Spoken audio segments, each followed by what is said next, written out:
Hey, great to have you here. If you're enjoying the content, make sure to subscribe and support us by donating, so we can keep delivering more exciting videos. Now, let's jump into the story of Game Online. Because I was too indulgent, I became the enemy of the entire server right here on GMT Recap. While the other players were still watching the introduction, this guy went ahead and skipped straight through the cutscene. He dropped right into the newbie village and immediately picked himself a flashy nickname, Jianghan Shui. The first quest Jianghan received upon arriving in this world was to eliminate slimes. These ridiculously weak monsters meant for beginners could be found just about everywhere. The village chief clearly looked down on Jianghan, so when accepting the quest, he put on an eager front, determined to prove his worth. Unfortunately, the slimes here were way too strong. In Jianghan's starter inventory, there was only one weapon, a dry tree branch. And this branch, when swung, could only inflict 5 HP worth of damage to a slime. It didn't hurt the slime at all, in fact, it enraged it. One retaliatory attack from the slime cost Jianghan a whopping 50 HP. A monster meant for beginners, yet it dealt 10 times more damage than a newbie could? What the hell was this? Whatever the case, survival came first. With that thought, Jianghan turned tail and ran before the slime could land another hit. He huddled in a corner and checked his stats panel. Not only was his HP paper thin, but both his attack and defense were pathetic as well. Jianghan quickly calculated most of the other players were probably still stuck in the introduction cutscene. He had to figure out a way to get past level 1 before they arrived. After glancing around for a while, Jianghan spotted a soldier from the newbie village. That guy had to be at least level 5 or higher. He stepped forward and started a conversation. "Brother, could you help me with something?" "No." The man rejected him flatly. Jianghan ground his teeth in frustration. Why is everyone in this damn newbie village so uncultured? From the village chief to the soldiers, none of them are the least bit friendly to newcomers. You fresh adventurers better start thinking about how to protect yourselves from slime attacks. I'm telling you, even if you had 10 gold coins, don't think for a second I'd help you. Jianghan was sharp. He instantly picked up on the hidden implication in the soldier's words. We adventurers look around. Aside from me, is there anyone else here? I'll give you 1 gold coin, not a single coin more. If you don't agree, I'll just find someone else. The soldier faltered a bit at Jianghan's firmness. A few days ago, the village chief had told him that a group of new adventurers would be arriving soon. As NPCs tasked with assisting newcomers, they had planned to take advantage of the situation to squeeze them for more money. But today, he'd waited all day and only Jianghan had shown up, no sign of anyone else. Besides, even though he'd asked for 10 gold coins, Jianghan had bargained it down to 1. Still, that was a huge amount. The soldier only earned 50 silver coins a month from his duties, and it took 100 silver coins to make just 1 gold. It would be a waste to turn down such a sweet deal. He hurriedly called Jianghan back. Afterward, under the guidance of a soldier from newbie village named Kaila, Jianghan learned basic swordsmanship, grade D, and basic combo, grade C. Basic swordsmanship is a passive skill that increases attack power by 5 points, while basic combo is an active skill. When used, it delivers 2 consecutive strikes, the first dealing an additional 75% damage, and the second dealing 80%. After finishing the skill transmission, Kaila immediately asked for money. But Jianghan had just arrived in newbie village and had no personal assets, so the two made a contract. Within a week, Jianghan had to pay Kaila 1 gold coin, or he would be stabbed to death by him. Hey, while we're at it, I'll throw in another gold coin. Hand over all your equipment to me. Relentlessly clinging like a leech, Jianghan eventually forced Kaila to compromise. As a result, all of Kaila's equipment now belonged to Jianghan. Though it was just white tier armor and a sword, the stats were slightly enhanced. In this world, the lowest tier of equipment is white, followed by blue copper rank, silver rank, gold, dark gold, spirit, earth, and the highest heaven. Even though the blade and aegis were the lowest tier, they were more than enough for Jianghan to settle the score with the slimes. Coincidentally, other players had just finished watching the intro and were simultaneously dropped into Newbie Village. Without wasting another moment, Zhang Han headed straight for the slime field.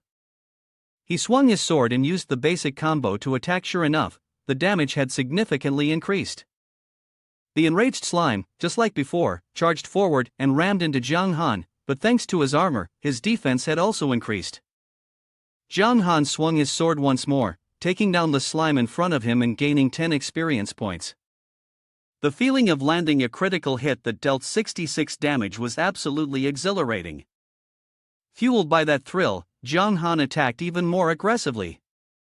Before long, he had reached level 2, gaining 1 point each in attack and defense, along with an additional 100 HP.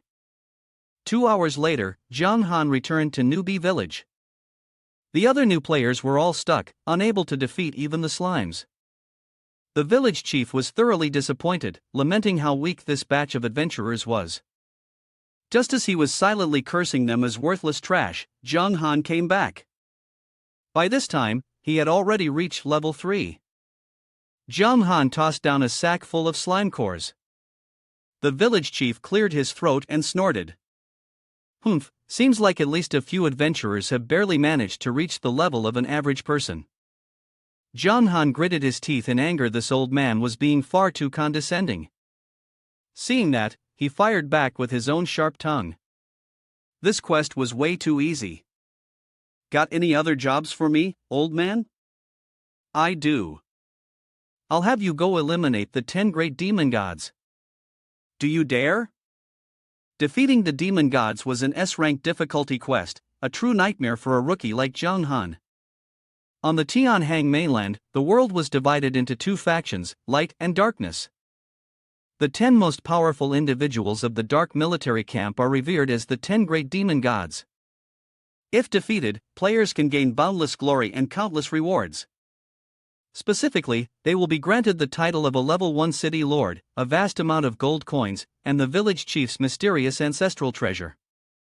However, failure in this mission comes with heavy penalties, including a deduction of 50 levels, a loss of 100,000 reputation points, and a fine of 10,000 gold coins payable to the village chief. Most crucially, the deadline to complete this mission is only 1 month. Even using his knees to think, Zhang Han could understand that the old village chief was deliberately making things difficult for him. "What's wrong? Don't dare anymore? I thought you were smarter than those other fools. Looks like you're all the same after all." Provoked by the village chief's taunts, Zhang Han naturally fell into the trap. "Fine, I'll take it."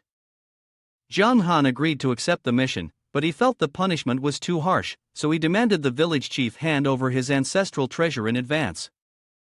Surprisingly, the old man agreed right away, smiling cheerfully on the outside but secretly ridiculing Zhang Han's foolishness. Anyone with negative reputation points would definitely be hunted down by the Guangming army. The old man was certain that the 10,000 gold coins would end up in his hands. Upon accepting the mission, Zhang Han received an S-rank scroll named Wrath of the Fire God. This was the village chief's ancestral treasure. When the scroll is activated, the forbidden fire domain takes effect, dealing a fixed 5 million damage points to all enemies within a 200-meter radius in front. Its limitation is that it can only be used once. And so, Zhang Han began his 1-month journey to exterminate the demon god. At the start of his journey, he encountered a few level 5 gray wolves. Compared to the slimes, these creatures were much stronger. Although it was a bit of a struggle, Zhang Han eventually managed to take them down. Each wolf earned him 80 experience points and 3 copper coins. Now Zhang Han was starting to feel a bit of regret. He hadn't anticipated that the treasured heirloom was a one-time use item. No wonder that old man had been so generous in letting him use it first. At his current leveling pace, defeating the demon god within a month was impossible. Zhang Han just wanted to curl up and get out of this world already. But the system seemed to read his thoughts. It cheerfully warned him, Zhang Han has entered into a binding contract with this world. If he chooses to forfeit, he must provide material compensation. At the current market rate, it takes 6 million coins to exchange for 1 gold coin. That means Jung Han would need over 5.9 million coins to cover the loss. And he had just graduated at best, he could only earn 8,000 coins a month from a decent job. Jung Han forced himself to calm down. In front of him was a pack of wolves advancing, and on his shoulders was the weight of 10,000 gold coins. Jung Han immediately turned and fled because with his current ability, taking on a dozen wolves at once was out of the question. He found a lone wolf out hunting and took it down. 2 hours later, Jung Han had reached level 7 and obtained a pair of wolf leather gloves, which increased his defense by 2 points. The entire pack of wolves had been eliminated by him, but now a gigantic one appeared, the demonic Wolf King. According to the system's description, it was originally just an ordinary grey wolf, but not long ago, it encountered a wounded mage fleeing to this place. That mage used a forbidden spell to transform it into the powerful Wolf King to act as his guardian. This creature is level 12, blue copper rank, with an HP of 25,000 and a defense of 25 points. Jung Han's attacks just happened to be strong enough to break through this defense. He had originally planned to farm a few more low-level monsters to level up, but if he wanted to break the current stalemate, he had no choice but to take an unconventional path. Especially since there were no other players nearby at the moment. Thinking this, Jung Han charged toward the monster. When the demonic Wolf King saw someone attacking, it let out a roar and retaliated. As its claws swept past, Jung Han immediately lost 27 HP, while his total current health was only 700. In contrast, his attack only caused the monster to lose 9 HP. This disparity was effectively a death sentence for a newbie like Jung Han. To make matters worse, another level 5 wolf suddenly appeared behind him. Before Jung Han could react, it bit fiercely into his wrist, costing him another 78 HP. Jung Han gritted his teeth in pain, grabbed the young wolf by the neck, and held it up in front of the demonic Wolf King. As expected, its attack motion halted. Jung Han was right, even if it was a wolf, it couldn't bring itself to harm its own child. He used the wolf pup as leverage, then continuously unleashed basic combo attacks. The demonic Wolf King was furious, but Jung Han used the pup as a shield, and it didn't dare to charge forward. Each of Jung Han's strikes only cost the Wolf King less than 10 HP, so it wasn't until 2 hours later that he finally managed to reduce its health bar by half. At this point, the wolf seemed to have reached the peak of its fury. It didn't look quite right. Jung Han immediately felt uneasy. Could it have evolved? Evolution was the officially acknowledged wildcard in the Eternal World. Creatures in the system, even the most ordinary monsters, possessed this potential. They could even evolve up to 3 times, growing exponentially stronger. The probability of evolution was even higher for monster bosses compared to regular monsters. Looking at the Wolf King now, Jung Han was nearly certain 9 out of 10 that it was evolving. Once the process ended, the system helpfully reminded Jung Han, the demonic Wolf King has just used the blood-sucking skill. Each minute, it consumes 0.2% of its HP in exchange for a 15% increase in attack power and 20% boost in speed. Only 0.2% HP per minute? What kind of freakish buff is this? Jung Han shouted. First it was the slime, now it's the Wolf King. This system is just outright torturing the players. Before Jung Han could come up with a countermeasure, the monster unleashed another of its ultimate moves, Wolf King Assault. Both his speed and attack power were reduced by 10% for 30 seconds. Then, it used its claw skill again. But this strike wasn't aimed at Jung Han, instead, it targeted the wolf cub in his arms. Perhaps after evolving, the so-called maternal instinct had faded away. The Wolf King actively tried to eliminate the small wolf so that Jung Han would no longer have anything to use as leverage against it. After using the claw skill, the damage dealt was so immense that the Wolf King became immobilized for 5 seconds. Jung Han seized the moment, trying to launch as many attacks as possible. But in the end, it was like a grasshopper trying to stop a carriage. As soon as the 5 seconds were up, the Wolf King swiped at him with its claws. That strike cost him 31 HP. Now Jung Han's health bar was down to just 91 out of 700. In this situation, only an idiot wouldn't run. Zhang Han wasn't an idiot. Unfortunately, his speed was no match for the demonic Wolf King's. With just 2 quick strides, it caught up to him. Zhang Han had no choice but to roll to the side. If he took one more hit, he'd surely die. Missing its target, the monster grew even more enraged. Zhang Han sensed a gap here. His attack and speed were far inferior to the beast's.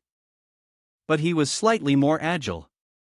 If he moved carefully, retreating while striking and avoiding its grasp, there was still a chance he could win. And so, Zhang Han wrestled with the monster for a full 5 hours, relying solely on his 2 skills, basic swordsmanship and basic combo. After 5 hours, the Wolf King's health bar was indeed depleted, but Zhang Han was so exhausted he felt like logging out right then and there. In return, he received 2,000 experience points and 500 reputation points, instantly leveling up 3 times. And since he was the first player to defeat a blue copper rank boss, Zhang Han was also awarded 10 free attribute points, 1,000 additional reputation points, and a special item, the Celestial Bestowed Province. The system suggested that Zhang Han make his achievement public on the World Channel for all other adventurers to see. By doing so, he would receive 10,000 reputation points. He agreed without hesitation. Immediately, the entire continent erupted. Most players hadn't even left the newbie village, and yet someone had already taken down a monster boss. Zhang Han's announcement exploded with friend requests. He rejected them all and even blocked people from adding him as a close friend. All I want is to live a quiet life like a stone by the roadside. Please, leave me be. With that settled, Zhang Han turned back to the monster's corpse. Just as he was about to collect the loot, a cold voice suddenly rang out. Who dared destroy the puppet I so painstakingly set up? The one who appeared was the summoner who had transformed the Wolf King into its monstrous form. The moment he saw Zhang Han, he let out a furious shriek. So it was a filthy little adventurer. Go die, you wretched scum. Zhang Han felt bored. Cold sweat dripped down his face as he stared at the necromancer in front of him, who looked incredibly dangerous. The man introduced himself as a dark gold tier expert of the continent, just 1 step away from achieving spirit rank. Moreover, since Zhang Han had killed the Wolf King, a puppet created by this necromancer, it was clear that the man now harbored a deadly grudge against him. For a small newbie village to harbor a dark gold tier expert, it was truly terrifying. Zhang Han offered an honest compliment, but his words turned into sarcasm, further enraging the necromancer. Although he was injured and in poor condition, the necromancer, as sharp as ever, could still sense Zhang Han's strength. Feigning submission, Zhang Han put on a humble demeanor, pleading with the necromancer to grant him one small request before he died. What request? Speak and let me hear. The necromancer, intrigued by Zhang Han's calm demeanor, pretended to be interested. Zhang Han immediately begged to see the necromancer's stat panel. If the man's health was below 500, Zhang Han knew he would have a chance to counterattack. But the necromancer was no fool. In his current weakened state, letting Zhang Han see his stats would be tantamount to handing over his weaknesses on a silver platter. He ignored Zhang Han's request outright and raised his staff to prepare for an attack. However, Zhang Han had already caught on to the necromancer's reluctant posture. Taking advantage of the moment, Zhang Han brandished the scroll of forbidden spells before him. You still have time to stop now, Zhang Han warned. Now the tables had turned, and the mage was the one who felt fear. He never expected a mere adventurer like Zhang Han to possess such powerful items. Seeing the pale look on his opponent's face, Zhang Han pressed the threat further. He wanted to check the opponent's stats panel and seize every valuable item on him. Although the mage was severely wounded, he was not willing to be humiliated. He shouted loudly. Don't think I don't know what you're planning. You're afraid my health bar is too high for your forbidden spell to finish me off, aren't you? Planning to loot me while I'm down. Go ahead then, try using it. That scroll is single use anyway. You really think taunting me will make me crack? But the mage never expected he was dealing with a madman. Zhang Han had already opened the scroll, and the first rune had begun to appear. The necromancer felt a chill run down his spine. If he were at full strength, he wouldn't be afraid of some minor forbidden spell. But in his current state, he truly couldn't withstand it. Even if he was just an NPC, he still wanted to live. Faced with the necromancer's words, Jiang Han actually paused his actions. Speak. What do you want to do? Hand over all your items and gear, and I'll leave. Jiang Han repeated his demand. I can't give an adventurer my items or equipment. That's a rule of this world. The necromancer's expression turned grim. He was trying to find another way to compromise so he could keep his life. And the other option was to break the rules and accept Jiang Han as a disciple, teaching him the swordsmanship of the darkness battle camp. Faced with this proposal, Jiang Han couldn't help but hesitate. Because if he agreed to become Necromancer Daniel's disciple, he would be considered a complete traitor to the Guangming battle camp, and would be penalized with a loss of 100,000 reputation points. Jiang Han also suspected that the mage Daniel was plotting something against him, as once he chose to join the darkness battle camp, there would be no turning back. He would be like a grasshopper tied to the same rope as Daniel. Moreover, his class was warrior, a well-balanced class with all 4 attributes rated at 3 stars. Jiang Han believed that the little bit of dark swordsmanship this guy offered was entirely unnecessary for him. But Daniel shocked him even further. He raised his hand and swore an oath before the god of vows, declaring, "If Jiang Han agrees to become my disciple, I will devote all my efforts to training him and make him the one and only Dark Swordsman." Dark Swordsman was a hidden class, with all 3 core attributes rated at 5 stars, and the attack attribute even reaching 6 stars.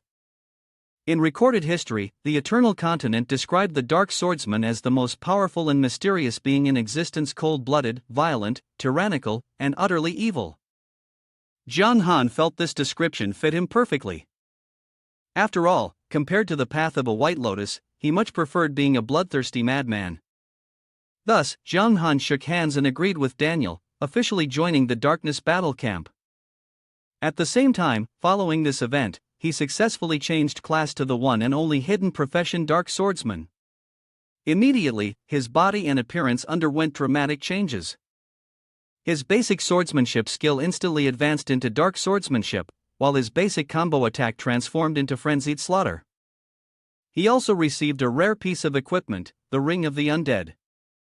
However, Jiang Han's new look was truly hideous enough to drive someone mad. Daniel explained, "That's because of the evil aura emanating from your body. Once your strength is sufficient to suppress it, your original appearance will return." He then temporarily used a concealment spell to hide Jiang Han's true form, but unfortunately, its effect would only last for 3 days.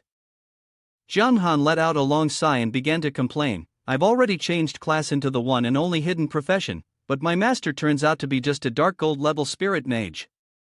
My future really seems bleak, huh?" Daniel trembled with rage. Being openly ridiculed by his disciple like this was truly unpleasant. "You sure have big ambitions, kid," Daniel said. "Don't worry, the darkness battle camp worships strength. If one day you become stronger than me, you could be accepted as a disciple of the 10 great demon gods."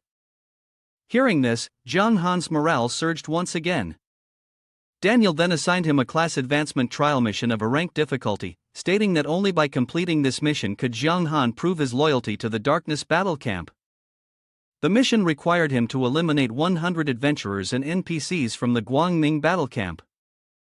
Jiang Han broke into a cold sweat upon hearing this. The dark faction truly was tyrannical. Forcing him to kill 100 people was an unreasonably difficult task. He had initially wanted to refuse, but Daniel didn't give him the chance. Severely wounded, Daniel needed 3 days to recuperate, and that was also the deadline he gave Jiang Han to complete the mission. What made things even more difficult was that, since Jiang Han had joined the darkness battle camp, he could no longer request protection from the goddess of life. In other words, once he died, he wouldn't be able to resurrect at the respawn point in Newbie Village anymore. Daniel revealed that after losing the goddess of life's blessing, Jiang Han would receive the protection of the ancient demon god instead. However, the specifics of that protection would only be revealed after Jiang Han completed the trial mission. After Daniel left, Jiang Han's emotions were a whirlwind of confusion. Although he had betrayed the Guangming camp, he had acquired the only hidden class and even received skill upgrade equipment. It was hard to say whether he had gained or lost from it all. At that moment, a few gray wolves wandered by. Conveniently, Jiang Han used them to test out his new skills. As expected, dark skills were truly something extraordinary. With just one swing of his sword, the entire pack was brought down. He managed to pick up a few pieces of gear from farming the monsters. He was planning to continue farming to gather more loot and sell it in the village for money, when another adventurer blocked his path. "Hey buddy, we've already claimed this area. If you want to level up, find another spot. Don't get in our way," a rough-looking man with a menacing expression threatened Jiang Han. He felt that the group that came later was just being utterly unreasonable, boldly relying on their numbers to seize territory like that. But this group had already formed a guild, blatantly bullying lone players like Jiang Han without a hint of restraint. He immediately activated the recording mode, wanting to capture footage to post on the World Channel and ask the online community to seek justice. The two men saw this and rushed over, intending to overpower him with brute force, but to their surprise, their swords couldn't even pierce Jiang Han's armor. With just a little effort, he sent both of them straight to their ancestors. After switching to a hidden class, all of Jiang Han's stats had skyrocketed. Even he hadn't expected that he could kill the guy in an instant like that. Moreover, ever since joining the Darkness Battle Camp, killing other players now granted experience points. It was simply too good to be true. The rest of the team, seeing their leader defeated by Jiang Han, all charged in at once. They wanted revenge, completely unaware that in Jiang Han's eyes, they had now become walking experience points. Coincidentally, Jiang Han also needed to meet his KPIs for that trial mission, so he unleashed a frenzy of slaughter. The players were continuously taken down. In the blink of an eye, Jiang Han had already eliminated 17 of them. After wiping out the entire guild, Jiang Han returned to Newbie Village to sell equipment. Many people instantly recognized him as the first player to have taken down the monster boss. Although the equipment Jiang Han sold was all low tier, at this early stage of the game, such gear was already exceedingly rare. The scene quickly turned into an auction. Everyone scrambled to bid, and eventually, someone offered 10,000 for a set of equipment and even invited Jiang Han to join their guild. Jiang Han gracefully declined, saying he only wanted to be a free player. Now that Jiang Han belonged to the Darkness Battle Camp, joining a guild from the Guangming Battle Camp would be no different from handing his neck over to be chopped off. Seeing that he couldn't persuade Jiang Han to join, the man then tried to befriend him, saying that if Jiang Han ever had good items in the future, he could prioritize selling them to his Dragon Clan guild. Jiang Han agreed immediately. After finalizing the deal, Jiang Han logged out of Eternal. The man was also quick with his actions. The money had already been transferred to Jiang Han's account. He had made a total of 40,000 coins. Jiang Han nodded in satisfaction. The next step was to upload the video of him taking down the Yingming Guild to the forum. The online community quickly exploded. Many who disliked the Yingming Guild sided with Jiang Han. His provocation of their guild soon reached the ears of the guildmaster. Enraged, he immediately ordered all guild members in Newbie Village to assemble, while also recruiting more adventurers to join his guild. They were all united under one goal, to hunt down Jiang Han, with a bounty raised to 50,000. The number of people the guild master wanted to gather was at least 100. This was clearly an attempt to eradicate Jiang Han completely. The scale slightly exceeded Jiang Han's expectations, but wasn't this the flood of experience points he had been hoping for? After all that effort to provoke them, the Yingming Guild had indeed sent a considerable force. He wouldn't be disappointed. Both sides quickly plunged into battle, one side driven by the 50,000 reward, the other determined to swiftly complete the class transfer trial mission. With a single swing of Jiang Han's sword, he claimed the lives of two enemies at once. The crowd behind them turned pale at the sight. No wonder the Yingming Guild had sent so many top players. Although members of the Guangming army could resurrect, each death meant a loss in level and stat points. They were all in the grinding phase, so hesitation began to set in. The guild leader, going by the nickname Luanshi Tianxia, noticed the fear among his troops and raised his voice to reassure them. He promised compensation for every brother who fell today and added that Zhang Han was high level, taking him down would surely yield powerful equipment. Zhang Han let out a mocking laugh, as if he had just heard a ridiculous joke. Stealing my gear won't be that easy. The players Luanshi Tianxia had gathered were all low level, barely capable of handling slimes, yet they dared to try and surround him. Moreover, they were all melee warriors, not a single archer or mage among them for ranged attacks. This formation didn't stand a chance against Zhang Han. And faced with this walking pile of experience points, Zhang Han thoroughly enjoyed the carnage, reveling in every sweeping strike. Each swing of his sword took several lives, while enemy blades, even when they landed a hit, only chipped away 1 or 2 health points from him. 20 full minutes later, they had finally managed to beat Zhang Han down to just about 1/5 of his health bar. Just when they thought they had succeeded, Zhang Han leveled up to 11. And naturally, his entire health bar was fully restored. The whole process left everyone dumbfounded. Luanshi Tianxia had to flap his gums again, rallying their spirits once more. The fact that more and more of them were charging forward suited Zhang Han perfectly. As long as people kept coming, he could complete the trial assigned by Daniel even faster. In the blink of an eye, 74 lives had already fallen beneath Zhang Han's blade. And it only took another 15 minutes after that for Zhang Han to officially complete the mission. At this point, he could have stopped. But that group of people who didn't know their limits kept rushing in, and Zhang Han had no intention of passing up this once-in-a-thousand-years opportunity to level up. Meanwhile, over on the Ying Ming Guild side, the group was already in complete disarray. They were exhausted from fighting all this time, while Zhang Han remained agile and brimming with energy. Fighting him felt even harder than facing a boss. When Zhang Han's health bar was about to run out once again, he leveled up yet another time. This time, it truly threw the Ying Ming Guild into chaos. They couldn't understand how Zhang Han was gaining levels from killing other players. Naturally, none of them had any idea that he had joined the Darkness Battle Camp. So they all assumed Zhang Han's ability came from an item dropped when he defeated the Blue Copper rank boss. Luanshi boss, what do we do now? Luanshi Tianxia considers the bigger picture.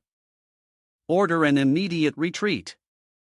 The adventurers didn't wait for him to repeat himself, they turned tail and fled instantly. After this, the Ying Ming Guild was sure to become a laughingstock across the entire server. Zhang Han leisurely opened his status window to check his experience points, only to immediately receive a new notification. Daniel was in a desperate situation, very likely facing death. As his disciple, if Zhang Han didn't rush to assist and Daniel died, he would lose 50,000 reputation points in the Darkness Battle Camp. A string of curses escaped Zhang Han's mouth. What kind of mentor is that? He's clearly just a walking disaster. Relying on the location marker, Zhang Han hurried back. Turned out someone seeking fame was trying to capture Daniel for the reward and to rise through the ranks of the Guangming army. But when Zhang Han arrived, the person looked oddly familiar. Isn't that the village chief from Newbie Village? Who else could it be? But now, on the screen, he was listed as a Blazing Flame Mage.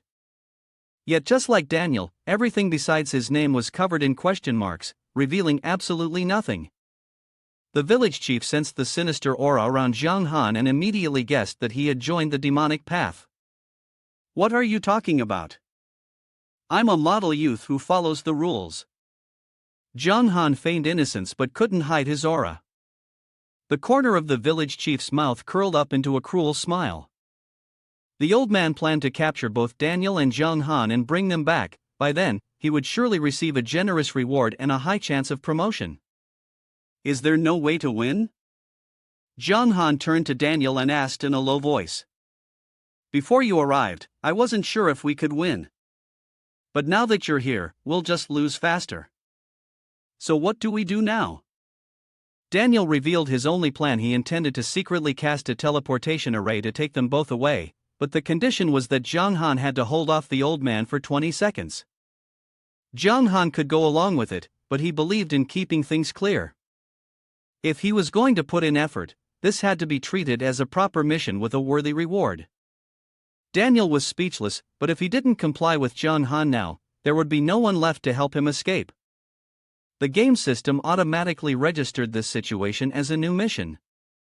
The mission objective: Jung Han must stall Blazing Flame Mage Brandy for 20 seconds so summoner Daniel could activate the teleportation array. Ha, for an instructor, you have no authority at all. Now watch me. Jung Han accepted the mission and immediately stepped forward to shield his master. You little brat, do you take me for nothing? How dare you whisper and plot right in front of me? Brandy gritted his teeth and raised his staff, ready to incinerate both of them. Don't move, or I won't hold back. Jung Han once again pulled out the tome of forbidden spells. Brandy outwardly still spoke tough, claiming that the insignificant forbidden spell didn't stand a chance against him, but inside, he was silently blaming himself for having handed that scroll to Jung Han. Jung Han, on the other hand, didn't hesitate in the slightest. He directly tore the scroll apart. A blazing flame burst forth, fiercely roaring as if it intended to devour Brandy whole. The old man could do nothing but desperately try to shield himself.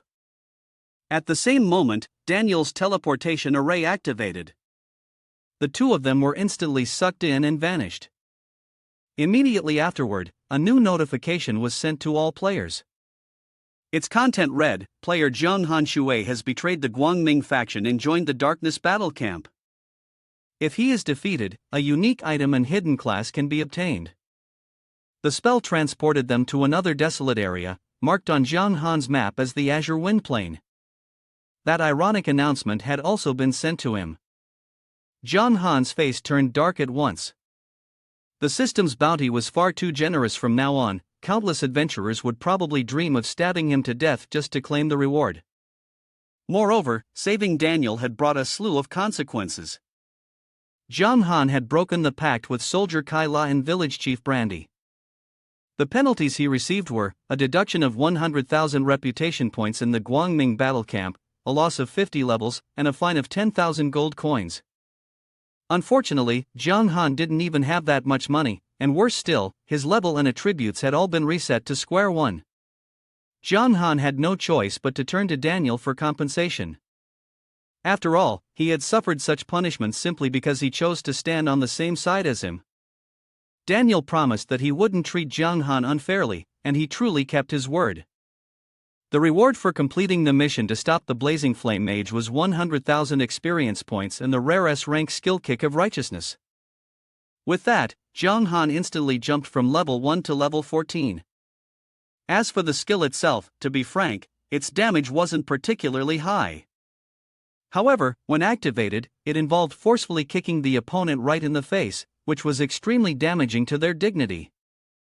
Because of that, Jung Han could reluctantly accept this so-called Kick of Righteousness. Daniel also emphasized that this was a long-lost skill, which he had discovered while excavating the tomb of a high-level expert. Unfortunately, as a mage, his body was not suited for such a skill, so he had merely kept it in his possession. Now, it was the perfect time to pass it on to Jung Han.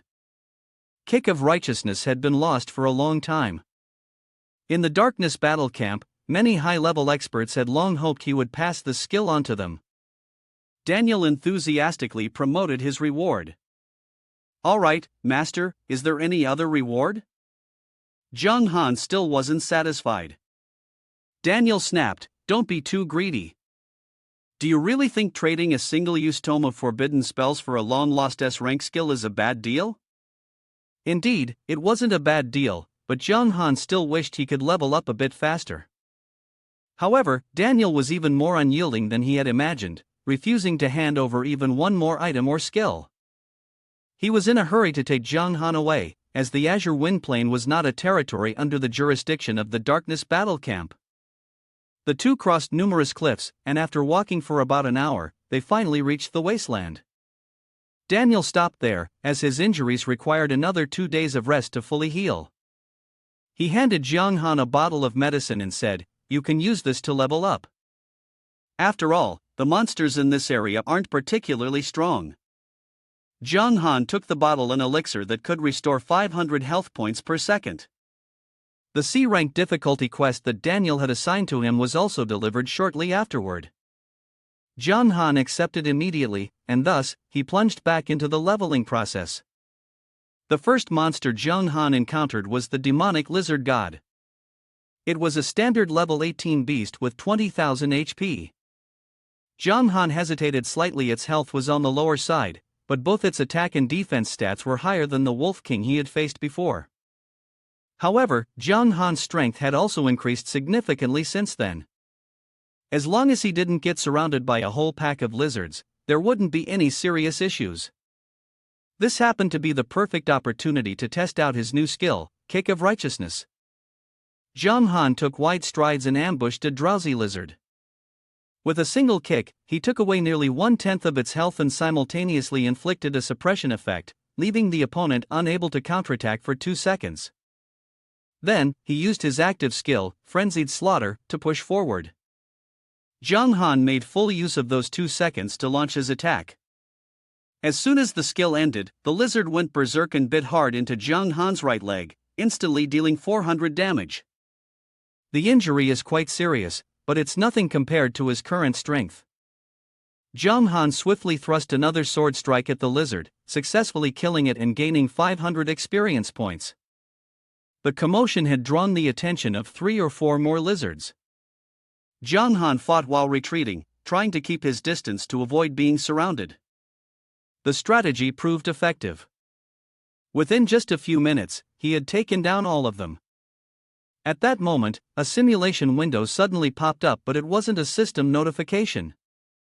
It was a message from Long Dang Wanli, a member of the Dragon Clan Guild who had previously befriended Zhang Han.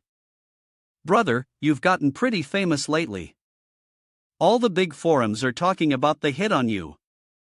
Zhang Han didn't care much about that. What concerned him now was that each lizard only dropped 2 silver coins and 2 copper coins. It was pathetically little. As if reading his thoughts, Long Dang Wanli suddenly made a bold suggestion. "Brother, want to sell your head? Long Dang Wanli's plan is for the 2 of us to secretly team up. You let me take your head and claim the bounty, and then we split the reward between us." But Zhang Han had already joined the Darkness battle camp, losing the protection of the goddess of life and the ability to resurrect. Therefore, he resolutely refused. "I can offer 200 million. That number truly made Zhang Han pause for a few seconds. 200 million yuan, this was undeniably a sky-high price. Even if his account were permanently banned, that amount of money would be enough for Zhang Han to become wealthy and reach the pinnacle of life. But that was before his class transfer. Now, Zhang Han was a level 102 Dark Swordsman in eternity. 200 million yuan was indeed a lot, but Zhang Han wanted even more, so once again, he declined. Seeing how determined Zhang Han was, Long Dang Wanli didn't insist further. He simply offered a friendly reminder. "Right now, everyone in this world is trying to hunt you down. If you pass up this deal and end up getting killed, there won't be any benefit left for you. Don't worry, my rewards are just as valuable. I certainly have good reason for my actions." "Good then, enjoy your grinding." Zhang Han casually pulled out a few new pieces of equipment and sold them to the Dragon Clan Guild for 3 yuan each. Long Dang Wanli cheerfully agreed. After settling the payment and method of transaction, Zhang Han resumed his campaign of slaying lizards and leveling up. His experience was increasing rapidly. In the blink of an eye, he had reached level 15. Zhang Han's body began undergoing strange transformations.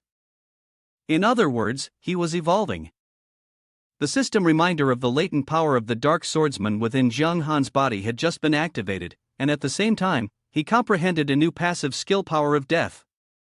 According to the description, those who grasp this skill can walk the boundary between life and death, able to utilize their own consciousness. Zhang Han's recovery power would strike fear into others, making it so that even holy light could not punish him. It's somewhat like an out-of-body experience. Each time he enters this state, his health regenerates at 0.5% per second, though once he re-enters his body and resumes combat, the effect diminishes to 0.1%. Zhang Han grinned from ear to ear in delight. Regenerating 3% of his life every minute meant that if he couldn't win a fight, he could simply retreat. In less than 4 minutes, his health would be fully restored, ready for another battle. At that moment, Long Dang Wanli sent a new message. He had transferred 30,000 to Zhang Han's account. Zhang Han then hid the equipment in a secret spot in the wasteland and informed his partner of the location, before resuming his massacre.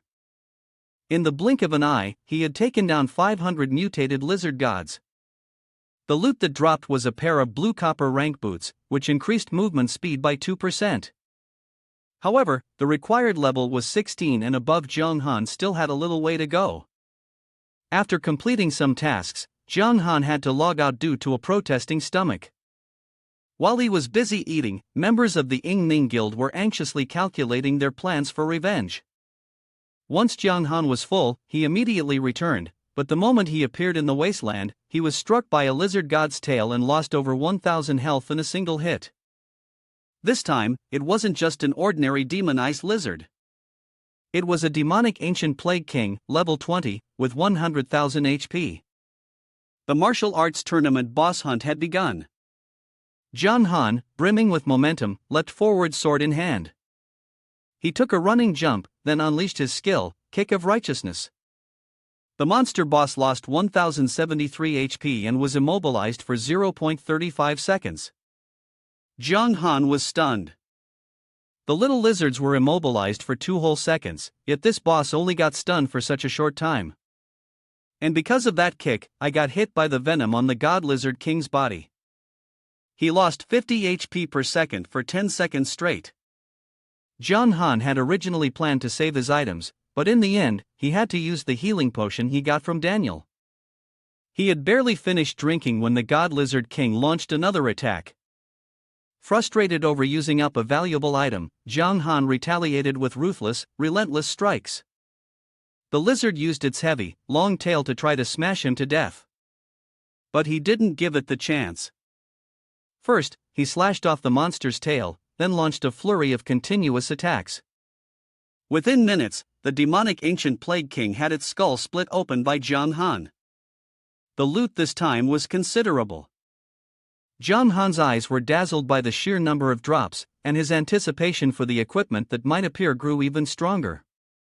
And then, something beyond Zhang Han's expectations happened. 2 items dropped, a piece of armor and a staff, both with quite decent stats. It was just a shame Zhang Han wasn't a mage, and Long Dang Wanli seemed like the best solution he could think of at the moment. At first, Long Dang Wanli wanted to refuse, since the equipment required level 20 and no one in his guild could use it.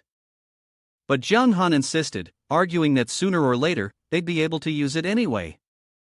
After some back and forth bargaining, Long Dang Wanli offered a price of 50,000. Zhang Han immediately agreed, and the two proceeded with their usual method of transaction, transferring the money first, then picking up the item at Hongvu. In just a few short days, Zhang Han had already made 100,000.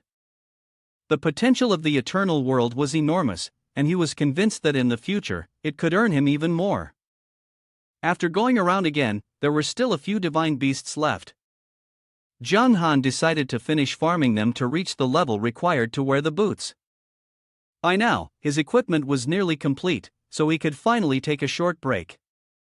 Zhang Han logged out of Eternal World, originally planning to order some takeout, when he saw a message from Wang Kai inviting him out for barbecue. Wang Kai was Zhang Han's close friend from university. They initially bonded during countless all-nighters spent grinding games. Even after graduating, the two had maintained a strong friendship. As soon as they met, Wang Kai greeted him warmly. Food was just a bonus. The main reason for today's meeting was to introduce Zhang Han to a new job, becoming a professional gamer. Wang Kai believed that with Zhang Han's skills, not going down the gamer path would be a huge waste. Coincidentally, he was working at the Yonghong Game Studio, and if he could help Zhang Han get in, they'd be able to work together again. Forget it. Zhang Han bit into a skewer of meat, starting to deflect. Wang Kai thought Zhang Han was afraid he was trying to recruit him into a pyramid scheme. He kept going on about the company's benefits. It's not just a high salary, there's also insurance, free meals, and accommodation. Seeing Wang Kai ramble on like that, Jiang Han couldn't help but reveal that he was already running his own startup. You sly fox. I was wondering why you kept turning me down. Turns out you've already started something. Jiang Han chuckled. Eternity was an insanely popular game. Its life simulation was so impressive that people called it a second world. With such allure, how could a game addict like him not be tempted? Wang Kai, curious, asked for his in-game ID so they could level up together when he got back. But Jiang Han awkwardly said that, for now, it had to remain a secret after all. The entire server was currently hunting for his head. Even if Wang Kai is a close friend, just in case, it's better not to leak any info right now. Seeing how sheepish his friend looked, Wang Kai sighed in exasperation. And he even acted all mysterious. Don't tell me you're being hunted down in game? Didn't expect you to guess it right. Jiang Han could only keep denying. Wang Kai didn't press further. Instead, he shared a secret with Jiang Han. In eternity, once players reached a certain level, they could enter a hidden realm. He didn't know exactly when it would open, but it seemed to be tied to the innate talents of adventurers. It seems that the official game development company doesn't like the simple method of relying on luck through a lottery. Therefore, they decided that players must undergo a trial before determining whether their talent is strong or weak. Wang Kai was able to obtain this confidential information because he worked for the company. After the two had eaten and chatted for a while, they each returned to their own homes. As soon as he got home, Jiang Han hurriedly logged into the game. Daniel was a bit surprised to see him complete the task so quickly. Jiang Han was impatiently waiting for him to hand over the reward. Daniel was also very generous, directly awarding him 25,000 experience points and a ring inscribed with silver rank. Jiang Han immediately leveled up to 17. Moreover, the ring was a good item, expanding his inventory by 20 slots. Although Daniel was just an NPC, thinking about what Wang Kai had said earlier, Jiang Han couldn't help but ask. Master, do you know anything about the talent of adventurers? Talent? Daniel was a bit puzzled when Jiang Han mentioned this, but considering that an adventurer like Jiang Han had only recently arrived in the Eternal Continent and hadn't yet obtained his talent, this question was quite normal. Daniel began to explain slowly. When an adventurer's strength reaches the standard level, similar to that of an NPC here, they will be granted access to a special secret realm. Inside this realm, they will have the opportunity to undergo a special trial. After passing the trial, they will have about 60 minutes to obtain the talent they desire. These talents are like colorful balloons. Once the adventurer chooses a talent they're satisfied with, they may leave. There's actually a full 60 minutes to choose? Jiang Han thought he must have misheard. 60 minutes might sound like a long time, but in reality, most of these talents are quite mediocre. Within that time, you'll likely only see C and D grade talents. Daniel gave an example involving the sword god from the Guangming battle camp.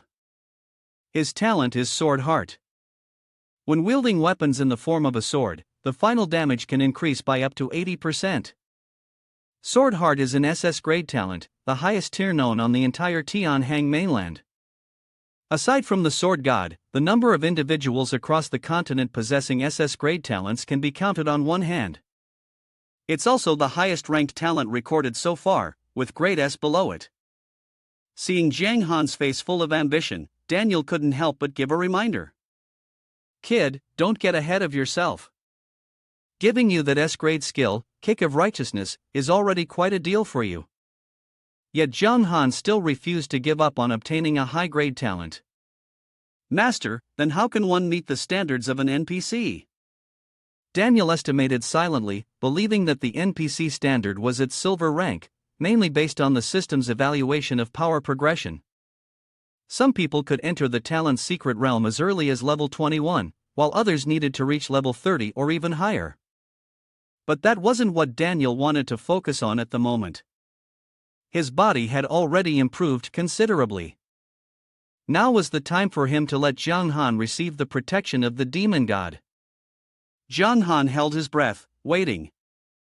He truly wanted to know what special effects the protection of the ancient demon god would bring, and whether it could replace the resurrection privilege of an adventurer. Daniel's staff pointed straight at Zhang Han's chest. He began chanting in a long, drawn-out incantation. As his words ended, a bolt of lightning shot from the staff and struck Zhang Han directly. He felt as though his entire body had been plunged into a vat of boiling oil. But the pain didn't even last 2 seconds before it completely vanished. Zhang Han turned into a charred lump of coal. The system notified him that he had received the protection of the demon god and was now entitled to receive a new title.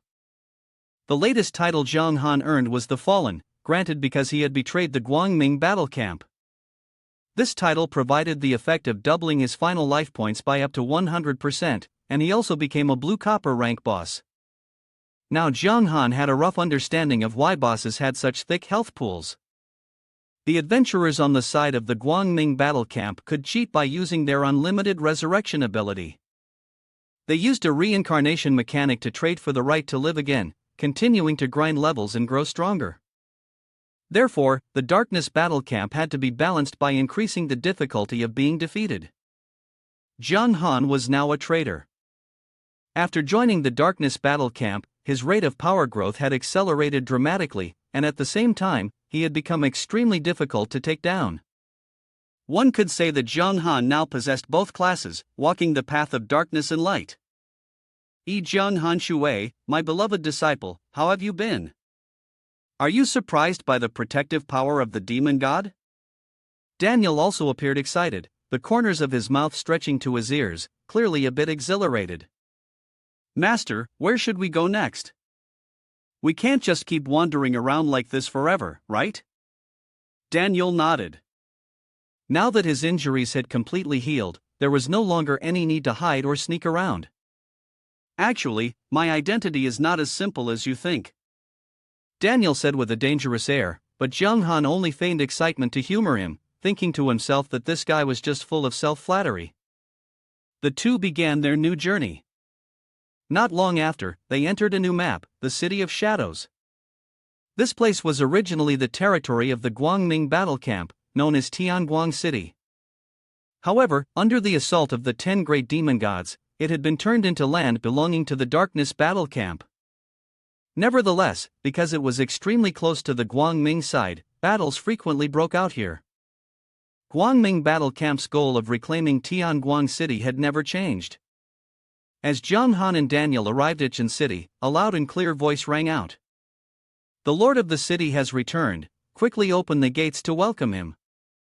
Zhang Han froze for a few seconds, realizing that Daniel wasn't just boasting, his identity truly wasn't simple. He was, in fact, the lord of this city of shadows. Daniel had only been promoted for half a year, and very few people knew about it. It was precisely thanks to the position of Lord City that supported my strength that I had the opportunity to break through to spirit, Daniel said smugly. Zhang Han was still in a daze, this matter was truly difficult to comprehend. According to the sparse information he had gathered, the ranks of Lord City in this game were divided into 5 levels. From lowest to highest, they were Grade B Village, Grade 3 Town, Grade 2 City Wall, Grade 1 Lord City, and at the top, Super Lord City. Daniel had just successfully broken through to Spirit. Before that, he had only been a Dark Gold tier boss. So how had he managed to take over a Grade 1 Lord City? The strength required to conquer a Grade 1 city was supposed to be at least Earth rank or above. Seeing Daniel return, the soldiers were visibly overjoyed, even though they were all just a bunch of skeletons. The Vice Lord City of this stronghold even came out personally to greet him. He was a gold tier undead knight named Cantor. Just like with Daniel and Brandy, Zhang Han couldn't see any stats other than his name. As soon as Cantor saw Daniel, he immediately jumped off his horse and respectfully knelt down in greeting. Daniel quickly helped him up, then introduced Zhang Han to him. This is my newly accepted disciple, Zhang Han Shui. Greetings, sir. I can sense an incredibly terrifying hidden evil aura within you. Your future prospects are truly boundless. Whether Cantor was being honest or just flattering him, Zhang Han found those words quite pleasing to the ear. The family reunion program eventually came to an end. Daniel and Jiang Han returned to their private quarters. Only then did Jiang Han dare to voice the thoughts that had been weighing on his mind. This gloomy city is far too close to the Guangming forces. If their camp launches an attack, this place will be the first to fall into danger. Master, aren't you worried at all? I'm not. I'm a necromancer. Death holds no fear for me. It's taken a lot to become a lord of a city even once, so even if I die, I'll die without regret. Seeing Daniel so calm, as if nothing could ruffle him, Jiang Han couldn't help cursing him inwardly. Damn you. Even if he's not afraid of dying, Jiang Han hadn't lived nearly enough yet. Daniel seemed to sense his thoughts and explained. To be serious, a necromancer like me doesn't truly belong to the darkness battle camp, so the high-ranking members of that camp still harbor certain misgivings about necromancers. They definitely don't want another terrifying undead catastrophe to happen again. On the Eternal Continent, all living beings fear and deeply reject the undead, so I will inevitably die someday. But I've already gotten what I wanted: this city. From here, I still have one more goal. And once I've achieved that, I'll have no more regrets. Death won't seem so terrifying anymore. That was before. Now, Daniel had gained a tail. Jiang Han. He said that he had to take responsibility and, of course, would never drag a disciple like him down to hell. Especially at the moment, his position as lord of the city could still bring considerable benefits to those around him. The two camps, Darkness Battle Camp and Guangming, were eyeing each other, on the verge of conflict, but for now, the calm before the storm was being maintained. Before disaster strikes, Master will hone you well. My position as lord of the city also comes with many resources, enough for you to grow. Daniel placed a hand on Jiang Han's shoulder, genuinely reassuring him. Jiang Han didn't expect that in his days, he had ended up with a master possessing such abundant resources. Moreover, Daniel's words were deeply sincere. For a moment, he couldn't tell whether this was a real person or an NPC. Daniel remained the same. Because he couldn't provide Jiang Han with equipment and items unconditionally, he once again tossed him into a series of challenges to grow on his own. This time, the task Daniel assigned was to deal with the wild rats. These weren't ordinary rats but ones corrupted by demonic energy. They had long been known to attack patrol soldiers around the city. Aren't creatures corrupted by demonic energy supposed to belong to the Darkness Battle Camp? Why do we have to eliminate them? Jiang Han asked in confusion. Beasts infected with demonic energy lose their rationality. Except for being able to coexist with their own kind, they enter combat mode against any other creature and fight until their last breath, Daniel explained. Daniel continuously urged Jiang Han to become stronger quickly, because the dark swordsman class he possessed was a thorn in the side of the Guangming battle camp. Once Jiang Han was exposed and caught the attention of the Lightbringers, they would definitely hunt him down to the ends of the earth. Jiang Han accepted the mission to eliminate 500 demonized wild rats, but he wanted to uncover the root cause of their corruption by demonic energy. However, once he left the city, everything around looked the same. Jiang Han randomly grabbed a skeleton to question it, and from that he learned that the southern part of the city was where the rats gathered most densely. Jiang Han then headed south. Sure enough, not long after, he encountered a swarm of rats, their number so vast it was impossible to count with the naked eye. The problem was that each rat was level 22, and their attack power was not much weaker than Jiang Han's. On top of that, each had double his HP. Taking on a dozen of them wouldn't be an issue. But if he got surrounded by the entire horde, death would be inevitable. Jiang Han felt a chill run down his spine and broke out in a cold sweat. As he was still considering whether to flee, the wild rats had already turned tail and run. This baffled him. I haven't even run yet, why are you all running? The system then stepped in to clear up Jiang Han's confusion. These demonized rats were naturally quick and sensitive, they had sensed a hidden evil aura within Jiang Han's body, which was why they fled for their lives. Jiang Han hadn't expected that this so-called evil aura could also serve to intimidate enemies like that, but regardless, it was a good thing. Jiang Han gave chase, then used Kick of Righteousness to suppress the rats. After that, he went on a wild slaughtering spree to finish them off. If the rats had chosen to flee, then they no longer posed a threat to him. Exterminating the entire pack was only a matter of time. However, the number of wild rats was indeed overwhelming. It took Jung Han 2 full hours to complete the mission. This time, the reward dropped was a pair of iron arm guards that increased defense effectiveness by 3%. However, just like the armor from before, they required level 20 to equip. Jung Han temporarily stored them in his inventory. Just as he finished, a notification appeared in the World Channel announcing that a player from the in-game Forbidden Domain of God had obtained a B-rank agility talent, becoming the first adventurer to acquire a talent. Jung Han was first surprised, then concerned. So fast, and someone has already unlocked a talent. Clearly, there are too many skilled players in this game. Before he could even collect himself, a new challenge emerged.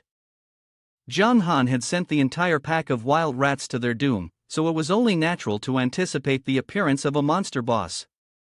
This time, the boss was the Haunted Rat King. With a silver rank difficulty, this one was truly tough. His attacks could barely break through its defenses. But the monster was large, had a high health pool, and strong attacks. Although its level and skills were still unknown, even with just his instincts Jung Han could tell it far outclassed him. Still, this young man had long had more guts than brains. This was the first silver rank boss to appear. He couldn't let anyone else snatch it away. That was the theory, but putting it into practice was another story entirely.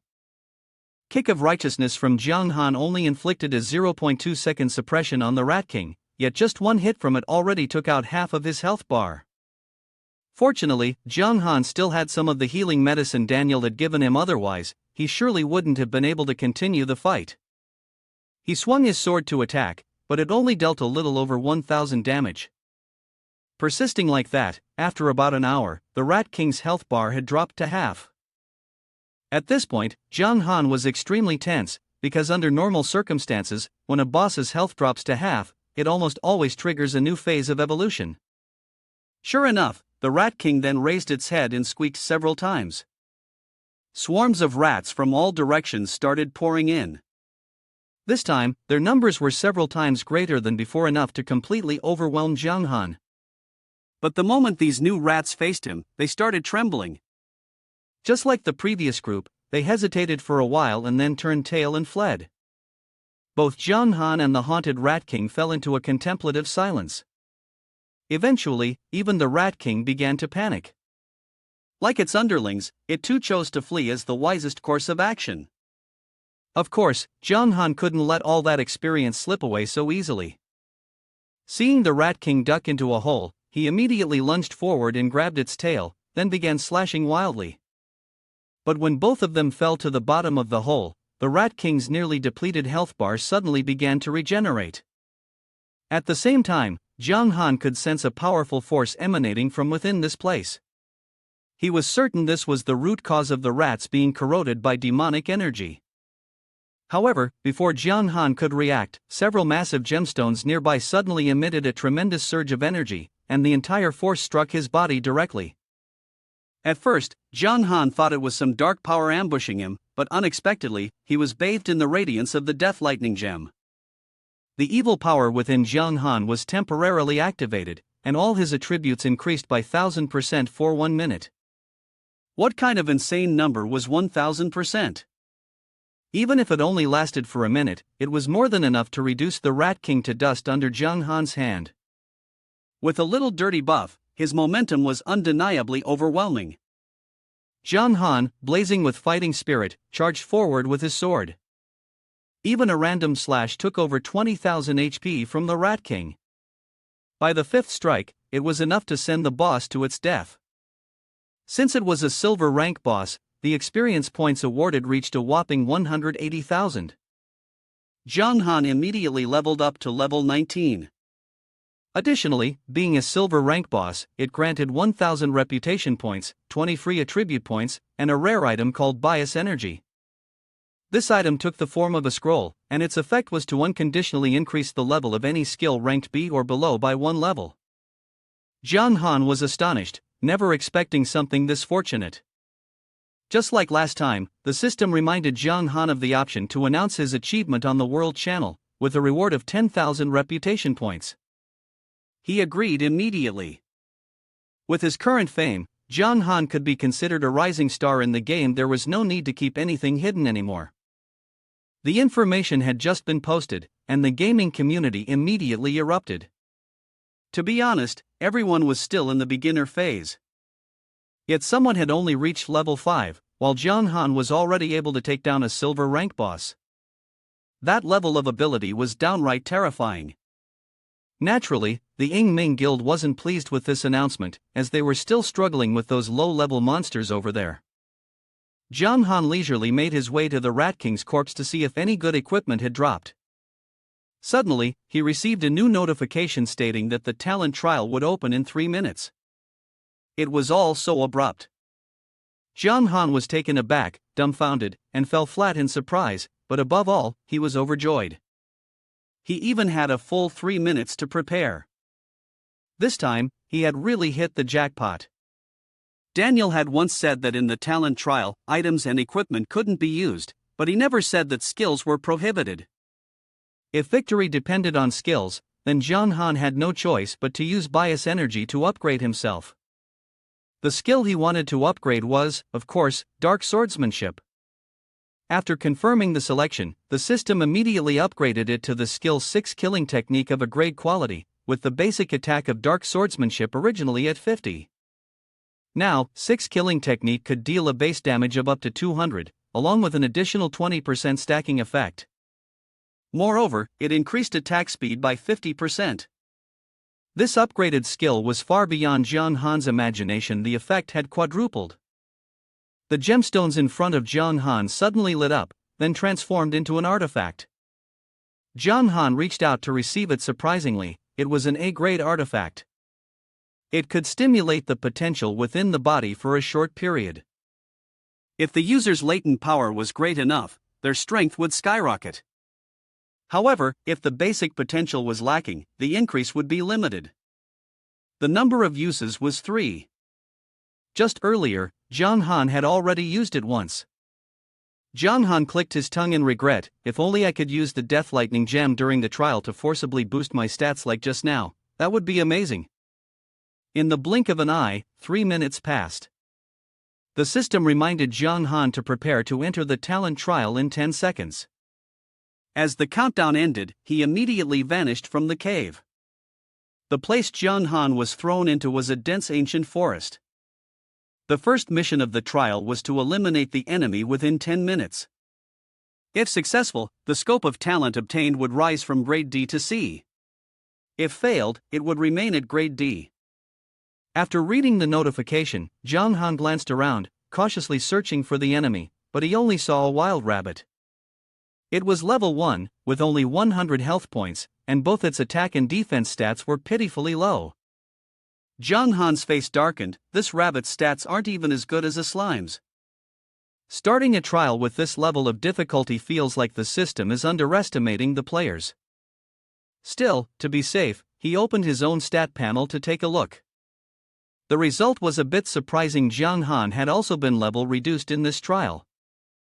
Fortunately, the free attribute points awarded by the system could still be brought in. Moreover, the skills he had enhanced earlier were indeed retained. Jiang Han coldly raised his leg and executed a kick of righteousness, successfully taking down the rabbit. The system immediately presented him with a new enemy. This time, if he succeeded, the talent range would increase from D to B. The enemy was a level 10 skeleton. The system also instantly upgraded Jiang Han to level 10. This was only natural after all. In a trial, both sides should at least be equal in level. This opponent was surely going to be more difficult to deal with than that mindless rabbit. But in truth, Jiang Han didn't expend much effort to take it down. To be exact, with just a single punch, the skeleton was already dead. The third enemy was a level 20 demonized wild wolf. As soon as it appeared, it charged ferociously at Jiang Han. He let out a sigh, thinking it might be a worthy opponent like the demonic Wolf King. This wolf hasn't even reached boss level, so it's no real match for me. The Grey Wolf launched the first attack, but Zhang Han gracefully dodged by stepping back. Then, taking advantage of its unbalanced stance, he landed a punch. The wolf howled in pain. Zhang Han followed up with a few more precise strikes. And just like that, his talent range successfully advanced from grade D to grade A. Doesn't seem all that hard. Zhang Han truly didn't know whether the game was too easy or he was simply too strong. But the enemies that followed were just as easy to defeat. His talent range had now risen from grade C to grade S. Zhang Han thought to himself, next will probably be an SS level talent, right? But life was never that easy this time. The opponent didn't seem like someone who would go down so easily. It was a blazing tiger cub, a dark gold tier boss.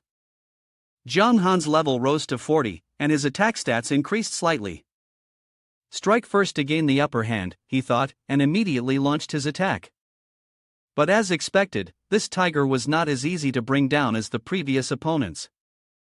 The moment it spread its wings, Zhang Han quickly executed a dark step, successfully suppressing the tiger. However, right after that, he was struck by the thunder tribulation punishment of the beast, instantly losing 6,757 health points. Although he was on the verge of being barbecued by lightning, Zhang Han didn't dare stop his assault, and in the end, he managed to defeat the blazing tiger cub just as he was about to run out of HP himself. After defeating it, he finally managed to elevate the range of his talent from grade B to grade S.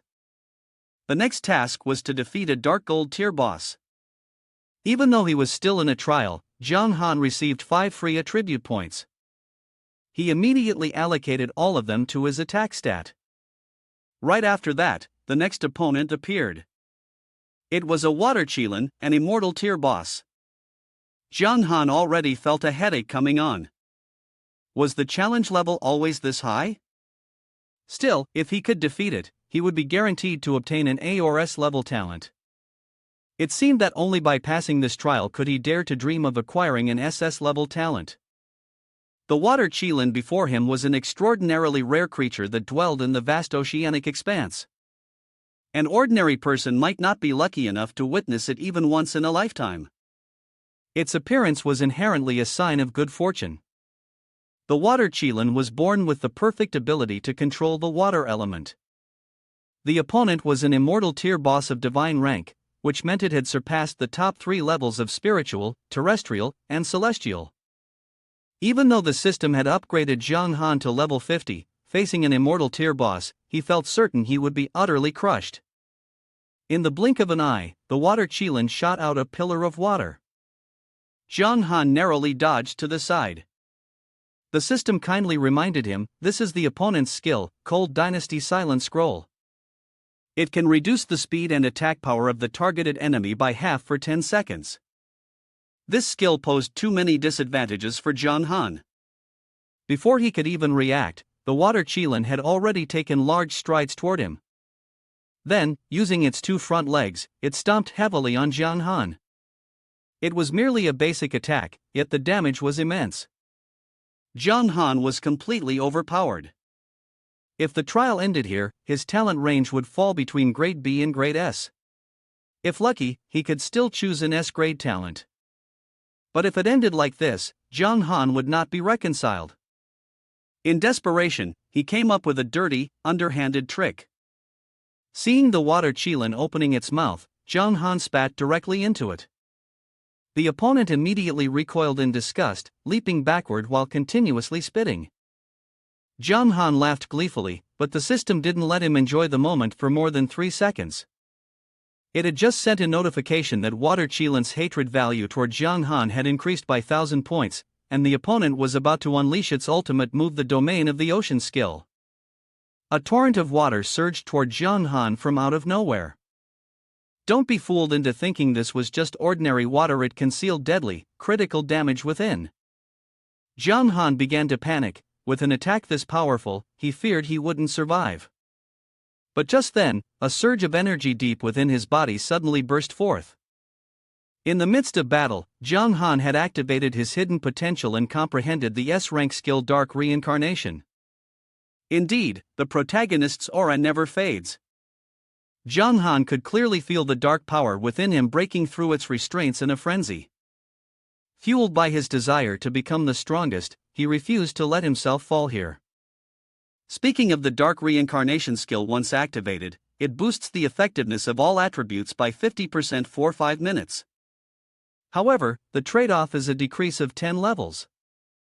Though the cost was steep, in this situation, Zhang Han clinging to it was like grabbing a lifeline. After all, lost levels could be regained. But having joined the darkness battle camp, he only had one life. If he truly died, it would be no different from having his account deleted. Thinking so, Zhang Han immediately used dark reincarnation to enhance his power. On the opposite side, the water Qilin suddenly felt tense due to Zhang Han's overwhelming aura. Such sinister power, just who are you? Zhang Han was surprised to hear it speak human language, but considering it was an immortal tier boss, having broken all conventions, this wasn't entirely impossible. If you admit defeat, I'll tell you. That statement carried pure provocation, causing the water Qilin's rage to skyrocket. Seeing that the opponent refused to compromise, Zhang Han had nothing more to say. He accelerated forward, unleashing the skill kick of righteousness. Against such a powerful foe, the suppression effect could only last 0.5 seconds. He then followed up with a frenzy of slashes. Unfortunately, there was no sword here, otherwise, the damage would have been significantly greater. The water Qilin was struck repeatedly, dazed and battered. It hadn't expected a brat like Zhang Han to know the long-lost kick of righteousness. Its fury peaked as Zhang Han kept landing blows to its face. The skill domain of the ocean had been activated. A massive column of water surged up, bringing with it countless ferocious sea creatures. All of them shared a single purpose, to attack Zhang Han. This skill could last for up to 3 minutes. Trapped in the vortex, a strong sense of foreboding surged within Zhang Han. He had to end this battle quickly. If it dragged on any longer, he'd be crushed by his opponent. But before Zhang Han's punch could reach the water Qilin, a venomous sea serpent suddenly shot out from the water and sank its fangs into his arm. With that bite, Zhang Han lost 500 health points per second for 10 seconds, totaling 5,000 HP. He gritted his teeth and endured the pain, pushing forward toward the water Qilin. But this time, his left leg was suddenly bound by the tongue of a frog. Zhang Han suppressed the pain, summoning all his strength to rush toward his most critical opponent.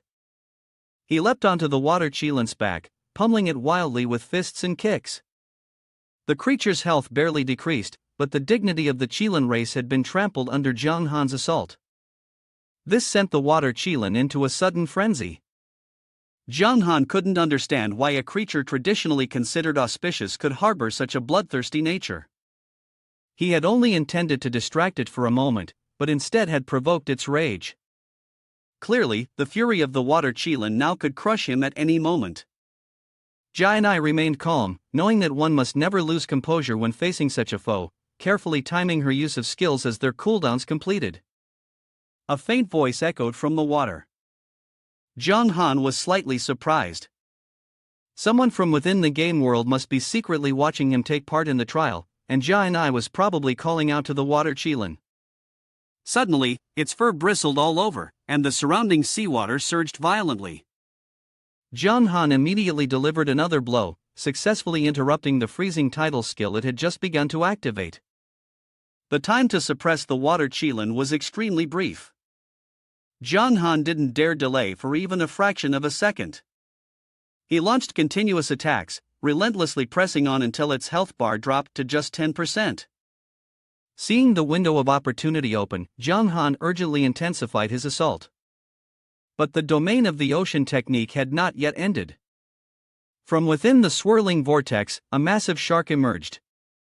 Zhang Han had to deal with it first before turning his focus back to his main target, the water Qilin. By the time his limbs felt numb and no longer under his control, Zhang Han had finally succeeded in defeating his enemy. He had elevated his talent range from approximately grade A to grade S. Though it felt like he had nearly lost half his life, Zhang Han believed it was entirely worth it.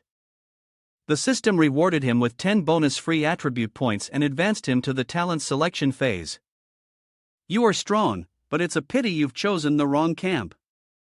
That strange voice echoed once more. Jiang Han felt no sense of urgency.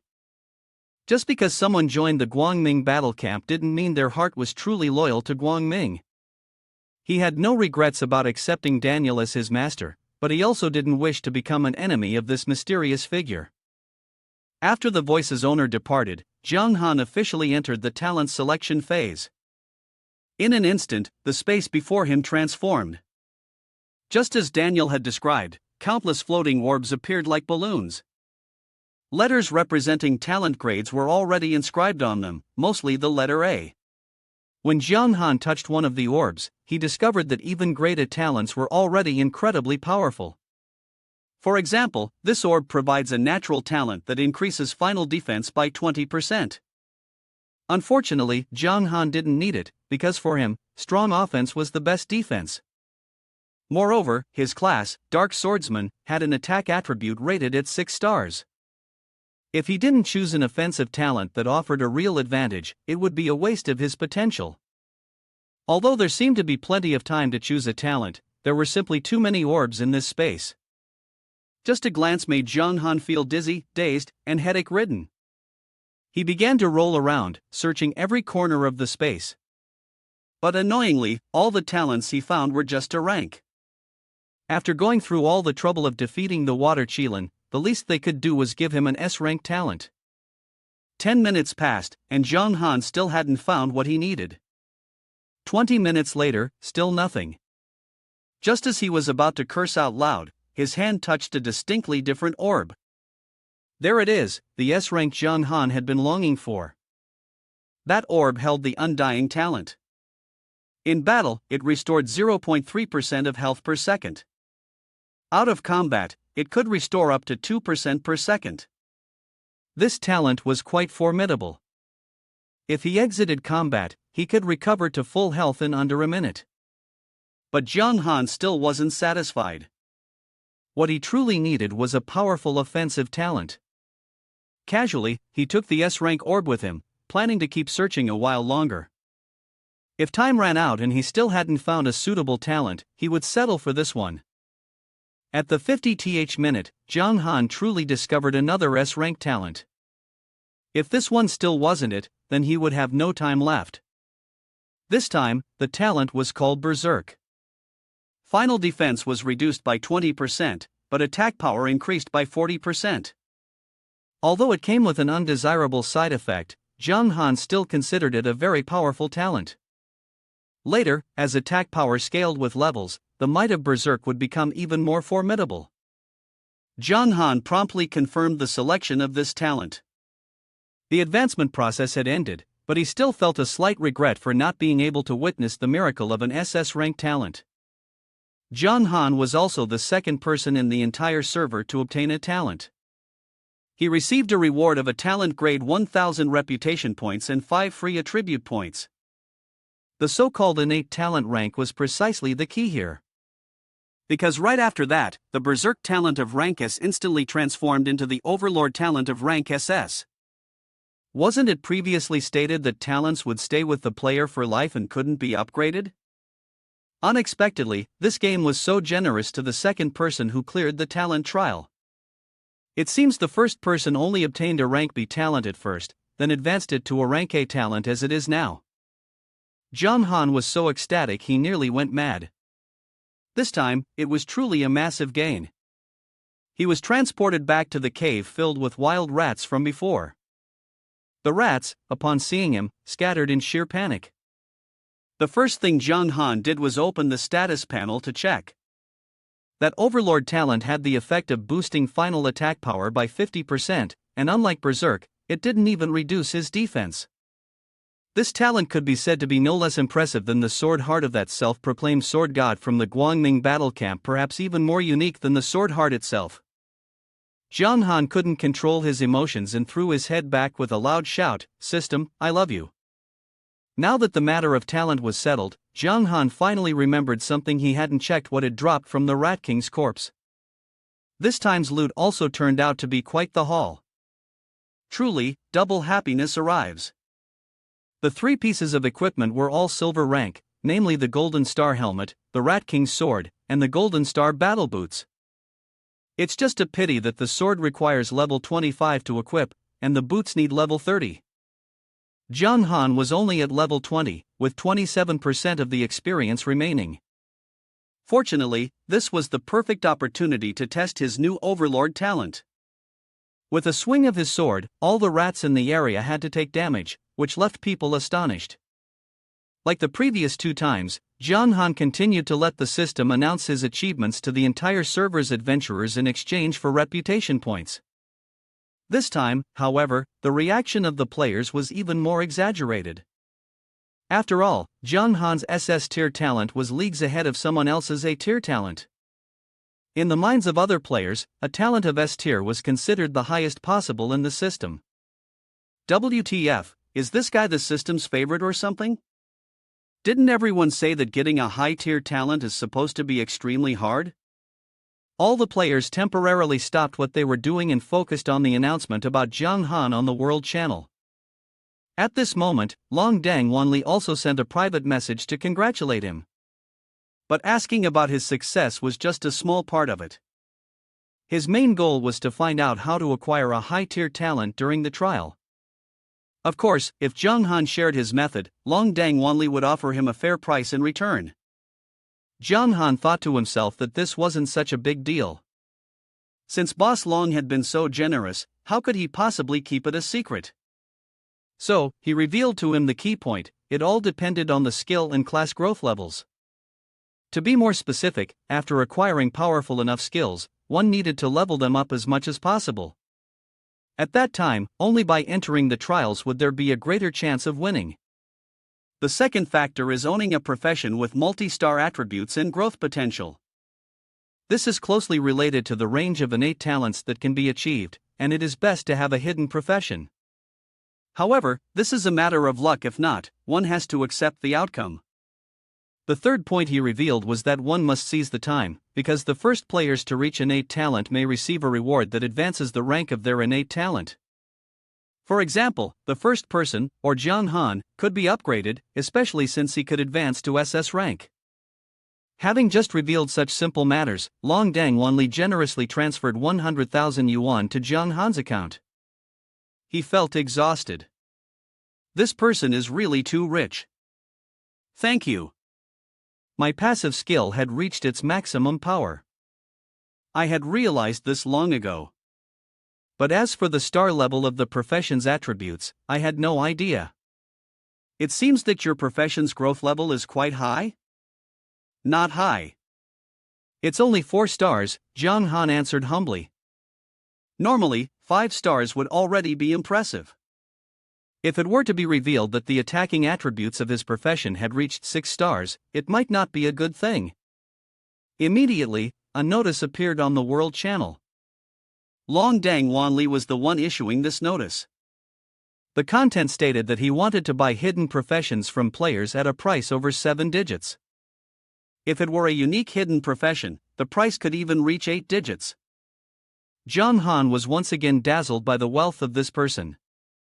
Players could indeed send announcements on the World Channel, but it cost 100 gold coins each time, and the system's recharge function hadn't been opened yet. The price of a single gold coin was astronomical. Just one announcement from Long Dang Wanli might have already cost millions. At this moment, Long Dang Wanli didn't hold back on spending at all. If I can find a hidden class, I wouldn't mind spending any amount. The growth of a class's star rank was incredibly important. In the future, every promotion to a higher star level would make the gap between players wider and wider. Long Dang Wanli planned to stop focusing on leveling up for now. Instead, he would dedicate his efforts to finding a hidden class, preferably a unique one. The entire Dragon Clan Guild was mobilized to gather intelligence for him. An hour later, Jiang Han had completed the task of clearing the wild rats and was ready to return to Daniel to claim his reward. His level had also increased to level 20, enabling him to use the King of Rats sword. When he returned to Gloomy City, Jiang Han stunned Daniel into speechlessness. When he had left, his attack stat was just over 200, but after just one level up, it had reached 750. Seeing the master's reaction, Jiang Han decided to temporarily hide the fact that he had unlocked the SS level talent. If I let him know, he might be so shocked that his heart would stop. Daniel was extremely pleased. Even though Jiang Han didn't say anything, he could tell that his disciple had a remarkable talent, and how impressive it was didn't really need to be questioned further. He acted generously and took the initiative to ask. Jiang Han, what kind of equipment would you like as a reward? Jiang Han never thought that he would be able to choose his own reward. Choosing Daniel as his master was indeed the best decision he had made since entering this game. Daniel had once said he would use all the resources at his disposal to nurture Jiang Han, so the fact that he was allowing him to freely choose his reward was not a lie. Seeing this, Jiang Han decided not to be modest anymore.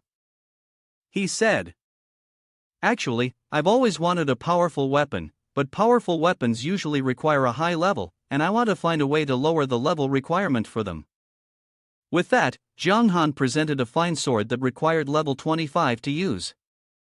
Daniel actually had something that could help him with this. He gave Jiang Han 150,000 experience points to level him up to level 21. Additionally, there was an item called the Heavenly Gifted Pearl. This was a creation of Daniel's, which had the effect of reducing the wear and tear level of silver rank equipment and below by 10 levels. Jiang Han's eyes immediately lit up. He tried using the item Daniel had given him, and sure enough, the sword's level requirement was reduced to level 15. Now Jiang Han could use it comfortably. Jiang Han then took out an item from his bag, the Celestial Bestowed Province, which had the ability to enhance equipment. Daniel was astonished and asked, "Where did you get this from?" Jiang Han casually replied that he had obtained it through luck. Daniel had no objections to the weapon enhancement. The Celestial Bestowed Province in this world had many different ranks, and the quality of the Celestial Bestowed Province in Jiang Han's possession wasn't particularly high. Using it to upgrade his sword to the Silver Rank Sword King was not a bad deal. Encouraged by his master, Jiang Han decided to test the effect, and the result exceeded all expectations. The sword in his hand was upgraded to the Han Yun sword, a gold-grade weapon, with a required level of only 20, which was just right for Jiang Han to use. Jiang Han swung the sword a few times and, sure enough, it felt much stronger than his old sword. Due to this change, the system recognized Jiang Han's strength as having reached a new level boss silver rank. His title, Fallen One, also upgraded to Dark Control, and as a result, his attributes were altered. The most significant change was the increased attack value. With this new stat, Jiang Han even wondered if he could accidentally pierce himself to death. Additionally, his life value increased by 150%. Indeed, the protection of the ancient demon god was on par with the blessing of the goddess of life. At this early stage, the protective power hadn't fully manifested, but as the value continued to rise, Jiang Han would become very difficult for those from the Guangming faction to defeat. "Kid, it seems like you've gained quite the powerful innate skill, huh?" Daniel said, noticing Jiang Han's smile. He was happy for him, but he also saw that Jiang Han had an imbalance between attack and defense. Specifically, his defensive weapon was still very weak. To improve that, Daniel continued to send Jiang Han on missions to earn rewards. Recently, adventurers with a sneaky demeanor had often been spotted around Gloomy City. Daniel didn't know what their intentions were, but if they were from the Guangming battle camp, he couldn't let them live when they arrived here. Jiang Han's mission was to deal with those people. Normally, Daniel would assign him to farm monsters, but this time, it was to deal with players specifically. He had to eliminate 500 of them. Jiang Han accepted the mission and wanted to ask his master for some healing potions, but Daniel shook his head. He was an NPC, programmed to behave a certain way. The potion he gave Jiang Han earlier had been a part of the mission and had been free, but now, if Jiang Han wanted more, he'd have to buy them with his own money. Fortunately, as Jiang Han was a disciple, Daniel could sell him healing potions at a 70% discount. Still, even with the discount, these potions were too expensive for Jiang Han. At that moment, he had only 5 gold coins, 70 silver coins, and 10 copper coins in his pocket. But life was more important. Jiang Han had no choice but to grit his teeth and buy 5 life potions and 4 healing potions. As Jiang Han stepped out of the city gates, a dragon flew by. Riding on the dragon was a high-level expert. After all, no player could be that strong at this point. The dragon rider, when flying past Jiang Han, suddenly froze, because he felt an extremely evil aura pass by. It is usually only the powerful demonic gods who exude such an aura. However, this person was on a mission and did not turn back to check again. Jiang Han watched the dragon's silhouette with admiration. He too wished to ride it, but only at the endgame phase would players have the chance to experience riding the dragon's flight. As he was lost in his admiration, Jiang Han suddenly sensed the presence of another person. The sneaky thief, upon seeing Jiang Han, turned pale with fear. Damn it, Jiang Han Shui has actually become a silver rank boss now. Seeing the kid flustered like that, Jiang Han suddenly felt like teasing him a little. He mimicked the tone of an NPC and spoke mechanically. Foolish adventurer, what is it that you seek by following me? The sneaky thief, upon hearing Jiang Han, started to panic. He was a player with an in-game tag above his head, yet Jiang Han had called him by that provincial-sounding name. As expected, he began to doubt Jiang Han Shui's identity, wondering if he was an NPC. But this thought was quickly dismissed. If he were an NPC, there would be no way there could be a server-wide bounty for his elimination. Furthermore, the video of Jiang Han wiping out hundreds of members of the Guild of the Enlightened was still spreading across the internet. This only proved that he was not a mere NPC.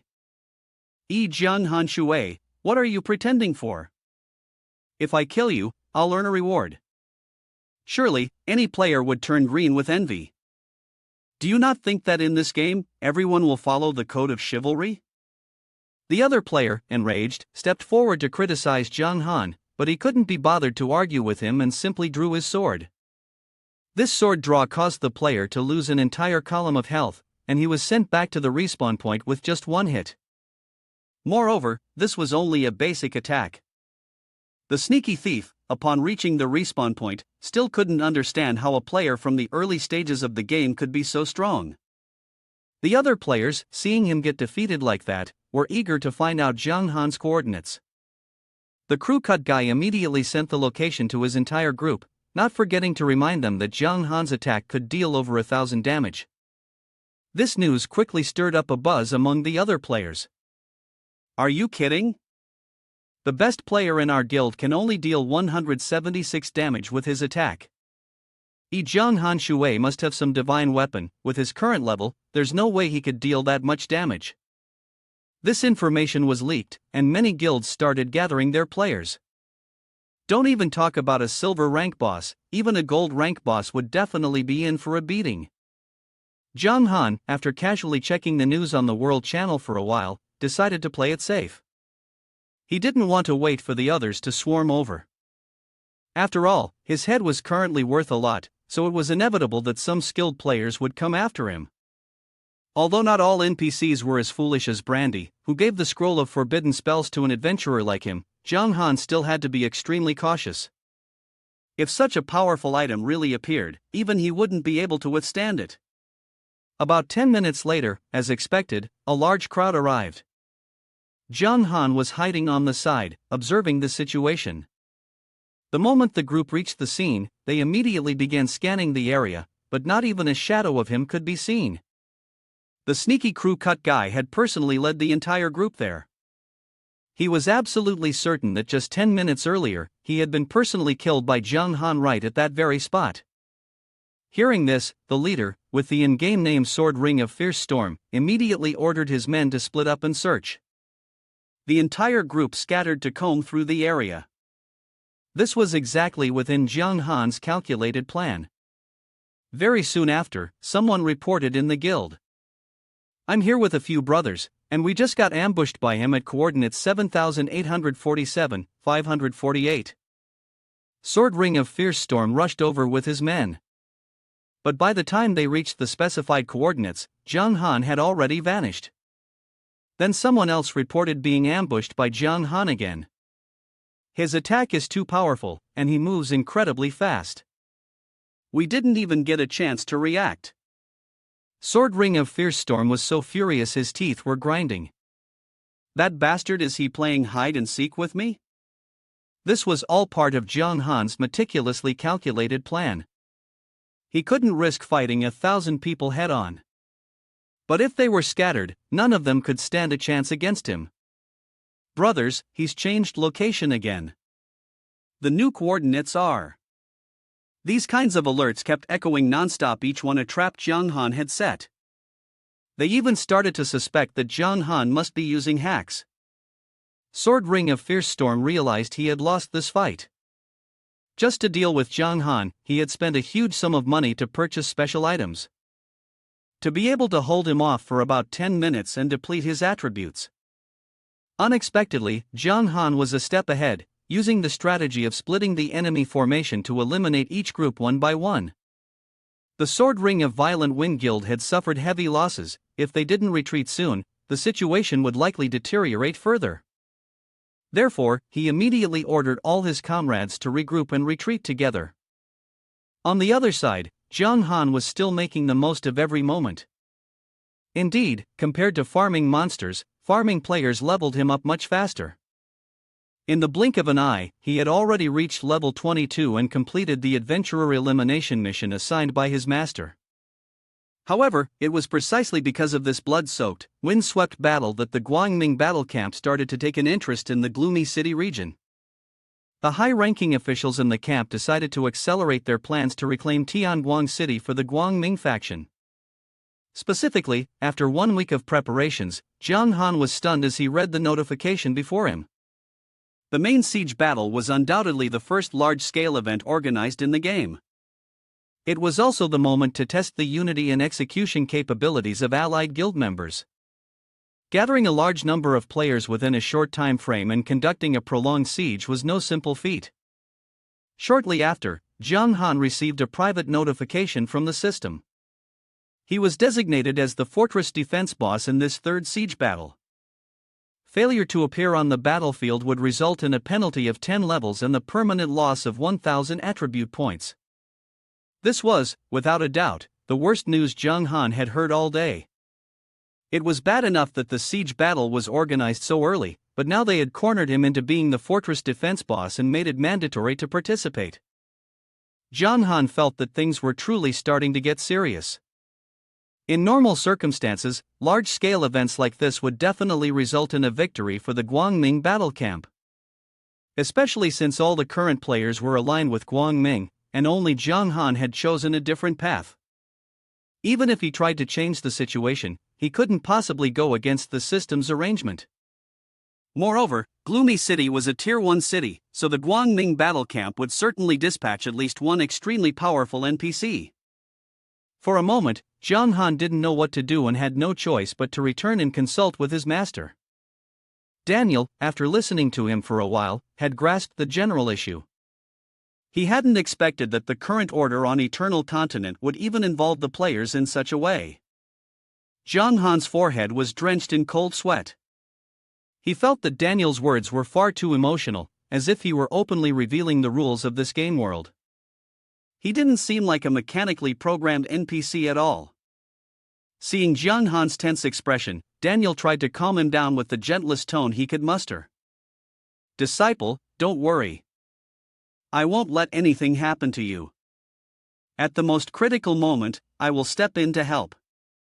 Once you break free from the constraints of the rules, I'll immediately use a formation to teleport you away." Jiang Han was dumbfounded. Were these really things an NPC could say? Daniel seemed like a player with actual thoughts and genuine emotions. "Then what about you, Taoist master?" "I am a necromancer. I do not fear death. Moreover, my mission is already complete. Dying would be a kind of release." "What? A mission?" Knowing that Jiang Han had many questions, Daniel didn't offer any further explanation. He simply said that Jiang Han would surely understand in the future, and for now, there was no need to worry about his life or death. The siege battle was scheduled for a week later. The immediate concern was that Jiang Han had just completed his latest mission and deserved a good kid reward. This time, he wanted a suitable pair of shoes. Daniel generously gave Jiang Han 200,000 experience points and a pair of silver rank speed boots. The level requirement was conveniently set at 22. Jiang Han immediately equipped them. At this point, the only piece of equipment he still had at blue copper rank was his iron gloves, the rest were mostly silver rank. While it didn't amount to much in terms of offensive stats, his defense had now reached an impressive level. With the attack power of other players, they basically stood no chance of breaking through his defenses. After that, Daniel didn't assign him any more missions. Instead, he wanted Jiang Han to further study basic skills. Daniel wrote a letter of recommendation and told Jiang Han to take it to Wraith Swamp. There, a Wraith swordsman could teach him some valuable techniques. Jiang Han accepted the recommendation letter and suddenly realized he had no idea where Wraith Swamp was. It didn't appear anywhere on the game map, everything had to be discovered by the players themselves. Even though Jiang Han had joined the Darkness battle camp, the process was no different. Daniel gave him directions in a perfunctory manner, merely saying that if he kept heading north, he would find it. So Jiang Han once again embarked on a new journey. Not long after, the system sent a new notification informing him that he had entered the Wraith Swamp map. Above him hung a silver crescent moon, and the only light in the swamp came from the faint glow of a few fireflies. But thanks to that light, Jiang Han noticed that the area was littered with decaying bones. They were all ordinary monsters, with no visible level or defense stats. However, Jiang Han could see other attributes, and by estimation, his strength still surpassed theirs. Those rotting bones quickly detected the presence of an intruder. They immediately went berserk and charged at him. Jiang Han didn't back down, swiftly drawing his sword. Just like the training manual, he thought, start with Kick of Righteousness to suppress the enemy, then go in with Frenzied Slash to knock them out. As sword strikes danced wildly in the night, Jiang Han suddenly felt a sharp pain in his left wrist. He had been bitten by a dead bones creature, but his defense had already reached a solid 252 points. A bite from those rotting bones posed little threat. With a flurry of movements, Jiang Han successfully took down 3 of them and earned 6,563 experience points. Though they were a bit pathetic, the experience rewards weren't bad. Jiang Han estimated that if he cut down another 300 rotting bones, he would level up. Such a great opportunity to level up, he absolutely couldn't pass it up. Therefore, without waiting for the enemy to come to him, Jiang Han had already scoured the entire swamp to hunt down these monsters as his leveling fodder. At last, after half an hour, he succeeded in reaching level 23. Now it was time to get back to the main objective, finding the soulbound swordsman. But so far, apart from those common monsters, Jiang Han hadn't seen a single soul. Moreover, the map was vast, and locating one person in it would not be easy at all. Feeling frustrated, Jiang Han reopened the quest log and then discovered something. According to the description, the soulbound swordsman had a consciousness of his own and had become the true lord of this Wraith Swamp. So why should he be the one blindly searching for him? Thinking this, Jiang Han took a deep breath and then shouted as loudly as he could. Soulbound swordsman, I am the disciple sent by Mage Daniel to find you. Not even 2 seconds later, someone answered. You've come to find me. Jiang Han turned around. He had no idea when it happened, but there was now a man with long purple hair casually sitting on a rock behind him, calmly wiping his sword. Daniel sent you to find me, what for? Jiang Han was certain that no one had been there just moments ago, but this man had suddenly appeared as if out of nowhere, proving that his strength must be beyond imagination. Jiang Han handed over the letter personally written by Daniel, saying that the reason for his visit was all in the letter. The soulbound swordsman slowly stood up, but in the blink of an eye, he was already standing right in front of Jiang Han. His speed was so astonishing that it once again left him gaping in disbelief. The man caught the letter, carefully read it through, then burst out laughing. I was just wondering why there was such a strange evil aura emanating from you. Haha, a dark swordsman, huh? Seems like this chaotic world doesn't only produce Guangming heroes, but also spawns creatures that threaten it. That harmful creature was undoubtedly referring to Jiang Han. He had no choice but to swallow his anger, as this man would now become his teacher. Daniel wanted him to teach Jong Han a few techniques of the soul-bound swordsman, but just like Daniel, he too was bound by the rules of this world. Therefore, Jong Han could only learn skills by continuing to complete quests. Jong Han felt suspicious. The way this person spoke was exactly like Daniel, imbued with personal thoughts and emotions. It was as if these NPCs understood everything about this eternal world. But perhaps the administrators were afraid that if they acted too much on personal thinking, it could crash the game, so they uniformly restricted them with many rules. And what puzzled Jong Han the most was what those rules actually were. He posed the question to the soul-bound swordsman, but even he couldn't explain what the rules were. He only knew that they had existed since the birth of Eternal Continent, and everyone had to obey them. Even the 10 great demon gods couldn't break them, let alone a humble swordsman like himself. So has anyone ever tried to break the rules? Jong Han still refused to give up, continuing his segment of 100,000 whys. Soulbound swordsman shook his head. I'm afraid the rules will claim my life before they are ever broken. Alright, there are things that are still too early for you. Once you've grown, become a true dark swordsman, and shake the heavens and earth, then go seek your answers. He quickly returned to the main topic, which was assigning Jong Han the task of the trial. The task was actually quite simple: eliminate the rotting skeletons in the swamp. However, the number Jong Han needed to reach was 1,000, more than 3 times the amount of monsters he had just defeated. Jong Han felt a bit dizzy when he saw the number. How long would it take to kill 1,000? He really just wanted to learn the skill as soon as possible. Soulbound swordsman seemed to have seen through Jong Han's hesitation. He had observed Jong Han's attack power to be relatively good, but to him, Jong Han's overall strength was still weak and required further training. Otherwise, Jong Han wouldn't even qualify to be taught by him. Alright then. Jong Han, feeling a bit proud, immediately accepted the task. Go ahead.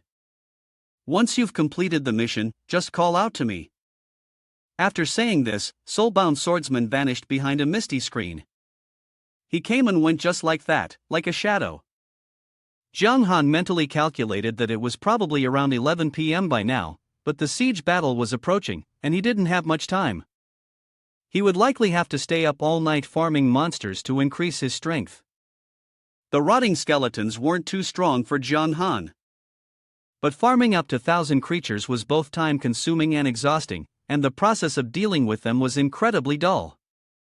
Jong Han tried his best to speed up, hoping to kill as many monsters as possible at once. During the process, a staff dropped as a reward. Since Jong Han wasn't a mage, he decided to put it away to sell later. 5 hours later, the notification he had been waiting for finally appeared. Congratulations, you have completed the mission and can now meet Soulbound swordsman Saran to claim your reward. Jong Han was overjoyed. He only needed 5% more experience to reach level 26. Just then, Jong Han's face began to crack, and his eyes dimmed. He reverted to the ugly appearance he had when he first joined the Darkness battle camp. This was because the temporary concealment spell cast by Daniel had expired. Is this the original appearance of the Dark Swordsman? Before he could even speak, Jong Han saw Soulbound swordsman Saran appear on his own. He happily informed him that he had completed the mission. Saran seemed quite satisfied. In fact, he had been quietly observing from the side the entire time. Jong Han's attacks had already surpassed those of high-level experts at the same level. No matter how many more rotten bones appeared, they couldn't pose a challenge for him. The reward for this proof of ability mission was 200,000 experience points and the privilege to learn swordsmanship skills from Saran. Conveniently, those 200,000 points were enough to level up Jong Han. You don't need to be so polite. Since Daniel asked me to teach you a few techniques, I guess I'm your teacher now. Yes, master. Jong Han obediently responded like a puppy. Saran waved his hand, displaying a series of skills like a street vendor offering goods for Jong Han to choose from. He also explained beforehand, you shouldn't expect too much. After all, your current strength isn't very high, so the number of skills available to you will be somewhat limited. Jiang Han looked at the skills laid out before him. With so many to choose from, Saran still claimed there were limitations. Moreover, each skill was a high-level, exclusive ability of the soul-bound swordsman Saran. Jiang Han glanced through a few, and each one was so powerful that it made him feel pressured. The problem was that these skills required a higher level to be usable, and they also cost money to purchase. Right now, Jiang Han only had a little over 6 gold cents.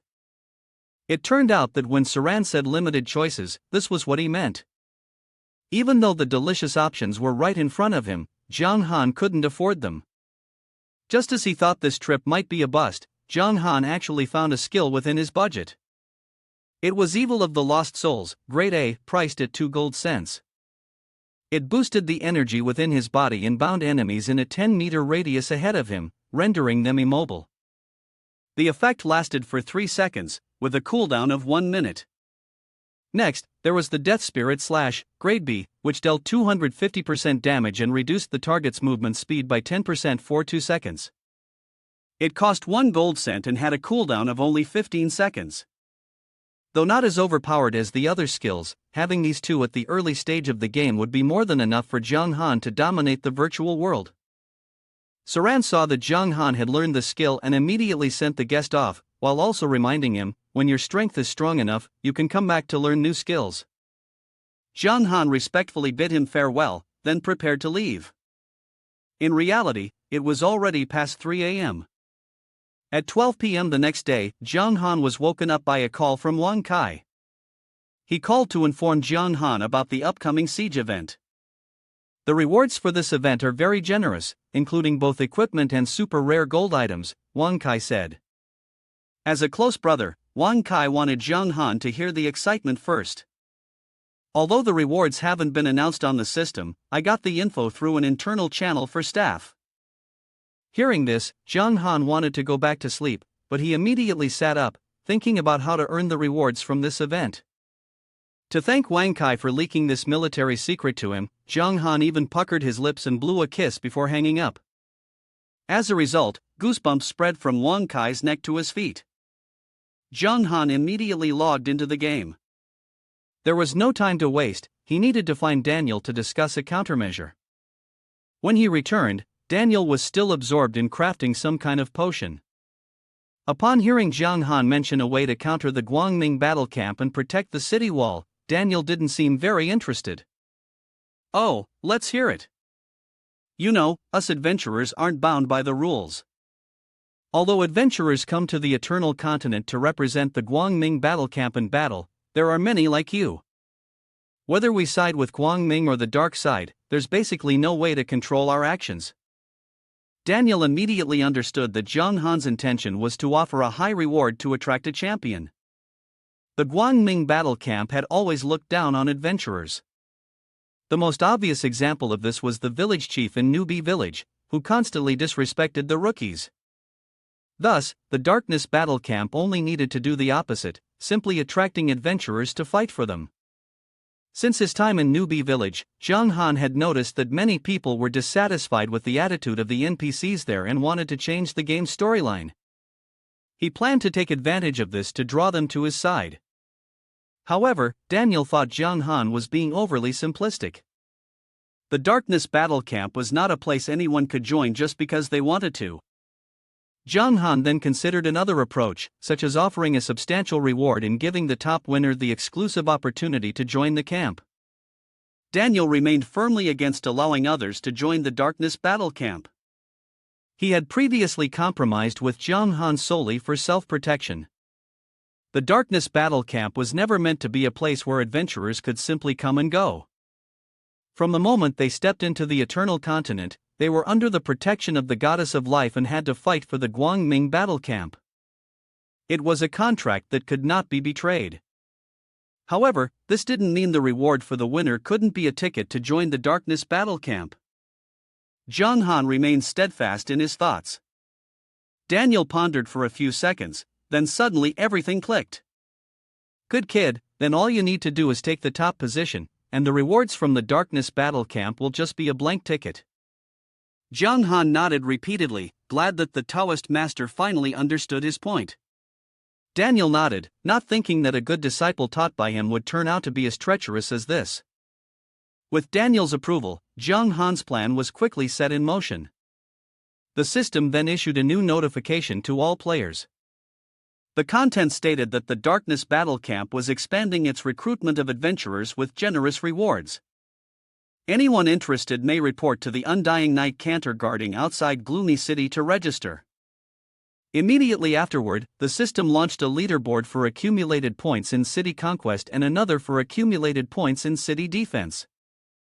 These rankings corresponded to the achievements of the players in both the Guangming and HCM factions. Zhang Han also didn't forget to prepare a separate announcement about the rewards.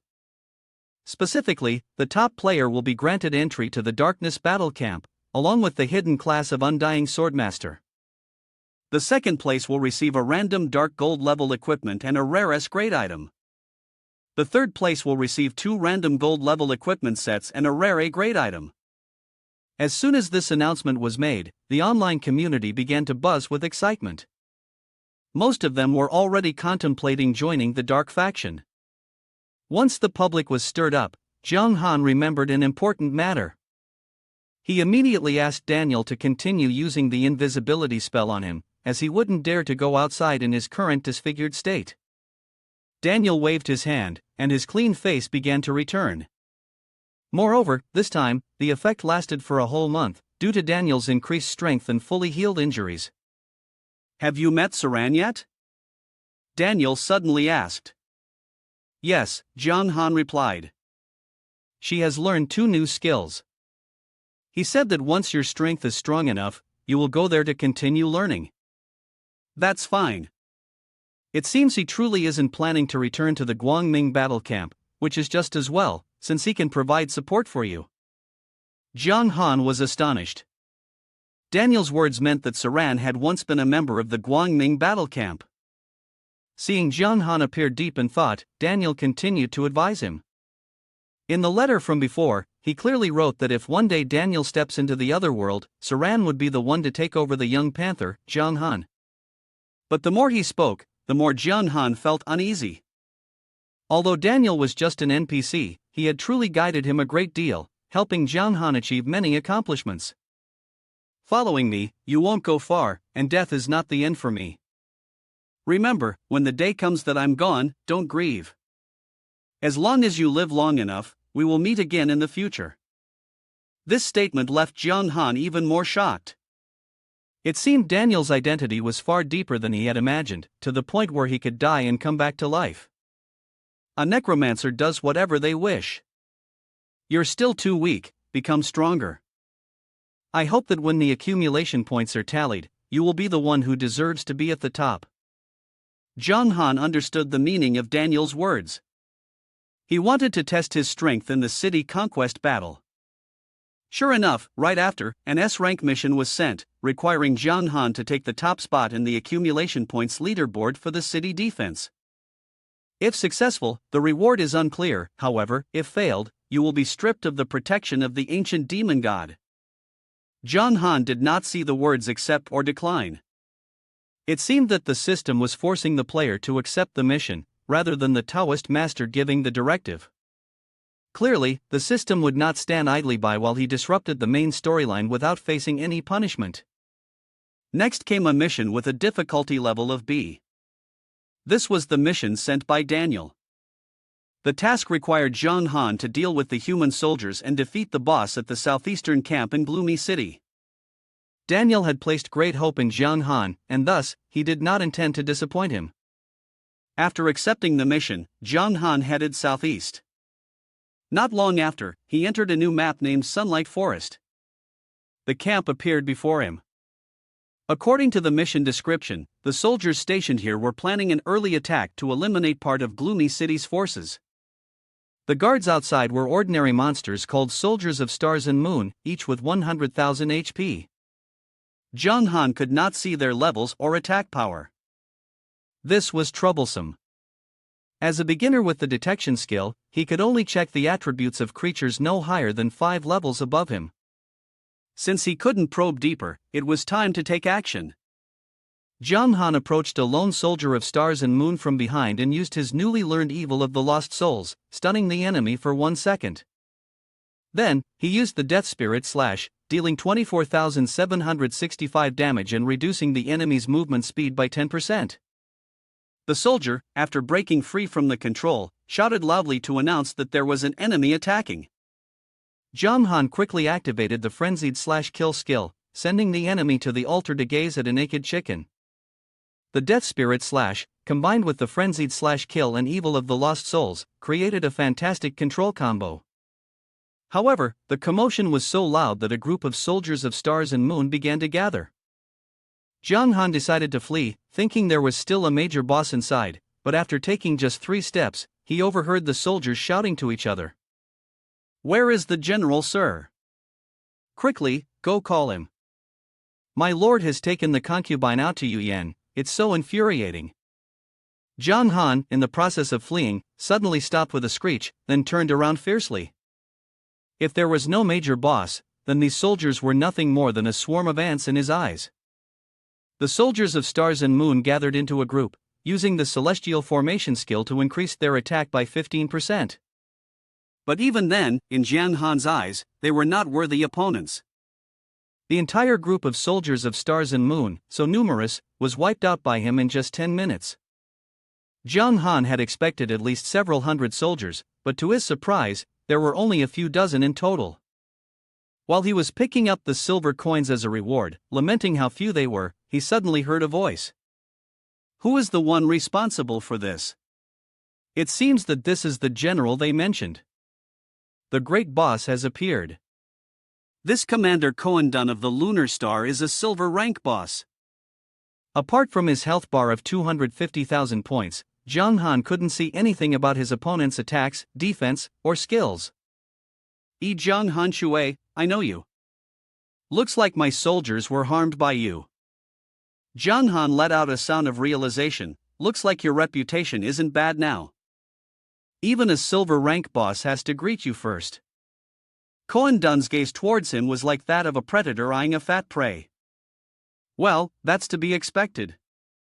Now at Guangming Battle Camp, everyone wants to take Jiang Han's life. If I take your head, the future will bring endless riches and glory. Any beautiful woman I want, I can approach. Any beautiful woman you want, you can approach. But you? I doubt you can last even a minute. Jiang Han's words truly struck Koendan's male pride. He immediately charged, his 2 large axes aimed to split Jiang Han into pieces. Jiang Han, sticking to his usual tactics, first used the kick of righteousness, causing Koendan to lose over 10,000 health.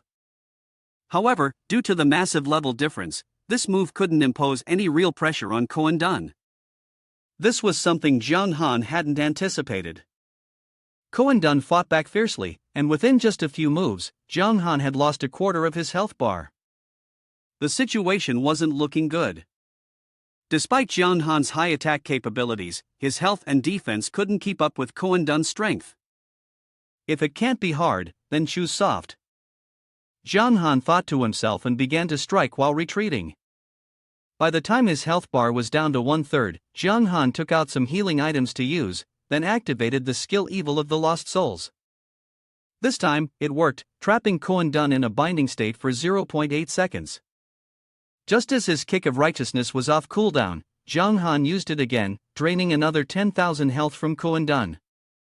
However, Jiang Han's next move was completely unpredictable. He had turned to flee, and Koendan didn't pursue him, basically unable to catch up. Koendan was about to carry his concubine back to camp when Jiang Han suddenly reappeared. It turned out that his earlier retreat was just to buy time for his health bar to recover fully.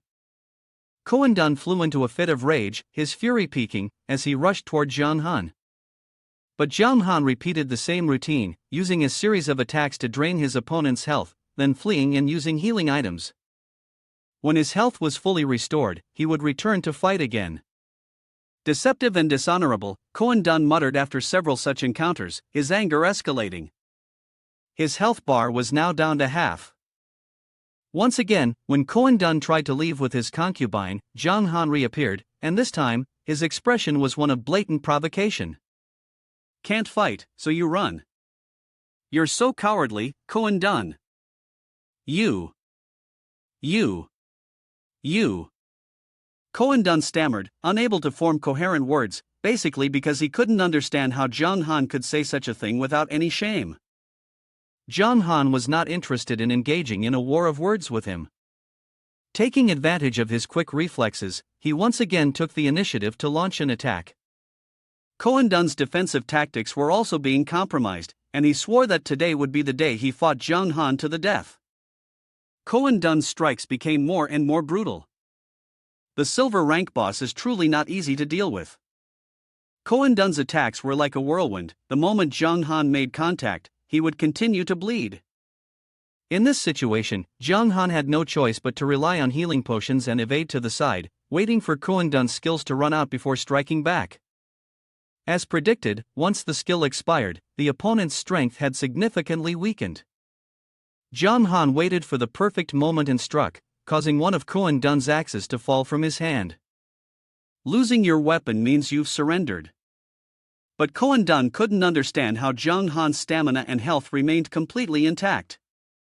Go to the underworld and ask about it, Jong Han replied coldly, then delivered a fatal strike. Koen Dun was taken down, and the mission to breach the camp was complete. The reward, sent immediately, was 600,000 experience points and 1,500 reputation points. After completing this mission, Jong Han leveled up to level 28. From the fallen boss, 2 pieces of gold and 2 silver rank items were dropped, the obsidian enchanted armor and his weapon, Jinlei Fu. The armor was decent, but the weapon was inferior to the Han Yun sword in Jong Han's hand. Therefore, he planned to sell it for money. So, Jong Han texted Long Dang Wanli again. But the required level for Jinlei Fu is 35. Jong Han said, while the highest level player Long Dang Wanli knows at the moment is only level 23. Jong Han continued to push the other party because he had joined the Darkness Battle Camp, which didn't have a storage function. Any equipment he obtained had to be sold immediately for money, otherwise, if he failed, both the equipment and the character would disappear. That would be a waste. After some back and forth, Jong Han finally settled with Long Dang Wanli for a price of 200,000. The transaction method remained the same. Then, Jong Han suddenly noticed that concubine of the woman was still trembling and hiding in the distance. A rather despicable thought suddenly appeared in his mind. Jong Han had been curious for a long time because he had heard that NPCs in the game were incredibly realistic. Now, there was an easily bullied target right there, and Jong Han wanted to test it out. But before he could even touch the concubine, the system sent out a red alert. Jong Han's behavior is considered beastly. The system announced. If you continue to force the action, the system will log it and call for both factions to hunt you down. Jong Han immediately stopped, confirming that the developers wouldn't allow players to engage in such nonsense within the game. Well, never mind. Jong Han lost interest in the woman. He then gave her a quest, which was to go to the Guangming battle camp and deliver a message, saying that Zhang Han Shui in Gloomy City was waiting for them. Anyone who didn't show up was considered a coward. The concubine quickly nodded and scampered off. Mission accomplished, Jong Han immediately rushed back to meet Daniel. This time, the reward he wanted was still the heavenly gifted pearl.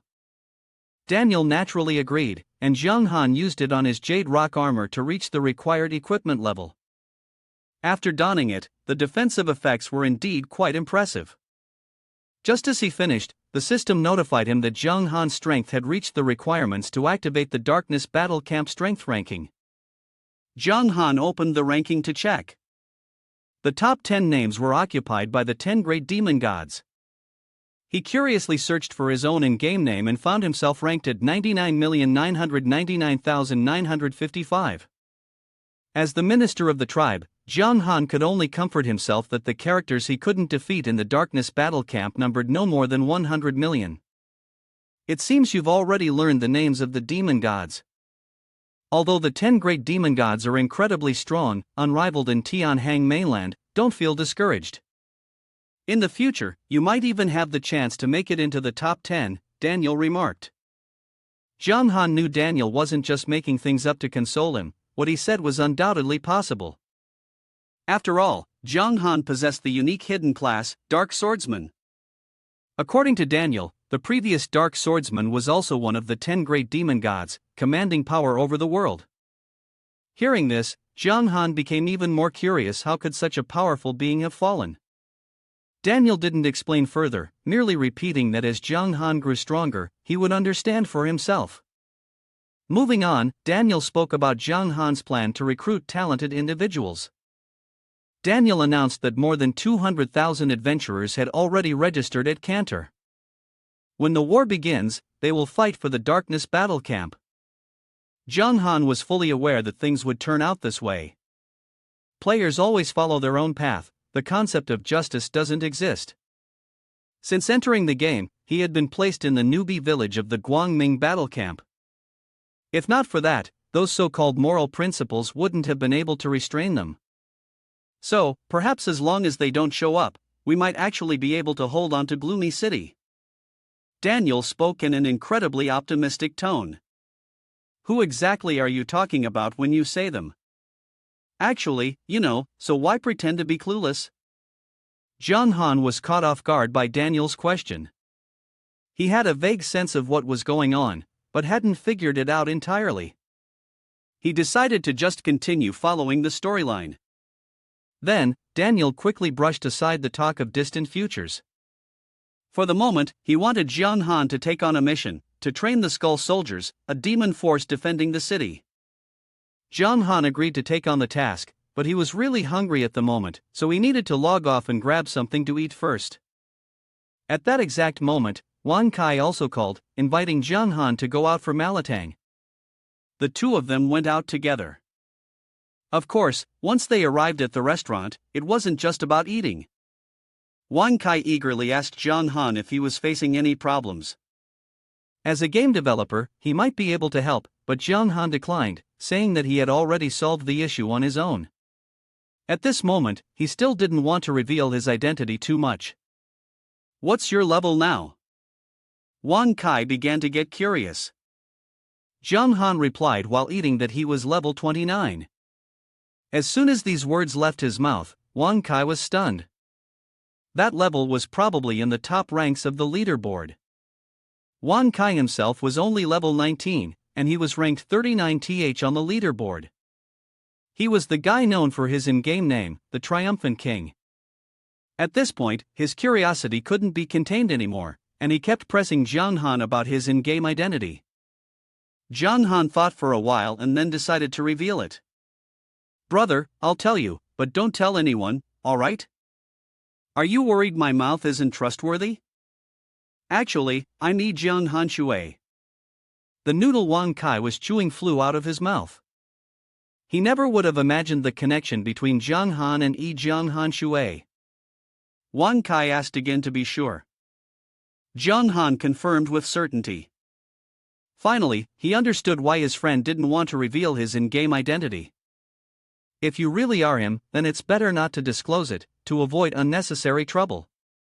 Don't worry about it with me, I'll pretend you never mentioned it. I trust you. After finishing the meal, Jong Han logged back into the game. As soon as he entered, he received news that adventurers were flocking to the Dark Faction, which had alarmed the high-level experts of the Guangming Battle Camp. They decided to move up their attack schedule by 4 days, aiming for a quick and decisive victory. If the attack was moved up by 4 days, it meant that it would start tomorrow. Jong Han was extremely surprised. This was an activity that had been confirmed to take place at a specific time in the game, yet it was still able to be rolled out earlier than expected. Jong Han recalled that before the game was launched, there had been an email announcement stating that every NPC had their own story and script. Therefore, they could actively change the predetermined events. At the time, Jong Han had thought this was just a marketing trick by the developers to stir up players' curiosity. But with the current situation, it seemed like the NPCs in the game truly had the ability to take control, or perhaps he had been overthinking things. The accelerated progress of the siege could also be because the developers didn't want players to join the Darkness battle camp, so they intentionally made changes. But whatever the reason, this situation brought many disadvantages. Zhang Han felt he needed to act quickly. For now, he should focus on completing the soldier training mission that Daniel had given him. Although it was the middle of the night in the game, he still gathered all the skeletal soldiers in the city. Once they had assembled, Zhang Han began his training. According to the system's suggestion, he could use his active skills to have the skeletal soldiers observe and learn. However, their potential was quite low, so Zhang Han would probably need to practice multiple times to see any progress. The first skill Zhang Han wanted to teach the skeletal soldiers was the kick of righteousness. He tried performing it once. Did you see that? The essence of this skill is kicking. When you encounter an enemy, especially an adventurer from the Guangming battle camp, you must kick with all your might. Kick them wildly in the face, and keep kicking until they die. Zhang Han seriously reminded the soldiers. He didn't know why, but thinking about how these soldiers would use the kick of righteousness to attack the adventurers tomorrow made him feel quite excited. My lord, could you perform it once more? We didn't observe it properly, a skeleton spoke up. As the system reminded us, these skeleton soldiers are indeed too weak. Zhang Han patiently performed the action again. By the second time, 13 skeleton soldiers had learned the B-level kick, while 3 others had learned the C-level version. Zhang Han noticed that the enlightenment abilities of these skeleton soldiers were not the same, which meant the skill levels they obtained were also different. Fortunately, the effect was still similar to his original kick of righteousness, although its power had been significantly reduced. Zhang Han repeatedly performed the action for the soldiers to mimic. After some persistence, the task was completed. With little time left, Zhang Han hurried back to Daniel to see if he was prepared. At that moment, Daniel was sitting outside the city walls, gazing at the moon. His posture seemed a bit off. The reward Zhang Han received this time was an unknown tier item called the Broken Moon Fragment. Its effect was to grant an unconditional immunity to a fatal blow, with a cooldown time of 1 month. Zhang Han didn't expect that completing a C-level task would reward him with such a valuable item. Daniel was being far too generous. Seeing Zhang Han happy, Daniel smiled as well. Fate is truly wonderful to the point that words cannot describe it. Daniel was still laughing joyfully when, in an instant, he sighed deeply and then began to open up under the moonlight. Initially, he had used the Broken Moon Fragment's effect to escape from the pursuit of the Lightbringers. Before his cooldown had ended, he happened to encounter Zhang Han, and then reluctantly took on a disciple. In the end, he handed this over to him. Zhang Han immediately sensed something was wrong. Sure enough, Daniel soon revealed that his mission was complete and his time in the mortal realm had come to an end. If the Broken Moon Fragment were to fall into the hands of those hypocrites of the Guangming faction, he would rather hand it over to Zhang Han first. The wound could be avoided, but don't forget what I told you before. As long as you live long enough, we will definitely meet again in the future. Zhang Han suddenly felt a tingling in his nose, and Daniel's hand on his shoulder felt as heavy as a mountain. Taoist Master, who exactly are you? Still the same answer, when your strength is strong enough, all the clouds and fog will naturally dissipate. Daniel waved his hand and left, not forgetting to remind Zhang Han that tomorrow was an important mission, and he had to protect himself well. Zhang Han was also someone who knew how to listen. To prepare well for the mission that would begin at 10 a.m. the next day, he decided to log off and get a good night's sleep. At exactly 9:30 a.m. the next day, Zhang Han started the game. Just as he was settling in, he noticed countless people appearing around him. The system also sent a new reminder. The defense mission of Gloomy Castle will begin in 30 minutes, and the ranking mission for the accumulated points of the goalkeeper has also started. If Zhang Han fails this time, not only will he face severe punishment, but perhaps this life will be completely ruined. As soon as Zhang Han appeared, he attracted the attention of all the other players. After all, he was now very famous, with perhaps hundreds of millions of players wanting to hunt him down. Everyone surrounded Jiang Han, each person speaking a sentence, immediately turning into a chaotic mess. Jiang Han had no time to chat with them. As the third-ranking goalkeeper boss, his priority was to get up to the city wall and observe. Jiang Han dashed toward the wall, and as soon as he reached the top, he saw Daniel. For some reason, the moment he saw him, Jiang Han felt at ease. Although Daniel had said that his time in this world was coming to an end and he would soon depart, Jiang Han would feel just a little happier as long as he could see him for one more day. The two exchanged a few simple greetings, and then the system's activity announcement officially started. Jiang Han, as a silver rank boss for the third wave, could not appear prematurely. Below the city wall, waves of players and NPCs from the Guangming faction were rushing forward. Leading them was an NPC named Warrant Officer, level 20, a blue copper rank boss. He led the Guangming faction members while loudly chanting slogans, raising the morale of those following behind. On this side, Daniel quickly set up the formation to prepare for battle. A gate to the city opened, and the army of skeletal soldiers marched out. They used the trampling technique that Jiang Han had taught the day before to launch a surprise attack on the enemy. Most of the players were unable to adapt to this type of move and fell in great numbers. Even those who participated in the darkness battle camp were stunned when they saw the skeletal soldiers use the kick of righteousness. Damn it, they can't even fight back without hitting the face. These skeletons are ruthless. Impressive, indeed. We're lucky to be on their side. Daniel observed the battlefield, seeing the skeletal soldiers use the kick of righteousness, and then turned to look at Jiang Han with a fond glance. Truly, he was a disciple that Daniel was proud of. Even under his armpits, he was surprisingly competent.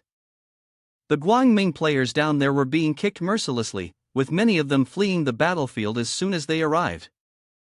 However, as history creates heroes, there were still capable players on the Guangming side. They fought valiantly, and names began to appear on the leaderboard for accumulated points. Jiang Han didn't want to just wait idly. Although he was the boss for the third wave and couldn't leave the city right now, he still wanted to rack up points. By chance, one of his brothers was an archer. Jiang Han wanted to borrow his weapon. At first, the archer hesitated, as in his eyes, Jiang Han was a warrior, and warriors couldn't use bows. As a result, Jiang Han had to pay him 10 silver for 10 arrows before the archer agreed. The bow wasn't anything special, it was just a white-tier wooden bow. After Jiang Han switched his equipment to this, his attack power dropped to only 842 points. He carefully aimed and fired the first arrow. As expected, he immediately hit an adventurer from the Guangming faction, earning 1 accumulation point. However, the person Jiang Han struck was actually a level 20 defensive warrior deputy faction leader. One shot, and he instantly killed him, causing the players from the Guangming battle camp who were already cautious to become even more fearful. The owner of the bow was also left dumbfounded. This was just an ordinary wooden bow, and Jiang Han wasn't even a professional archer, yet he could unleash such high damage. Yeah, not bad, Jiang Han clicked his tongue, then continued pulling back the bowstring. This time, just like before, he took down an enemy level 21 fighter. The young man beside him was growing more and more astonished. Another instant kill. Did you become this strong after joining the dark faction? And always hitting too? Jiang Han couldn't hide his sense of satisfaction. It seemed that not only was his swordsmanship good, but his archery skills weren't to be underestimated either. Seizing the momentum, Jiang Han knocked 3 arrows and pulled them back simultaneously. I am Jiang Han Shui, you can also call me the reincarnation of the legendary general.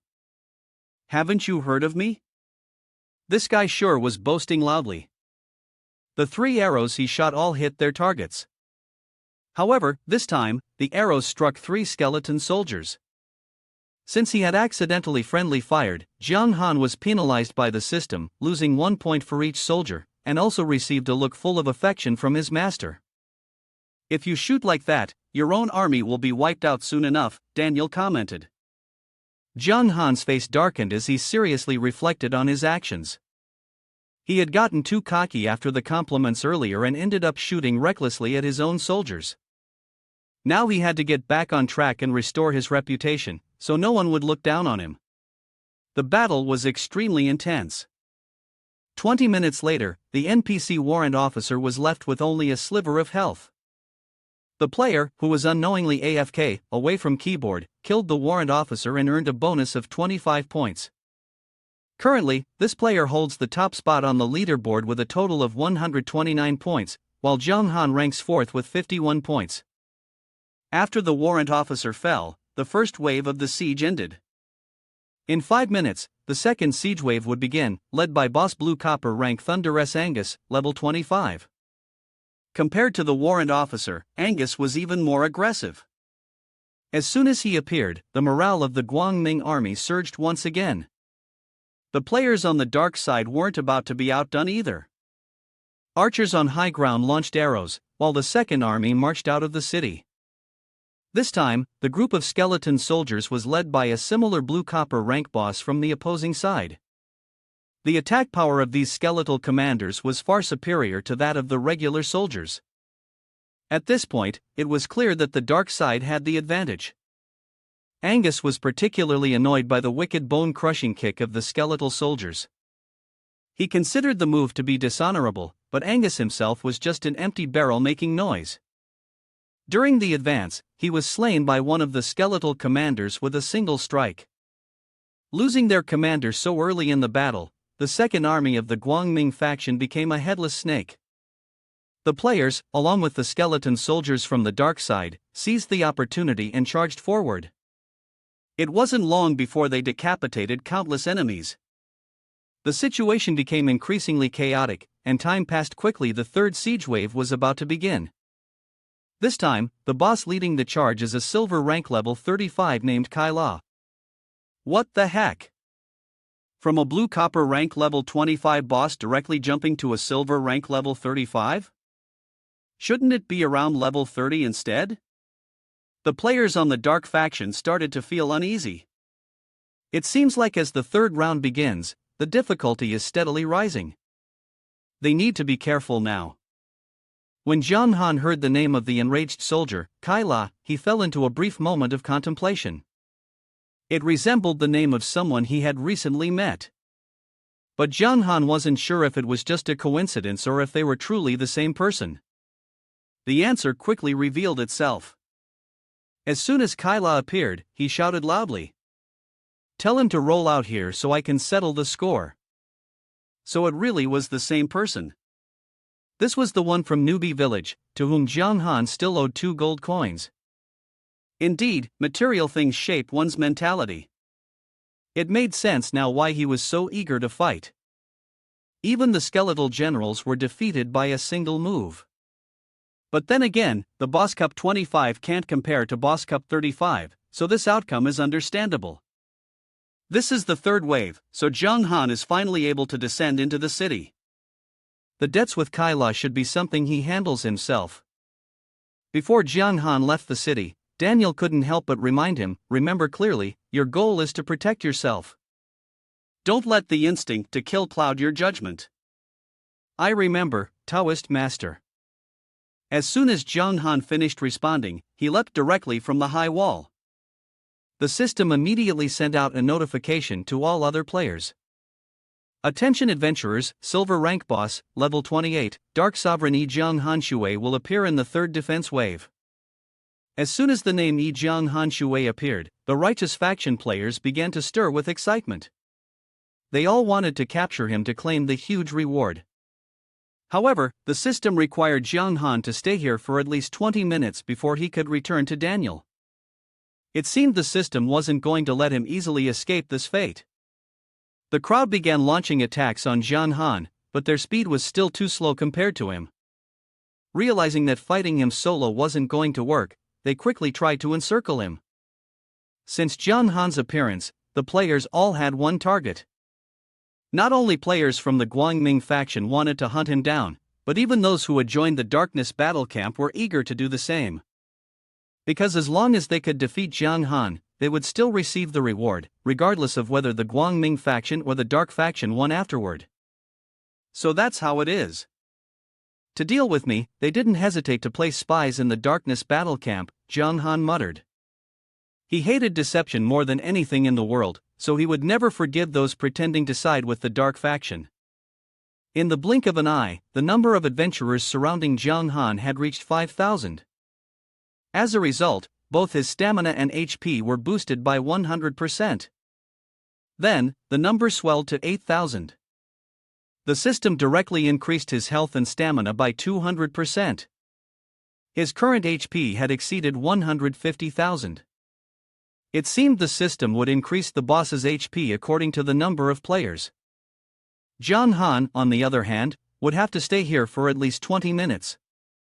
After 1 hour of charging, all the players rushed at Zhang Han like madmen. He, on the other hand, was thoroughly enjoying the bloodshed. Each swing of the sword claimed the life of an adventurer. Watching his teammates continuously get instant-killed like this, the other players couldn't help but feel a little hesitant. What kind of damage is this? Has Zhang Han Shui truly become a boss?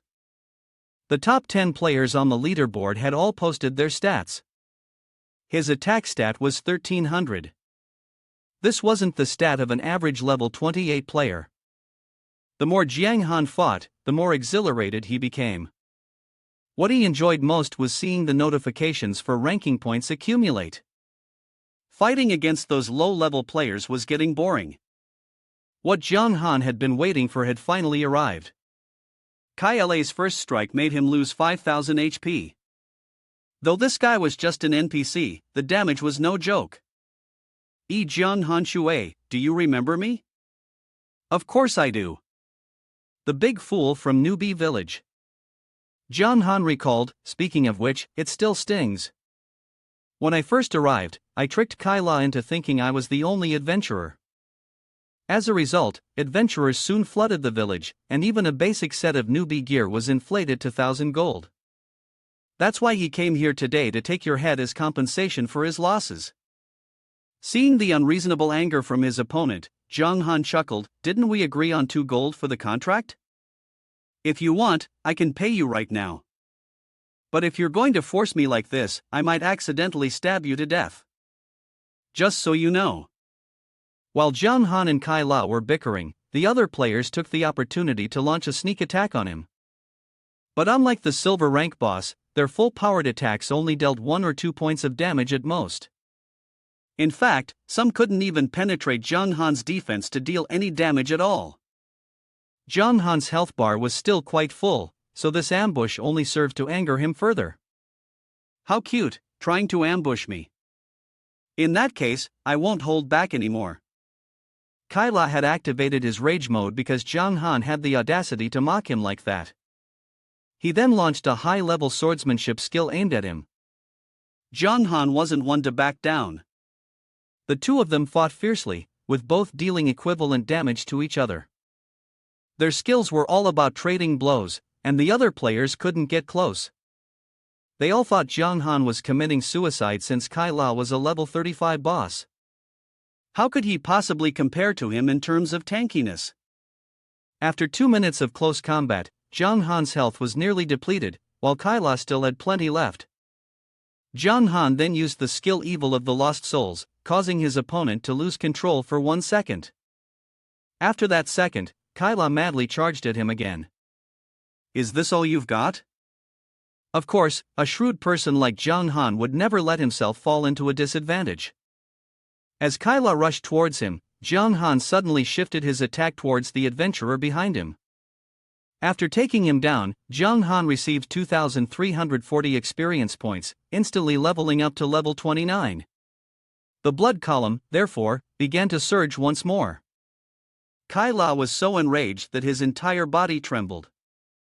You really are a slippery bastard, and I'm still as dumb as I was back in the day. The damage from Zhang Han's sword is one thing, but your big mouth deals just as much damage. Kai La, infuriated by the provocation, put all his strength into the sword in his hand and charged forward. But his fury left him vulnerable, exposing an opening. Zhang Han immediately seized the opportunity and unleashed his familiar kick of righteousness. Just this one strike dealt over 10,000 damage. His classic combo followed, using a wild barrage of attacks after the kick of righteousness. Once again, Kai La was overwhelmed, forced to retreat temporarily to recover. To play it safe, Zhang Han took out a potion that increased his vitality, restoring 1000 HP per second for 10 seconds. "Mutant, today you will pay for every single one of your actions," Kai La snarled. Zhang Han felt as though Kai La had used his entire life to curse him out. This guy was now in a state of berserk fury, and his enhanced skills weren't bad either. He gained a 20% increase in attack power and 25% speed, lasting for a full minute. But even so, Zhang Han wasn't overly concerned. He raised the sword in his hand, summoning his skeletal soldiers back to protect him. The dead bones, at Zhang Han's command, quickly returned. The other players could only stand there, stupefied, watching everything unfold, as if this game had nothing to do with them at all. There's actually a type like this? This game has completely shattered my perception. Zhang Han summoned the skeletal soldiers with the intention of having them unleash their group skill, Iron Wall Formation, to create a solid barrier in front of him. As a result, the defensive power soared by 100%. What Zhang Han was waiting for now was for Kai La's 1 minute of rage to pass. By then, taking him down would be as easy as slaughtering a lamb. Kai La had brute strength, but lacked intelligence. The only thing he could do was vent his power through a flurry of frenzied attacks. But Zhang Han had calculated everything. Even under the influence of rage, Kai La's power was still not enough to break through the Iron Wall Formation within a minute. Realizing that solo combat wasn't working, Kai La finally started using his head a little. He roused the morale of the players on his side, claiming that if they could rely on their numbers to take down Zhang Han, victory would be within reach. But what he didn't expect was that those players, after witnessing Zhang Han's power with their own eyes, had started to waver.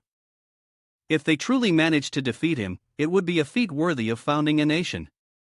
But taking him down wasn't easy, and if they failed, they feared he'd hold a grudge against them.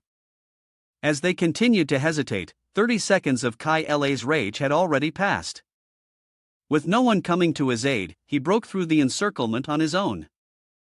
The power he gained from his rage was indeed astonishing, but the Iron Wall Formation formed by the skeletal soldiers was not something that could be easily broken. In the blink of an eye, another 10 seconds had passed, and Kai La was still desperately attacking. Another 10 seconds later, he was still exerting all his strength. Finally, when the state of frenzy reached its final moments, Kai La managed to break through the encirclement. But as he got close to Zhang Han, that state came to an end. With a bang, Kai La had essentially submitted himself to the wolf. Zhang Han took advantage of his charge and once again unleashed the devastating kick. Then, it was back to the relentless slaughter. At this point, Kai La's health bar was nearly empty. He hastily begged for mercy. "Big brother Zhang Han Shui, please spare me. Let's resolve our misunderstanding." Resolve what? Zhang Han executed another strike. With one final blow, Kai La was sent to his death. Zhang Han received 500 accumulated points, 2,000 reputation points, and 300,000 experience points. He quickly leapt to first place on the leaderboard. The other players watching this scene could only stare in confusion. They never thought Zhang Han would take down a level 35 boss so effortlessly. Kai La's equipment quickly dropped, but none of the other players dared to snatch it. Zhang Han swiftly collected all the loot into his bag. It had only been 7 minutes since he arrived in the city. With the remaining 13 minutes, he could earn some more experience and accumulated points for the ranking. Daniel observed every move of his battle, not missing a single detail. The more he watched, the prouder he became of this unruly disciple. Daniel was certain that by the time he was resurrected, Zhang Han would have become a high-level expert renowned across the Tianhang mainland. Suddenly, from the distant horizon, a stream of black smoke appeared. Daniel, who had been cheerful, immediately became stern-faced. "Brandy, you truly are a restless ghost." For minutes later, the players below the city walls began to abandon their resistance and, instead, sought ways to flee. It felt like this wasn't a battle, but more like a place for Jiang Han to beat people for experience. Until a young man with blonde hair and a majestic expression appeared, walking against the crowd. Jiang Han Shui, I've got your head now. Jiang Han could sense that this man was a high-ranking player among the crowd. His ID was Autumn Wind in the Parasol Tree, and his profession was Red Flame Swordsman, level 25. That said, this is also a hidden class. Jiang Han was quite curious. In this game, owning a hidden class already set you apart on your own path. So why did Autumn Wind and the Parasol Tree come here to cause trouble for him? The reason Autumn Wind and the Parasol Tree came was because he had heard a rumor that if a player with a hidden class abandoned their current hidden class, they would be replaced with equivalent rewards. In other words, if he defeated Jiang Han, he would not only acquire his hidden class but also receive compensation for his own hidden class. Moreover, he was very interested in Jiang Han's strength and wanted to spar with him. Most importantly, his SS-level talent made Autumn Wind and the Parasol Tree green with envy, which was why he was making excuses to cause trouble. Oh, I see, Jiang Han nodded. Autumn Wind and the Parasol Tree seemed to be an impatient person. Otherwise, he wouldn't have immediately used the skill Fury of the Iron Chain Flame as soon as he encountered Jiang Han. After using it, all attributes will increase by 50% and remain for 2 minutes. The price to pay after the skill ends is a reduction of 10 levels in rank. Even Jiang Han himself considers this to be a decent skill. Although the cost is high, once it triggers, the burst is incredibly powerful. It seems that you and the opponent have no grudges, yet he has made a bet here for a life or death situation. The opponent took the initiative to attack first, and with just one strike, Jiang Han lost 10,000 health. The players around seem to have grabbed a life-saving straw, immediately elevating Autumn Wind and the Parasol Tree to divine status. Cool, the nemesis of Jiang Han Shui has appeared. I told you, there are so many great ones in the eastern region, there definitely isn't just him. We just need to wait here and steal the final kill. Jiang Han didn't pay any attention to the comments from the onlookers. Autumn Wind and the Parasol Tree hit him once, so he returned the favor. As usual, Jiang Han started with his leg stomp move. The other player lost more than 8,000 health and was suppressed for 2 seconds. To minimize damage, he immediately activated the Flame God's Guardian skill to increase his defense by 30% for 5 seconds. As expected, Jiang Han continued to use his frenzied assault. After this killing spree ended, Su Feng Wutan was left with only 23 health points. This wasn't because Jiang Han was too strong, but because his opponent's health was too fragile. Autumn Wind and the Parasol Tree realized that he had been too reckless, as he was fundamentally no match for Jiang Han. So, he used his last bit of strength in an attempt to escape. The scenario seemed perfect, but unfortunately, it didn't unfold that way. Jiang Han had managed to use Evil of the Lost Souls to lock his opponent in place for 1 second. Damn it, not again. Autumn Wind and the Parasol Tree shouted, "How do you have so many crowd control abilities? Tianyu Chihua, if you don't come here to help me, I'm really going to die." It turned out that there was still an ally. A beam of light shot from afar, striking directly into Autumn Wind and the Parasol Tree's body. His health was instantly restored. It turned out that Tianyu Chihua, whom he had just called for help, was a divine priestess, and the skill she had just used was divine healing, which brought him back from the brink of death in the blink of an eye. However, after using it, the caster would be frozen for up to 7 days. Jiang Han remained silent, realizing that Tianyu Chihua must also be someone with a hidden class. Autumn Wind and the Parasol Tree, after being fully replenished, immediately regained its imposing presence. Jiang Han Shui, let's do it again. I have more than 10 priests supporting me. If you have the skill, try hitting me and see. Wrong.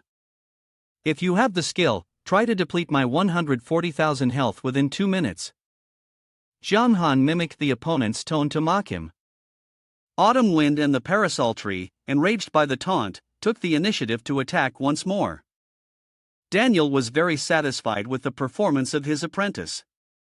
He had been in the city for more than 10 minutes, yet he had not once allowed himself to be provoked into losing his cool.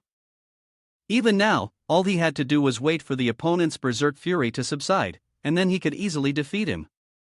Just as Daniel had predicted, Autumn Wind and the Parasol Tree truly couldn't defeat Jiang Han within 2 minutes. On the contrary, he ended up being reduced to level 15. Jiang Han didn't want to waste time with these insignificant opponents and directly eliminated both of the risky duo. Whether you're an advanced class or whatever, I'll send you all on your way. The experience gained from them also helped him reach level 30. Although the process of leveling up by farming these enemies was smooth, Jiang Han still felt somewhat tired. It was rare for 2 advanced class players to appear at once. It seemed the skilled players in the Eastern Zone were indeed numerous. 20 minutes had passed. According to the plan, Jiang Han could now return to the city. But something unexpected happened. The 4th and 5th waves of the siege were merged and would begin within the next minute. This time, the bosses leading the charge were the level 50 gold boss, Jennifer, and the level 80 dark gold boss, Brandy. The group of players looked bewildered. Why is there an 80 level boss? That surpasses all the player ranks here. Is this really a place for a level 10 newbie like me? Are you an idiot? The next step is clearly to follow the storyline.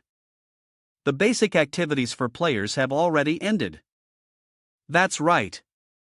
According to the storyline, the righteous side always has the upper hand. With Brandy appearing like this, it seems like Gloomy Fortress is destined to fall. Daniel immediately became anxious upon hearing this. Jiang Han Shui turned around. You absolutely cannot participate in the next battle. At this point, Jiang Han had already secured the top spot on the tower defense leaderboard.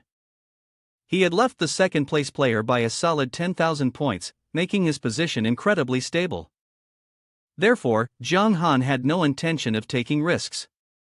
He immediately turned around, planning to retreat to the city. However, his retreat route was blocked by a figure named Heartless Slumber, the second place player on the leaderboard. As expected, it was hard for players to defeat you with ordinary tactics now. If the next siege phase officially started, Jiang Han would have no way to escape. He immediately became frantic. If you don't want to lose your head, get out of my way. Why the rush? Heartless Slumber pulled out a scroll of forbidden spells from his bag. Let's see if you're still so arrogant now. Jiang Han's face turned gloomy. Even Brandy couldn't withstand the temporary power of this item. He had no idea how Heartless Slumber had gotten his hands on it, but it was clear that he knew just how terrifying its power was. After the scroll was torn, it created the 9 Heavens Thunder with 2 million fixed damage points, striking everything within a 500-meter radius from his position. When the Heavenly Thunder struck, no player within the range could avoid it, not even Jiang Han was spared from being hit. Sorry, but the only hidden class will belong to me now. Heartless Slumber raised his head and laughed loudly. He thought for sure that this fan, Jiang Han, was doomed, but to his surprise, the usually silent Daniel appeared just in time. He took the Heavenly Thunder for Jiang Han, saving his disciple. Furthermore, he could not stand by and watch that bastard attack the adventurers protecting Gloomy Castle. Watching Daniel stand firm in front of Jiang Han, Heartless Slumber was so stunned he was speechless. Everyone knew how powerful that scroll was and how much it was worth. He had used this underhanded method to destroy Jiang Han and seize the only hidden class, yet a mere NPC like Daniel had appeared out of nowhere to ruin his plans. And why was an NPC allowed to participate in the battle between adventurers? Daniel wasn't going to tell him the answer. Instead, he hurriedly sent him to meet the King of Hell. Jiang Han hadn't expected his Taoist master to join the fight. After all, if the Heavenly Thunder really struck, the shattered moon fragment could still protect him. Daniel seemed quite composed, even though he had just been seriously wounded. He said that his time was almost up, so it was no problem if he took a few more hits for him. But the broken moon shard is a valuable prop, there is no need to waste it in this situation. As soon as Daniel finished speaking, a coughing sound, intermittent and harsh, echoed beside them. The expressions of the two teachers immediately changed. Both of them instantly recognized the source of the cough, none other than that troublesome old man, Brandy. A truly touching scene of master and disciple in deep affection. Old grudges, new hatred, today I will make you pay in full. Zhang Han didn't understand how this old man had fallen from a boss spirit rank to dark gold, but as before, other than his name, Zhang Han could see no other information about him. Even so, Zhang Han could still sense the vast difference in power between them. At this moment, Death Knight Kan had also joined the battle, urging Zhang Han to hide well, as he and Daniel would handle the situation here. Daniel's wishes were no different from Kan's. In this moment, Zhang Han felt that the forces of darkness were far more bonded than those of the Guangming battle camp, and so he decided not to flee. Taoist Master, leave Brandy to you. Cantor, you and I will deal with that old woman. It seemed that Zhang Han had provoked Daniel, pushing him to act faster. Daniel only wanted him to escape to a safe area within the city and wait for the attack to subside. This desire from his master had even turned into a mission, but Zhang Han resolutely refused. Zhang Han felt that Brandy was always lurking in the shadows, targeting them. If he left now, and Daniel was at a disadvantage, they would be pursued by Brandy endlessly. It would be better to stay and help his master, to eliminate Brandy together and prevent future troubles. Although their beginning was far from ideal, the current relationship between Zhang Han and Daniel could indeed be described with the words master and disciple, deeply bonded. Seeing that you are so determined, Daniel couldn't stop him anymore. They assigned the tasks just as Zhang Han had suggested. Daniel would face Brandy, while Zhang Han would help Cantor fight against Jennifer. Jennifer was a mage of the ice element. She led a large army of Frost Legion, capable of launching a powerful area of effect skill with heavy rain and strong winds. A hailstorm poured down relentlessly. The adventurers struck by the attack were either severely wounded or killed instantly. Realizing they could no longer risk their lives like this, many quickly logged out of the game. The remaining players were led by Daniel to the city for safety. However, how could the old man Brandy easily let them off the hook? He, along with Jennifer, chased them into the city. Once they entered, Daniel gave the order to close the gates and trap them inside. The dark faction adventurers began attacking with arrows. Yet, these low-level arrows were completely ineffective against the two powerful bosses, causing no harm at all. In the end, they had to rely on the two big bosses on their side, along with Zhang Han. On Zhang Han's side, he assigned Kan to assist, while he would engage directly. However, it was the Death Knight who initiated the combat first. He used his charge skill to increase his movement speed by 35.5%. This skill could knock back the first enemy it came into contact with, and its effect lasted for 10 seconds. When Jennifer saw him riding towards her on horseback, she quickly erected a wall of ice. The Death Knight charged forward, shattering the entire defense and clearing a path for Zhang Han to attack. As usual, he began with the righteousness kick, but the old woman was able to block it with her bare hands, only taking a single point of damage. Zhang Han truly hadn't expected that a boss at the gold level 50 would be this strong, able to stop his righteousness kick with just one hand. The skill righteousness kick is indeed powerful, but you're too weak now. Jennifer sneered, her lips curling in disdain. At this moment, Kan rushed in to help Zhang Han, but the problem was that he was only a level 40 boss and no match at all. Surely this old woman is the frost mage at level 50, and yet she has brought such terrifying strength. He genuinely felt that failure was now imminent, that with just him and Cantor, they were never going to control her. How ridiculous, I never thought you'd overestimate yourself like this. This old woman was not only as tough as a beast but also had a tongue as sharp as a blade. Zhang Han was sent flying by her. Kan, who had just taken a blow, thought he was down for good, but it turned out he only fell off his horse. Now, he was back on his feet, but Jennifer found it even more irritating. In her hands, she gathered several sharp ice pillars and shot them towards the Death Knight. He didn't get hit by all of them, but once again, he collapsed. If you're in such a hurry to be reincarnated, I'll help you fulfill that wish. Jennifer hissed. As she prepared to deliver a finishing blow to Cantor, Zhang Han stepped in just in time to stop her. This time, because she was distracted, his kick of righteousness had an effect, causing the opponent to lose more than 140,000 health. What are you pretending to do? The old woman turned around a minute earlier, just when Jiang Han had been knocked away by Jennifer. The pain from the injury was one thing, but the frustration in his heart was 10 times worse. Even though he had surpassed the majority of other players, he still felt utterly useless. Master Daniel and Cantor had to repeatedly put themselves in danger to save him. Jiang Han felt like he was a burden to them, unwilling to let their sacrifices go in vain. Despite his body aching all over, he still forced himself to stand up. For him, this life-and-death battle had to be fought to the last breath. And so, he took out the Death Lightning gem from his bag. This item could still be used 2 more times. As soon as it was activated, just like before, the potential within Jiang Han's body exploded, causing all his attributes to surge by 1000% and last for a minute. That was why, even though he had been getting pummeled by Jennifer earlier, he was now able to kick her underfoot and deal damage in the hundreds of thousands. Not only were the other players astonished, but Jennifer also couldn't understand how he had gained such incredible power. Now that he had successfully controlled his opponent, it was time to proceed as usual, going on a frenzied killing spree. With Jiang Han's foot pressing Jennifer down, she had no chance of fighting back. After this, Cantor would truly look at him in a different light. After the frantic killing spree ended, he helped Jiang Han by delivering a final strike to Jennifer's chest. The old woman had been severely wounded and screamed, "Brandy, come help me." But the old man was currently busy dealing with Daniel, so there was no time to assist her. "Brandy, if you don't help me, I'm done for." Jennifer's anguished cries echoed. Brandy was extremely annoyed.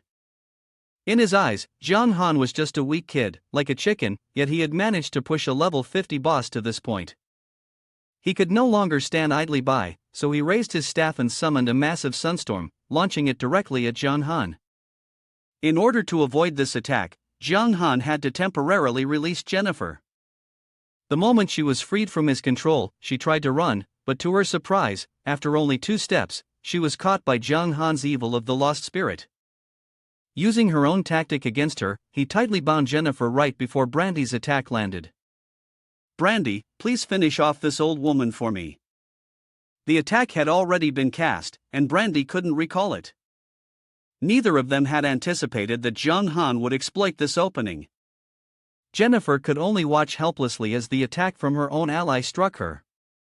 After taking the hit, she was left with only a sliver of health. Jiang Han easily finished her off with a single blow. This was the first time a player had taken down a gold-ranked boss, so the rewards were quite generous. In addition to the familiar experience points and attribute points, Jiang Han also received a rare skill book, Eye of Bronze and Blood, and his level increased to 33. As in previous times, Jiang Han allowed the system to announce his achievements to the entire server. The players seemed to have gotten used to this, so it no longer surprised them. Instead, they focused more on the item he had just used.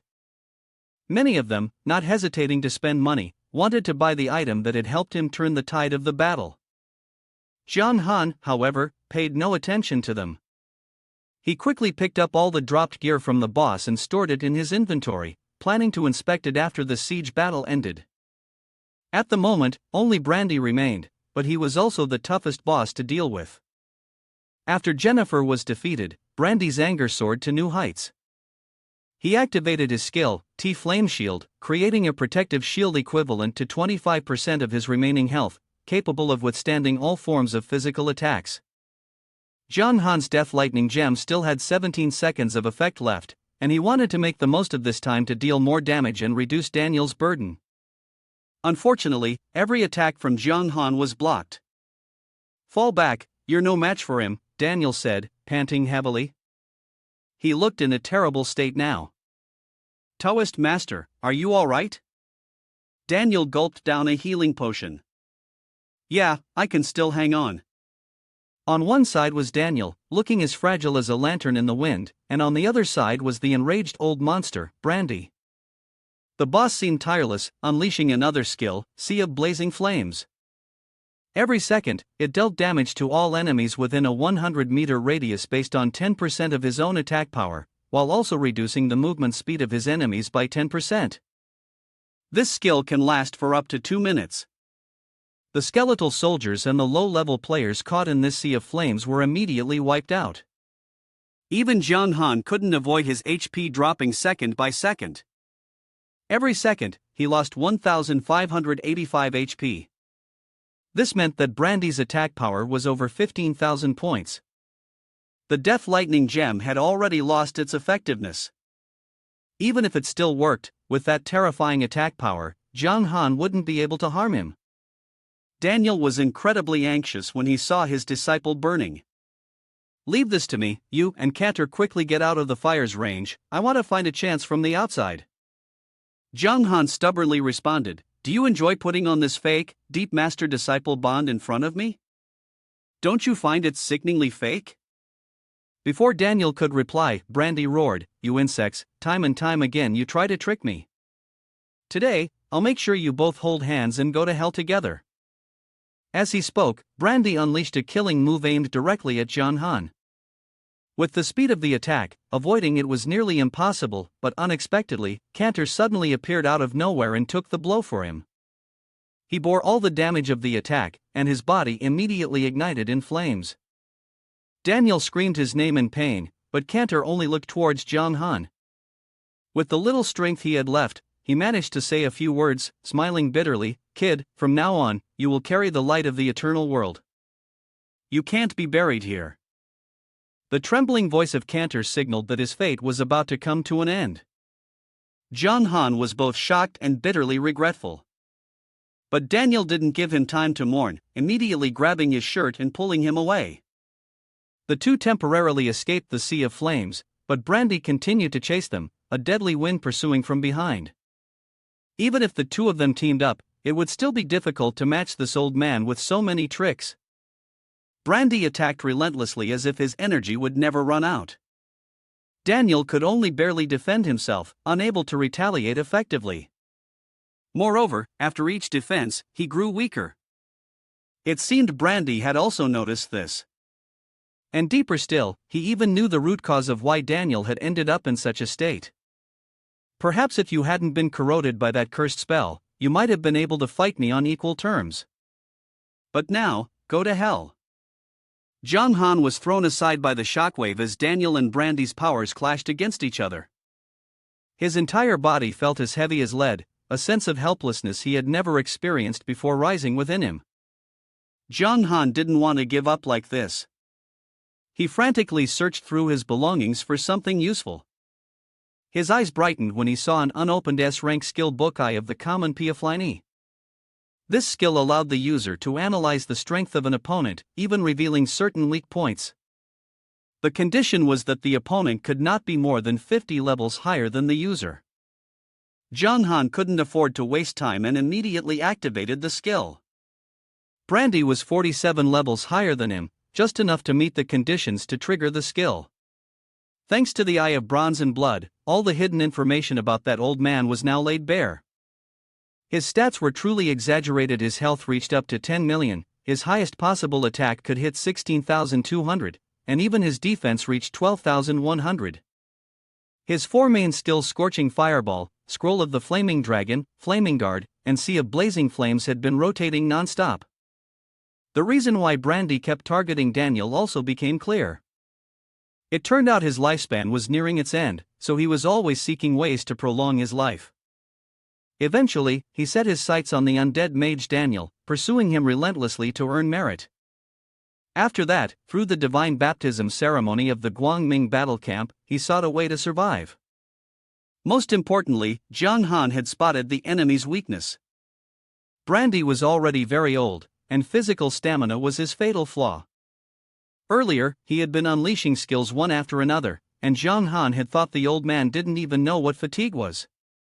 Only after watching closely did he notice that even breathing had become a struggle for him.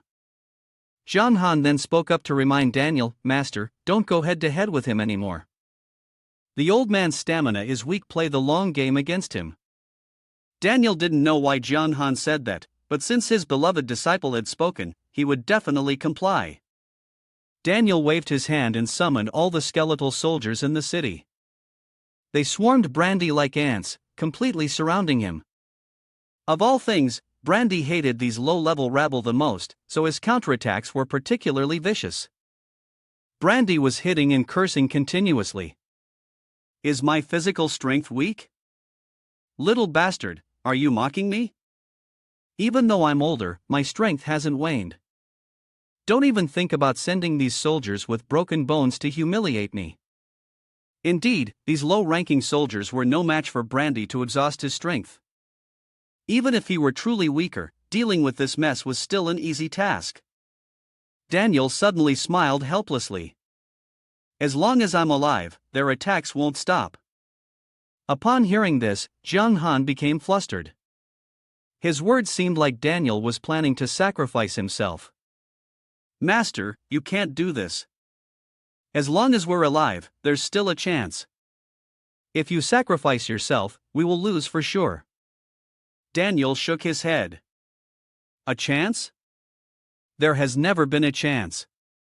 Each of Daniel's words burned like fire in Zhang Han's heart.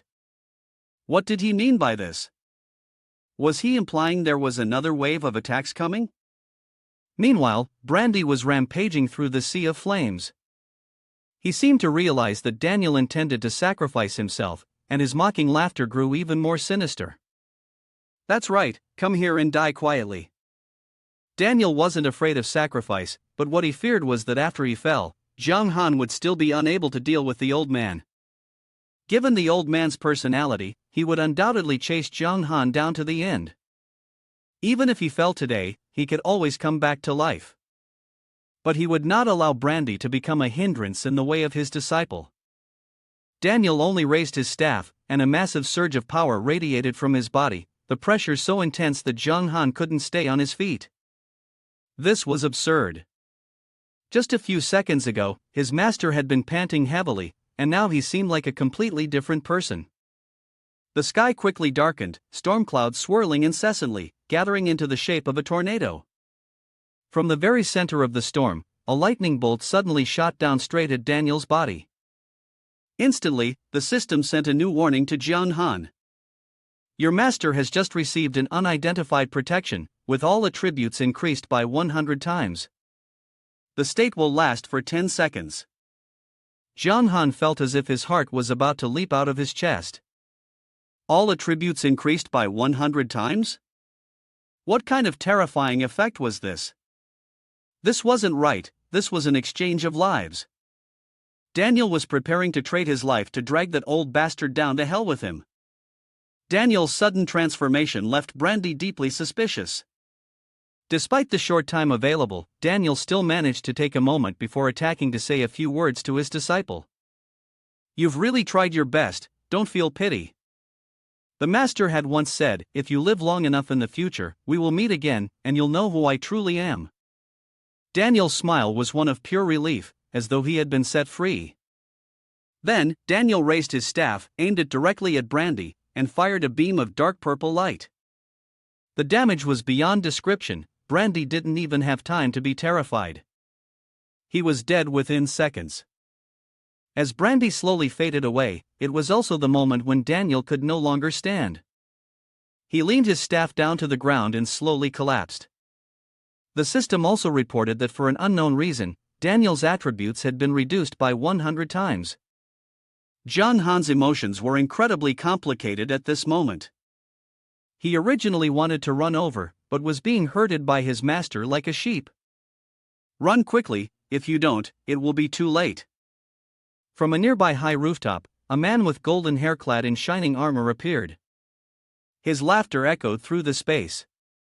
The necromancer's final blow is truly amazing. No matter how many times you watch it, you can't help but be shocked. With this person's appearance, the system immediately sent a warning. The sudden death of Blazing Flame Mage Brandy had caused the storyline involving the hidden boss, the Holy Knight Herbeck, to change. Zhang Han became more alert, immediately using the Eye of Bronze and Blood, but unfortunately, even with this skill, he couldn't see any information about the opponent. This meant that, compared to Brandy, Herbeck's power was even more terrifying.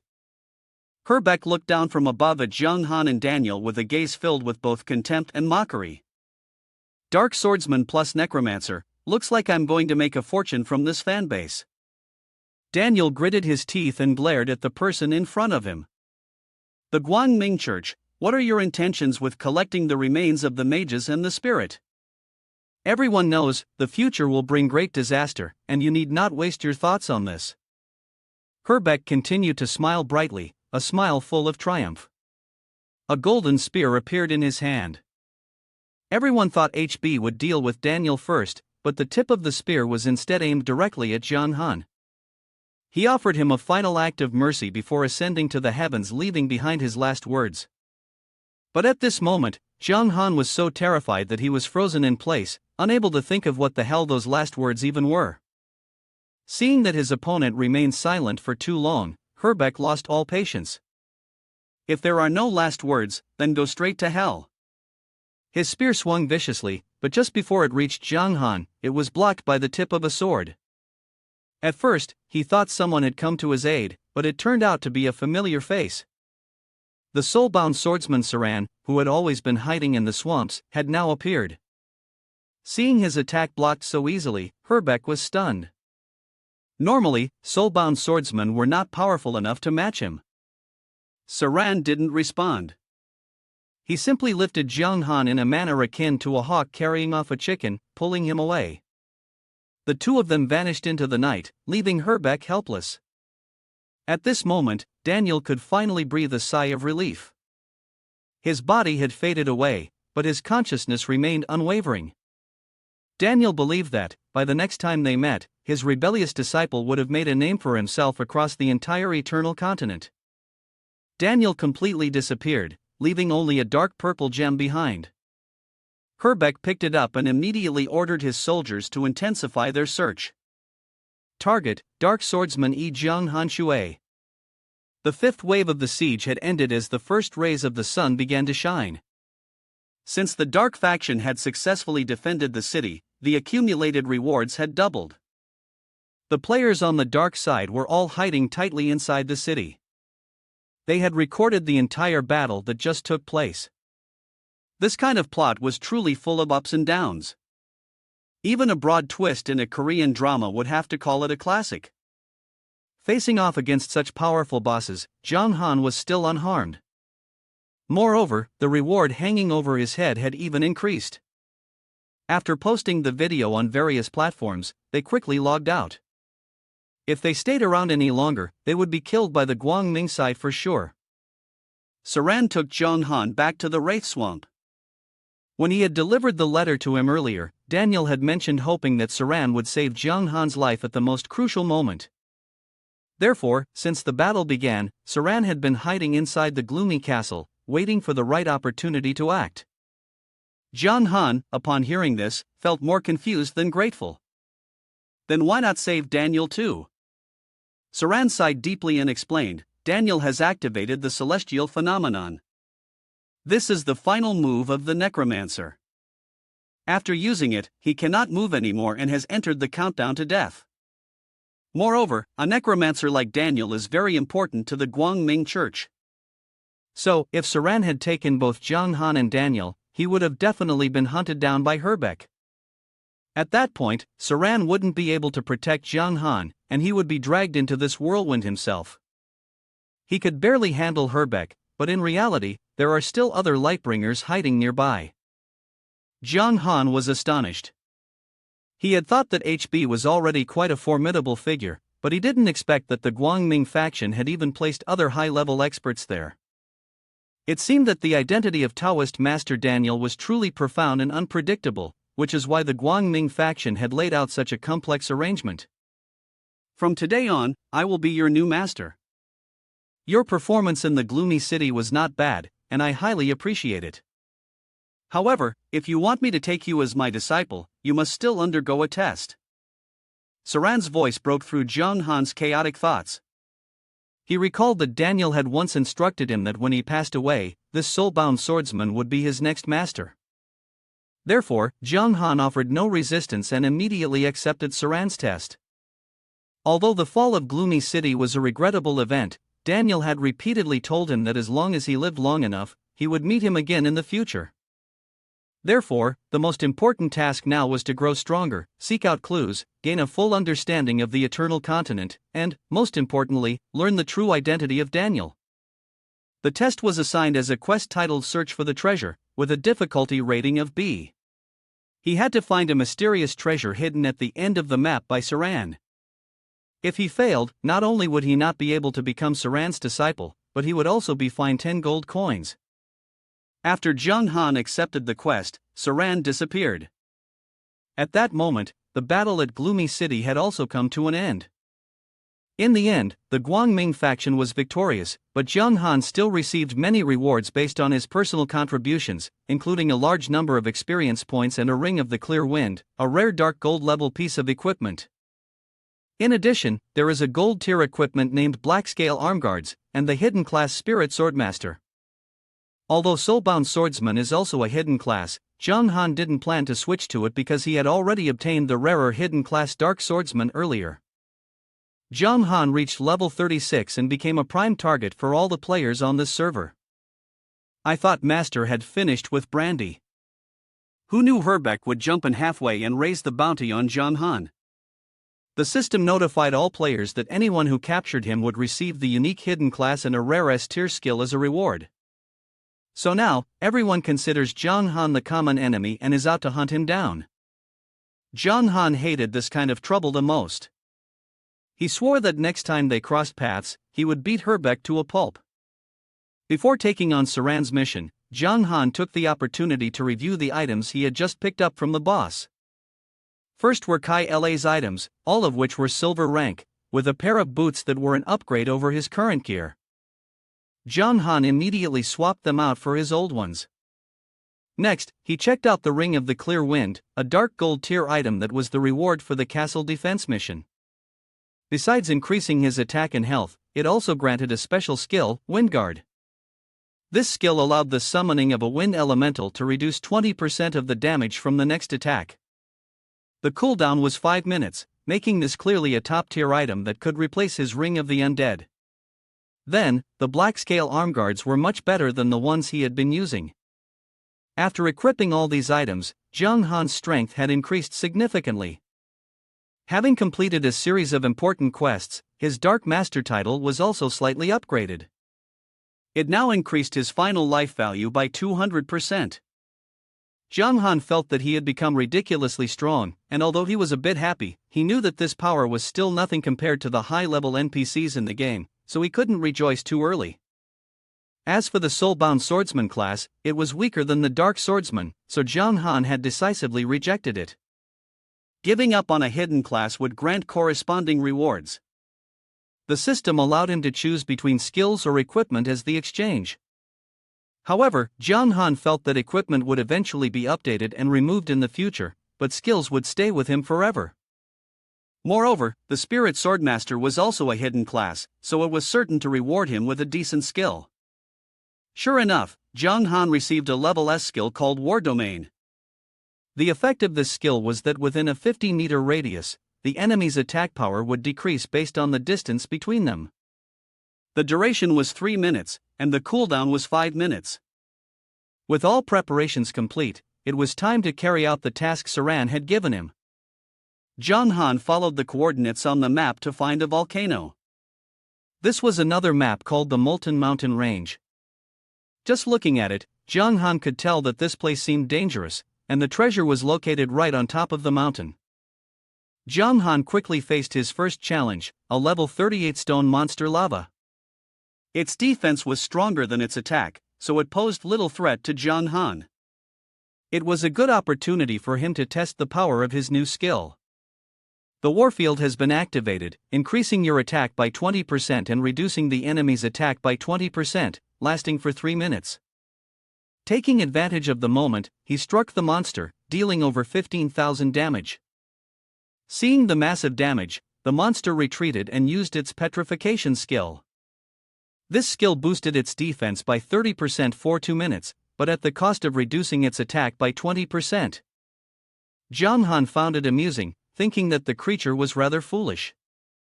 Using this skill is basically like standing still and taking a beating. Even if its defense increases, with my current capabilities, I can easily pierce through that defense. Sure enough, less than a minute later, the stone monster lava was defeated by Jiang Han, earning him 2,500 experience points. It was a decent amount. However, to level up, Jiang Han needed an additional 1.2 million experience points. Doing the math, he would have to defeat 480 more monsters to reach that, which was a huge waste of time. Therefore, Jiang Han continued to ascend the mountain, where the temperature increased as he went higher. Soon, he encountered monsters from the upper levels. This time, it was a group of flaming spear thorns, a pack of level 40 fire monkeys with 2 skills.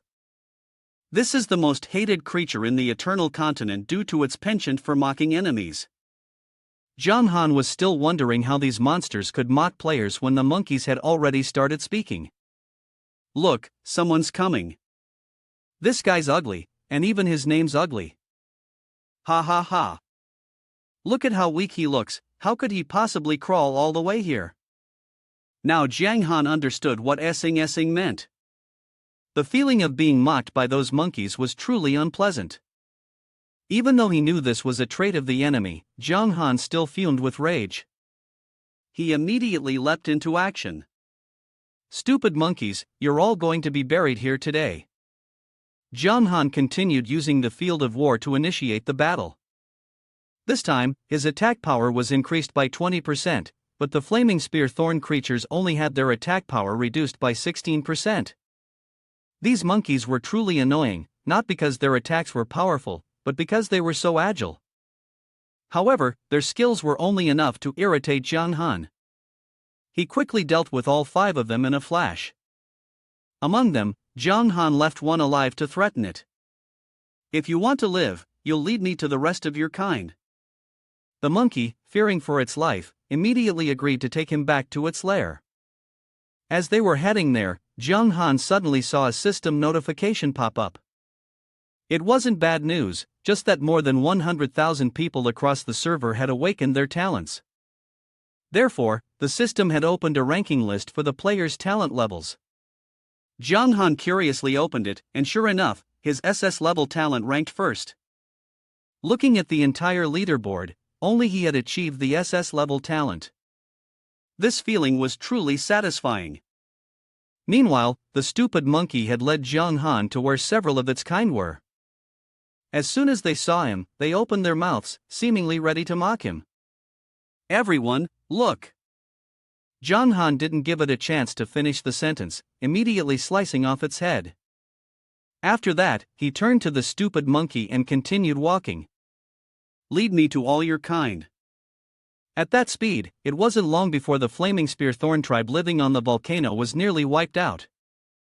This event forced their king to make an appearance.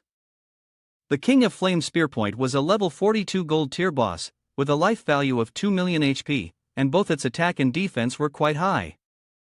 Bosses of this level were indeed a challenge for Jiang Han. In terms of attack, he was solid, but in defense and life points, he still lagged behind them by a fair amount. The reason Jiang Han could defeat the gold tier boss Jennifer back at the gloomy fortress was due to the burst attributes from the Death Lightning Gem, but now, he could no longer use the last charge of the Death Lightning Gem. That would be too wasteful. The stupid monkey, who had been forced to lead Jiang Han around, saw its king appear and immediately screamed like it had found a lifeline. Great king, it's that brat who's been causing trouble for us. Jiang Han turned around, slashing off its head in one move, silencing it. His massacre of the people from the tribe right in front of the king of Flame Spearpoint triggered its wrath. Jiang Han tried to remain calm, deciding to test the waters first. If he was pushed to the limit, he would have to rely on the Death Lightning Gem. The king of Flame Spearpoint leapt from the heights, creating a tremendous shockwave. The moment it landed, Jiang Han lunged forward, using Kick of Righteousness, dealing 16,570 damage, though the suppression he exerted only lasted half a second. Is that all you've got? You insect! The king of Flame Spearpoint spoke, its gaze mocking as it looked at Jiang Han. It was activating its ultimate taunting skill on him. Unlike those monkeys, whose taunting skills only made their opponents angry, the King of Flame Spearpoint's skill reduced the enemy's attack power by 5%. The power of words had become tangible, but according to the system, Zhang Han himself could counter with words to mitigate the disadvantage he was in. Zhang Han rarely spoke out of turn, but with the battle rules being this bizarre, he didn't mind giving it a try this time.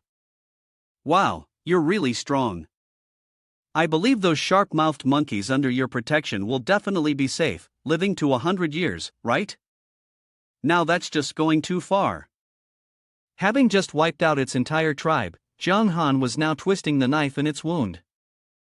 King of Flame Spearpoint was furious. This verbal attack from Zhang Han reduced its defense by 10%. Seizing the opportunity, Zhang Han rushed forward and slashed at it. The opponent lost a significant amount of health but still burst into laughter. Ha ha, are you scratching my itch? The force of your strike is so weak, it must be because your kidneys are failing, right? The enemy didn't expect that the opponent, a mere monkey, could deliver such biting words and even dared to mock Zhang Han's health. The system immediately recorded this verbal assault and reduced Zhang Han's attack ability by 10%. This was no ordinary fight, it was clearly a verbal battle. Zhang Han was determined not to lose to the large monkey. With such an ugly face, there's no way any female monkey would want to be with you, right? This time, Zhang Han had struck a nerve. Flaming Spear Thorn was truly a lonely dog, a bachelor for 1,000 years. His defense was reduced by 20%, but due to his immense anger, both his attack power and attack speed increased by 10%. With such speed, even if Zhang Han tried to run, he would still be hit. Zhang Han activated his Wind Guard skill. During the next round of attacks, the damage would be reduced by 30%. This time, however, he still took the hit and lost over 30,000 health. Despite that, it was still within a bearable range. With this pitiful little strength of yours, how dare you call yourself king? How embarrassing. Go home and drink some milk. The words you're saying sound like a dog's barking, I can't even understand what you're trying to say. With a face like yours, even dogs would shake their heads in disgust. You bastard, when you can't argue, you resort to cursing? A beast is still a beast in the end. The two sides were furiously fighting and cursing at each other. At first, it was tolerable, but eventually, the words became incredibly harsh. After a few rounds like this, the King of Flame Spearpoint's defense was truly broken, and its damage increased by 300%. This was the moment Zhang Han had been waiting for. If it's already broken its own defense, then all I need to do is attack first and it's over. He quickly struck the opponent with a blow, sending it straight to hell along with its minions. The rewards were the same as usual: experience points and prestige. But there was one special thing: Zhang Han received the hidden title King of Sarcasm for defeating the King of Flame Spearpoint in this mocking battle, becoming the new king of the Flaming Spear Thorn tribe.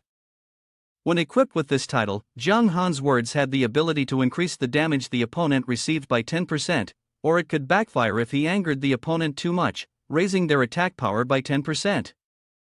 This title, though not particularly practical, was incredibly insulting, making it perfect for verbal duels. However, Zhang Han still relied on his current title to improve his stats, so he had no intention of changing it yet. After defeating the Flaming Spear Thorn, he leveled up to level 37. The boss also dropped quite a few good items. First, a gold tier helmet, but it could only be used at level 40. Then there was a fire roam. Compared to Zhang Han's current Hanyun sword, its attributes were even superior. However, since he was a dark swordsman, using a sword would be far more effective. Zhang Han continued climbing. Due to the harsh environmental conditions, his life value decreased by 10 points per second. Fortunately, he had the protective talisman of a 0.5% health regeneration per second, or else it would have been difficult for him to reach the top. Upon reaching the summit, Zhang Han saw a tree at the marked treasure location. His face immediately darkened. He had expected Saran to have placed something valuable for him to retrieve, but in the end, it was just a useless white tier log. Still, at least the mission was complete. Zhang Han turned around to descend, preparing to meet his master. However, after taking a few steps, the potential of the dark swordsman began to stir again. The system's alert indicated that his body had detected a presence similar to his own, only 500 meters away. Zhang Han was stunned. Could there be another treasure on top of this volcano? He began to make his way toward the location, guided by the system's given distance. But when he was only a meter away, the area around him was empty. There was nothing to be found. Could it be underground? The thought flashed in his mind, and Zhang Han immediately began digging with his sword. Sure enough, after a short while, the tip of his sword struck something hard a door. Zhang Han quickly received a new prompt. He had discovered the hidden map, Jinshin Tower. The door opened, revealing a dark, deep tunnel beneath. According to the description, this place was rumored to have been the site of a life-and-death battle between countless top-tier powers and a mysterious land. Zhang Han felt that this place was far from safe. He himself could not be resurrected like the players of the Guangming faction. However, if one didn't take risks while playing the game, it would be hard to progress. With this thought, Zhang Han decided to jump down the tunnel. As soon as he landed, Zhang Han was hit by an attack.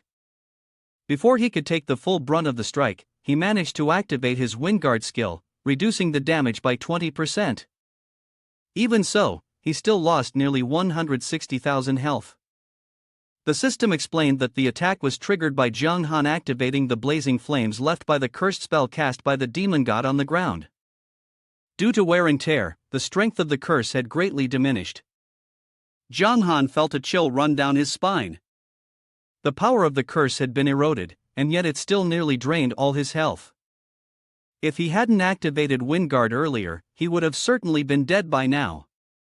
Fortunately, his Death's Power skill was healing him every second.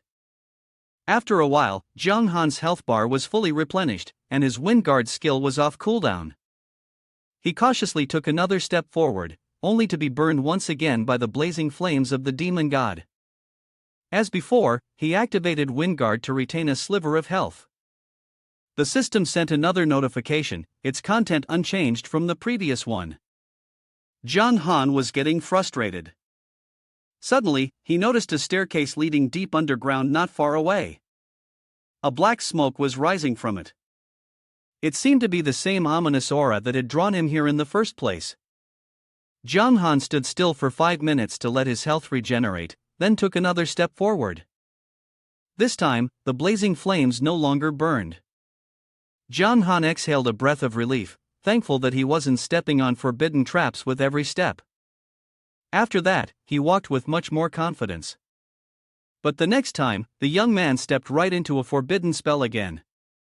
Zhang Han let out a sharp cry. I might as well just go back to the swamp and train with my master until it's over. Being burned like this, then waiting for my health to regenerate. It's exhausting. Half an hour later, Zhang Han finally reached the staircase. But when he was about to leap down, he collided with an invisible wall. The Jinshin Tower truly had many storms and tempests in store. Zhang Han tried slashing at the invisible wall with his sword, but nothing happened. It seemed like there was some mechanism that needed to be triggered in order to get through. As Zhang Han was scratching his head, a shard of broken fabric flew out from his bag by itself. It pierced through the invisible wall.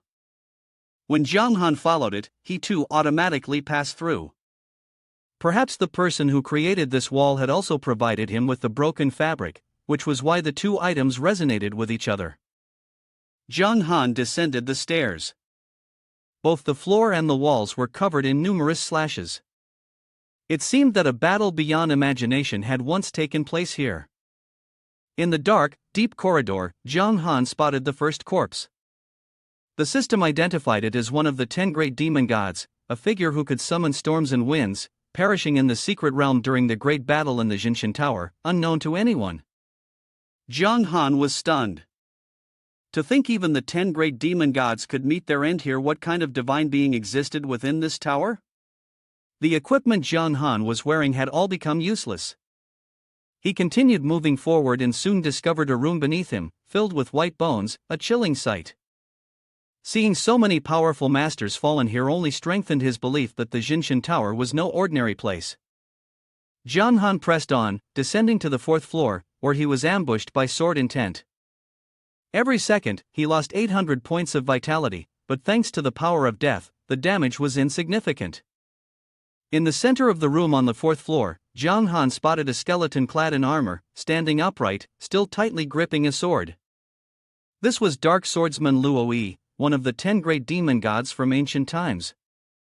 He possessed the power to destroy the heavens and earth, his name resonating throughout the world.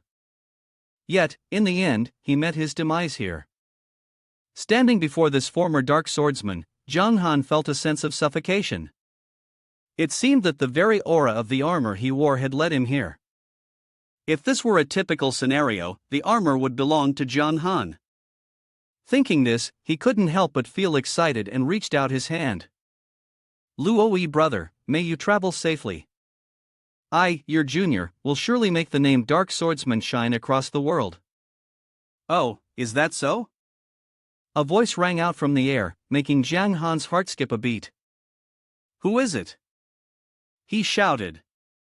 The skeleton before him began to undergo a strange transformation. A blinding purple light surged and gathered, taking the shape of a person who appeared behind Jiang Han. The towering figure was none other than Luo. More precisely, it was the remnants of Luo's soul, the one who would pass on his legacy to Jiang Han. He suddenly felt embarrassed by the words he had just said, as if he had been caught stealing by the homeowner. Luo seemed to understand this and spoke up. I've been out of the game for a long time, so whatever you say doesn't concern me. This armor has been with me through countless battles, I can't just give it to you unless you defeat the younger version of me. Jiang Han immediately knew that this system wouldn't just hand him anything for free. In front of him appeared another Luo, but this one was not a remnant soul, just an emotionless battle machine. According to the system's rules, he was a gold-level boss at level 37. Luo possessed 4 skills: Darkness Sword Ring, Deadly Sword Technique, Death Strength, and Dark Reincarnation. When the opponent began charging at him, Jiang Han suddenly realized that something was off. Wait a minute, Dark Reincarnation is a skill only available to a Dark Swordsman at level 50, how can someone at level 37 use it? I don't know, the remnant soul of Luo responded lazily. I'm just a remnant soul, my memories from the previous life are quite blurry. Jiang Han felt that he knew full well, but was just too lazy to respond. Meanwhile, the emotionless machine began its attack. Jiang Han activated his war domain, increasing his attack power by 20%, as he did every time.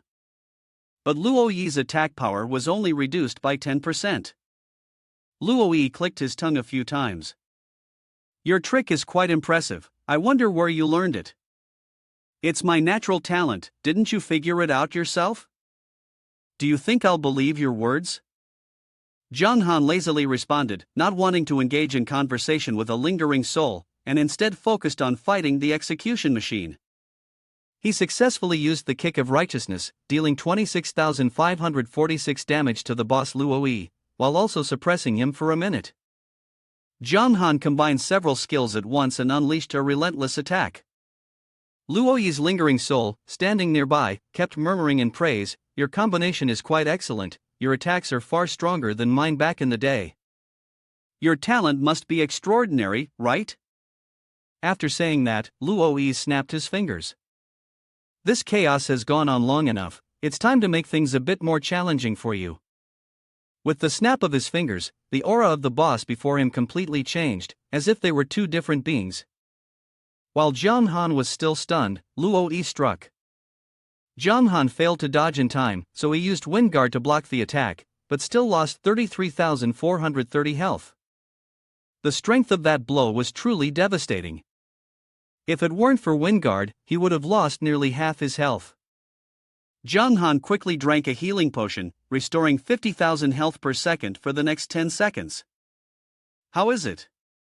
The path of the Dark Swordsman is 1,000 times harder than this. If you're ready, then let's raise the difficulty. As Luo spoke, he immediately used the Dark Reincarnation skill, which was normally impossible to activate for someone at level 37. His entire attributes increased by 50%, and the effect would last for 5 minutes. After the skill ended, the level dropped by 10 ranks.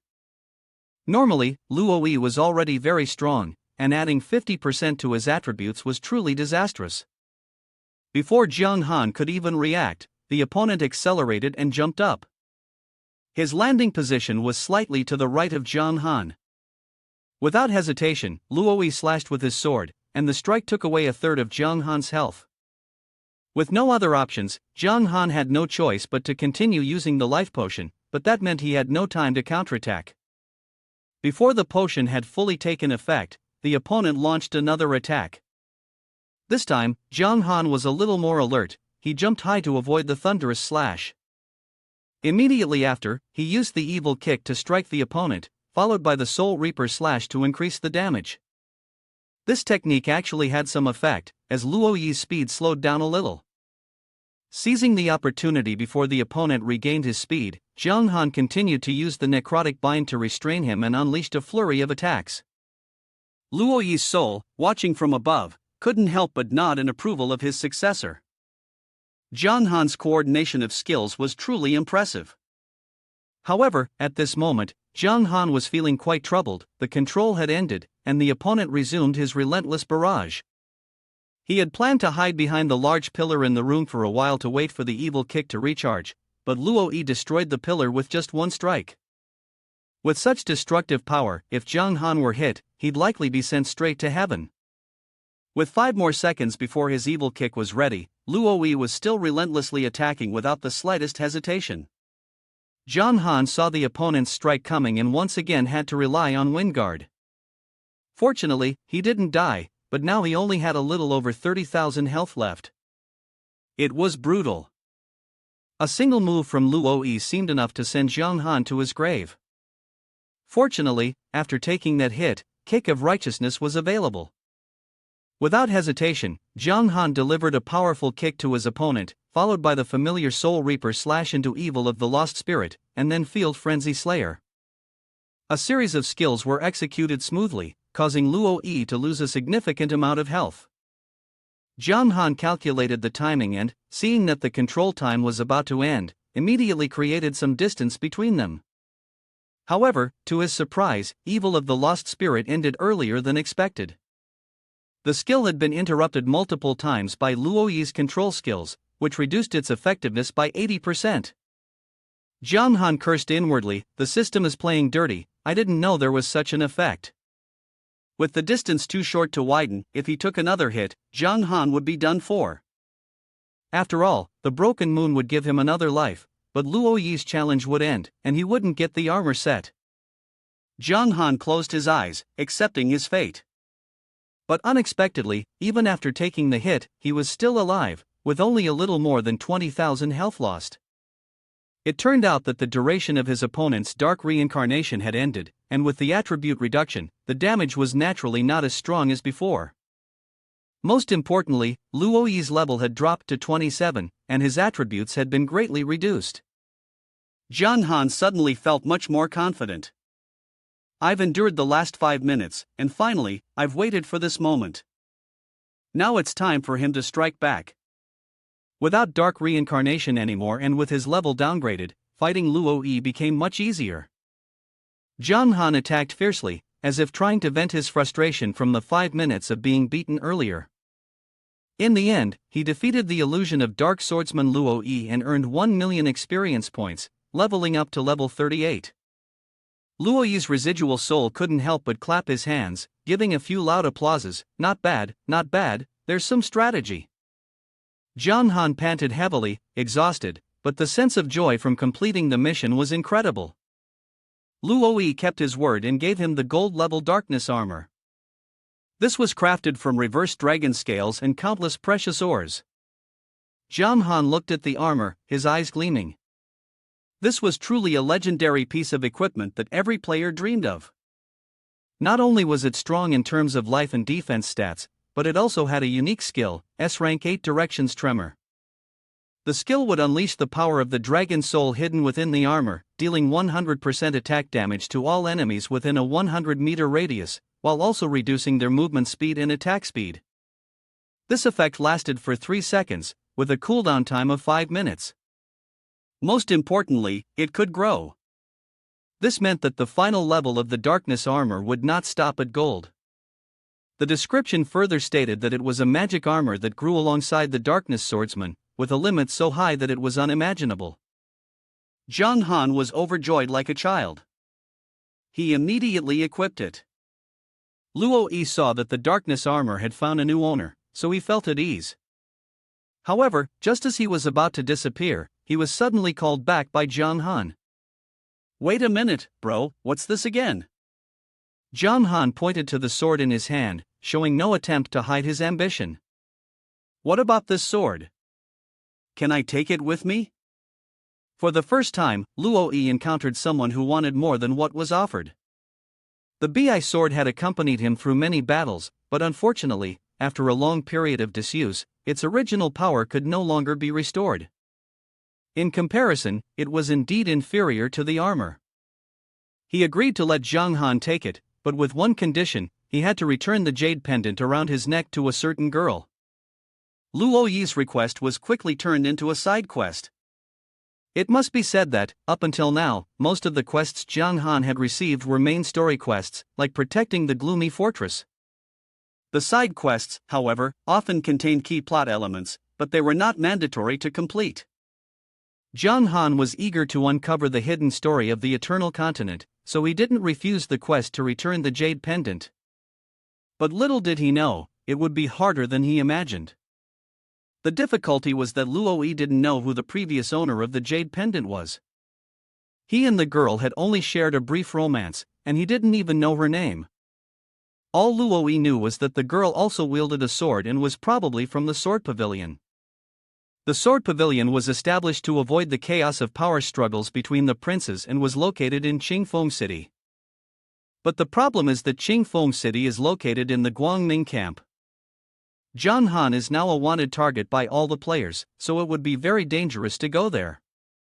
He brought up this issue with Luo Yi, but to his surprise, Luo Yi just chuckled. "I thought it was something complicated. Let me teach you a technique to conceal your presence." Zhang Han then received a new special skill, stealth technique. It allowed him to hide his presence, including his name and title. This was the basic cultivation of a high-level expert. If an opponent wanted to check his information, their level would have to be 20 levels higher than his. The skill lasts for 1 day, with a cooldown of 3 days. Wow! I can't believe I just stumbled into this place, and not only did I get an armor, but also this incredible support skill. In the Eternal Continent, apart from the top experts, Zhang Han was already ahead of most players in terms of level. With the help of stealth technique, it seemed that he could directly enter the third-level town in Guangming. The power of the remnant soul is about to dissipate. Do you have any more questions? Hearing Luo Yi's words, Zhang Han suddenly remembered something. He took the broken moon shard out of his bag. Do you know the origin of this? Luo Yi's attitude clearly changed when he saw the moon shard. However, instead of answering, he asked Zhang Han where he got it. Zhang Han truthfully replied that a mysterious person had given it to him. After hearing this, Luo Yi became even more silent. Given to you? It seems you have some connection with that person. Who did you say they were? Zhang Han felt even more anxious as he saw Luo Yi about to disappear. That person is the origin of the corpses inside the Jinshin Tower, the one who caused even the top high-level experts, including myself, to lose their lives there. A mysterious monster, the shattered moon fragment, came from him.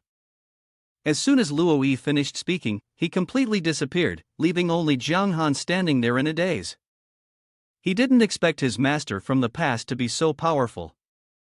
No wonder when he asked Daniel about the death of the previous dark swordsman, Daniel hesitated and couldn't bring himself to speak. Now, Zhang Han realized that Luo Yi was the one who was defeated by him. However, the more Zhang Han thought about it, the more confused he became. If Daniel had killed the previous dark swordsman, then why did he not have any hatred toward him? On the contrary, he was willing to pour all his efforts into nurturing him, even sacrificing himself to save him. John Han had countless questions, but for now, it seemed that he wouldn't find answers right away. What needed to be done now was to complete the side mission first. He took the jade pendant from Luo Yi's neck. His bones had turned to dust, leaving only the bloodthirst sword spirit rank. According to the description, this weapon was no longer as powerful as before. However, it was still a valuable magical weapon. If John Han couldn't complete the mission to return the jade pendant within 3 days, it would be temporarily locked and unusable. The special skill of the bloodthirst sword was to drink blood. Consuming fresh blood would increase its power. Each time it claimed someone's life, the attack power would increase by 1%, up to a maximum of 20 levels, and would remain at that level until the battle state ended. When Luo Yi had mentioned it earlier, John Han thought it was just a pile of scrap metal, but he didn't expect that even though it had been worn down, this sword was still so special. It seems John Han has made a great deal on this trip, bringing it back with him, huh? Suddenly, a fragmented voice echoed in the space, making John Han jump in shock. This voice came from beneath the ground, so the Jinshin Tower must still have a 5th floor. However, John Han felt the aura from below rising so powerfully that it almost suffocated him. John Han wasn't a reckless person, and the floor beneath was definitely not a place someone like him could explore. After all, obtaining the darkness armor and the bloodthirst sword was already a huge bargain. The priority now was to escape. Half an hour later, John Han managed to surface. He carefully marked the location of the Jinshin Tower. He thought to himself that once he became stronger, he would return to investigate. But to his surprise, the trouble was far from over. John Han found himself facing a serpent-like monster. It seemed to be the ruler of the Molten Mountain range. However, with both his attack and defense attributes now at a very high level, John Han didn't waste much time dealing with it. After taking care of the serpent, John Han felt utterly exhausted. But this was genuine fatigue. From the time he had fought at the gloomy city, it was already 2 a.m. He then headed back to the swamp to retrieve the wraith and turn in his quest to Saran. After completing it, this well-dressed man officially took Daniel's place, becoming John Han's new Taoist master. With a single glance, he noticed the changes in him.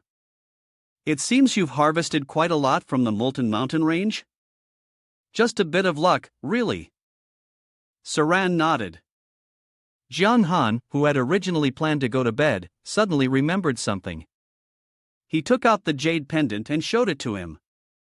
Initially, he only meant to probe a little, but to his surprise, Saran immediately recognized it as an item from the Sword Pavilion. Do you know the origin of this object? I was once a disciple of the Sword Pavilion, so of course, I can recognize the origin of this jade pendant. Wow! This is an unexpected gain. John Han hadn't anticipated that Saran was a disciple of the Sword Pavilion. According to him, every woman in the Sword Pavilion, whether a disciple or an elder, possessed a jade pendant. Later on, if she had feelings for a man, she would give it to him to express her affection. This was an unwritten rule of the Sword Pavilion. No wonder Luo Yi had mentioned that he and the woman had shared a brief romance. Saran carefully examined the jade pendant, and he concluded that its owner must have an extremely high status.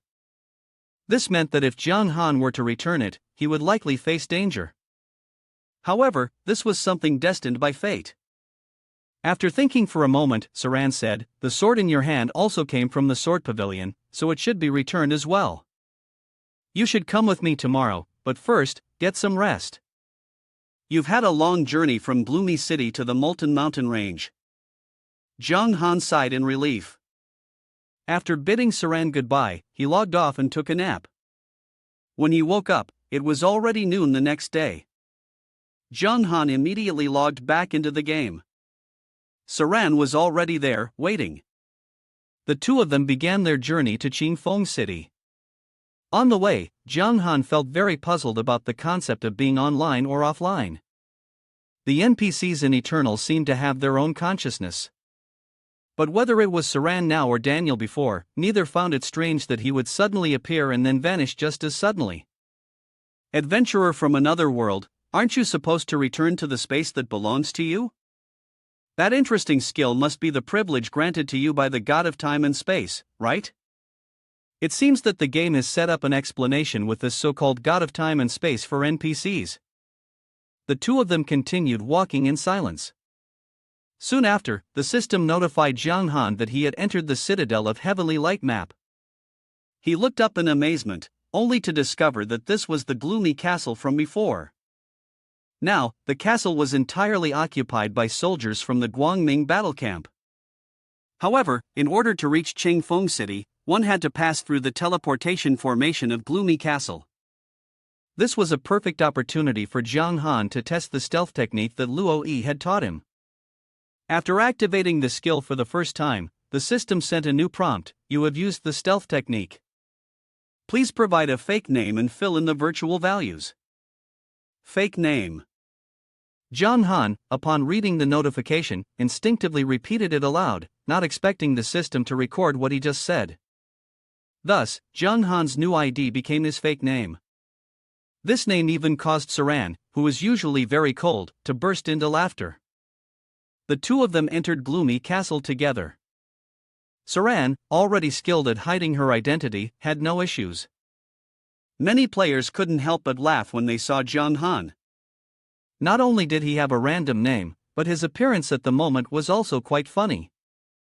Jiang Han felt a bit embarrassed, but being laughed at for being unattractive was still better than being recognized as Jiang Han Shui and then hunted down. The two quickly found the teleportation formation, spending 50 copper coins to travel to Qingfeng City. This was a third-tier town, and although it was not far from the territory of the Darkness faction, it was protected by the Hidden Sword Pavilion, so no one dared to invade. Saran thought it would be inconvenient to act during the day and suggested they wait until later before heading over. Jiang Han was unfamiliar with this area, and since the Sword Pavilion was hidden, it would definitely not be easy to infiltrate. Therefore, he obediently followed his master's advice. They could take a stroll during the day, as long as they made sure not to attract attention. "Do you want to go anywhere?" Jiang Han thought for a moment and felt that he should buy some supplemental potions. Since his previous trip to the Molten Mountain Range had used up quite a bit, Saran took him to a pharmacy. Once they arrived, Jiang Han confidently asked, "Boss, show me the best life-restoring potions you have." Since he had 236 gold coins, 56 silver coins, and 3 copper coins in hand, the shopkeeper acted as if he had struck gold and immediately showed Jiang Han the best life-restoring potion. This potion restored 1% of life every second for a duration of 10 seconds, and the best part was that it could be used multiple times, with a 3-minute cooldown between each use. However, it was only usable by players at level 120 or above, and it cost a whopping 50,000 gold coins. Jiang Han just wanted to find a hole to crawl into and get it over with. He loudly demanded the best medicine, only to realize he couldn't even afford it. The sound of the thief stealing his power wasn't enough, so he decided to settle for something more ordinary. Jiang Han bought 100 vials of recovery potion and 50 vials of healing potion. These were the two types he typically used. The two of them left the pharmacy, and Jiang Han was still feeling a little embarrassed. Saran couldn't help but laugh at the sight. Don't look down on Qingfeng City. Even though it's just a small third-tier town like Crouching Tiger, Hidden Dragon, it's not uncommon to find top-tier medicine in this shop. Their conversation was interrupted by a woman's scream. She was being harassed by a scoundrel. Jiang Han immediately sensed that this was a situation clearly designed for him to be the hero who saves the damsel in distress, and that the two people involved were probably NPCs. Sure enough, a hidden quest called Pretending Like the Wind was triggered. He had to conceal his identity, drive the scoundrel away, and earn pretending points. Each pretending point, upon completing the mission, would be converted into 10,000 experience points. To earn pretending points, Jiang Han needed to either scare the scoundrel or make the girl admire him. He clicked to accept the quest and immediately stepped forward. "Don't you dare lay your hands on a woman in broad daylight." His words were strong and righteous, but with his egg-shaped head, all it did was make the other person laugh instead of feel scared. The scoundrel kept laughing without stopping. "With that egghead of yours, you think you can be a hero saving the damsel?" It was impossible to scare the opponent, and on the contrary, he was looked down upon. The system immediately deducted 5 points from Jiang Han's pretend score, and before he had earned any points, they were already turned into negatives, making him furious. Jiang Han ground his teeth, his face turning red with veins bulging, and he loudly shouted, "Get lost!" This time, the opponent was a little scared, and Jiang Han earned 1 point for pretend. However, it was just a slight fear. The opponent was also a tough character and retorted back, raising his voice. "Do you dare to ruin my plan? Do you know who I am? Do you know who I am?" Jiang Han responded. "You're a fake." "That's right, I'm a fake because you don't have the strength to see my real name." It wasn't difficult to find out who this person was. Jiang Han used the Eye of Bronze and Blood and discovered that the opponent was also a gold-level boss at level 50. His name was Bei Fu, a notorious bandit in this area. He had once been a disciple of the Sword Pavilion, but after failing to woo the female disciples, he was expelled and began engaging in many malicious deeds around the city. Jiang Han was stunned. This rogue was actually a gold-level boss, and his attributes were almost on par with Brandy at level 80 from before. And yet, the system rated this mission as only a level D difficulty? On the other side, after Jiang Han's words, Bei Fu started to doubt his true identity. Along with that, there was an undeniable sense of unease. Because of this, Jiang Han earned another 5 points for pretend. However, the opponent had already begun to draw his sword. If they fought here, it would certainly attract a lot of attention. "Whoever you are, if you're capable, try to bring both of my hands and see." Bei Fu provoked, raising his hand. "You're too weak, not even worthy of seeing my true power." "Xiao Xia, help me get rid of him." Xiao Xia here refers to Saran. As soon as he heard Jiang Han's words, his face darkened. However, despite being scolded, this brat was still his disciple. Saran took about 2 seconds to calm down, then quickly fell into character to assist Jiang Han. "Did you hear what my master said? Get lost. My master can't stand seeing others bully good people. This master-disciple duo deserves an Oscar." Jiang Han's words, combined with his killing intent, truly frightened Bei Fu. He began to consider the possibility that Jiang Han was a powerful figure hiding his name and appearance. Otherwise, how could his subordinate dare to show such dominance? In order to protect his life, Bei Fu hastily fled, not forgetting to threaten that he would find reinforcements to settle the score later. Jiang Han received 30 points for pretending to intimidate him, and another 20 points for receiving admiration from the girl. He quickly bade her farewell, eager to leave before that scoundrel could really bring reinforcements. "Master, you saved my life. Please tell me your real name." "My name is Daniel." Jiang Han responded nonchalantly. Saran was at a loss for words. The task of pretending to be the wind had ended. Jiang Han received a total of 51 points for pretending, which was converted into 510,000 experience points. After that, Saran took him to the auction house to sell off the unused equipment. The two of them were busy the whole day, and finally, it was already 8 o'clock in the evening. Qingfeng City was enveloped in a magical nightfall, and together they infiltrated the Sword Pavilion. The Sword Pavilion had a classic ancient Chinese architectural style, exuding an air of majesty at first glance. Jiang Han had once read a post on the forum. Someone mentioned that sneaking into the Sword Pavilion was extremely dangerous. If discovered by a high-level NPC, one would be decapitated instantly. Although it wouldn't result in real death, it would still cost him 5 levels a severe penalty. Today, Jiang Han had trespassed here, and since he only had 1 life, he had to be extremely cautious. "Master, where should we go now?" "You should head to the hidden Sword Pavilion in the east. There, you'll surely find people who can give you the answers." Jiang Han was stunned for a few seconds. "Master, are you telling me to split up and act separately?" But the person he was being sent to find was the Sword God. Even though he had no idea what that person looked like, just hearing the name Sword God was enough to make Jiang Han feel nervous. Saran seemed to read his mind and immediately offered reassurance, "You don't need to worry. Although I haven't met the sword god in this life, anyone who studies the sword tends to be upright in character. If he understands the reason for your visit, he likely won't make things difficult for you." Even though Saran sounded absolutely certain, Jiang Han wasn't entirely convinced. This was just a side quest, yet it was rated S rank in difficulty. Could the sword god really let him off so easily? But this master was not someone who could be easily begged or persuaded. After giving him some instructions, he immediately disappeared using his lightness kung fu.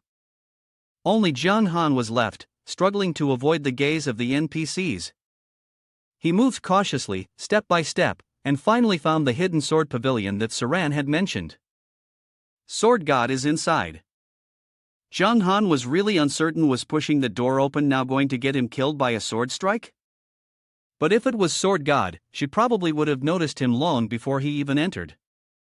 With that thought, Jiang Han straightened himself and pushed open the door to the hidden sword pavilion. However, something unexpected happened. The system automatically disabled the stealth technique. A high-level expert appeared near Jiang Han, and what he saw in front of him was a girl reading a book. The girl looked up, slightly surprised to see him. "Why is it you?" Jiang Han was even more surprised than she was. First, he hadn't expected sword god to be a woman. Second, her words made it seem like she knew him already. This was their first meeting, after all. Before this, Jiang Han had only heard of sword god from Daniel, who said she had SS-level talent. "Do you recognize me?" Jiang Han asked. "Of course. Back at Gloomy City, if Saran had killed Herb, I would have been the next one." Jiang Han suddenly recalled something Herbeck had said at the time. There was another high-level expert hiding at the scene of the battle. He suddenly realized that the Guangming Church and necromancer Daniel were closely related to each other. Similarly, soulbound swordsman Saran and the sword pavilion also had a connection. The world was divided into two opposing factions of black and white, yet even between these factions, there were always such complicated relationships. Jiang Han held his breath, staring intently at the girl. If she's the sword god, then her sword must be extraordinary. The sword god slightly tilted her hand, revealing the title of the book she was reading. "It's sword god who was particularly fond of me." Jiang Han was stunned. I didn't expect the sword god would read this kind of low-tier novel. He decided not to waste any more time and directly took out Luo Yi's jade pendant. "The main reason I'm here today is to ask if you know who the owner of this jade pendant is." As soon as the sword god saw the jade pendant, she lost her composure and rushed over. When she heard Jiang Han mention that it had been given to him by the dark swordsman of the previous generation, her urgency only increased. "Is he still alive?" The moment the question left her mouth, the sword god immediately rejected it. If the dark swordsman were still alive, how could Jiang Han inherit the title? That's the only hidden profession in the Eternal Continent. Only when the previous holder dies can the title pass on. When I met him, he only had a thread of his soul left. If you already know the origins of this jade pendant, then please return it to her for me. I won't trouble you any longer. Farewell. Jiang Han had originally planned to leave directly, but he was suddenly met with a sword pointed at his throat. As expected, an S-rank side quest wasn't going to be easy. How could he possibly pass through this challenge so easily? However, if he attacked now, his chances of winning were almost zero. Jiang Han's mind raced continuously, and eventually, he decided to take the risk and challenge her to a bet. "How about this? Let's make a deal. If I survive your one strike, then allow me to leave the sword pavilion unharmed. I am from the Guangming battle camp, and I cannot just watch you leave here safely. If word gets out, the city lord will likely come after me for failing in my duty." This was a tricky situation. His opponent seemed completely uninterested in the wager. Jiang Han grew increasingly flustered. "I came here to return the jade pendant, with no ill intentions. But you're going to take my life like this? Aren't you afraid of damaging your heart's integrity?" Aren't you ashamed of yourself? His opponent remained silent for a long time, her expression serious. Jiang Han felt he had made a mistake. Wasn't what he said only pushing the sword god further into a rage? As he pondered whether he should take the initiative to strike, the woman in front of him suddenly burst into a peal of laughter. Just kidding. As you said, if I'm only here to return the jade pendant, I truly shouldn't take your life. Jiang Han let out a long breath of relief, but before he could fully relax, she spoke again. However, his heart immediately tightened. But if word gets out that you left here unscathed, the sword pavilion will be accused of being unjust. Here's what we'll do. I'll use my silver rank strength to fight you. If you win, you can leave the sword pavilion, but if you lose, it will be as if you're leaving this world. Faced with the sword god's offer, which he couldn't refuse, Jiang Han's task automatically shifted from returning the jade pendant to challenging the sword god. However, in carrying out this new task, his strength would be temporarily reduced to silver rank, which would make for a fair fight with the sword god of Eastern Unity. Jiang Han relaxed for the moment. If it was a duel at the same level, perhaps there was still a chance to win. He agreed immediately. Eastern Unity snapped her fingers, and the hidden sword pavilion vanished. The surroundings shifted to a desolate land. Although it was supposed to be a challenge of equal levels, Jiang Han still felt some tension. After all, the person before him was the master of the sword pavilion, one of the top figures in the Guangming battle camp. Even the emperor had to show some respect toward her. The sword god's skills were also very diverse, including sword control, skill breaking, unmatched sword blades, the phantom demon sword technique, and the forbidden 10,000 swords returning to the sect. Jiang Han was particularly focused on the forbidden 10,000 swords returning to the sect technique. Skills with the word forbidden in their names were usually at the level of a forbidden spell, with power so formidable it was terrifying. This battle had to be fought properly, or else he would end up with a lunchbox for sure. Eastern Unity also aimed for a quick victory. The first skill she used was sword control, which increased her attack speed by 50% and gave her an attack range of 200 meters. More importantly, it could be maintained continuously, without needing to wait for cooldowns. Jiang Han shivered. Was the first skill she released already this terrifying? No wonder she was called the sword god. With the speed of that demonic sword, Jiang Han couldn't run, he could only block. He then used Evil of the Lost Spirit to control the sword. This was the first time Jiang Han had used a skill on an item rather than a person. The control effect lasted only 0.35 seconds. After that, he used Trample the Diaper. Eastern Unity was taken aback. She had seen these moves before, back in the gloomy castle. I didn't expect you to still be able to pull off something like that. She snapped her fingers, recalling the demon banishment. This time, Eastern Unity charged forward, wielding her weapon. This action was perfectly in line with Jiang Han's intentions. He activated the war domain to increase his own attack power by 20%, while reducing Sword God's attack power by 10%. Over here, Eastern Unity was still rushing toward him, but Jiang Han had no intention of retreating. He let her sword pierce through his chest without resistance. The attack caused Jiang Han to lose 16,475 HP. While the opponent was still stunned, Jiang Han grabbed her sword with his bare hand. Got you now. Jiang Han firmly held onto the demon-slaying sword that was embedded in his chest, while his other hand unleashed a frenzied slash against her. Sword God, having lost quite a bit of HP, exerted all her strength to retract her sword. She seemed displeased with this style of combat. Clearly, Jiang Han was trading his life for hers. Sword God had originally planned to scold him a few times, but unfortunately, Jiang Han wasn't one to engage in conversation while fighting. Taking advantage of the close distance between them, he used the skill Mighty Shock across 8 directions. Dragon Soul was unleashed, dealing significant damage to Eastern Unity. Both her movement speed and attack speed were reduced. Jiang Han seized this opportunity to continue his assault, but this time, when his sword struck, Sword God used a counter skill to nullify the attack, making her immune to 80% of the damage. Eastern Unity took a few steps back and used almost all of her strength to deliver a blow. John Han, unable to dodge in time, once again used his wind guard skill to reduce the damage. Seeing the small amount of health he had lost, which was astonishingly low, Eastern Unity decided to stop attacking. That's enough. Speaking purely in terms of silver rank strength, in a situation where forbidden spells cannot be used, I admit that I am not your match. Your talent is truly exceptional. John Han's challenge mission, Sword God, was thus completed.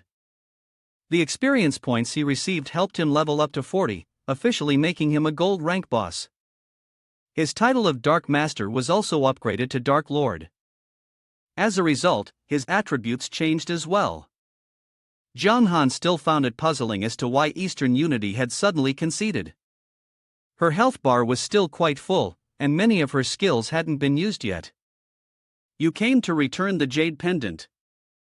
I never intended to take your life. This was simply a formality. If I let you go immediately, it would be a violation of the rules. First there was Daniel, now Eastern Unity.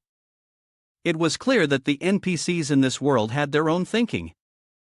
Although they were still bound by the game's rules and character settings, they had their own awareness and emotions, even to the point of wanting to break the game's rules and act according to their own desires. Go on.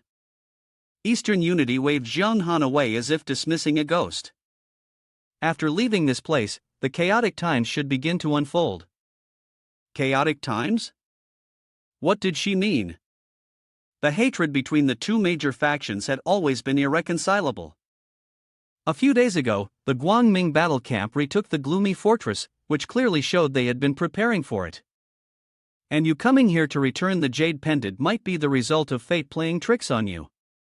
The more Sword God spoke, the more confused John Han became. Initially, he wanted her to explain a bit more clearly, but Eastern Unity coldly shut the door of the hidden sword pavilion. John Han had no choice but to leave quickly, not forgetting to pay his respects before departing. After all, this sword god had forcibly gone beyond the usual NPC rules and spared his life. Once out of the sword god's influence range, his hidden skill technique activated again. Saran had been waiting for him for a long time, and Zhang Han couldn't help but wonder if he was hallucinating, but it seemed that after returning from the sword pool, his master's spirit was much better. Having completed their tasks, the two of them headed back to the swamp together. When Wraith got home, Saran suddenly spoke to Zhang Han, thanking him. After returning the sword, I am no longer a disciple of the sword pavilion. From now on, I can carry no psychological burden and can officially join the Darkness battle camp. Zhang Han was shocked. He had always assumed that Saran, like Daniel, was already a member of the Darkness battle camp. You haven't joined the camp yet?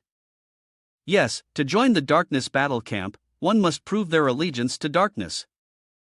But as a disciple of the sword pavilion, I could never wield a sword aimed at a human. From now on, I no longer need to bind myself. The grudge from before should have been resolved by now. Suddenly, a simulation window appeared before Jiang Han, displaying a notice about an upcoming war between light and dark forces that was about to break out on the Eternal Continent. This announcement was visible to all players, not just Jiang Han. It seemed like a major event that would involve the entire server. Jiang Han suddenly realized that accepting the mission to return the Jade Pendant was a very important plot twist. Because Saran, after joining him, had resolved her inner conflict and joined the Darkness battle camp. If what Sword God had said was true and the chaotic times were about to begin, then Jiang Han would be the one to initiate this war. After the event's activation announcement, a series of other notifications followed, mainly revealing the identities of the bosses in the Darkness faction who would lead their armies to attack specific cities of the Guangming faction. For example, the heavenly rank level 190 boss, Saran, would lead the Wandering Soul army to attack Hai Xian City. Or the heavenly rank level 185 boss, Kylan, would lead the bloodsucking demon army to assault Vermilion Bird City. The level 190 heavenly rank boss, Laman, would lead the Sin army to attack Thunder and Lightning City. All these battles were scheduled to take place in the next 3 days. The overwhelming number of siege announcements left Jiang Han feeling dizzy. Although he didn't know who the other darkness bosses were, he had planned to assist his master in attacking High Xin City. But unexpectedly, Jiang Han himself was also a boss who would lead an army to assault a city. His darkness army would attack Ice and Snow Town in the next 3 days as well. This information, once revealed, caused an uproar among the players. They couldn't believe that Jiang Han had, in the blink of an eye, become a gold-tier boss.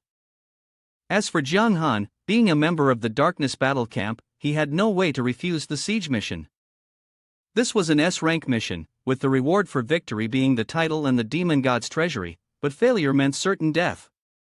However, Jiang Han wasn't scared at all. On the contrary, he was a bit excited. He was currently only a gold rank boss, yet he had the chance to become the commander of an entire army. This mission felt somewhat proud-worthy. It seems you're not scared at all? Very good, the master hopes you return victorious. Same to you, teacher. Saran nodded a few times before disappearing, leaving only Jiang Han behind. He busied himself looking for things to do, starting with equipping his new title, Dark Lord. His life value had finally increased to 250%. Jiang Han felt that he was now incredibly strong, and might have even entered the top 100 of the Darkness Battle Camp's power rankings. He then opened the rankings to check, only to find himself ranked 8,450. Damn, the people of Darkness Battle Camp are really pushing hard. How long have we been struggling, fighting through life and death so many times, and still can't even rise up? Jiang Han decided to put the game aside for now, logging off to get some sleep. The next day, as soon as he woke up, Wang Kai called him. You're awesome, bro. You've become the siege boss in the event. Wang Kai first expressed his admiration, but most importantly, he called to remind Jiang Han to be careful. He had seen the post on the forum. The news that Jiang Han had become the boss of the city siege had become a hot topic. Everyone who heard the news wanted to head to Ice and Snow Town to settle the score with him. Okay, fine, I'll be cautious. Jiang Han said goodbye to Wang Kai and logged into the game. Just in time, he encountered a few adventurers farming monsters. They recognized him immediately as Jiang Han Shui. Knowing his strength was no joke, most of the players in the group wanted to back off. However, the leader of this group of adventurers didn't want to back down. Since the battle at Gloomy Castle, they had made it their priority to take Jiang Han's life. To achieve this, they had been studying videos related to him to learn more about the skills he used. Today, Jiang Han appeared right in front of them, like a bounty just falling from the sky, so the leader didn't want to let this opportunity slip. The rest of the group agreed with their boss's plan. They began to calm down and strategize. The adventurer named Ingshir was in charge of distracting Jiang Han, preventing him from using crowd control skills. The archer named Shan Ri Ci would attack from a distance, while Muan was responsible for buffing their health. The adventurer they referred to as the boss seemed to be a swordsman, and he would be the one to both deal damage and tank the hits. The plan sounded good, but unfortunately, it didn't play out that way. The swordsman didn't even manage to land a single blow on Jiang Han. He was struck by Jiang Han's sword and sent flying back to Newbie Village to respawn. The other three had to endure the same fate. Jiang Han dealt with them effortlessly. I'm sorry, but any strategy in front of someone with absolute power is nothing more than a cloud in the sky, Jiang Han said with a smug smile. Suddenly, he received a new notification someone had bought the equipment he had auctioned in Qingfeng City. What's more, the person had paid 2,147 gold for his Fierce Dragon Flame equipment at the gold level. Another person had also paid 112 gold for a pair of silver rank boots. I wonder which rich person spent 2,147 gold, he thought to himself. But hey, as long as the money is in my pocket, I don't really care about who they are. At the same time, the currency exchange system was successfully activated, with the gold-to-money conversion rate being 1 to 193. Looks like some people grinding for gold in game are about to get rich. Jiang Han decided to exchange some gold for real money, and his account balance immediately increased by 530,000. With the side tasks out of the way, he shifted his focus back to the main task, attacking Ice and Snowtown in the next 3 days. John Han didn't dare to slack off and immediately got up to find monsters to level up. He entered the Silent Wilderness map, and the first monster he encountered was a level 50 black demon leopard. This was an elite monster, and compared to common monsters like the magma colossus and the volcano, its attributes were far superior. However, with Jiang Han's current strength, it was still no more than a mosquito. He diligently farmed monsters, but it wasn't until a full day later that he barely reached level 41. Just as Jiang Han was still celebrating his level up, the system notified him that the difficulty of the main mission, Siege Power Zone, had increased. When I first took the mission, it was ranked S, now it's become SS, he thought to himself. Although the task itself hadn't changed, the increased difficulty felt as if the system was pushing him to challenge his own limits. His brother, Long Dang Wanli, who specialized in buying equipment from Jiang Han, suddenly contacted him. But this time, his purpose wasn't to buy or sell, it was to deliver some intelligence. It was unclear how the players had managed it, but they had managed to summon a Dark Gold tier boss level 60 to guard Ice and Snowtown. Perhaps they intended to use this boss to put pressure on Jiang Han. Although the Dark Gold tier boss had higher power than him, it wasn't to the extent where one was in the sky and the other was on the ground. As long as its strength didn't surpass the point where Jiang Han became a helpless target, he would definitely find a way to win. Alright, thanks for the heads up, bro. No need for formalities, good luck, don't let those cripples get the best of you. Long Dang Wanli encouraged him with a few simple words before disconnecting the call. Jiang Han then received a new notification. Saran was currently leading the Darkness Army, waiting for him at Wraith Swamp. The time to depart was fast approaching, so Jiang Han immediately returned to the swamp to rendezvous with his mentor. Under Saran's command was an army composed entirely of soulbound swordsmen. However, even Jiang Han's Eye of Bronze and Blood couldn't reveal any attributes or information about them. This meant these swordsmen were at least 50 levels higher than him. Saran's army was truly extraordinary.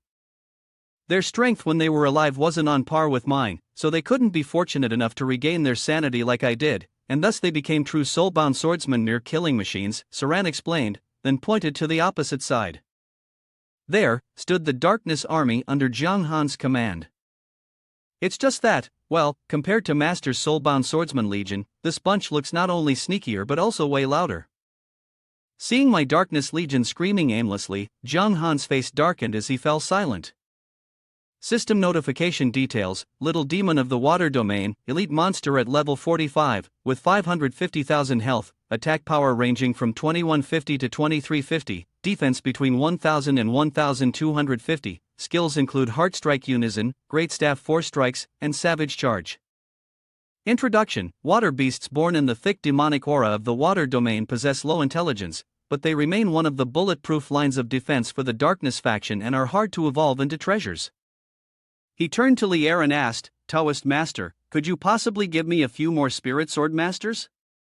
Lier shrugged and replied, do you think it's possible? Jiang Han skeptically asked back, the rules don't allow it. After a long silence, he smiled, squinting his eyes, and quietly asked, is there a way to protect my life? Lier pulled out an item and said, yes, but for this, you would need to attack a small third-tier town. You probably won't even need it. This item is a demon god summoning artifact at the arena level. Introduction: when activated at a critical moment, you can summon a high-level expert at the god level, or even a demon god with world-destroying power. Effect: ensures the formation remains intact in the void for 1 minute, with a chance to draw the attention of a high-level expert at the god level, directly leading to the battlefield. Jiang Han reached out to take it, exclaiming, such a fine item. With this prop, I can attack the first-level Lord City right away. He quickly reminded, unless there's no chance to turn things around, don't easily summon such enormous evil items. If you call them out without sparking their interest, you'll end up killing yourself. I heard there was a guy who, on a whim, summoned the great demon god, and the next second, he was devoured alive. Hearing this, the man broke into a sweat and made a promise, don't worry, I will definitely not use it recklessly. He thought to himself, it seems this item is not just a life-saving scroll. If used improperly, it could be a death trap, just like the old saying about the two Tiaring sisters demanding a giant elephant. Jiang Han stretched out his hand, asking, then, Taoist master, do you have any safer props for me? Lier replied with a sharp tone, don't push your luck. With Daniel not here, you're trying to act on your own, aren't you? He raised his hand to his mouth, coughing to hide his embarrassment, and said, well, since everything is ready, let's set off. The man responded in a disappointed, sluggish tone, fine. Then, the two of them headed toward the group of wandering soul warriors, standing neatly with weapons in hand. Jiang Han turned and asked curiously, Taoist master, how do you treat the darkness faction? Lier answered indifferently, a rebellious force trying to overthrow those in power. Upon hearing this, the man exclaimed in surprise, doesn't that represent evil, wandering soul, corruption, demonic energy, 10 great demon gods? In my subjective thinking, isn't this supposed to be the symbol of evil? He grew furious at Jiang Han Shui's overly simplistic thinking and shouted, how can righteousness and evil be so easily distinguished? Jiang Han Shui, you must remember history is written by the victors. If the darkness faction defeats the Guangming battle camp, then we will begin building our power. Even Guangming, they too will have to become darkness. Jiang Han, hearing this, could only remain silent. Lier clenched his fist tightly and continued, I have met the noble wandering soul, and I have also seen the rulers of the Guangming battle camp.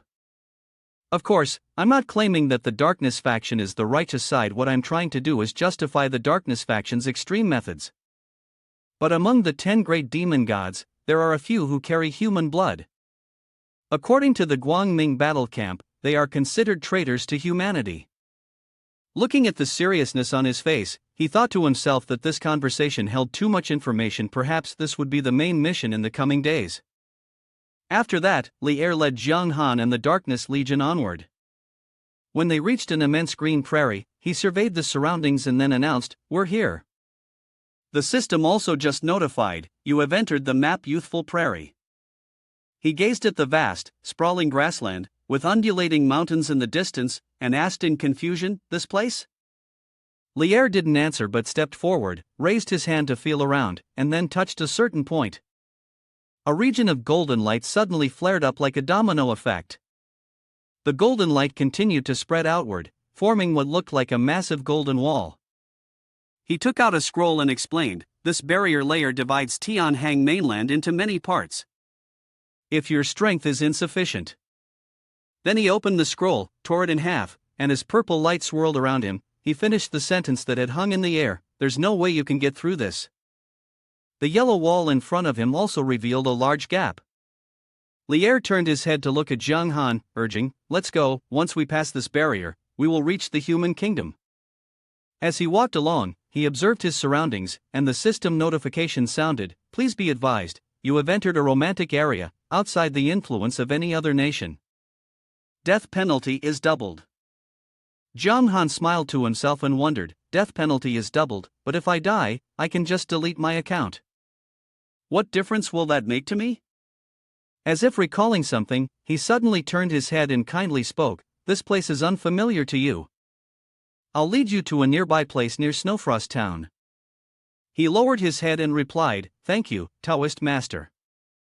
Lier led Jiang Han to a place where snow and ice covered everything, then pointed to a settlement nestled between the trees. This is the town you need to capture. Snowfrost Town. The system notification rang out again, you have entered the Wind and Snow Mountain Vein map.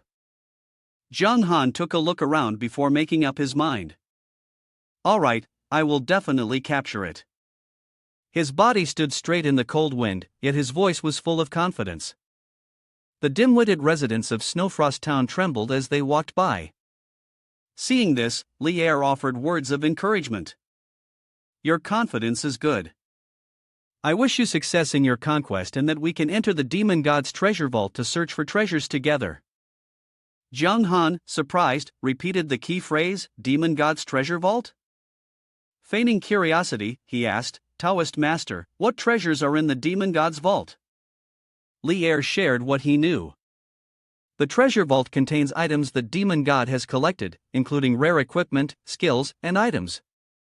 There is even proof of profession transfer for secret occupations, from which you can choose what you want and take it with you. Of course, you're only allowed to take one item. His gaze flickered with astonishment as he thought to himself, there is also a profession transfer certificate for secret occupations. Even if I don't use it, selling it could be worth a few $100,000 to several million. Not to mention, there are other valuable treasures. Having come to a realization, Zhang Han waved his hand to bid farewell, saying, Taoist master, if you still have matters to attend to, I won't keep you any longer. The treasure door let's meet again when we return. Seeing him so anxious, the other person felt speechless. He led the Darkness Legion to a spacious, flat area and then ordered, set up camp here. If there are any enemy attacks, quickly send someone to notify me. The group responded in unison, yes. Zhang Han glanced at the forest ahead and said, there's still time. Let's head to a few nearby locations to level up first. Then, he entered deep into the wind and snow mountain vein alone. Hearing rustling sounds in front of him, Zhang Han saw the figure of a large creature and couldn't help but exclaim. The red-eyed white bear also saw him and growled menacingly. System information, Mighty Wind and Snow Beast, Elite level, level 55, Health 800,000, Attack 3,200 to 3,480, Defense 1,900 to 2,050. Skills, Skin, Deceptive Rear, Paralytic Claw, Frenzied Charge. Creature description, a type of bear native to the wind and snow mountain vein. These creatures prefer cold weather and are extremely aggressive. Many explorers, unaware of the danger, have entered the wind and snow mountain vein and were devoured by them. Zhang Han tightened his grip on the sword, assessing the creature. Very aggressive, an elite monster at level 55. In every aspect, it outclasses the black demon leopard. Speaking of which, level 50 will almost certainly trigger the second awakening, which is why its attributes are so high, right? The mighty wind and snow beast suddenly let out a grunt before charging forward, kicking up snow. Zhang Han wasn't afraid at all and quickly rushed towards it. The mighty wind and snow beast revealed a fierce expression, extending its hand with the intent to use its paralyzing claw skill. Not allowing it to succeed, Zhang Han stomped his foot to gain momentum and leaped onto its head, executing the kick of righteousness, causing the beast to miss its strike. Then, he drew his sword and unleashed a series of slashes at the beast, executing frenzied slash-kill. Finally, with a decisive move, he unleashed his ultimate skill, shaking the surroundings with a mighty roar. The colossal body of the beast crashed to the snowy ground. System notification, congratulations, you have slain the mighty wind and snow beast and earned 14,000 experience points. Zhang Han watched as round, flat stones appeared on the snow-covered ground, accompanied by a system message, Snowball magic level be introduced. Snowballs are not only used for hitting the snow staff, but can also kill enemies. After activation, within 5 seconds, 10 snowballs will be summoned to attack the enemy, each causing 30% damage. Requires learning the magic. Zhang Han gasped in surprise, so defeating minor monsters can trigger skills too. Suddenly, the system's voice echoed once again. System notification, attention, the Darkness Legion you lead has been attacked by adventurers. Please return quickly to provide support. Seeing this, Zhang Han couldn't help but mock, oh, they couldn't hold back that quickly. Meanwhile, the group of adventurers was attacking the Darkness Legion, and the tents set up around the area were also affected by the battle. A man in armor swung his sword at Little Demon of the Water Domain. As he turned his head, he suddenly saw someone's figure. The man, clad in full armor, swung his sword horizontally at the person in front of him. As his opponent's body vanished, his teammates, astonished, exclaimed, Zhang Han Shui. Upon hearing this, Zhang Han glanced over, silently thinking, imitating the language of the romantic zone, but when it reaches my territory, it automatically gets destroyed. Interesting. The group of players jointly unleashed their skills towards him, but he stood still, completely unaffected. The one holding the staff, seeing his attack seemingly do no damage, was puzzled. Was the damage really only in the 2-digit range? How high was his defense, really? The person beside him was also curious. Although classified by the game system as a boss of the Darkness faction, he was still fundamentally a player. John Han's eyes glowed with a red light, radiating murderous intent. He smirked and raised his voice. Yo, foreign friends, hello everyone. Boom. In an instant, those within range were vaporized. The system notified, you have used the skill 8 directions tremor, causing enemies within a 100-meter range to suffer 100% damage and reducing their movement speed by 20% and teleportation speed by 20%, lasting for 3 seconds. 2 lucky players, who had hidden behind a tree, narrowly avoided a terrible fate. In a hushed voice, one of them said, "Oh my god, he's a melee class, how can he have such an exaggerated area of effect skill? We're lucky we hid far enough." With his sword resting on his shoulder, John Han scanned the area, wondering why only this few had come. A glint of light flickered in his eyes and armor. John Han leaned sideways to dodge the incoming attack, launching a sudden counterattack. The name that just attacked was Demon King Assassin Phantom, level 34, with 56,710 health, attack ranging from 1650 to 1817, defense between 553 and 589, and skills including Phantom Shadow Step, Fatal Burst Strike, Shadow Demon Assassination, and Deadly Blade Pierce. Demon King observed John Han's quick reactions, frowning as he assessed him. Indeed, a master. The group of adventurers continued discussing excitedly. That's Demon King, and he actually lost. Someone nearby still held on to hope. There's still a chance, he hasn't used his full power yet. John Han observed the opponent's movements and assessed that he seemed to be a high-level player from this region. He gripped his sword tightly and stared at Demon King, but in the blink of an eye, the latter had disappeared. Suddenly, Demon King reappeared in front of him, swinging the sword in his hand, and John Han's health was reduced by 4,310. After the attack, he vanished again, only to reappear a moment later and strike John Han's side, reducing his health by another 3,654. The adventurers cheered excitedly. Well done. Even though Demon King doesn't hit as hard as John Han Shui, his speed is just as impressive. John Han Shui is completely overwhelmed now. This is getting interesting. Demon King is a supportive healer, with John Han Shui on his side, everyone has a chance. Seeing Demon King swing his sword at John Han again, the crowd grew even more excited and shouted, "Demon King, you are our god." Although hit, John Han only smiled to himself, thinking, "Yes, just like this." Seeing the flashing screens in front of the crowd, John Han realized that someone on the other side was definitely live streaming. Players all over the world, look here. It would be too boring to deal with this kid in front of me with just one strike. I will expand the hope in their eyes. The crowd was growing increasingly excited, shouting loudly, and then, at the peak of the excitement, he suddenly thrust his sword through the Demon King's chest, causing him to cry out in pain. This is the trap that John Han has set, extinguishing all that hope. He opened his mouth, but his tone was extremely cold. "Sorry, I slipped. System notification, you have killed the Demon King. You have received 16,356 experience points." The crowd, once soaring high, suddenly plummeted back to the ground, their bodies becoming cold. The Demon King's figure dissolved into nothingness, while John Han was enveloped in a golden light. System notification, you have leveled up to level 42. The group hurriedly turned and ran for their lives, screams of fear echoing. A monster can't possibly defeat him. Can people from the east level up by killing players? What are we even fighting for now? Run away. Once everything settled, he turned and ordered. It's likely that no one will try to ambush us in the next 2 days, but we must remain alert. I'm going deeper to level up. The little demon of the water domain nodded and responded. Yes.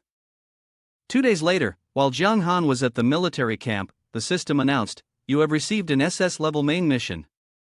The siege power zone officially begins. Then came 2 consecutive notifications. System notification, please be aware of the Dark Legion under your command. You must divide into at least 5 waves of attacks. Attack in succession, otherwise all beings in the Legion will have their attributes reduced by 20% until the siege is over. He saw this, understood, and muttered, "It seems that, in order to limit my ability to lead the Darkness Legion to attack simultaneously, along with ensuring the event starts on time, the system has imposed some significant restrictions. I just wonder if the difficulty of an SS-level mission will involve high-level existences like Herbeck and Cielier." Then, the system issued 5 continuous notifications. System notification: the siege of High Xin Town initiated by the Darkness faction has officially begun. System notification: the siege of Vermilion Bird City initiated by the Darkness faction has officially begun. System notification: the siege of Thunderbolt City initiated by the Darkness faction has officially begun. System notification: the siege of High Rock City initiated by the Darkness faction has officially begun. System notification: the siege of Snowfrost Town initiated by the Darkness faction has officially begun.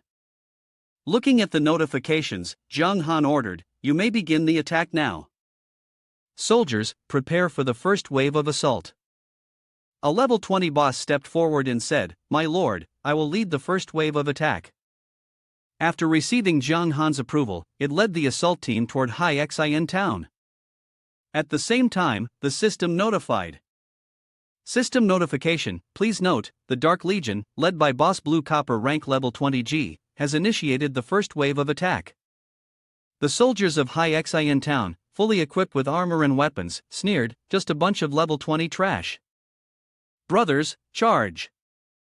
A short while later, seeing the system notification that the Dark Legion's leading force had been defeated, he couldn't help but sigh. So fast, looks like the level there must be over 20 already. Zhang Han raised his hand, signaling the start of the second wave of attacks. A branch of the Dark Legion charged forward rapidly. System notification: please be advised. The Dark Legion, led by Boss Blue Copper rank level 25, has initiated the second wave of attack. The enemy soldiers, while fighting, reminded one another, the level of those wandering souls has increased. Don't be careless. As soon as this wave ended, he raised his hand and pointed forward, giving the order, "Third wave." The battle between the two sides grew increasingly intense. The soldiers, exhausted and angry, yelled, "How many more waves are there? I can't hold on much longer. Damn wandering souls." As Zhang Han raised his hand and said fourth wave, a reminder from the system sounded. System notification: you must wait 5 minutes before initiating the fourth wave of attack. Otherwise, the attribute points of the fourth wave's creatures will be reduced by 20%. Seeing this, he couldn't help but laugh internally. This is too honest. The system really thought of everything. After 3 consecutive attacks, it even considers giving players time to rest and prepare? Suddenly, the screen lit up, displaying the image of Long Deng Wanli. He instructed the players, "The Romantic Zone has started its livestream. The Eastern Region video website is also broadcasting live. Right now, there are hundreds of thousands of people watching your performance. Don't make the Eastern District lose face." Zhang Han made a promise, "It's at the peak right now. I won't let the Eastern District down." 5 minutes later, another branch of the Dark Legion charged forward. The system announced, "Attention, the Blood Flood led by a level 40 silver rank boss has launched its 4th assault." The soldiers, while defending, exclaimed in astonishment, "The 4th wave of soldiers are already level 40. We can't hold out anymore." Feeling that the road ahead was too uncertain, they quickly retreated and shouted loudly, "We can't fight anymore. Disband quickly. These are no longer the level 30 little soldiers I can handle." At this moment, a girl appeared with a bow and arrow in hand. She raised her bow and sternly said, "We cannot retreat against a group of wandering souls. Attack!" The arrow shot through the head of a little demon of the water domain. Zhang Han squinted, evaluating, "The damage is huge, but unfortunately the distance is too far. I can't tell if it's a player or an NPC." The soldiers, sensing support, quickly shouted, "The city guards have entered the battlefield, brothers, let's go." 20 minutes later, the system announced that the Blood Flood Legion was about to be defeated.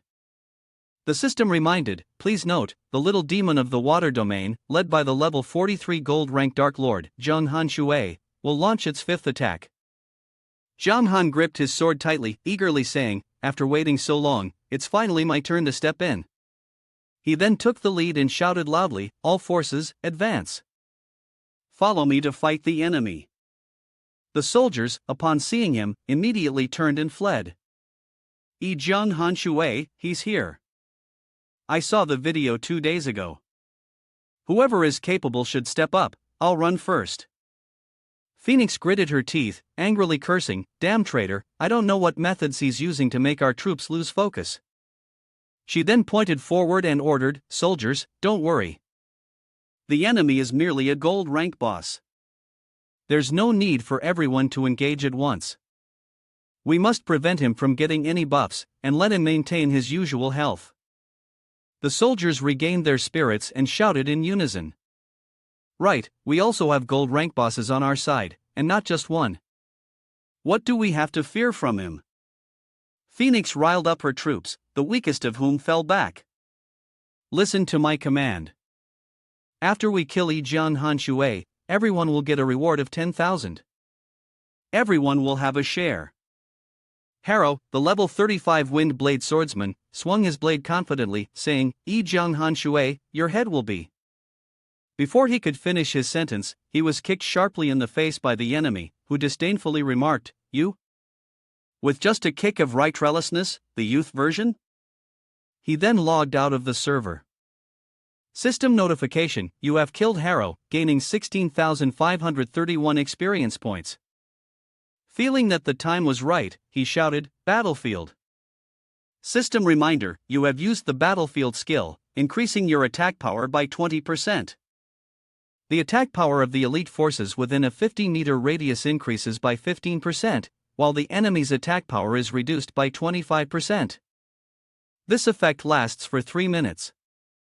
The little demon of the water domain, buffed with increased attack power, eagerly brandished their weapons and charged towards the soldiers, shouting as they advanced. Zhang Han swung his sword as if slicing through bananas, causing the enemies to cry out in fear. That skill is too overpowered, it's not just him. Even his army has grown stronger. System notification, you have defeated the explorer Iva and gained 1,247 experience points. He swung his sword again, slashing the man at his side, and another enemy was logged out.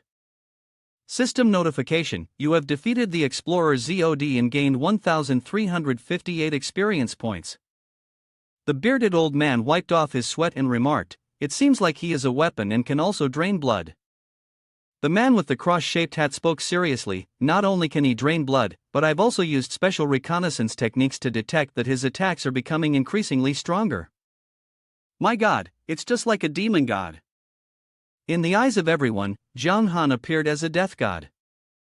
System notification, your weapon, the Bloodthirst Sword, is soaked in blood with 20 passive points, and its attack power has increased by 20%. Controlling Darkness Zhang Han Shui, Gold Rank Boss, Level 43, Health 489,600, Attack increased to 5,534, 4.85, Defense 800, Reputation 41,500, Luck 91,024. As Zhang Han Shui's power continued to grow stronger, he slowly entered the sights of some high-level experts. While fighting fiercely, suddenly a powerful voice rang out. "Get out of my way!" A man riding a horse, holding a spear, charged forward and shouted loudly, "The traitor shall die." He is Ring of Ice and Snow, Lanta, a level 50 gold rank boss, with 2.8 million health, attack ranging from 2850 to 3120, defense ranging from 1950 to 2060, skills including Ice and Snow Spear Ring, Wrath of Wind and Snow, and Frozen Seal. The Cold Wind domain introduced him as the son of the mayor of Ice and Snow Town. He was also the second most powerful person in Ice and Snow Town. With his handsome looks and exceptional talent, he was pursued by countless girls. His future was undoubtedly bright. Zhang Han quickly thought to himself, This is bad, Wingard. Immediately, his whole body was enveloped in the blue light of ice and snow. Lanta swung his spear fiercely, and Zhang Han's health bar dropped by 50,700. System reminder: you were hit by ice and snow spear ring from ring of ice and snow. Lanta attacked, you lost 50,700 health, your attack speed is reduced by 20% and movement speed is reduced by 15% for 5 seconds. Looking at the health bar dropping, Zhang Han gritted his teeth, feeling angry. His attack speed isn't bad, this kid is really strong. Moreover, the more I think about it, the angrier I get. He's also a gold rank boss, and he gets to ride a horse. An excited soldier said. Alright, our gold rank boss has stepped in. Lanta raised his voice. Today, we must make Yi Jiang Hanshui die in our romantic territory. The wolf has already demoralized the spirits of the Eastern District. Zhang Han gritted his teeth and cursed under his breath, I've been fighting on foot this whole time, damn it, this kid has to die.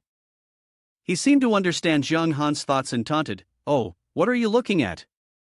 Don't tell me you don't have something to ride? Unless you're an elder from the eastern continent walking all the way to our snowfrost town. His whole body emitted a purple glow as he activated his skill, then spoke in a deep voice, nice trick, too bad you've targeted the wrong person. He then transformed into a purple dragon. It roared loudly, causing Lanta's horse to rear up. The system reminded, you have used the 8 directions tremor skill, dealing 100% attack power to enemies within a 100-meter radius, reducing their attack speed by 20% and movement speed by 20% for 3 seconds. He gripped the reins tightly in his hand, snorted coldly, then urged his horse forward, shouting, poor talent, all you can do is pull off childish tricks. Zhang Han extended his arm, and a beam of purple light shot towards his opponent. He coldly said, dealing with you is no problem. The system reminded, you have used Claw of the Undead, disabling the target's mount for 2 seconds. As the horse came to a halt, Zhang Han ordered his mount to dismount, while Lanta froze in place as his opponent shouted, frozen seal armor. He lifted his leg and kicked hard toward him. The system reported, your kick of righteousness has caused the ring of ice and snow. Lanta dealt 25,694 points of damage, but the opponent's mount had resilience, which prevented a complete suppression. Zhang Han, surprised, thought that the mount could even add resilience to its rider. This little brat was hard to deal with. His eyes narrowed as he muttered softly, forget it. Zhang Han gave a command, looking into the distance, little demon of the water domain, surround him for me. He crossed his arms and sneered coldly, in a surrounded situation, your spear charge won't be able to display its full advantage. Zhang Han raised a finger and ordered, originally, I planned to let you die with some dignity, but I've changed my mind. Little demon of the water domain, beat him for me, especially his handsome face. Lanta tightened his grip on the war axe in his hand, provoking, what? Are you Easterners daring to fight me head-on? Ignoring his words, the little demon of the water domain armed themselves and slowly approached. Lanta swung his spear dismissively, get lost, you pitiful wandering souls, trying to make up for quality with quantity. Lanta could only lie there helplessly, shouting, wait a minute. As they saw him beaten to a pulp, one of the little demon of the water domain with a big belly sighed regretfully, what a shame, I actually kind of liked the handsome guy. System notification, boss guarding ring of ice and snow. Lanta has been defeated. System reminder, congratulations, you have defeated the gold rank level 50 boss ring of ice and snow. With the assistance of the little demon of the water domain, you gained 500,000 experience points and 1,000 reputation. You have leveled up to 44. He speculated that since he didn't manage to defeat it on his own, the reward had been greatly reduced. Phonix, with tears welling up in her eyes, shouted angrily, damn it, he used underhanded tactics to kill my beloved. She raised her hand signaling, quick, follow me into battle. I will personally kill him and avenge my fallen comrade. Trello spoke up to remind her, calm down, Phonix, according to the rules, we can only enter the battlefield once he enters the city. The city gates opened, and the sound of soldiers' fearful voices echoed. Yi Jiang Han Shui had arrived. The system notification rang out, "Please be aware, elite ice and snow generals led by the gold-ranked 50 wind and snow guardian Phonics and the 60 dark gold-ranked Wrath of the Cold Wind boss. Trello, taking the lead, would serve as the defensive force against the fifth wave of the battle." Zhang Han froze, asking himself, 2 bosses, and there's even a dark gold rank? He looked at the enemy forces, which were as numerous as ants before him. After 5 rounds of the siege battle, both sides had suffered heavy losses. But at this moment, the elite guards were gathered, maintaining the forces of the top-tier players, along with a gold-ranked boss and a dark gold-tier boss, making them a formidable and unpredictable force. He exhaled deeply, lost in thought. Although he had faced 2 bosses at once during the gloomy city battle before, he had been fortunate to have Daniel and Cantor by his side at that time. Now, with only his sword in hand, he was alone. Zhang Han shouted, "Daniel, Cantor, watch closely. The legendary battle of the First River is about to begin. Han Shui will start here." Phonics shot a scornful flaming arrow, "You're on the verge of death, and yet you dare speak such arrogant words." The arrow grazed his cheek, leaving a trail of blood as his health dropped by 22,341. She quickly notched 3 more arrows to her bow, cursing, "Damn traitor, today I will take your head and offer it as a tribute to the one who sacrificed their life on my battlefield." Information System, Wind and Snow Guardian Phonics Boss Gold Rank, Level 50. Health 2.8 million, Attack Power ranging from 3,000 to 3,150, Defense ranging from 18 to 2,000. Skills, Armor Piercing Arrow, Critical Arrow, Cold Wind Domain, Ancestral Pursuit Arrow.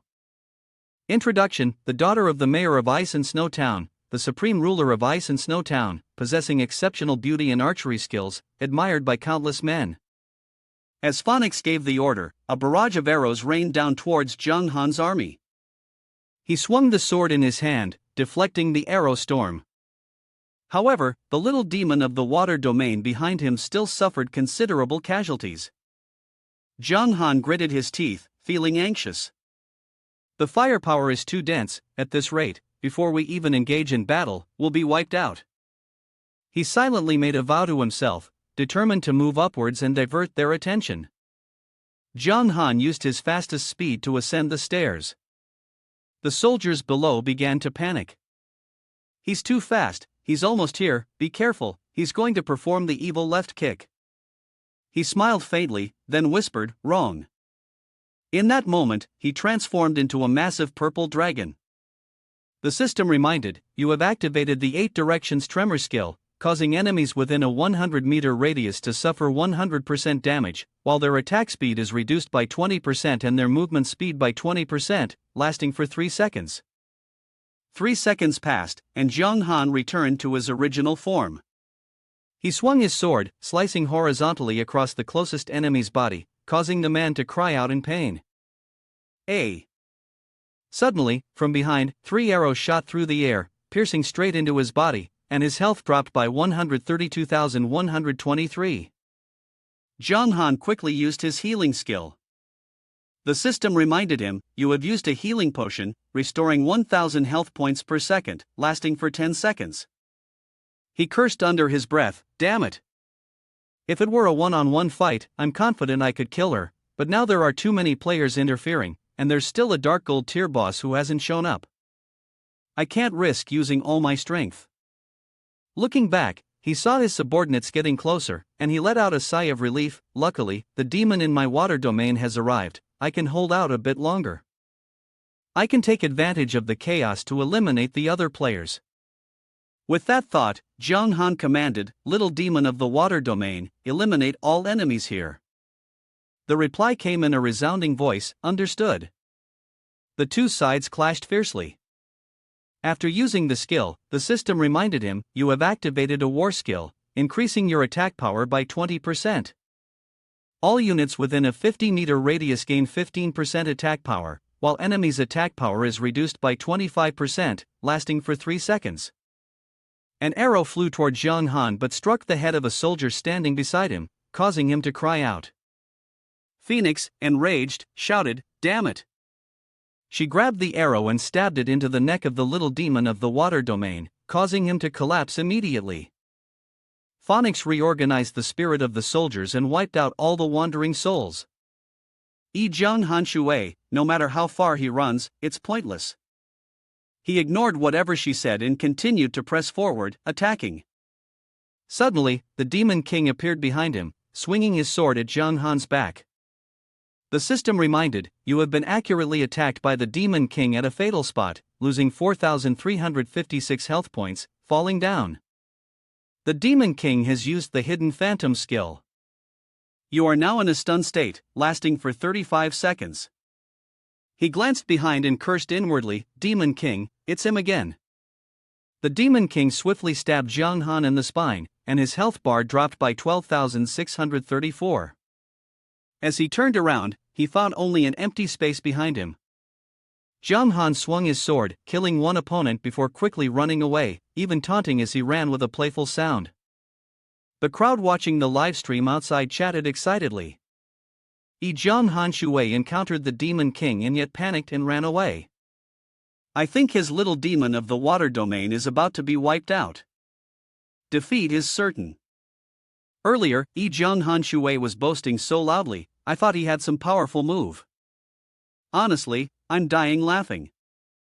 He didn't die at the hands of his own country's people, but he had to run to the romantic zone to find his end. Ha, what a waste. He gritted his teeth in anger when he heard someone smugly say, "His health has dropped below half already, how can he win against two full health bosses like this?" Meanwhile, at another location, a group of people were intently watching the screen in front of them. The old man let out a soft sigh.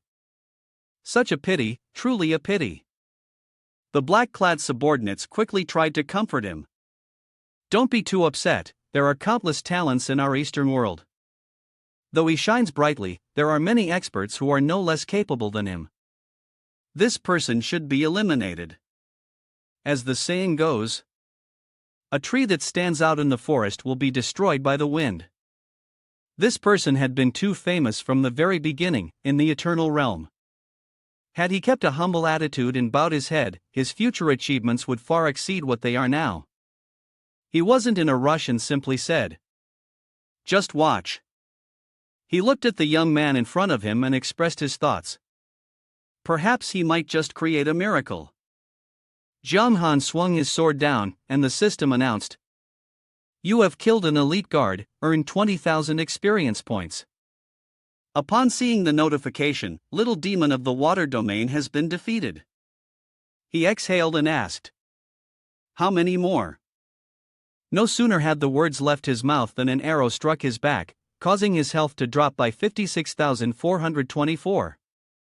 Seeing Zhang Han's health now only about 1/10 full, a soldier quickly shouted, "His health is almost gone here." Phoenix, drawing her bow, coldly said, "Traitor, go down to hell with my brother." She, with a bow in hand, spoke in a deep voice, "Repent." However, the soldiers blocking her path prevented Phoenix from taking aim. She shouted, "All of you, get out of the way. I want to kill him myself, and use his head as an offering to my sister's spirit." Ignoring Phoenix's words, the soldiers raised their swords and charged forward, shouting, "The first kill is mine. Die by my sword, get out of the way, the first kill is mine." She was furious that the soldiers disobeyed, and shot an arrow into one soldier's head, muttering disdainfully, "Damn it." As predicted, he smiled smugly. Never underestimate the ambitions of these players. Then, Zhang Han leaped forward, stepping on the heads of each soldier as he moved, using them as springboards. System notification, you have used Kick of Righteousness. Movement speed increased by 200% for 2 seconds, dealing 31.265 damage to the target and applying suppression for 2 seconds. As he jumped closer, one soldier shouted and ran up to the second floor in pursuit. As he reached the second floor, he saw the others rushing out of the door in panic, shouting, "Hey! Help!" Someone broke in from the second floor. As they entered the room, Zhang Han had already broken the window and jumped out.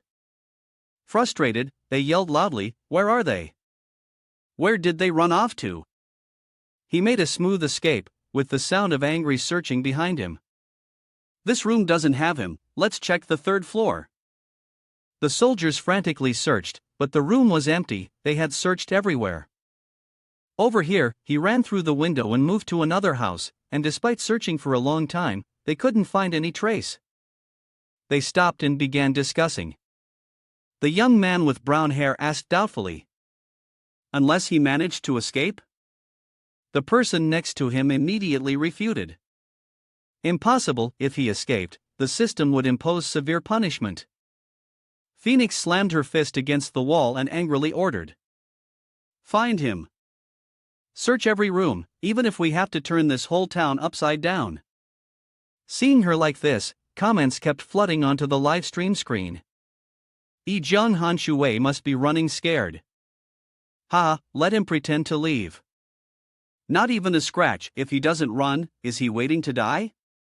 He's truly throwing the face of the Eastern District away. Ha, idol, go for it, I support you. Above, keep it up, reporting position marked, I'm coming to kill you now. 20 minutes later, a shout rang out along the road. Have you searched this room? Already searched, he's not here. The Demon King, while scanning the surroundings, muttered. This damn Jung Han Shui actually managed to disappear into thin air. Suddenly, someone spoke up. That's a daring adventurer. The person who arrived was a man wearing a hood, revealing a round face, and his blood status showed him as a commoner, Bob. He anxiously said, An Eastern man barged into my room, it was terrifying. Could you help me drive him out? He eagerly asked, Really? Lead the way quickly.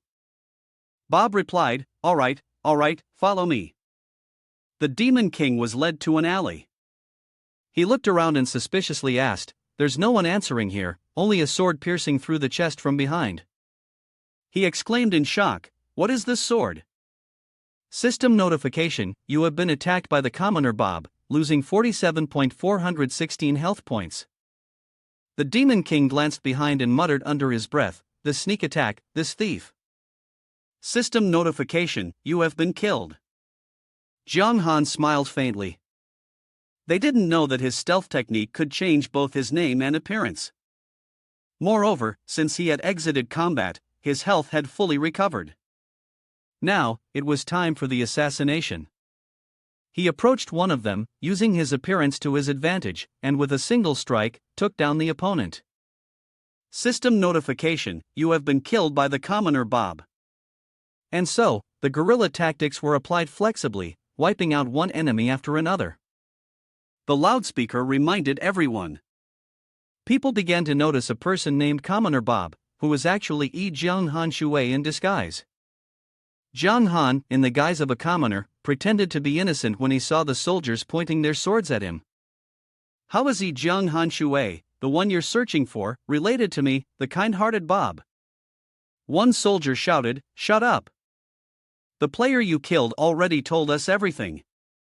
Reveal yourself, Jung Han Shui.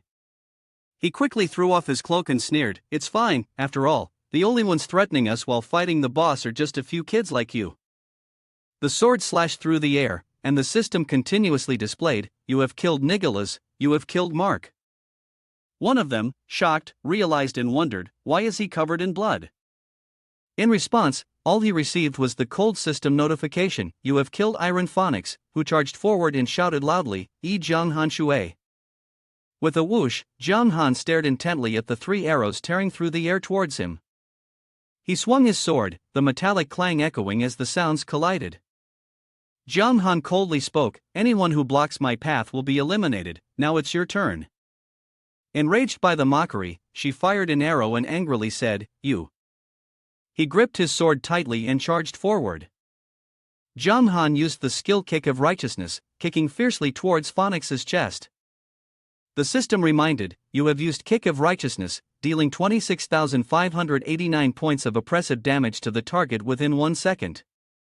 Then, he wildly swung his sword again, using the skill Frenzied Slash.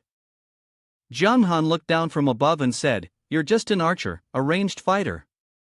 Do you really think you can win when you're being attacked up close? Her eyes widened in shock, and fear appeared on her face. Seeing him swing his sword, about to strike down, Phoenix hurriedly shouted, "Trello, if you don't come to help me now, only if you want to watch me die will you be at ease." As soon as her words ended, a ball of ice shot from afar, causing Jiang Han to freeze in shock. He quickly jumped up to avoid a fatal blow. Trello slowly spoke, "Phoenix, my dear, how could I bear to watch you die? It's just that this kid is too cunning. I've been waiting in the shadows for him to unleash his final move, but since you want me to help you, it means you're willing to marry me." Beside him was the system information from Wrath of the Cold Wind. Trello, Dark Gold level 60, 6 million health, attack from 9,500 to 10,200, defense from 5,500 to 6,100, skill Frost Chase technique Frost Binding Tome, self-freezing, despairing ice defense. This introduction was originally for the high-level expert Gold Trello, a man of immense strength, greed, and lewdness, always seeking ways to make himself strong enough to battle with Phoenix. He had used every method to forcibly overcome the challenges and level up to Dark Gold, but the fire from the burning elixir had scarred his appearance, and his strength had gradually weakened. Phoenix frowned as she looked at Trello and coldly ordered, "Kill him." He looked down from above, speaking, "As you command, my beautiful bride. Thank you for your visit. Not only will I have Phoenix, but also a great reward like this. Give up your resistance, and I will grant you a swift death." Jiang Han looked at the information board, beads of sweat forming as he thought, "The attributes are too high, my maximum attack is barely over 4,000, and yet this guy's defense alone is already 6,000. I won't even be able to break through his defense." But looking at the introduction, his attributes might not be as strong as they seemed. He tried to provoke him, saying, "Trello, even though you're at the Dark Gold level, I think you're just a guy without any ambition." Trello laughed and replied, "Oh, so I guess I'm your last words then." Jiang Han smiled, lowering his voice, "For example, when you swung your sword at Phoenix." He seemed to understand, "The price you paid was to get her. She must be really important to you, right?" Trello quickly raised his hand to launch a killing move, swearing, "Damn, this sly brat." Jiang Han dodged and the attack hit Phoenix. He thought with satisfaction, as expected, it worked. Phoenix was hit, and her health was reduced by 102,435. Trello anxiously shouted, "Phoenix!" Phoenix froze, her body stiff from being frozen. She realized with shock that this was the skill, Cold Wind domain. He chuckled softly, "Trello, thank you for your help." Phoenix urgently shouted, "Trello, damn it, do you want me to die?" Trello's eyes gleamed with a flicker of light, and he muttered, "Sorry, Phoenix." But the little tricks he played were about to end. Trello unleashed the skill, Silent Frostwave. Countless sharp shards of ice were hurled out, reducing Jiang Han's health by 34,800. The system reminded, Trello has used the Silent Frostwave skill, causing enemies within a 200-meter radius to take 200% damage, lasting for 20 seconds. Ignoring the reduced damage, he continued charging towards his opponent. A black arrow suddenly shot past him. With a loud explosion, the arrow detonated, and a thick cloud of black smoke filled the air. The sound of Phoenix's voice echoed in his ears, "Still trying to run?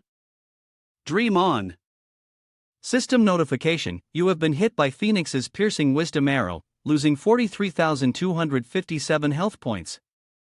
Your maximum movement speed is reduced by 20%, lasting for 5 seconds. The group standing at a distance began to whisper among themselves. "He's about to die, we were lucky to have hidden until now, let's make our move, who knows, maybe we can snatch a kill?" Jiang Han paused, feeling the damage like continuous stings piercing his body. He smirked, surprised to find a group of opportunists lurking around. It just so happened that he was still a little short of leveling up. A large purple dragon appeared as Jiang Han used his 8 directions tremor skill. The nearby crowd was thrown into disarray. Jiang Han smiled as he saw his health bar surge. System notification, you have leveled up to 45. The voice of the system, laced with disbelief, exclaimed, "What?" Trello's voice lowered, as expected, "You're still using that trick, but even if you reach level 45 with full health, do you think you can fight me?" He tightened his fist, purple lightning flashing across it, and smiled provocatively, "How would you know if you don't try?" The lightning spread across his entire body, even his eyes were no exception. Phonix quickly shouted, "Cold Wind Domain, System Notification, Wind and Snow Guardian." Phonix casts Cold Wind Domain, absorbing 10% of the damage as health. Zhang Han swung his sword towards her chest, and 126,800 health was drained from her. Phonix stared in shock at the empty space on her chest, realizing that a single strike had shattered the Cold Wind Domain's protection. Seeing her opponent prepare to attack again, she was stunned and wondered, what on earth is happening? On this side, Zhang Han's body was brimming with energy as the system notification echoed, "You have used the A-tier item Death Lightning Gem. Your internal potential has reached critical mass, all attributes increased by 1000%, lasting for 1 minute, 56 seconds remaining." Another strike was swung, and Phonix's health dropped by 403,987. She felt the presence of death closing in and panicked, shouting, "Trello, save me." Trello swung his weapon towards Zhang Han, shouting, "Damn it, get away from her." An ice arrow struck his body, but the damage was negligible. Trello broke out in a cold sweat, silently thinking that his assassination techniques could only deal 3-digit damage to him. What exactly had he done? Taking the opportunity, Zhang Han swung his sword at Phonix again. Blood splattered all over her face as she sobbed, pleading, "Please, please don't kill me." Phonix was met with a kick as fierce as daylight. He coldly said, "Spare you? Let you continue using wicked skills like the cruel beast's arrow against me?" Then, the system notification sounded, "Congratulations! You have successfully defeated the gold rank boss level 50, Guardian Defender Wind and Snow Phonix. You have received 2,200,000 experience points and 2,800 fame." Trello screamed in panic, "Phonix!" He carefully analyzed the situation. Earlier, his attack couldn't break through the boss's defense, but now, a few strikes had sent the gold rank boss packing. Zhang Han smirked, "Your turn, little mage." With that, he stomped and launched himself toward him. Zhang Han swung his sword fiercely at him, and his health dropped by 364,171. Another strike slashed across his face, and the mask shattered into 2 pieces, falling to the ground. Behind the mask was an old, ugly face. Trello gasped in horror, "Ah!" Zhang Han sneered, "Oh, so this is what was behind the mask. Looks like the price of being dark gold ranked is pretty steep after all." "Okay." Seeing Zhang Han preparing to charge, the man quickly shouted, "Despairing Cold Wind." System notification, Cold Wind uses the skill Despairing Cold Wind. You have lost 576 health points, your attack speed is reduced by 25%, your movement speed is reduced by 20%, and this effect lasts for 5 seconds. Trello gritted his teeth, silently speculating, "With this little damage, it seems like he must have used some kind of trick, so I can't directly face him." He shouted again, "Self-freeze." Immediately, Trello's entire body was covered by a thick layer of ice. System reminder, Trello uses the skill Self-freeze, increasing defense by 100%, recovering 200,000 health points per second, lasting for 20 seconds, and you cannot move during this time. While buffing his health, he spoke proudly, "A sudden burst of strong damage like that. You must have used some powerful trick, right? But with such great strength, how long can you maintain it?" Zhang Han confidently replied, "Don't worry, I can maintain it until I kill you." System reminder, remaining time of Death Lightning Gem, 26 seconds. As the time kept ticking down, Zhang Han continued to swing his sword at Trello. The man stood still in the block of ice, watching his health bar rapidly decrease. He frowned, desperately trying to race against time. The time was up, and the ice covering Trello shattered. The man's eyes widened, staring in fear as he thought to himself, "This isn't good, unless his duration lasts longer than I thought." The sense of impending death grew closer, and Trello hurriedly turned his head to flee. Zhang Han raised his hand, releasing a cloud of black smoke, and said in a low voice, "Want to run?" System notification, you have used Claw of the Undead, causing the target to be immobilized for 2 seconds. He raised his sword, with only 1 second left of the Death Lightning Gem's duration, and delivered a powerful strike, causing the opponent to lose 435,621 HP. System notification: congratulations on killing the level 60 Dark Gold boss, Wrath of the Coldwind, Trello. You have received the reward, 4,500 experience points and 600 prestige. Then, the notification screen lit up again. System reminder: congratulations on being the first player in the game to defeat the Dark Gold boss Coldwind. You have received an additional reward, 8,000 prestige, 30 free attribute points, and the rare item Spring Blessing Gemstone. Jung Han exhaled a deep breath, softly saying, "It should be over now." At the same time, the system notification appeared: Death Lightning Gem's duration has ended. Suddenly, the sound of applause rang out.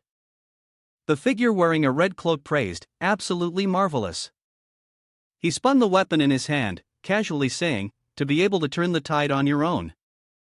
This skill is truly admirable, worthy of praise." The system reminded, "Please note that due to the death of Wrath of the Coldwind, Trello, along with the plotline and the hidden boss, Holy Knight Herbeck, will be activated within the storyline." Jung Han was stunned when he clearly recognized who the person was and exclaimed, "It's you, the figure in the flowing cloak in the snowstorm." Herbeck, walking forward, spoke, "It is indeed me. The last time, because of the traitor Cielier saving you, you're here today to face the consequences." Tightening his grip and reinforcing his mind to stay steady, he muttered to himself, "Both Cantor and Daniel are NPCs. I shouldn't blame myself for their deaths." Jung Han recalled what Daniel had said at that time, "You've tried your best, don't be heartbroken. The master once said if you live long enough in the future, we may meet again, and when that happens, you will know who I really am. Kid, from now on, you will be the shining light in this eternal world, you shouldn't fall here."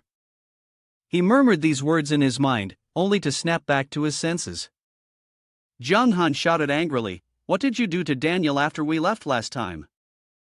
Herbeck coldly replied, "What about it?" Although Daniel had used a forbidden spell to defy the heavens and was certain to die, if the enemy's Lord City dared to become our enemy, they would naturally be punished. Even if the body perishes, the soul would still be tormented. Upon hearing this, Jung Han's heart sank, his mind went blank, and his eyes widened, bloodshot. His whole body began to burn with rage. Jung Han angrily shouted, "Do you even deserve to call yourselves the Guangming Battle Camp?" The armor on his body suddenly gleamed with light. The system reminder was triggered by your fury and the blood of the high-level experts around you. Your darkness armor has been upgraded to dark gold, and its attributes have greatly increased. You leaped up, swung your sword, and shouted, "Kill them all." Herbeck's eyes flashed with light, and he sneered, smirking, throwing caution to the wind. A loud boom echoed, with shockwaves spreading throughout Ice and Snowtown. He swung the spear in his hand, and Jung Han's health was reduced by 9,365,421, sending him flying. Jung Han fell to the ground, groaning, the sword slipping from his grasp. System reminder: due to the effect of the Moonbreaker, you have avoided a fatal injury this time. Herbeck licked his lips derisively, "Oh, I didn't expect you to have such a defensive measure. How interesting, the judge's trial ends before it even begins. How boring." He raised the spear in his hand, which glowed with a golden light, calling out the heat before it. System notification: Holy Knight Herbeck uses the skill preheat. This weapon not only deals damage but also inflicts 100% continuous divine flame damage to enemies. You trembled as you pulled out the book and raised it up. Herbeck's face turned pale, beads of sweat forming on his forehead, worriedly thinking to himself, "Demon God Summon, how did he get his hands on this?" Nervously, he spoke up to stop you, "Wait, you have no idea what kind of danger that thing in your hands will bring." Jung Han tore the book in half, shouting wildly, "So what? We're all going to die anyway." "I don't mind bringing one more person to seek revenge for Daniel." System notification: you have used the Demon God Summoning Book. A few high-level Demon God experts will be summoned and personally enter the battlefield. He muttered to himself, then fell silent for a moment. After that, he burst into mocking laughter, finding it even more ridiculous the more he thought about it. He sneered, "Foolish, do you think a great demon god would pay attention to a summoning from a small town like this? He couldn't help but express mock sympathy. Resisting is pointless, just accept your death peacefully. As his words ended, a tear appeared in space, resembling an electrocardiogram. The tear grew larger, and the surrounding space became increasingly distorted. From the tear, a foot slowly emerged, followed by a person who used both hands to push through the endless dark space. System notification, please pay attention. One of the 10 great demon gods of the Darkness faction, the evil curse, Laurel, has arrived in Snowfrost Town. Unrelated civilians should evacuate immediately, or bear the consequences themselves. The townspeople also received the system notification and began to panic and discuss among themselves. Oh my god, what is that? Run, Snowfrost Town is doomed. Ah, God protect us, what am I seeing? Jeffrey had lost consciousness. His heart pounding wildly, he uneasily told himself, the pressure was overwhelming. Even Herbeck was breaking into a cold sweat, anxiously wondering why, with just a single glance at him, he could feel an endless darkness. Laurel spoke with a voice as cold as frost, foolish divine power. Then he raised his four-fingered hand, releasing streams of red energy mixed with flashing lightning.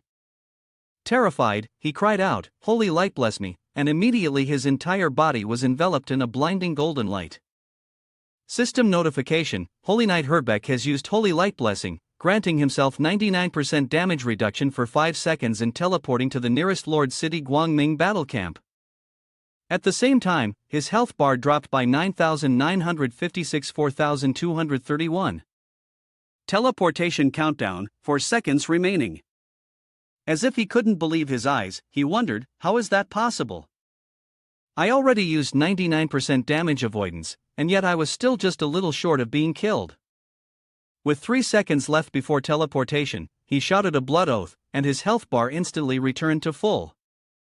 System reminder, Holy Knight Herbeck has invoked the forbidden spell Blood Oath, instantly increasing HP by 1000%. As the Blood Oath is a forbidden spell of the Guangming battle camp, Holy Knight Herbeck has been penalized with a 50% reduction. When only 2 seconds remained before teleportation, veins bulged across his face as he shouted, "You damn brat, you better hope you die right here. If we discover you're still alive, I will use all my resources to kill you." Zhang Han watched as Herbeck gradually disappeared, his face full of provocation. "You don't need to come kill me. I'll come find you myself. Go back, take a nice bath, and wait for me." Afterward, the space became quiet. He looked up, his heart sinking as he saw the figure floating in mid-air. Sweat streamed down his face, and he anxiously thought to himself, "It's over. Now, it's just me facing him. I have to be careful, or I'll be killed by him for sure." The figure spoke, breaking the silence. "A small darkness swordsman like you summoned me for what reason?" Zhang Han tried his best to keep his voice calm and replied. "Demon God, my lord, it was Herbeck from the Guangming battle camp. But because your strength is so overwhelming, he cowardly fled." Laurel, hearing this, raised his hand and hissed. "Humph, disturbing this deity for a mere small fish. If that's the case, both you and this town shall be buried together." Zhang Han already knew the terrifying strength of this being. He quickly raised his hand to stop him. "Wait a moment. If you are indeed a great demon god, then you must have anticipated this situation, right? You can't place all your frustration onto me alone." Laurel, hearing this, sounded increasingly impatient. "I came here because I sensed the strength of the enemy, yet in the end, I found nothing." Zhang Han speculated to himself, wondering if the fluctuation in the enemy's power was due to the moon fragment. Initially, Daniel had indeed treated it as a mission prop and handed it to him. If the enemy was someone capable of drawing the demon god's attention, then it could only be Daniel. He presented the moon fragment and asked, "You mentioned that the fluctuation in power could only come from this. Is the enemy you're referring to the wandering soul mage Daniel?" "This is the item my Taoist master Daniel left with me before he fell, and I am his most outstanding disciple." He sensed it and quickly responded, "I see now. There is indeed his aura." Upon hearing this, Zhang Han secretly breathed a sigh of relief. As expected, mentioning Daniel had an effect. Perhaps Daniel would show him some mercy. Suddenly, Laurel's loud laugh interrupted, but Daniel did know me, and now he's become a last stand. He opened his mouth, revealing countless sharp fangs, excitedly saying, not being able to personally eliminate him is the greatest regret of my life, but killing his most favored disciple is not a bad alternative. Jiang Han quickly shouted, no, wait a minute. Inside, he was crying out in despair, how many enemies did Taoist Master Daniel actually have outside? Laurel unleashed beams of deadly red light, then added a cold, fiery red orb, declaring it as a death sentence for someone. Your words mean nothing at all. Since the moment you tore that scroll, your death has already been sealed. Laurel threw the red orb and shouted loudly, die. In Jiang Han's eyes, only a fierce red light flickered. He sighed inwardly, it's over. He wanted the entire town to perish along with him, with no chance of escape left. Suddenly, a hand holding a sword was handed to Jiang Han, and a voice said, take this. Startled, he quickly stepped back and exclaimed, huh? Seeing Exin, Jiang Han asked in confusion, Sword God, what's going on? Before he could finish his sentence, the orb from earlier exploded, flinging Jiang Han far away. He landed painfully on his rear, letting out a long groan, ah. Looking at the scene before him, Jiang Han couldn't believe his eyes and whispered, no way. The whole town just exploded. Not seeing Laurel anywhere, he looked up into the sky and spoke aloud, oh, the crack. It seems to have disappeared.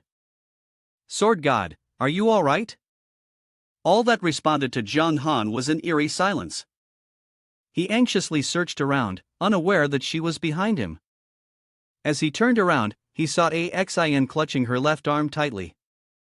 Jiang Han asked with concern, Sword God, are you okay? In this situation, she still managed to raise 2 fingers and smile at him, saying, I'm fine. Now you owe G 2 favors. He heard this and, with some suspicion, asked, oh, why 2? Xin explained, one is when Laurel wanted to kill you, I stopped him, wasn't that a life-saving favor? The second is that I originally belonged to the Guangming battle camp, a force opposed to you. I was supposed to kill you, but now that I haven't, isn't that also a life-saving favor? Jiang Han responded, oh, I understand now, thank you. Then he gripped her shoulders and asked with concern, how is your injury? Do you need me to take you to get treatment? She winked mischievously and held up her index finger in a gesture, I'm fine, don't forget, I am the powerful sword god. Jiang Han pointed towards Laurel, who had disappeared earlier, and asked, I noticed that the crack is gone now. Did you win? Xin glanced over hesitantly and replied, I suppose so, he's gone back to darkness. At this point, his voice was tinged with worry, this time, I've really pissed him off. Do you think he'll come after me in the future? She laughed to reassure him, you don't need to worry about that. To a demon god, your existence is as tiny as a worm. Just think about it, would a worm's wrongdoing ever stay on your mind? Jiang Han, feeling a bit down, opened his mouth to thank her for the explanation, but it stung a little. Xin, hearing this, covered her mouth in embarrassment and apologized, sorry. Then, she said her goodbye and reminded him, since things have come to this point, remember those 2 favors. Don't forget them. He nodded in response, okay, I'll repay them when I get the chance. Xin shouted, sword, come. A sword quickly flew from afar. She stomped her foot hard on the ground, leapt into the air, and stood firmly on the sword with both feet, then flew away. Jiang Han watched her figure become smaller and smaller, muttering to himself. Sword mastery truly is beautiful. Suddenly, his whole body flashed with the familiar golden light. The system reminded him. Congratulations, you have completed the SS level main quest, Siege Tactics. You will receive 4 million experience points as a reward. You are now eligible to enter the Demon God Treasure Vault. The system continued. Due to the destruction of Ice and Snow Town, you can no longer choose to occupy it. It will automatically be set as destroyed, and you will receive 1 million experience points along with a rare treasure map. You have reached level 48. The system announced. Attention!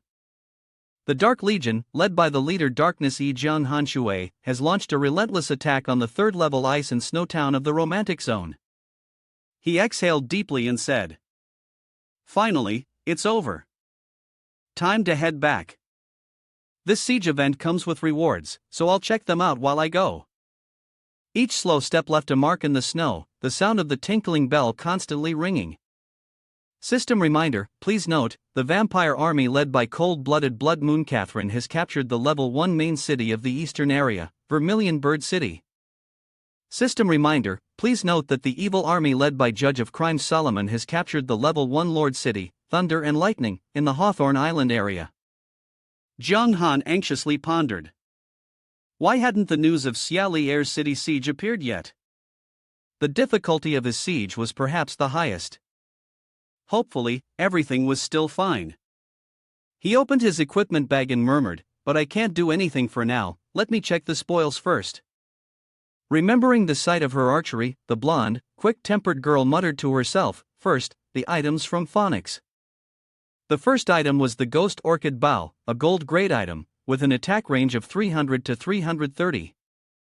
The attack effect increased by 20%, and attack speed increased by 35%. Special skill, Wind and Snow Guardian, level requirement 48. Introducing the favorite weapon of the Wind and Snow Guardian. With excellent damage power, it has enormous strength and costs a lot of money to hire a craftsman to design it. Besides its considerable power, its design is also very delicate and aesthetically pleasing. The second item is the Snow Knight Life Cloak, level requirement 10,000. It provides a 20% increase in defense and 20% increase in durability, with a level requirement of 45. This item symbolizes the outstanding leader of the Ice and Snow Town. When worn, it will enhance your entire presence. The third item is the Blind Arrow, Grade A. Description: shoot an arrow into the enemy's eyes. Even if it misses, the poison on the arrow will still affect the enemy's vision. If it hits, it causes 150% damage and reduces health by 50%. The cooldown is 5 minutes, and the required profession is archer. Jiang Han stroked his chin in satisfaction. All of these were great items, but he didn't expect that the cloak and other equipment he didn't need could be sold for hundreds of thousands. He recalled in his mind, and next was Lanta, along with a skill book. The items include the gold level ice and snow bracelets, with 100 to 120 defense and 5,000 health. The effect increases health by 30%, with a level requirement of 46. The bracelet is made of ice and snow crystals and provides superior defense. Next is the Frostmark Armor, Grade A. Description: it channels the power of ice to form a blue armor within the body, providing resistance against enemy attacks. The defensive effect increases by 30% for 2 minutes, with a 10-minute cooldown. No profession requirement. Jiang Han decided to learn Frostmark Armor first. The system notification: congratulations, you have learned the Frostmark Armor skill at level A. Upon hearing the system notification, he realized that his Frostmark Armor level A had been restricted by the evil power of the Darkness Swordsman, transforming into Black Flame Armor level A. He wondered to himself, what exactly is this Black Flame Armor the system mentioned? Black Flame Armor level A introduction harnesses the black flame hidden within the body to envelop the entire body, enhancing defensive capabilities and slightly improving damage resistance. The defense effect increases by 30%, lasting for 2 minutes. Additional effect: increases toughness by 10%. Cooldown time: 10 minutes. Jiang Han excitedly said, "Nice, the secret profession really is extraordinary, it can even enhance existing skills. And thinking about that old man wearing a mask, I should finally check if something will explode. The treasure of a dark gold tier boss will definitely be no less." First, the Wind Spirit Shoes, Gold Tier, Defense 70 to 90, Health 5000, Movement Speed increased by 20%, required level 48. Crafted by a senior tailor. The shoes are enchanted by a wind elementalist, ultra thin, breathable, and very light. Second, the Blazing Flame Potion, Level A, a potion made from rare substances, extracted from magma and fused with various materials. After consumption, it can stimulate the potential of the human body, with an effective plus 10% attribute points. The side effect is that there is more than a 20% chance that the fire element resistance will be reduced by 10%. The third item is the Frostwind Mystic Artifact, Dark Gold grade, with defense ranging from 280 to 330 and a health effect of 20,000. It provides a 30% defense bonus, an additional 20% resistance to ice elements, and a special skill that can freeze. Required level, 55, requires Mage. The mage's description reads, "This seemingly delicate attire has the ability to withstand extremely cold air. Its material is very special, and ordinary swords are very difficult to penetrate it." This will certainly make many mages anxious. Lastly, the Iron Helmet of the Flame Demon, Dark Gold grade, provides defense ranging from 200 to 230 and a health effect of 12,000.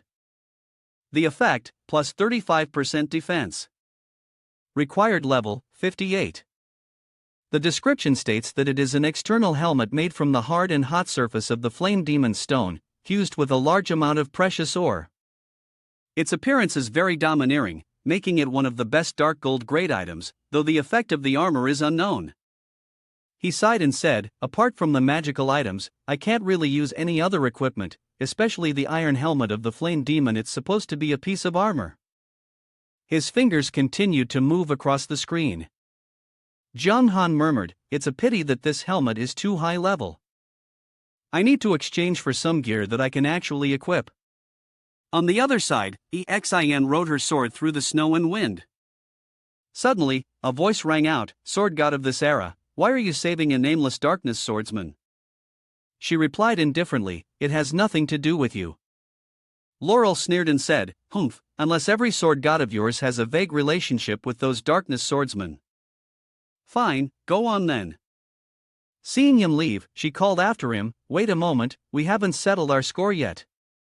Laurel spoke in a calm tone, "With your strength, you're not even a match for me. When I was still human, Sword God showed me favor, and that's why I spared you like this." He didn't bother turning around, casually reminding her, "Next time you block my way again, I'll wipe out the sword pavilion." Xin stood still, watching him, then turned and left. She frowned, silently swearing in her heart, "How dare Laurel look down on me? Just wait, the next time we meet, I'll personally kill you." Zhang Han looked at the Snow Knight cloak on his body and grinned in satisfaction. Wearing this cloak indeed made him much more charismatic. Looking at the system interface, all the equipment stats appeared, and he happily added his darkness armor. As his level increased, his strength had grown to a new level. The darkness armor, Dark Gold tier, could increase defense from 230 to 250, up to 500 to 550, health from 20,000 to 50,000, defense bonus from 30% to 50%, health regeneration bonus from 20% to 30%, and had a special skill, Power Shakes the 8 Directions. Required level, 45, exclusive class Darkness Swordsman. Special effect, cannot deal damage, cannot be dispelled. At this moment, Zhang Han suddenly remembered, that's right, when he had previously defeated that old woman in Gloomy City, there had been a reward drop. Back then, his level wasn't high enough, so he hadn't checked it. His finger pointed towards the ice crystal stone as he muttered, "This ice crystal stone isn't bad, it can upgrade my elemental resistance. As for the staff, it's only good for selling." Ice crystal stone, grade B introduction. These precious crystals are condensed on Shueshan Peak. When attached to a weapon, they increase the elemental ice damage. When attached to defensive gear, they enhance ice elemental defense. System notification, you have attached the ice crystal stone to the Wind Spirit shoes. The Wind Spirit shoes now gain an additional 10% ice elemental defense. Zhang Han opened his palm, golden light flashing. With a determined gaze, he said, "Let's see what kind of reward the Dark Gold boss drop has this time. The reward for the first boss kill must be something good." It was a yellow-orange multi-armor gem. Specific information, Divine Jade Gem, Grade 5 Introduction, a precious gem that only those who become a deity's patron can possess.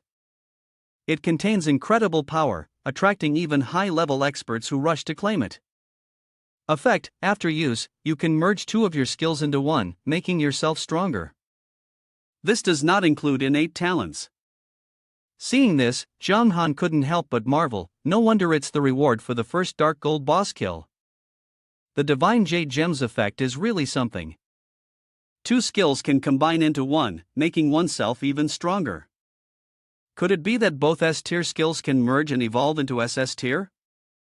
At this moment, the system notified that the Undead Legion, led by the Spirit Swordmaster, Xialier, had attacked Lord City, Hai Xian Town, and the Meituan area.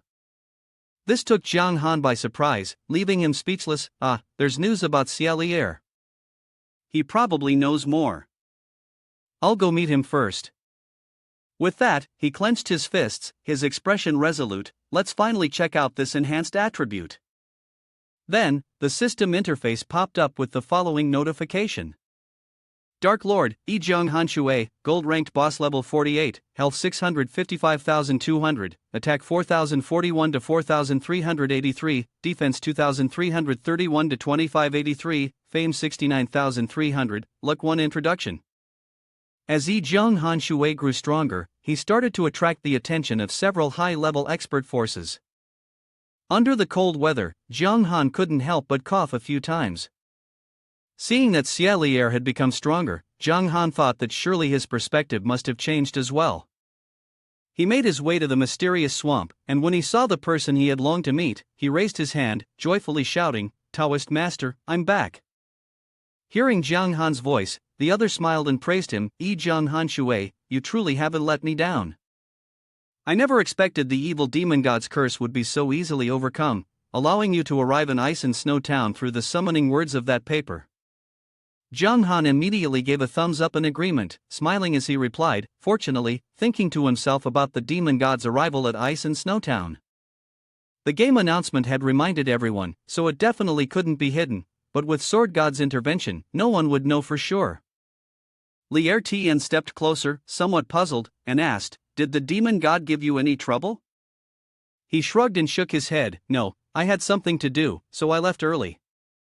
He bombarded Ice and Snow Town into ruins and then disappeared. Hearing this, Lier Tian appeared somewhat apologetic and sighed, "It was my mistake, I shouldn't have given you such a dangerous item." Zhang Han felt a little awkward, shyly thinking about Sword God's help, and decided to say less. He didn't want her to face trouble because of helping him. Thinking this, he chose his words carefully. The development of the situation was beyond my expectations, Taoist Master, there's no need to take it to heart. Zhang Han quickly changed the topic. Taoist Master, do you know about the Divine Jade Gem? Surprised by his question, Lier Tian asked, Divine Jade Gem? After thinking for a moment, he explained, it's a very rare item. Looks like you've made quite a haul on this trip. It can combine two skills into one stronger skill and has a chance to increase the level of that skill. The lower the skill's level, the higher the chance. If two S-level skills are combined, the chance of improving the level is very small.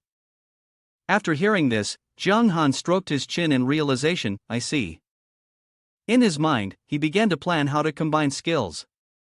Once he reached the demon god's treasure, he would use the divine jade gem to combine the skills.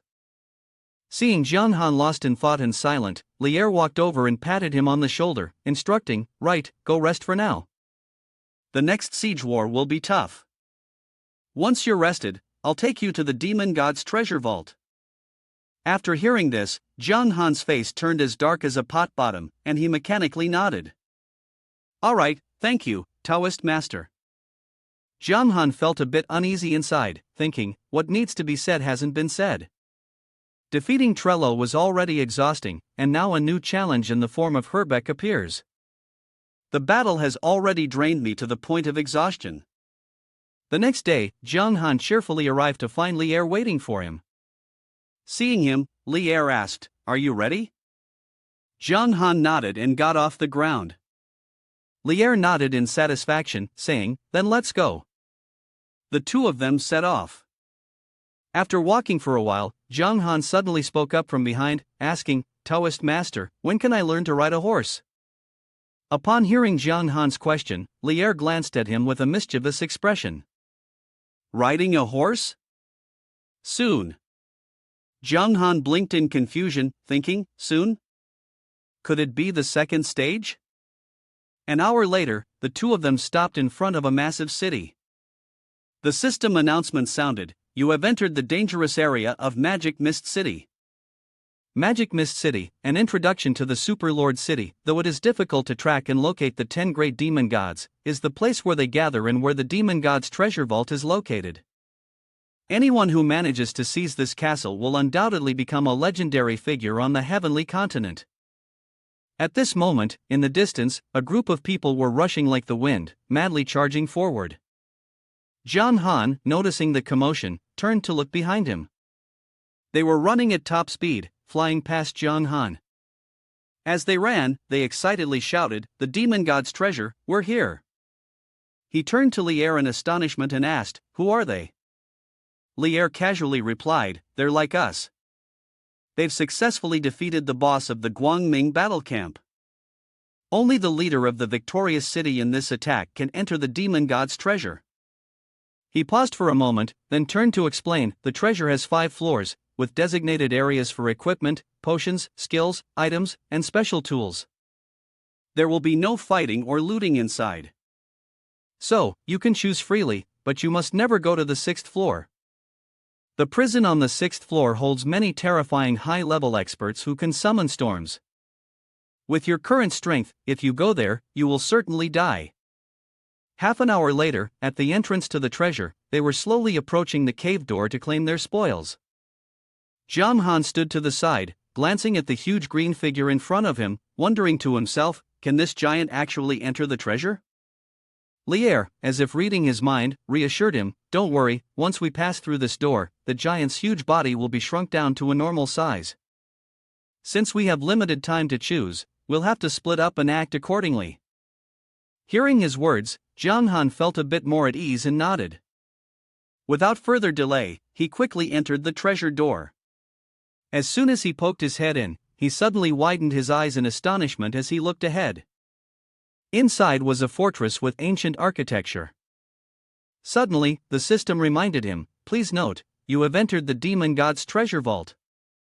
You have 10 minutes to choose a treasure, but only one item is available. If you fail to choose within the time limit, you will be pursued by the treasure guardian." John Han stepped inside, walking while observing his surroundings. The scattered monsters everywhere made him think. In these 10 minutes, he could only choose one item, and the equipment he currently had wasn't what he needed, so he decided not to head to the equipment section. He then proceeded to the 2nd floor, the medicinal area. He thought, medicines are consumables, their value probably isn't that high. He glanced at a box of medicinal items. Inside, there was a large vial of mystical spirit of spring water with immortal rank from the Holy Spirit Elite, a unique medicine capable of saving and healing those injured in an age where demons vanished in the blink of an eye. It was extremely precious, providing a permanent 100,000 life boost and restoring 5% of health per second for 15 seconds. However, once used, the permanent life boost effect would decrease. There was also a smaller vial of great strength pill at the immortal level, a rare and top-quality potion. Amongst the dwarves, only the core members of the tribe were allowed to use it. It permanently increased basic attack power by 1,000, but its effect could only be used once. After seeing the incredible effects of these medicines, Jiang Han couldn't help but mutter, "Holy crap! The Supreme Elixir has the ability to launch a permanent attack. Although the Great Strength Pill can only be used once, it has no level limit. It can be used immediately. This will unconditionally increase your attack power, reaching a level beyond the current player's reach." He covered his mouth, regulated his breathing, and reminded himself, calm down, before continuing to consider his thoughts. A 2000 attack boost in the early stages is naturally very valuable, but it is still just the early stages. To put it simply, it's valuable, but not unique.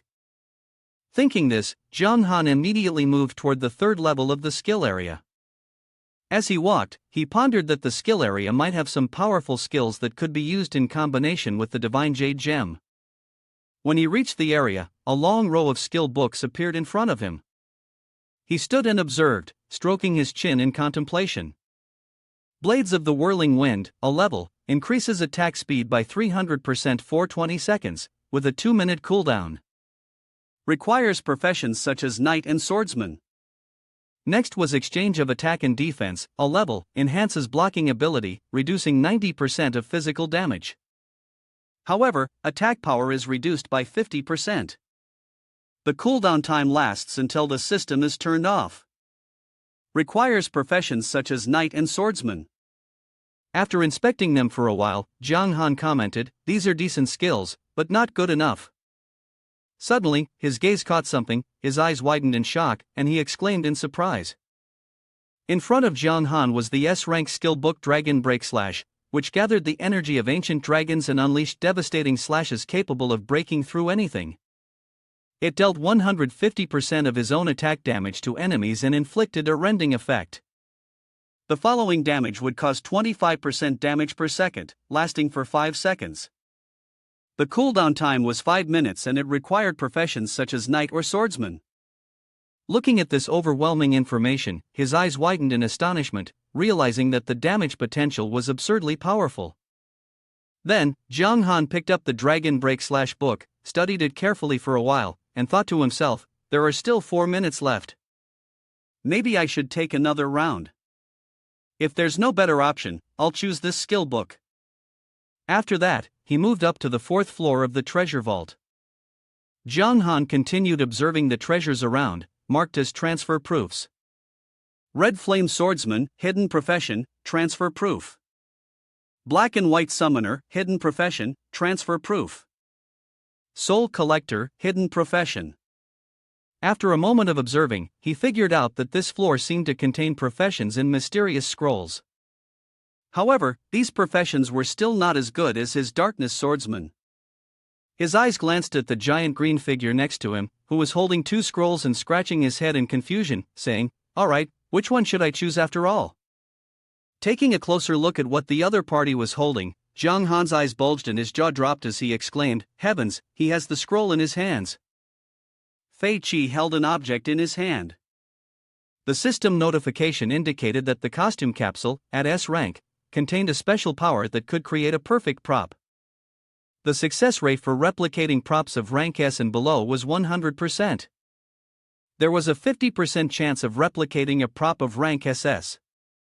Seeing this, Jiang Han smiled and thought, "Costume capsule, this is exactly what I need." With this, can't I get another Divine Jade Gem? Calm down, I should recommend he choose the secret class on the left. He began to manipulate Fei Qi's mindset. "Brother, what are you thinking? For our level, to be blunt, we're like ants or dust in the hands of real high-level experts. They could crush us with just a flick of their hand. You don't want to leverage a secret class to enhance your strength, and you're coming to the Demon God's treasure vault just because of this scroll, right?" Upon hearing this, Fei Qi hesitated for a moment, thought for a while, and then nodded, saying, "You're right, but if used well, this scroll might be just as good as a secret class." Jiang Han replied, "You're not wrong. For a strong person, this scroll is a good item. But for us, we might die before we even get a chance to use it." Fei Qi fell silent, his gaze bright as he looked at the secret class Immortal Blood Warlord in his hand. He pondered for a moment and then sighed. "You're right, my current class is just a regular warrior. It's not worth replicating any rare props. The secret class is the best option for me right now." Then, Fei Qi put the engraved costume tube back to its original place. Jiang Han looked at his back as he walked away, thinking, although I have my own motives, he's not wrong. As the current boss gold, it's hard to obtain such a rare item. He stepped forward, took the costume capsule, and smiled with satisfaction. With this tube, I can get 2 Divine Jade Gems, which will increase my chances of obtaining an SS level skill. If I'm lucky enough, I might even get 2 SS level skills. After obtaining what he wanted, Jiang Han quickly left. Now I just need to return this skill book. At that moment, the system notified, "Please be aware, the time you have spent in the Demon God's treasure room is 10 seconds. As he was looking at the group ahead, a hand patted Jiang Han on the back. It was Fei Qi. He stepped forward and said, "Brother, thank you for the suggestion earlier. I didn't mean anything good, it's just that it was something I wanted." Jiang Han gave a forced smile. "No need to be polite. Fei Qi extended his hand, smiling warmly. Let's be friends. I'm Fei Qi. Zhang Han didn't mind making a new friend, so he shook his hand. Zhang Han Shui. Fei Qi slapped his chest and laughed. If you ever run into trouble, come find me in Tianhai Town, I'll have your back. The system notified, the Berserker, Fei Qi, boss gold rank, level 55, health 4 million, attack 3650 to 3800, defense 2200 to 2350, skills, God-given power, frenzied combo attack, vital energy drain. Introduction, dominating the Guangming sect headquarters and becoming a traitor, because he successfully attacked the town of Tianhai, capturing 3 towns and earning the right to enter the demon god's treasure vault. Zhang Han smiled and replied, thank you, while secretly feeling a bit surprised. He hadn't expected him to be a gold boss. Compared to Phoenix, Lanta wasn't that much different, no wonder he was able to attack the town successfully. Once everything was settled, he stepped out of the treasure vault. Just as he stepped outside, Lier approached and asked, how did it go? Zhang Han smiled smugly and answered, not bad. Lier raised an eyebrow and said, that's good. Let's head back. Your strength is still insufficient for now, staying here is too dangerous. An hour later, in the mysterious swamp, Lier stood with his hands clasped behind his back, seriously saying, I have a task for you. It might be a bit difficult.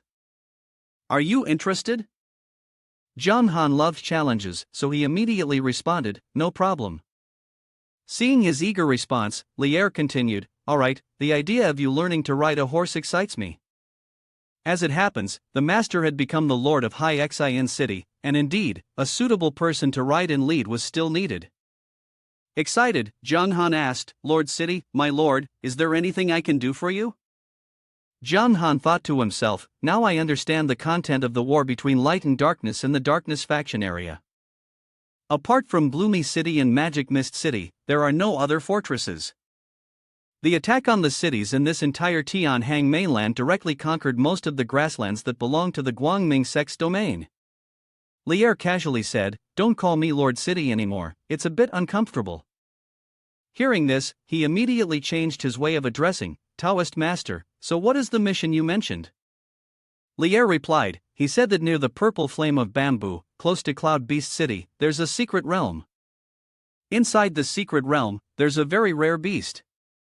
You go find it, then tell me its exact location. Then, the system notification sounded, you have accepted the mission to search for the secret realm. Difficulty level? Zhang Han saw this and agreed without hesitation, alright. The system then announced, searching for the secret realm. Difficulty level? A secret realm is called a secret realm because it's not easy for anyone to find. Those who discover a secret realm will be rewarded with a rare skill book. Seeing that he agreed, Lier was satisfied and disappeared in front of Zhang Han. Very well, go ahead, Lier said. Zhang Han then quickly set off towards Cloud Beast City. Holding the scroll, he thought, before I reach Cloud Beast City, I'll restore a divine jade gem first. As the scroll opened, the system notification sounded, you are using a crafted costume capsule. Within 10 seconds, please take out the item you wish to restore, or it will be considered as giving up. Zhang Han took out the golden divine jade gem from his inventory. The light shimmered like fireworks blooming. The system announced, restoration successful. You have obtained a divine jade gem. He held 2 gems in his hand and secretly smiled, 2 divine jade gems now, should I bet on it? System notification, do you want to use the divine jade gem? Zhang Han mouthed. Yes, why be afraid? If you're going to gamble, you must go all in. With that, he decisively crushed a divine jade gem in his hand. System notification, please select the skills you wish to fuse. Zhang Han then spoke loudly. War and Kick of Righteousness. He thought to himself, choose. Basically, the only 2 S-level skills he could take from himself at this moment were these 2. System reminder, do you want to fuse the S-level skills War and Kick of Righteousness?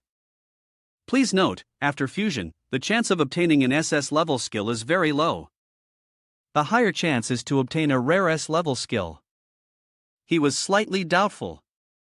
The low chance meant that if he failed, the 2S level skills would merge into one, but he still agreed, alright. The two cards, Kick of Righteousness and War, appeared in front of John Han. He looked at the two glowing cards and silently hoped for the best. Please, it must be SS. System notification, congratulations, you have successfully fused the 2S level skills, War and Kick of Righteousness. You have obtained the SS level skill, Kick of Righteousness, with an additional luck value of +1. John Han shouted inwardly. SS level, it really is SS level. I did it. He laughed loudly. Ha ha ha. System, I love you.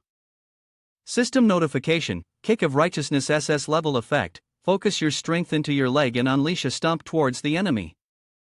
Within 3 seconds after activation, movement speed increases by 300%, attack speed increases by 200%, and jump height is greatly increased. This time, the attack dealt 200% damage, surely resulting in a critical hit and creating a powerful suppression effect. The additional effect generated a strong air wave focused on the point of impact, dealing 120% damage to all enemies within a radius of 100 and reducing the attack power of all party members, including yourself.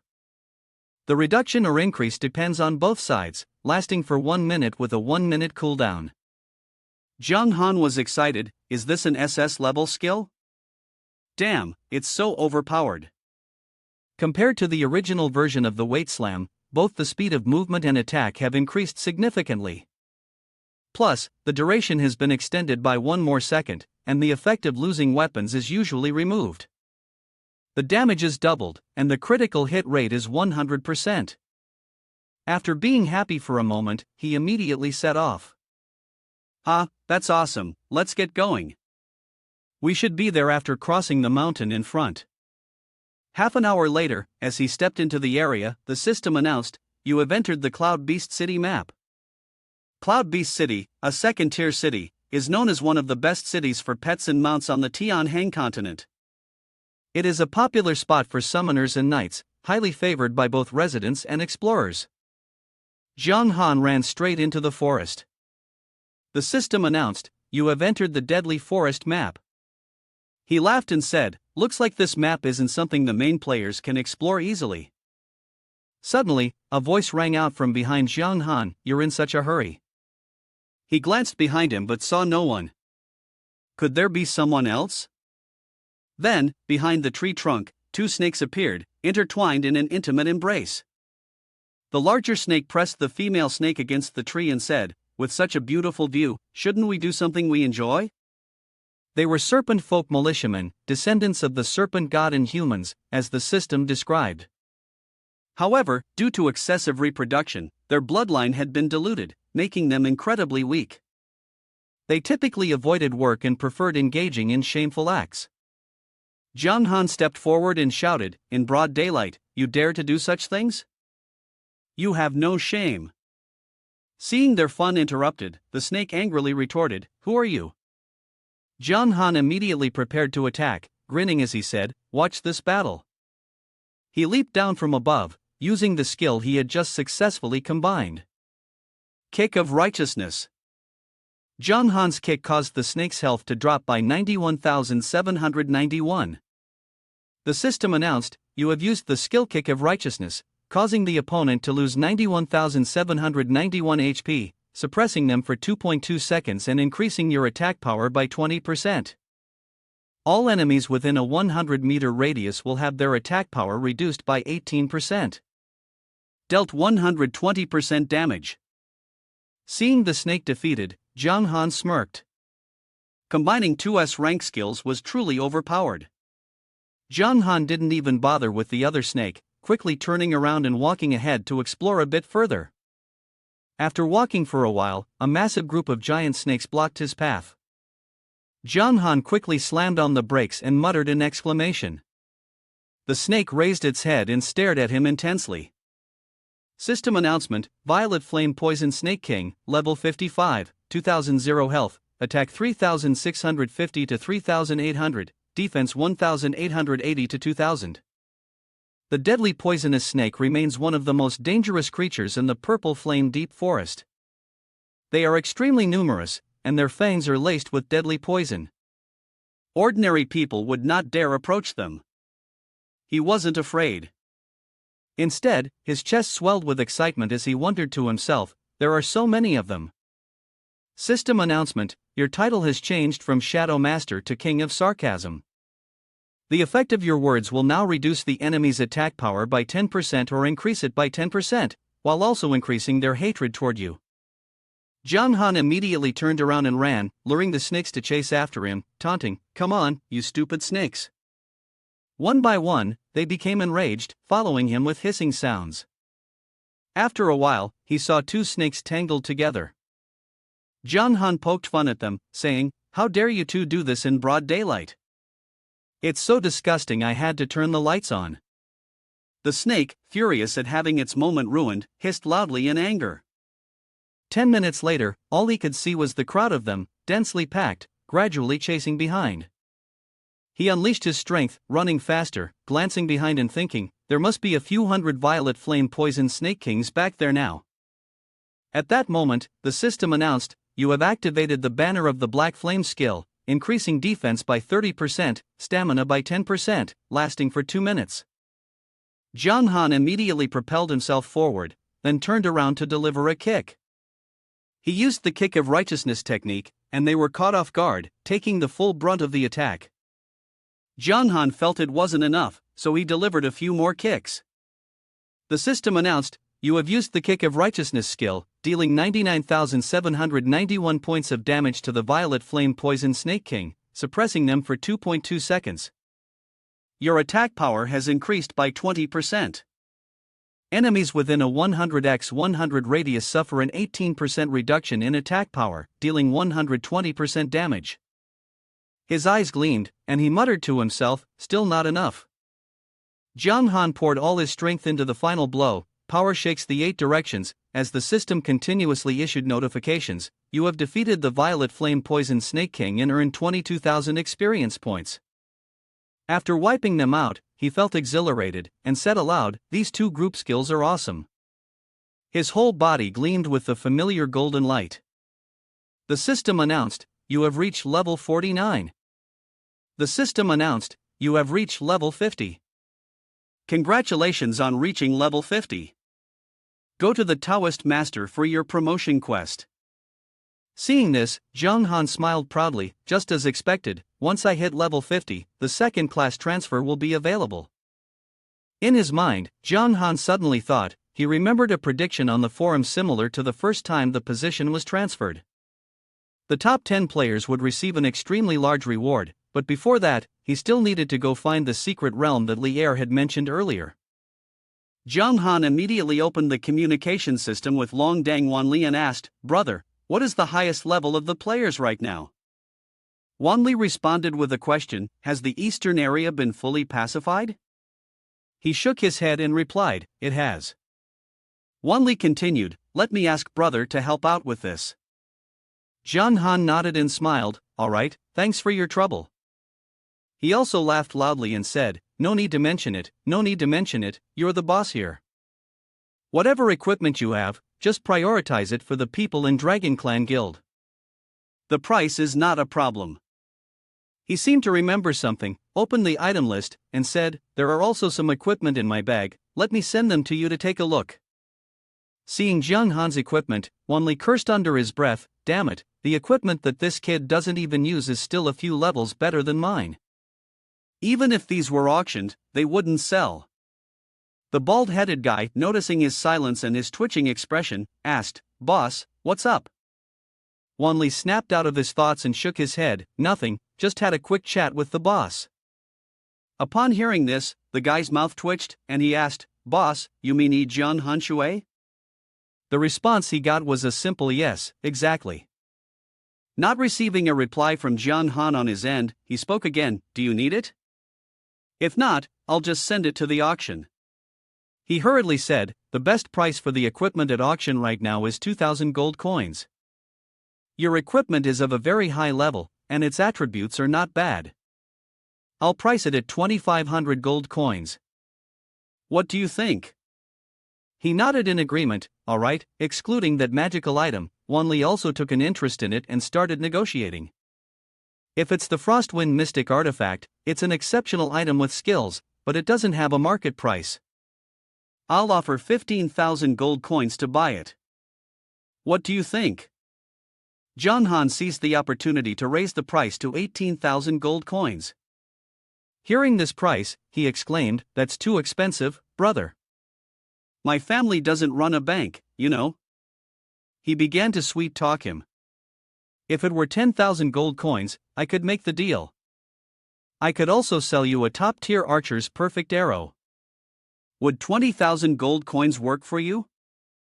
After thinking for a moment, Wanli agreed, considering it a fair trade. In his mind, he knew that the price of the equipment wasn't the most important thing, maintaining contact with him was. Being able to get first-hand information would help the guild stay ahead. He said, "Same as before, you can transfer the money directly, and I'll send you the location." After that, Han checked the exchange rate for gold coins. The system showed that 1 gold coin was worth 154 real money. He assessed that the value had dropped a bit.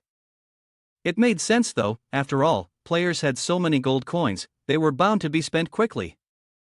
Once everything was settled, the system notified him that his bank account had received 6,800,000. Upon seeing this, Han felt a surge of joy in his heart. This was the first time he had ever had so much money, and this amount could help improve his parents' life. He said, "If I had sold my life from the start, I could have earned the first sum of money, but I would have lost out on future earnings. By continuing to play, what I gain won't be limited to just this." Han clenched his fist. Of course, earning money wasn't his main goal. The most meaningful part of the game was experiencing the storylines and the battle between players and bosses. Wanli, on the other end of the line, reported the latest information he had received. "A friend of mine overseas told me that the highest level player right now is a wizard in the Meishui area. Level 44. Han nodded in response. All right, thanks. He thought to himself, level 44 is strong, just 6 levels below me, but their training efficiency is definitely not as high as mine. Then, he turned to look into the forest. I need to deal with these violet flame poison snake kings first, then I'll go completely Air's quest. An hour later, Han used the skill power Shakes the 8 directions to kill countless of them and level up. The system announced, your level has reached level 53, with a golden light surrounding his body as he leveled up. He spoke in satisfaction, the monster density here and my skill set really make leveling up very efficient. Suddenly, the system announced, you have eliminated all the violet flame poison snake kings with a single blow, angering the violet flame poison snake king. Upon hearing this, Han's eyes widened in surprise, and he screamed inwardly, oh no, the boss is coming. The snake king received the news and immediately roared in anger. Who is the one who slaughtered my people? The system announced. Violet Flame Poison Snake King, Gold Rank Boss, Level 68, 7.5 million health, attack power between 11,500 and 12,000, defense between 5,000 and 5,350, with powerful attack skills, Deadly Poisonous Snake, Toxic Mist Spread, and Divine Power. Introduced descendants with a fairly pure bloodline of the snake deity to this place to breed and produce future generations closest to the snake deity, hoping to receive the blessings of the snake deity. Han furrowed his brow, worriedly thinking, the level difference between Dark Gold and Trello is too large, and I've already used up the electromagnetic gem. My attacks simply can't break through. Plus, the level suppression means I can't kill it. The Snake King, enraged, grabbed the spear and charged towards him, arrogantly saying, Foolish primate, I will use you as a sacrifice for Father of the Serpent Clan, our great snake deity. Han stood there, waving his hand and smiling as he said, Sorry, I still have some business to attend to. Let's set up another meeting with Snake Deity some other time. The Snake King ignored his words and swung the spear down with great force, but Han had already vanished, leaving only the words goodbye lingering in the air. Han took off his game helmet outside and sighed in relief. Thankfully, the game was still in the pre-battle state. I was able to retreat before I got hurt and save my life. Also, I've already achieved my first dark gold boss kill. I'm not in a rush to kill it again. I'll wait for it to leave and then log back in. He glanced and thought it would be a good idea to go out and eat something, and take the opportunity to get some exercise as well. Jong Han then went outside, jogging while calling his mother to check on his parents' well-being. Mom, are you and Dad doing well lately? I just transferred some money to you, have you received it? His mother replied, I received it. Xiao Han, where did you get so much money from? I'm doing fine, your father was affected by heat stroke 2 days ago at work. Didn't you say you had already gone to work? The treatment is fine, and recently he got a little bonus from a project. Shouldn't you both think about resting soon? You've been working so hard. Jong Han's mother laughed. What would we do if we retired? The weather's been hot lately, don't get heat stroke when you're outside. If you have time, come home to visit. Jong Han nodded. Alright, I understand, Mom. I'll hang up now, we'll talk more some other time. After running for a while, sweating profusely and out of breath, he said, time to head home and do the task. He then logged into the game and went to the place where he had encountered the Snake King. He looked around but couldn't see it, muttering, looks like the Snake King is gone, but where should I look for the secret realm related to the task? His gaze landed on a nearby tree, and he spoke out, this tree seems suspicious. Usually, the secret realms are often located at some large tree or on an object big enough for one person to pass through. From there, you would reach your destination. Looking at the trunk of the tree, he thought to himself, I have bronze and blood, system notification, camphor tree. Introduction, I don't understand why you would want to study an ordinary camphor tree. Jong Han remained silent, his eyes staring fixedly at the camphor tree. After a while, he muttered in annoyance, what on earth is going on? Glancing to the side, he noticed a snake nearby. Jong Han let out a sound of realization, and it quickly recoiled, attempting to flee in fear, thinking, it's him, he's the one who came here and ruthlessly slaughtered our kin, I must hurry and report this to the Snake King. He shouted again, stop.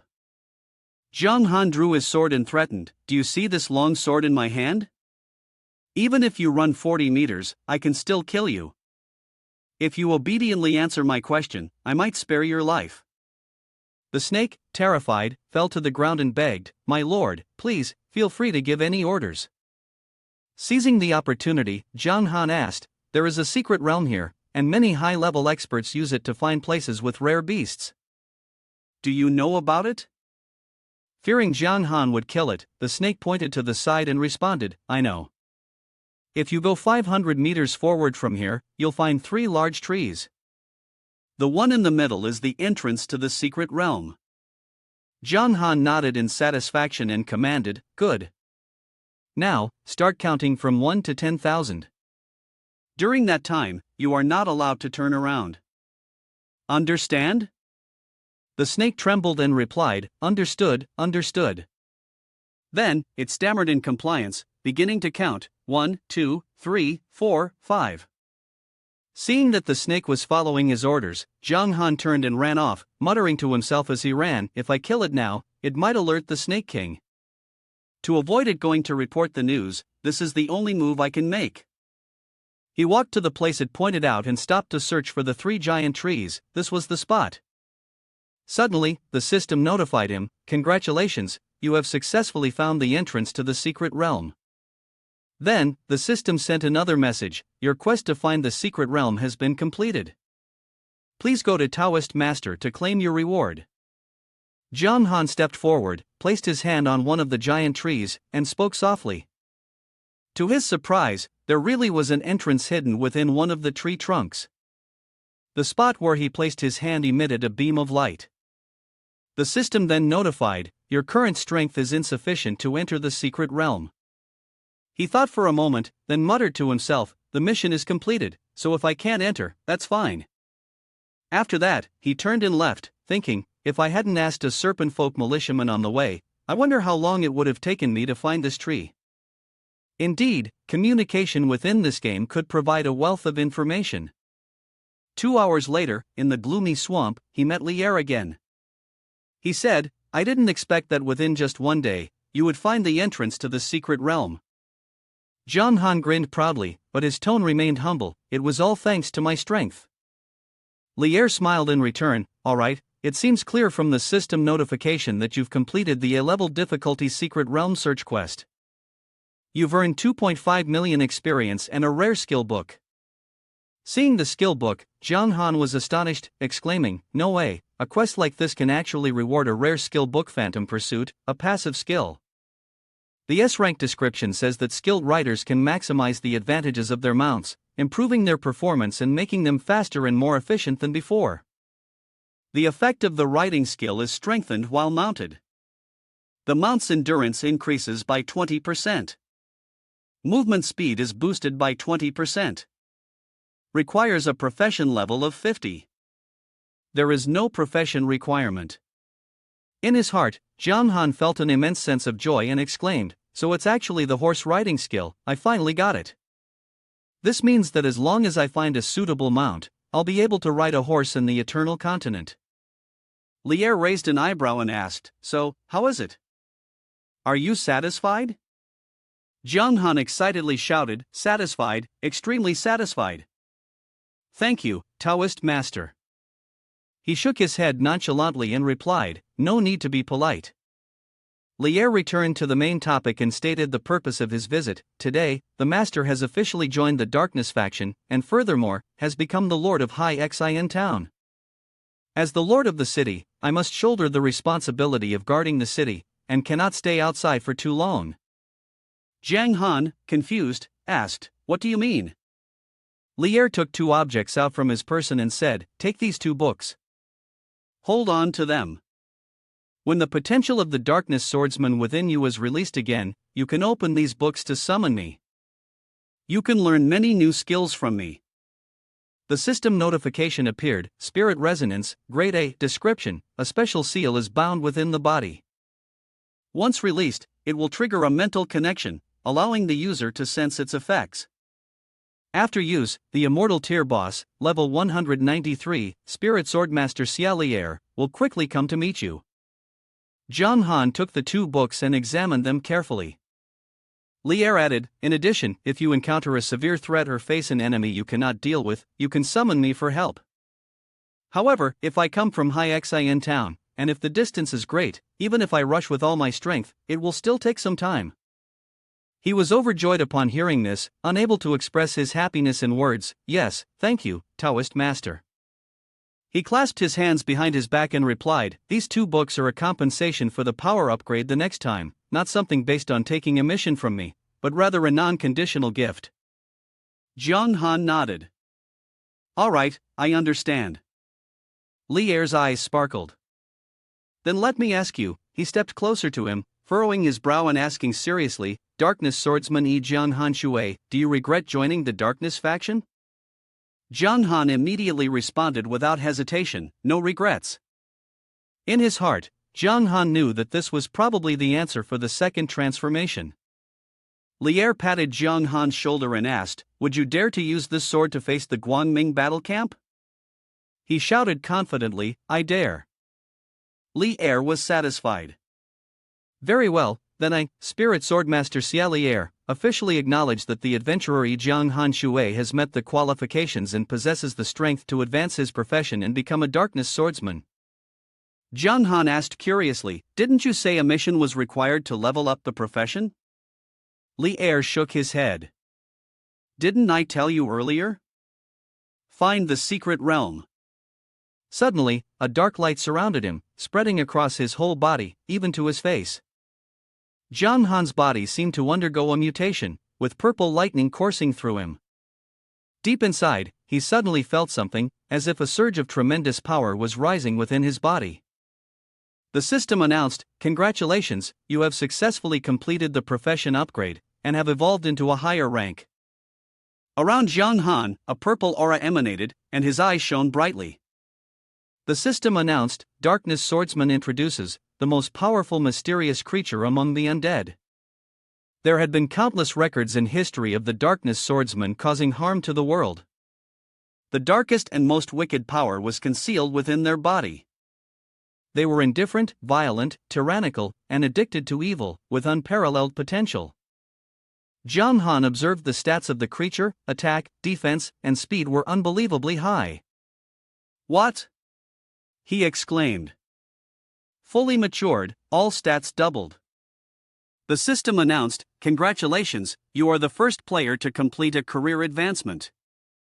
You have received the following rewards: 20 free attribute points, 5,000 fame, and an A-level enhancement orb." Jiang Han looked at the powerful forces emanating from his body, feeling a sense of satisfaction and marveling. As expected, the first to level up gets the big rewards. Lier, standing beside him, suddenly reminded him, "Now that you've entered a new stage, you can learn new skills." He stroked his chin, pondering for a moment before nodding in response, "All right." Jiang Han began calculating in his mind. It seemed that there were only 2 skills available to learn now. The first one was Passive Evil Spirit, B grade. It was described as an undead creature, born with dark energy that terrified others. Effect: increases attack power by 20%. Level requirement: 50. Career requirement: undead. Price: 40 gold coins. The second is the introduction to Bonebreaker Strike Level A. Most creatures have bones, and as long as their bones are forcibly broken, their movements and attacks will be greatly affected. The effect deals 150% damage to a target, with a chance to trigger the bone-breaking effect that lasts for 30 seconds. The points of the broken bones will have different penalties depending on the position of the fracture. The cooldown time is 1 minute, with a level requirement of 50 stones and 60 gold coins. After thinking for a moment, Jiang Han felt a bit regretful. The price was indeed a little high, but these were all powerful skills. Could the Darkness Swordsman's specialized skills be any less? While he was pondering, a system notification popped up. You have learned Evil Spirit. You have learned Bonebreaker Strike. His expression suddenly turned serious. It could be said that you are essentially the town lord of Snowfrost Town. Lier clasped his hands behind his back and walked up to Jiang Han. It is said that the demon god Laurel made a huge move and destroyed the entire town. He nodded in response, "That's right." His gaze turned cold, and his voice became somewhat firm. "Master still advises you to find a suitable town to make your daily resting place and gather a force that can help you avoid unnecessary troubles." Upon hearing Lier's advice, Jiang Han bit his lip, resolutely reassuring him, "Rest assured, I know what I need to do." Hearing Jiang Han's determination, Lier turned around, satisfied, and left, leaving him with a final remark. "It's good that you understand. If you've learned this skill, then the master should go to defend Hai Xin town." Jiang Han waved his hand. Shouted back, "All right, Taoist master, take your time." His face slowly returned to normal, his eyes still following the back of Lier. He mumbled to himself, "Looks like I won't need to visit this swamp anymore. Let's see the reward for the second class changer first." Jiang Han looked at the golden orb in his hand and said, "A level enhancement orb. This orb can make equipment stronger, it's very rare. Effect: it allows you to choose the enhancement level of a piece of equipment. Note, the enhancement rate depends on the rank, please use with caution. The limitation is valid for equipment of Earth rank and below." He was astonished and thought, so the highest rank equipment that can be enhanced is Earth rank. Using it now might bring the most benefits. While he was inspecting it, the system suddenly made an announcement, "System notification, do you wish to use the enhancement orb?" Jiang Han tightened his grip on the enhancement orb and said, "System notification, please select a piece of equipment to enhance." Jiang Han chose the Bloodthirst Sword. System notification, enhancing the Bloodthirst Sword's attributes. He held the sword in his hand and looked at it. The system displayed the sword's information. Bloodthirst Sword. Spirit rank. Attack, 650 to 750, upgraded to 11 to 13. Attack effect, plus 40%, upgraded to plus 50%. Attack speed effect, plus 50%, upgraded to plus 60%. Additional effect, lifesteal plus 15%. Special skill, high-level blood drinking. Required level, 48. Description: the Sword of the Darkness swordsman Luoi, unfortunately worn down after years of battle, and its power is now only a fraction of what it once was. However, it remains a rare weapon. Before the power and energy stats of the Bloodthirst sword, he sighed in satisfaction, so cool. The base attack limit was 1300, nearly doubled from the original, and many other percentage rates had also improved to a certain extent. Additionally, the accompanying skills had been enhanced. The system then announced, Advanced Blood Drinking Passive. Rank A, drinking blood will make the Bloodthirst sword stronger each time a kill is made. The attack will increase by 1%, stacking up to 30 layers, lasting until the end of the battle. Zhang Han swung the Bloodthirst sword and said, the accumulated amount of advanced blood drinking has increased by 10 layers, which is equivalent to an additional 10% melee attack. He rested the sword on his shoulder, pointing at the system interface, muttering, first, the second stage, now the weapon has been enhanced, and my attributes must be terrifying by now. The system displayed the information: Bearer of Darkness, Zhang Han Shui, Gold Rank Boss, Level 53, Health 817,600, Attack 7,106 to 7,799, Defense 2,940 to 3,192, Fame 74,300, Luck. 2 explorers have introduced him as the Son of Eternity. He possesses things beyond the reach of ordinary people with his talent and potential. No one knows how far he can go. Zhang Han's eyes widened, mouth agape, unable to believe as he exclaimed, a total of 7,000 more attack, stronger than a gold rank boss of the same level by more than double. The improvement brought by doubling the second tier growth has been this significant. It looks like leveling up to Dark Gold tier boss is getting close. Once everything was settled, Zhang Han moved confidently, thinking it was time for action, and headed back to the Purple Flame Deep Forest to find the Snake King. At the Purple Flame Deep Forest, he drove the Bloodthirst sword into the ground, stood in front of the Snake King, and taunted it. You little worm, I'm so busy with 100 things, yet I still came to take your head. System notification. The Violet Flame Poison Snake King has received your insult, its attack power is reduced by 10%.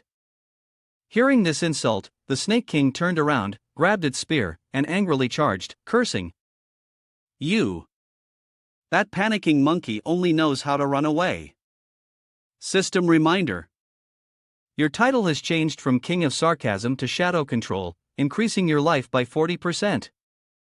As the spear nearly struck him, Zhang Han quickly blinked away, the spear embedding itself into the ground, causing rocks and dirt to scatter in all directions. Suddenly, he appeared above it, stomping his foot into the center of its forehead and using the Kick of Righteousness skill. System reminder. You used the Kick of Righteousness skill, dealing 107,700 points of damage to the Violet Flame Poison Snake King, suppressing it for 0.75 seconds and increasing your attack power by 20%. All enemy units within 100 range are suppressed, their attack power is reduced by 22%, and they take 120% of the damage dealt. Zhang Han descended and used the Bloodthirst sword to slash twice right at its belly, activating the frenzied slash skill. The Snake King stared with wide eyes, unable to believe what was happening. He yelled, "What's going on? The last time, you couldn't even break through my defenses, and now you can hurt me like this?" Seeing that it was still stunned, Zhang Han seized the opportunity to rush forward and used the Claw of the Undead skill. The Bloodthirst sword pierced through the Snake King's body, and at the same time, he unleashed Bonebreaker Strike. As soon as the skill was executed, the system announced, "You have used the Bonebreaker Strike skill, dealing 56,534 points of damage to the Violet Flame Poison Snake King." Due to the effects of Bonebreaker Strike, the Violet Flame Poison Snake King's speed is reduced by 30%. Zhang Han withdrew his sword and retreated. Enraged, the Snake King swung violently toward him and snorted coldly, "Humph. It seems your strength has improved, but to me, it's just a monkey's trick." Then, the Snake King exhaled a cloud of green toxic mist. The system announced, "The Violet Flame Poison Snake King has used Toxic Mist Spread. Within the area, each second will reduce 5% of health, lasting for 1 minute." Zhang Han was poisoned, struggling to move as his strength slowly diminished. He thought to himself, the poison damage is too high. If I don't do something, I'll die in 20 seconds. Looking into its bloodshot eyes, he gritted his teeth and thought, since I'm faster than it, its physical attacks basically don't pose a threat to me. I'll have to rely on the bloodthirst sword to regain health. Suddenly, the head and the bloodshot eyes, surrounded by veins, appeared behind Zhang Han. The system reminded, you are still being attacked by the deadly poisonous snake.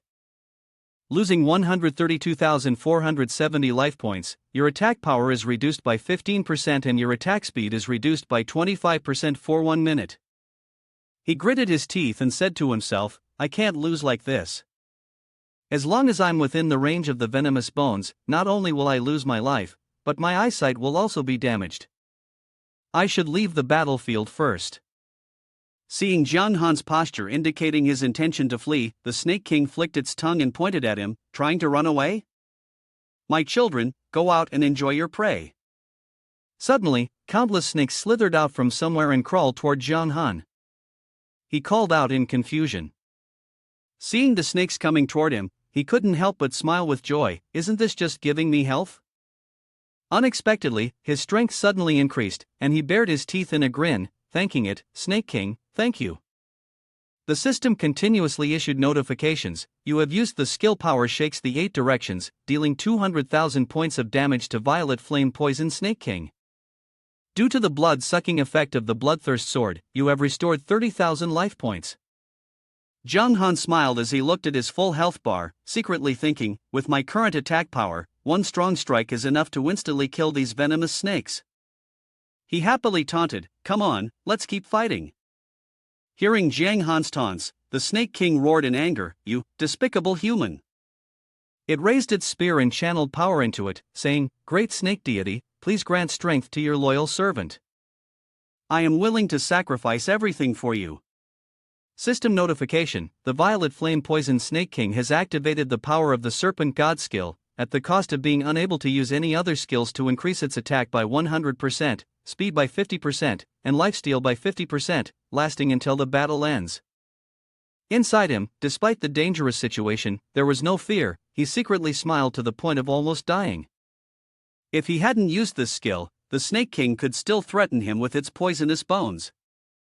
Power of the Serpent God sounded terrifying, but he had Kick of Righteousness and a movement speed advantage. With the slowdown skill from Soul Reaper Slash and Bonebreaker Strike, the Snake King wouldn't even be able to touch him. Both charged at each other like a storm.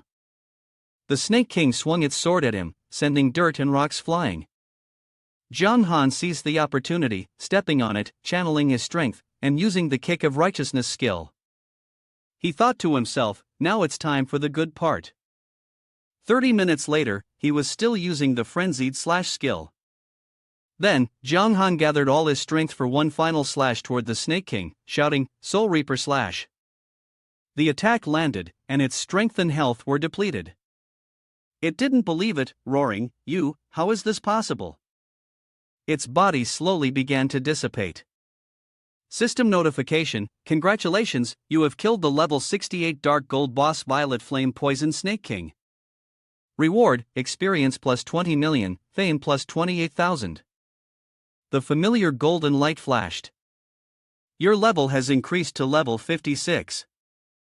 He wiped the blood from the corner of his mouth, sighed in relief, and said, finally, it's over. Let's check out the boss's dark gold equipment. The system reminder sounded, congratulations, your fame has reached 100,000 and the event the world's martial battle has been activated. Upon hearing this, Zhang Han widened his eyes in astonishment. Oh, the world's martial battle, he murmured, and the system reminded him, the first player in the entire server to reach 100,000 fame, you will receive an additional reward, the SS level contract of decisive battle. Zhang Han opened the system to check and, with some doubt, asked, what is the contract of decisive battle? The system displayed the information about the SS level contract of decisive battle. Once the contract is established, it requires both parties to sign. No death, no retreat. The loser will gain nothing. The winner takes everything. The parties in the contract must duel fairly, at a time and place agreed upon. There will be no interference from outsiders. The winner will gain everything, including profession, equipment, items, wealth. Usage 1/1. After reading this information, he fell into deep thought. This could be considered a life or death battle. The price the loser would pay could only be described as devastating. If properly prepared, this scroll would definitely have a huge impact. However, Darkness Swordsman was by no means the only top-tier secret class, so this scroll might lose some of its value. Jong Han decided to set the scroll aside for now, thinking it might still be sold for a good price later. He then collected a bit of the loot, holding a short dagger in his hand. The system notification popped up: Venom Fong, Dark Gold Grade, requires level 65. Looking at the sword in his hand, he thought, it seems that the equipment dropped by the Snake King requires level 65 to use. I'll just put it in my backpack for now. The system reminded, the event for adventurers, the world's martial battle, is now open for registration. You can sign up at level 3 or higher towns in Guangming Battle Camp. We hope adventurers will actively participate and aim for the first place. He smiled and said, just in time, I can use my stealth technique to safely enter the town in Guangming Battle Camp. I need to go to the nearest level 3 town. Halfway through, Jong Han heard someone counting nearby, 9,995, 9,996. He was puzzled and softly murmured, realizing the person was asking himself, why is this kid still here? After I left, he's been here counting numbers. Ba-er continued to count without noticing anyone in front, 9,997, 9,998. Jong Han looked at him and thought to himself, this kid's honesty is kind of cute. Only then did Ba-er look up, saw him, and excitedly said, 9,999, 10,000. I have to rush back and report to Snake King my lord. Jong Han, suppressing a shiver, delivered the bad news, your Snake King has died at my hands. Since you've kept your promise, I'll spare you. What plans do you have for the future? Ba-er, hearing this, widened his eyes, unsure of what to do. This all depended on my lord's decision. He nodded in satisfaction, very good, I see that you are quite honest. Would you be willing to follow me? It bowed its head and replied, I am willing. Jong Han said, good, get up. Do you have a name? The serpent person scratched its head and introduced itself, yes, my name is Ba-er. Upon hearing this name, Jong Han silently thought, Ba-er, are you serious, system? Outwardly, he spoke, Ba-er, right? Very well, stay here and wait for the right opportunity. Wait for me to conquer the fortress, and then I will assign you an important task. Upon hearing that there was no fortress, Ba-er was astonished. My lord, someone as strong as you doesn't have a fortress yet? That can't be right. Jong Han inwardly thought, are you truly being honest, or are you pretending?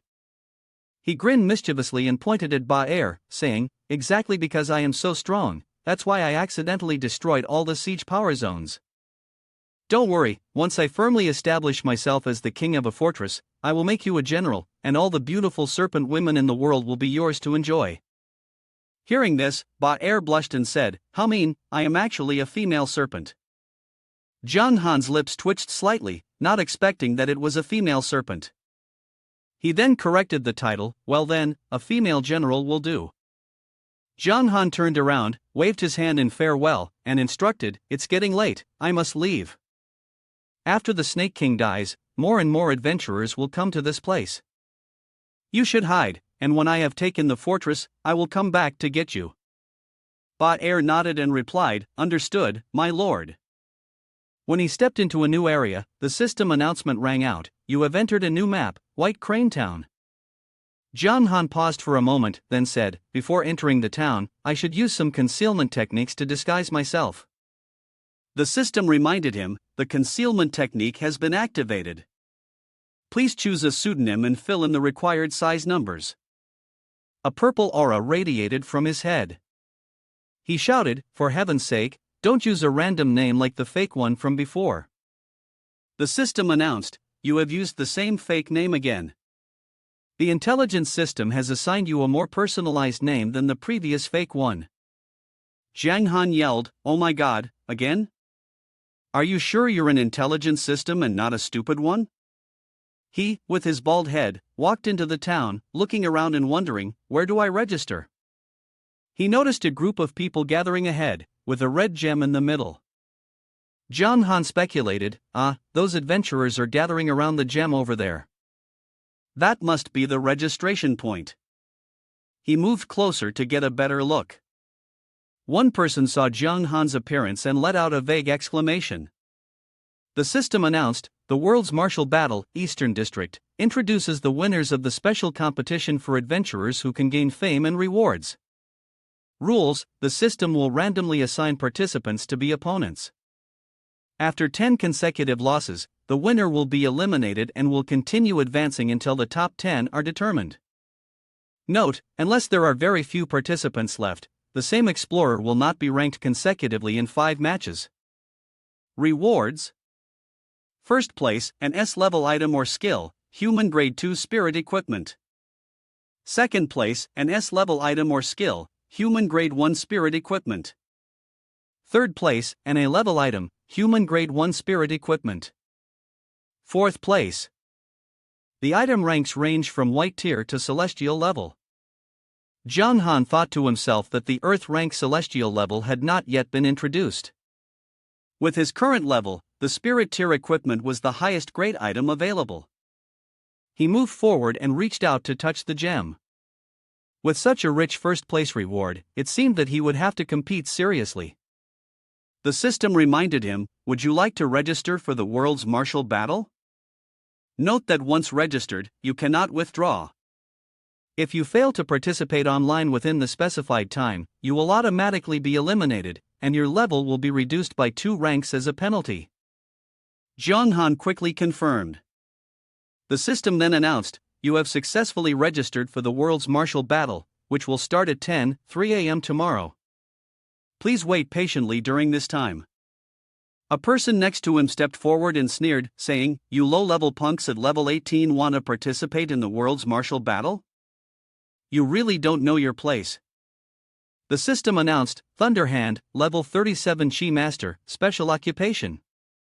Jiang Han turned to him and smiled, saying, "You'd better pray that you're not matched up against me. Otherwise, I'll show you what it means to fight for your life." The man angrily raised his pinky finger in a mocking gesture and sneered, "With tiny pests like you, I could slice you into 8 pieces with just one finger."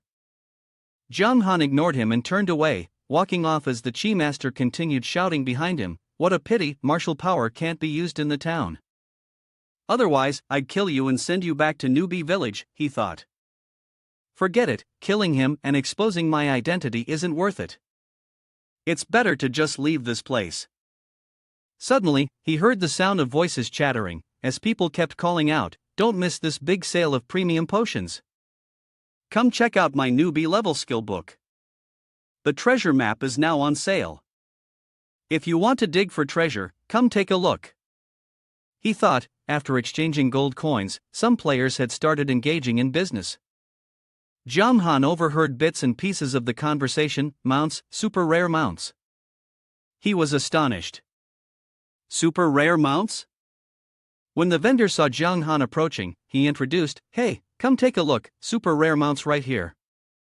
System announcement: the mount stone can be used to release a sealed mount inside, or it can be used to summon a mount. Jiang Han took the stone and examined it, breaking into a cold sweat. He thought to himself, super rare mount? The system announces a fire-type mount, in its growth phase, bronze level, with an effect of plus 20% movement speed. Introduction: although it doesn't run very fast, it has a gentle and hard-working personality. The explorer writing it shouldn't rush, the best days are still ahead. He squinted and replied, "Isn't that so?" Right now, NPCs still refuse to sell mounts to us players to catch this donkey.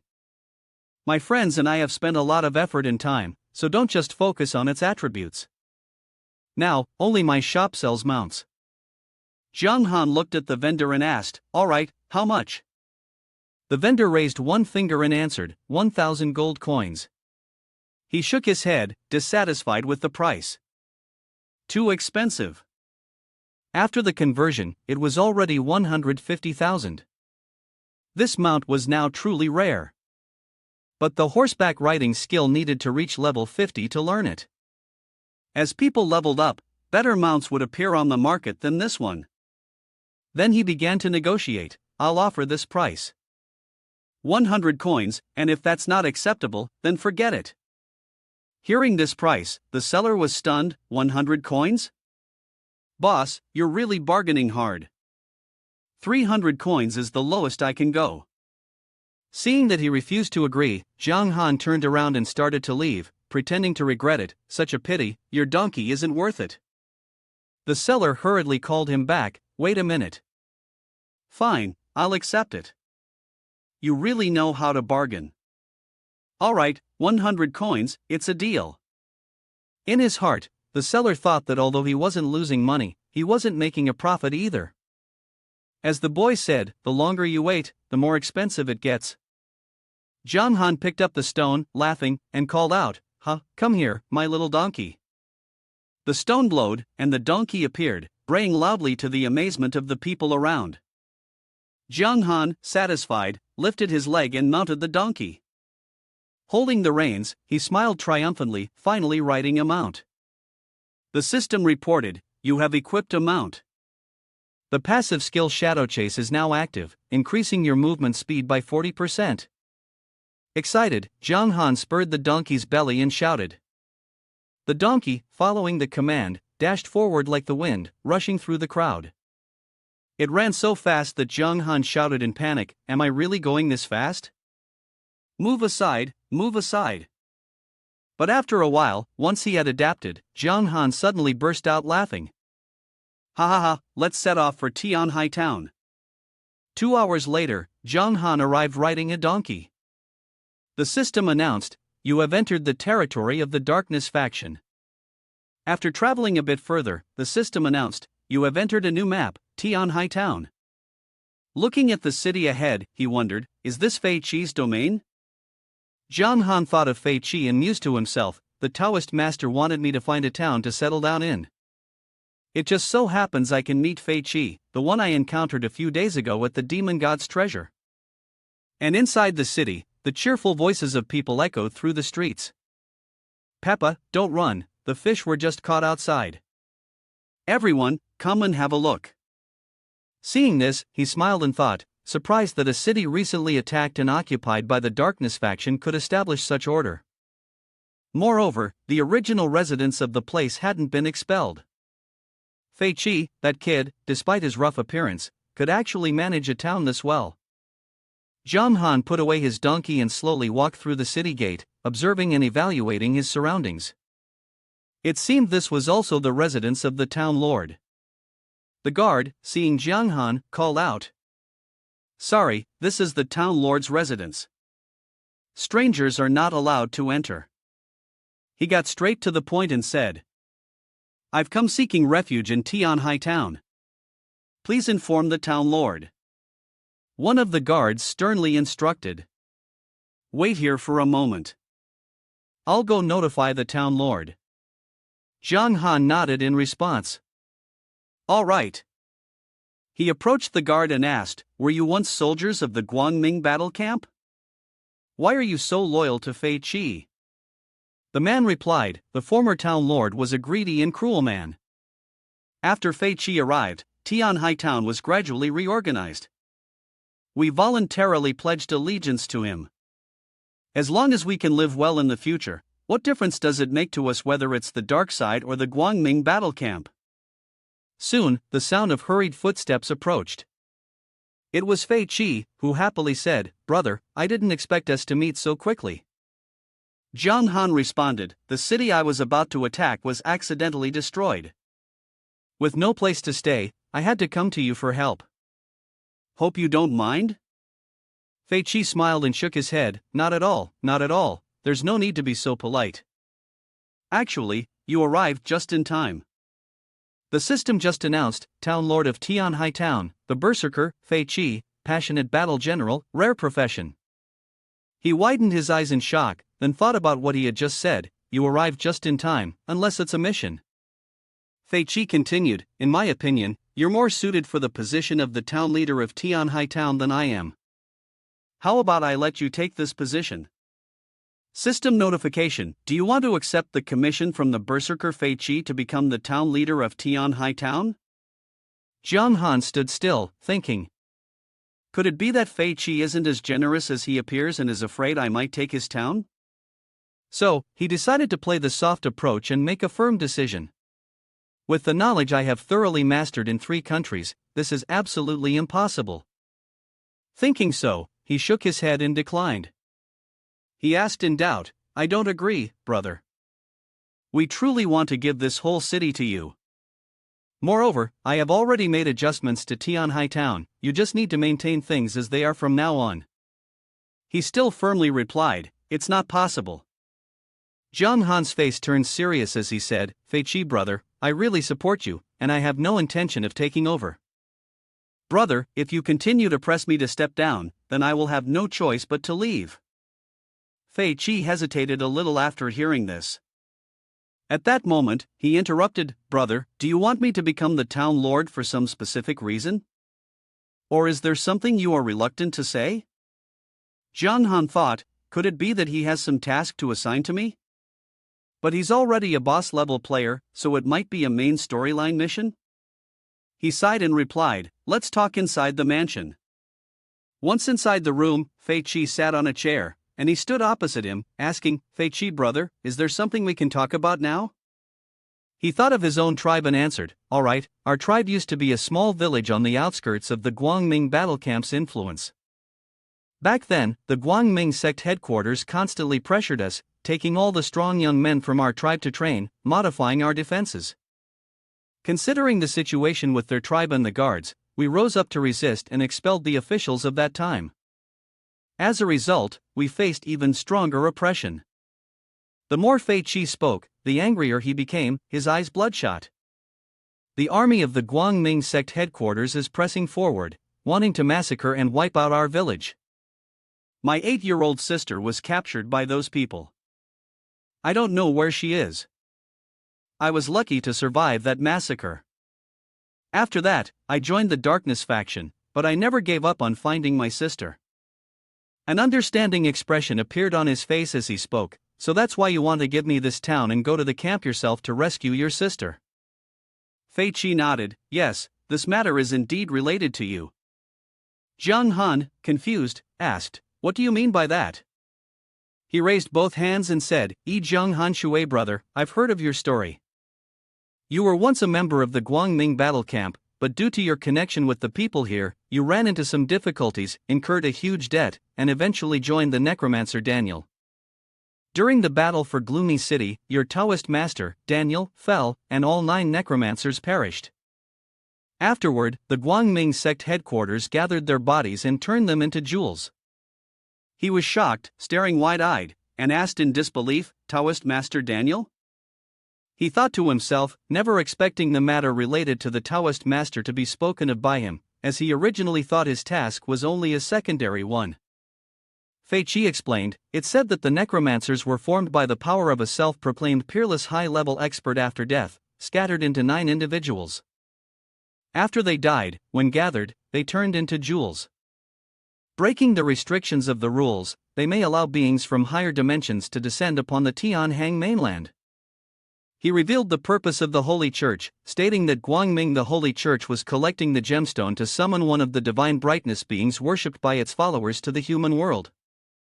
Jiang Han was astonished and thought, the explorer Daniel himself is actually a part of the explorer's power.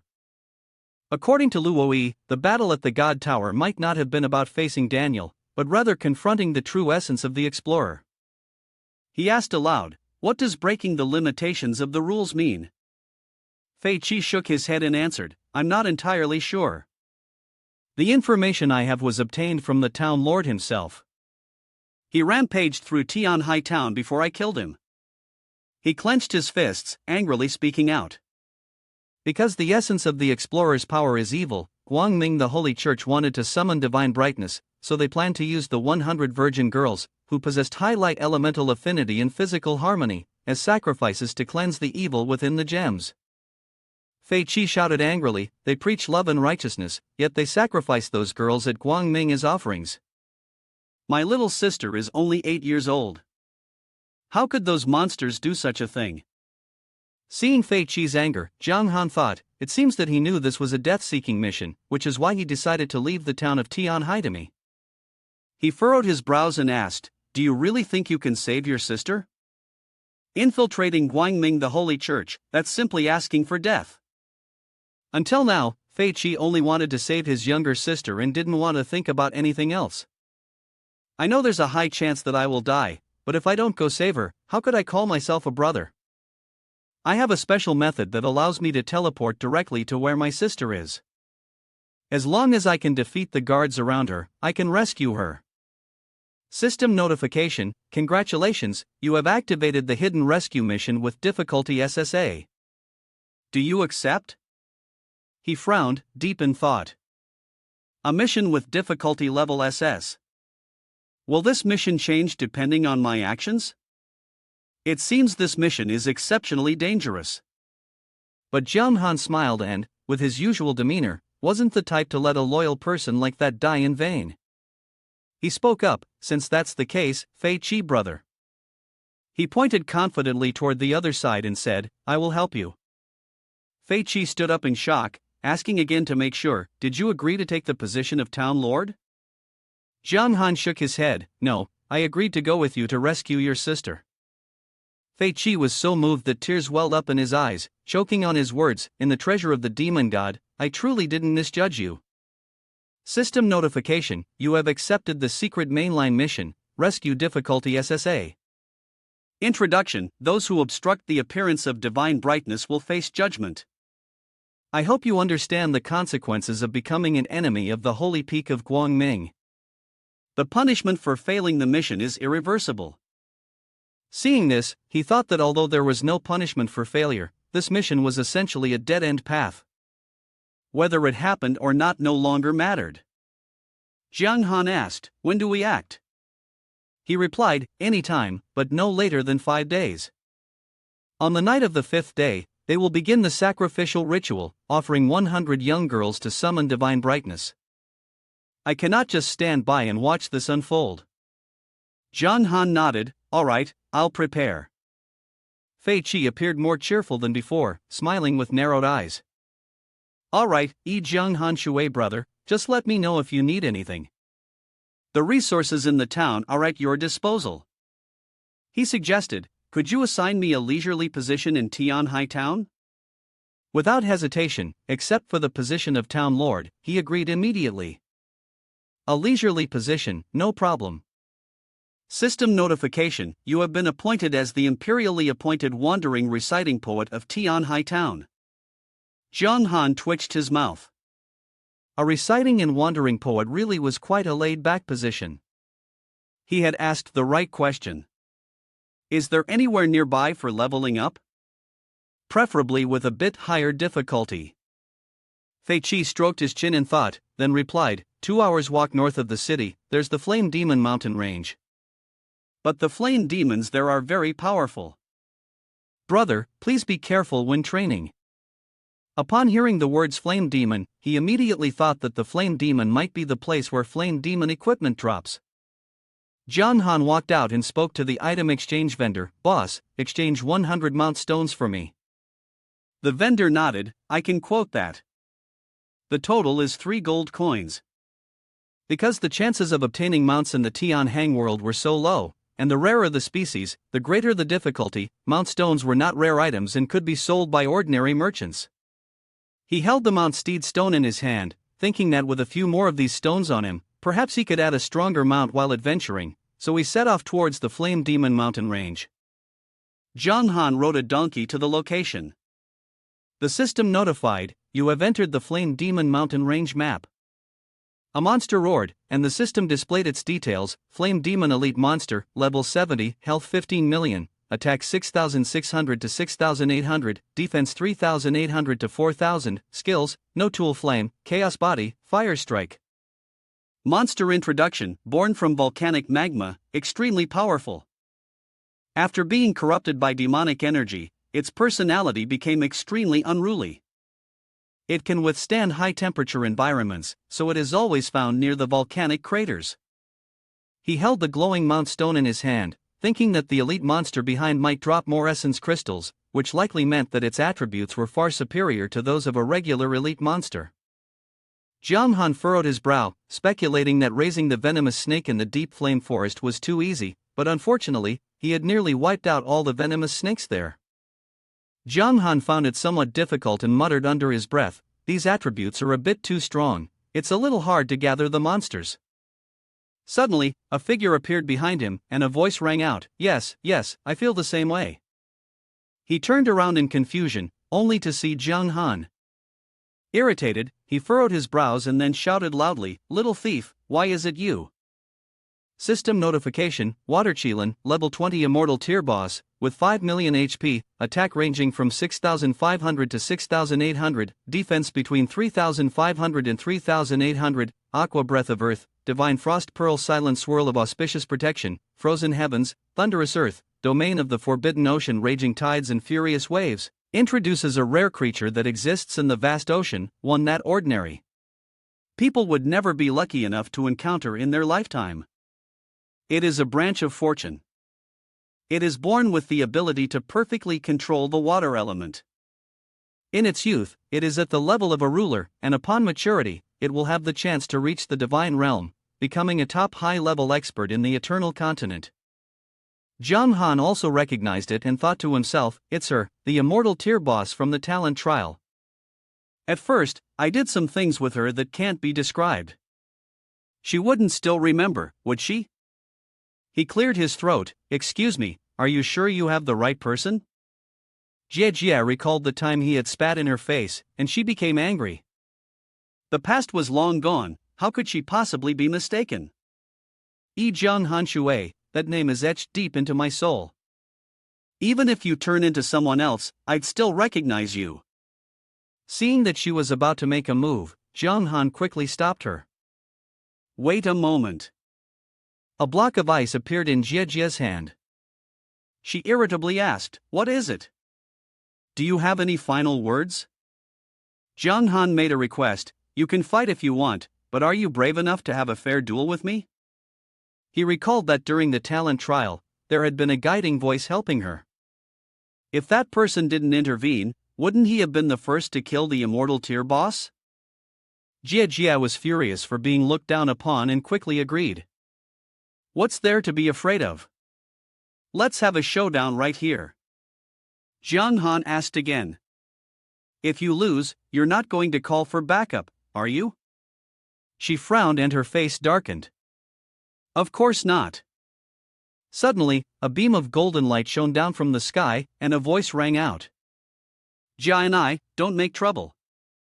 Jiang Han's heart sank, and he cursed inwardly, "I knew it.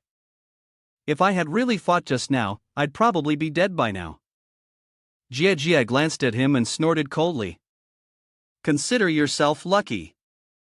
I'm going to fight the flame demon. You'd better leave and go wash your neck, then wait." He grinned, crossing his arms in front of his chest. "That's not going to work. I'm going to fight the flame demon too, little sister. How about this, let's see who kills more.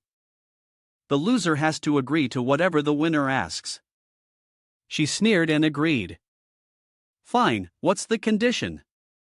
Jiang Han pretended to think for a moment before replying. "Alright, let's bet on an S-tier item." Upon hearing this, Jie was shocked. "Huh? You have an S-tier item?" She immediately turned around, pointing at Jiang Han and shouting, "Father, this guy has an S-tier item. Let's kill him and take his stuff." The corner of his mouth twitched. Could she have any real skills? Her father was a noble and upright man, a mighty unicorn. How could he commit such a vile act as killing someone for their items? Licking her lips, "Does she really think I'll take the bait?" He then said, "Are you daring enough to take the bet?" Just one sentence. She was furious, standing tall with confidence. "Let's see if you dare." System notification, you have received a mission to bet on difficulty level A. Bet on difficulty level A. In introduction, you really have guts, daring to bet in front of 2 water Qilin fathers, and to wager on who can kill more flame demons. The time limit is 2 hours, and the mission's reward is yet to be clarified. He smirked with satisfaction, then let the bet begin. Jie sneered, you better check the S-level items in your backpack, because they're going to belong to me soon. System notification, 2-hour countdown has started. Then, Jie immediately turned and flew off. System notification, Jie is not Jiang Hanshui. She approached a flame demon, conjured a water sphere in her hand, and threw it. The sphere formed a jagged shape as it sped toward the demon. The flame demon was hit, but suffered only minor damage, with its health bar dropping slightly. He marveled in amazement, as expected of an immortal tier boss, level 20, able to deal such damage. Looks like her water attribute attack just happens to counter the flame demon. Behind him, another flame demon stood, tightening its fist in preparation to strike. Zhang Han parted his lips, I'm starting to take action now. The punch came down, but he leapt into the air, causing it to miss and slam into the ground. Zhang Han landed and swung his weapon toward them, come on, provoke me and fight me. A bunch of stupid brutes. They gathered behind Zhang Han, chasing him down while shouting. Jie stood at a distance, frowning and wondering to herself. Group attack. His strength might not be enough to handle so many flame demons. On the other side, he leapt into the air to attack from above. Zhang Han's foot stomped directly onto the face of a flame demon. The system announced, you have used the skill Kick of Righteousness, dealing 152.4 damage to the flame demon, stunning it for 1.5 seconds, and increasing your own attack power. Enemies within a 100x100 radius will have their attack reduced by 13%, dealing 120% damage. They attacked with their fists, roaring in anger. 4 arms struck in unison, attacking in the same direction. Zhang Han swiftly dodged the blow, causing their fists to land squarely on one of their own. The system continuously announced, the flame demon was attacked by the carrying fire skill of another flame demon, losing 57.911 health points, and taking 1000 burn damage per second for 10 seconds. He was happily slashing and killing, thinking to himself. These flame demons are indeed tough, burning them all will take quite a while.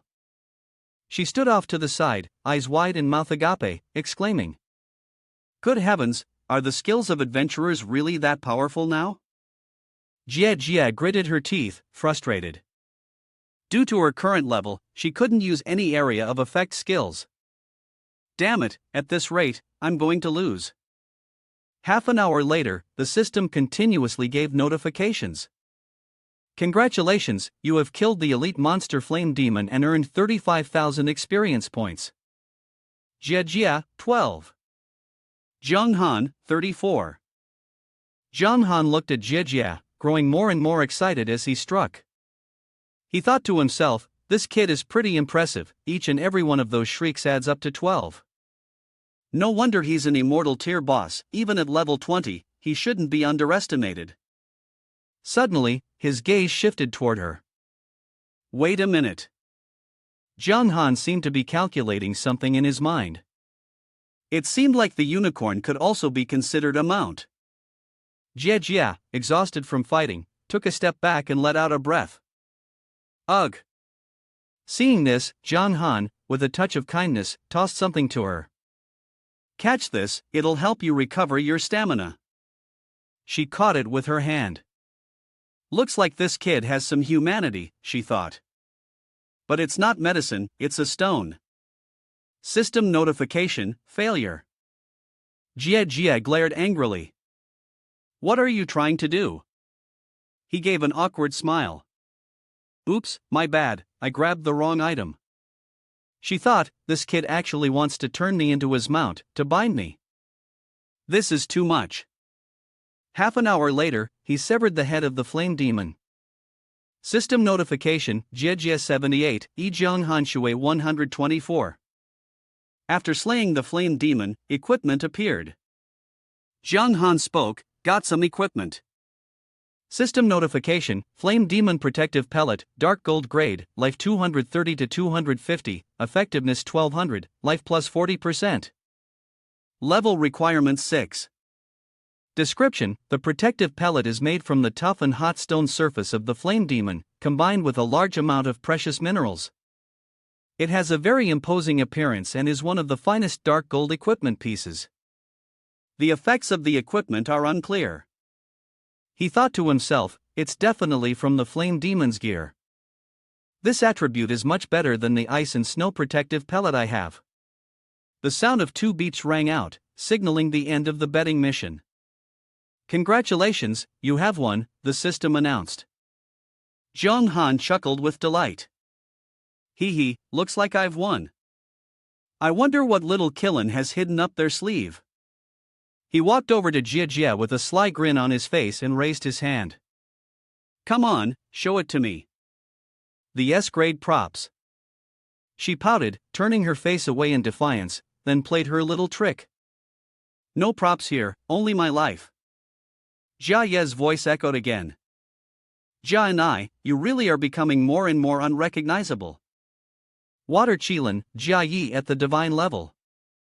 He appeared and ruffled Jia's head. You were the one who agreed to the bet. Now that things have come to this, you want to go back on your word? You've tarnished the reputation of Water Qilin. She grunted in dissatisfaction, clearly unhappy. Seeing Jia Ye's rank, Zhang Han was stunned. Divine level? This might be the highest ranking NPC I've ever encountered. Everything except for his name is a mystery. The man turned to him.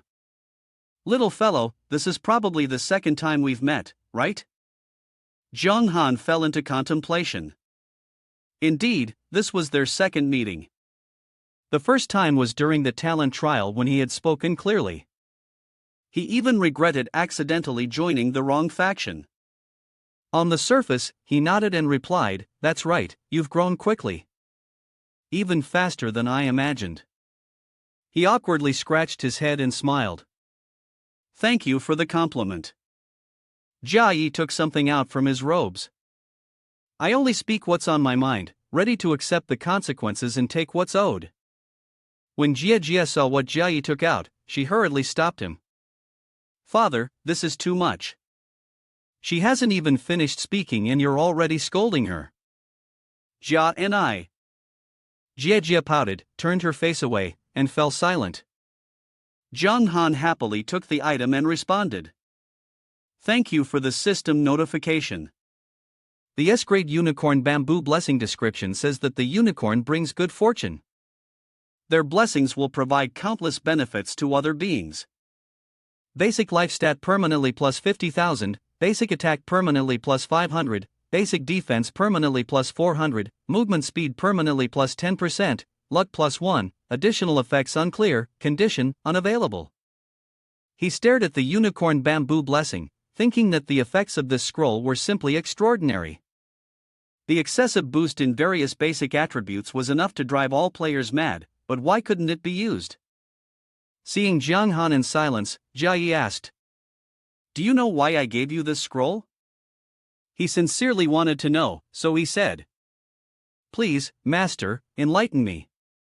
Jia Yi explained, "First, we've formed a bond, and I look forward to your future, consider it an early investment." Jia Yi continued, "Second, our Water Qilin clan is a part of good omens. We are naturally endowed with the power to attract good fortune and avoid misfortune. Little one, there is a powerful aura of doom surrounding you. Recently, you'll surely face many misfortunes. It's better to be cautious." Zhang Han stared wide-eyed, thinking, is he an NPC? How can he predict the future of a player? What do I need to do to use this? Jia Yi shook his head, not thinking about what must be done to use it. You will understand when the time comes.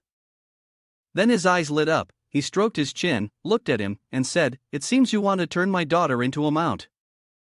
Zhang Han gave an embarrassed smile. That. Just joking, merely trying to liven things up. I know you're here, after all. Jia Yi said bluntly, "You're still not qualified to ride the water qilin. Call out your own mount." He looked at him, puzzled. Calling out his mount, could it be that he was about to receive some kind of benefit? Then, Jiang Han summoned his mount, a donkey. Upon seeing it appear, Jia couldn't help but burst out laughing. "Pfft, your mount is actually a donkey." Jiang Han was furious at being ridiculed. She might just be a little donkey now, but who's to say she won't be someone else in the future? Jia Yi didn't mind. Fine. Before you leave, let me give you a small benefit." He raised his hand, forming a pale blue ring of light. Then, Jia Yi shot it straight into the donkey's body to let it merge. It bared its teeth and glared, looking rather unpleasant.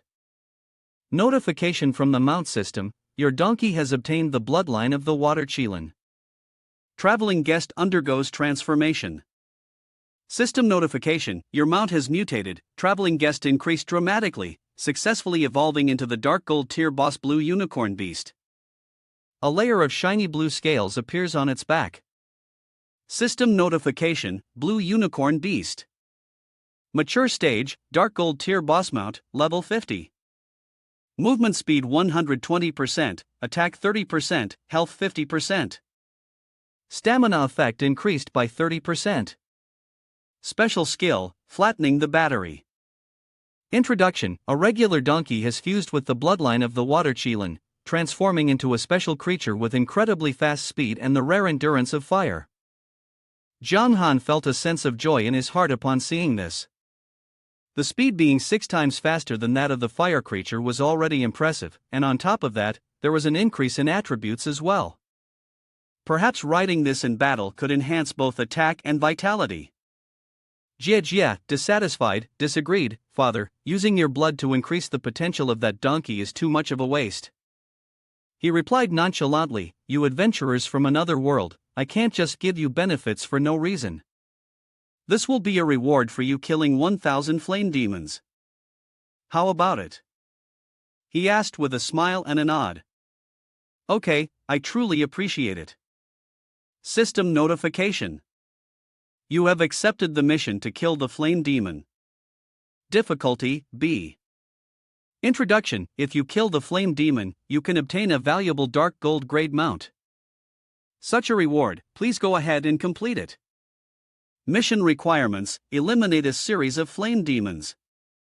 Current progress: 1000 out of 1000.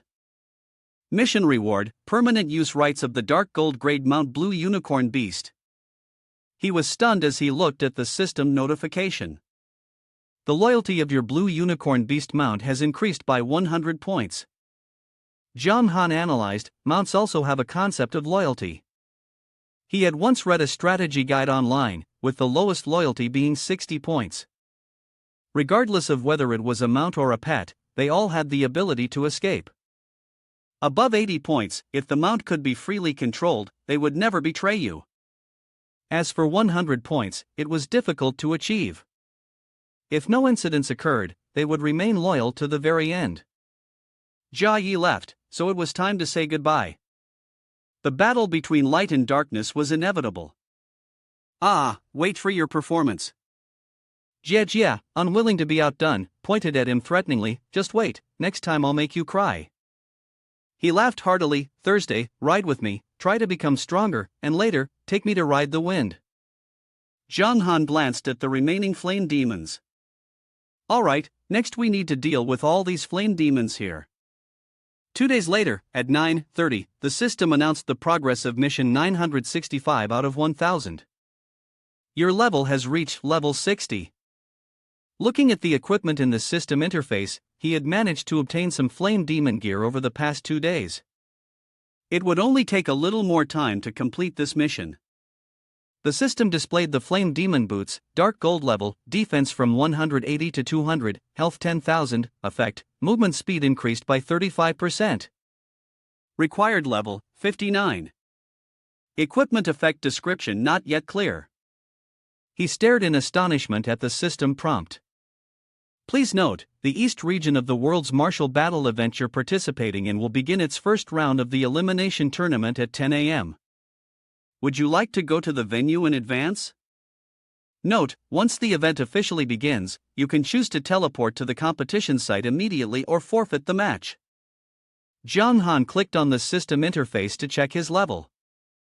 That's enough, let me equip the Flame Demon gear first and see how it works. Once done, the system announced, Flame Demon, 2 life-sustaining pieces of gear add 20%, 3 pieces of attack add 20%, defense adds 20%, Dark Lord E Jong Han Shui Boss Gold rank. Level 60, health 1,456,000, attack 947 to 10,368, defense 5,115 to 5,512, reputation 102,300, luck 2 introductions. When the judgment of light arrives, the evil darkness swordsman must bear the consequences. He chuckled with pleasure, yay, my attack has surpassed 10,000. Although it was said that after collecting the 5-piece set, one could obtain a skill called Flame Demon Avatar, which increases all attributes by 10% for 1 minute with a cooldown time of 1 hour. Its power was not bad. Unfortunately, it couldn't be used as a weapon or armor. Compared to the Bloodthirst Sword in Darkness armor, it couldn't match up, and it wasn't worth trading it either. It had to be left at that. Then, Jong Han quickly charged toward the Flame Demon, swiftly completing the Flame Demon mission. 20 minutes later, the system announced, the Flame Demon slaying quest has been completed. You now have permanent access to the Blue Unicorn Beast. The heads of the Flame Demons rolled on the ground, and Jong Han smiled proudly, good, now let's teleport to the competition hall. Then, he quickly left, disappearing in the blink of an eye. When he reappeared, the system reminded him, you have been randomly transported to the world's martial battle, battlefield number 5130, Eastern Region Event Area. It is expected that there will be more than 1,000 participants in each battlefield. The remaining 10 players will advance to the next round. System notification, since you previously used a fake name to register, the system will default to this appearance for you. You can freely cancel the disguise technique with the fake name at level 18, with 2000/2000 health. Looking at the current appearance, it resembled a monk. Alright, let's hide the identity for now and observe the strength of the players in the Eastern region first. Ahead, the crowd was buzzing. This kid is that strong? Why is he matched up with him? On the arena, the match was nearing its end. System notification, Chi Master wins. Jong Han looked at the arena and smirked. This kid seems like he needs a lesson. The person next to him furrowed his brows and assessed. Chi Master, looks like this is going to be a fierce battle. He turned to ask him. Oh, do you know him? He replied, his reputation seems to have grown recently. Next to them was an information board, level 43 Demon Hunter Captain, profession, warrior. He stroked his chin and said, I've seen a video of him on the forums. His profession seems quite unique, he doesn't need armor to have defensive strength. Also, he can increase his cultivation by attacking other players, so there are often videos of him attacking players outside. While talking, someone came over and called out. Boss, the hunting competition is about to start. Let's go watch the match. The Demon Hunter Captain nodded and replied, alright. Jong Han thought for a moment, it seemed like he had met them somewhere before. Suddenly, the system notification sounded, your competition is about to begin, please get ready.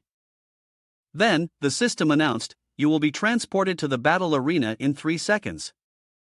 He cracked his knuckles and smiled, this is interesting. I might run into some old enemies at this competition. The opponent fighting Jong Han was a muscular man. Upon seeing him, the man was shocked. Wow, this guy is a level 34 lone wolf barbarian. He excitedly spoke out loud, what luck, I get to face a fool right from the start. He then rushed in and swung his hammer, mocking, sorry, but this match is already mine. The hammer's punch landed squarely on Jong Han's face, but his strength only dropped by 1. The man was left bewildered. What? My powerful attack only took away 1 point of damage? How did you do that? But Jiang Han seized the opportunity to land a punch, and the man's combat power dropped by 43,780. The system announced, fake name wins. Jiang Han tightened his fist and laughed, one strike, and it's over. So, what do you think? I'm sure the people watching on TV are all fools, right? On the other side of the arena, everyone was in awe, discussing amongst themselves, my god, so cool, go for it, the pride of our warriors. Hearing this, Jiang Han glanced over and thought to himself, are there more experts? The man wearing a black mask was furious, thinking to himself, damn it, the opponent's defense is too high, the boss probably won't last much longer. The leader of the monster hunters had only 30,971 health left. He gasped a few times, exhausted. His opponent was a level 40 mobile fortress, shield knight, a special profession. The mobile fortress spoke, Monster Hunter Captain. As a common profession warrior, you are already quite strong, but you can't break my armor. Just admit defeat obediently. The sword in the hands of the Demon Hunter Captain transformed into another weapon. The system announced that the Demon Hunter Captain had activated the Weapon Master skill. A warrior who had fought in hundreds of battles could freely switch weapons based on the battlefield situation. This was the Bone-Breaking Staff, an attack with a 40% armor-piercing effect. He sneered, how is it? A tank-like profession like you can't be healed. Even if I give you more health, you're just a walking punching bag. With that, the Demon Hunter Captain charged straight in for the attack. Every strike he made against the shield caused his power to decrease, and then he delivered a decisive blow. The system announced that the Demon Hunter Captain had won. Jiang Han stood watching, thinking, the warrior's growth is only 3 stars, while the shield knight is probably 4 stars. It seems that in this game, strength is not just determined by numbers. Lei Shou crossed his arms and smiled, clearly seeing this kid as the strongest opponent in this match. Suddenly, he raised an eyebrow, his gaze shifting to the side, and let out a soft "oh." The system announcement, Ben Lei Shou, level 41 Chi Master, special profession. Then Lei Shou stepped forward. Didn't expect you to actually be grouped with me. A small fish like you making it past the first round is truly surprising. I wonder if you bribed the opponent to throw the match. In his heart, he thought, this kid sure talks a lot of nonsense, but it's mostly true. The system announcement, the second match of the small group is about to begin, please prepare yourself. He chuckled to himself and replied, hee hee, in the second round, you'll have to face me. I'll show you what absolute power really is. Then, the system teleported him to the next arena. Jiang Han's opponent was 50, a level 35 mage. He said, hello, to save time, let's end this quickly. Jiang Han didn't bother with many words. Alright, and then rushed forward with a decisive strike.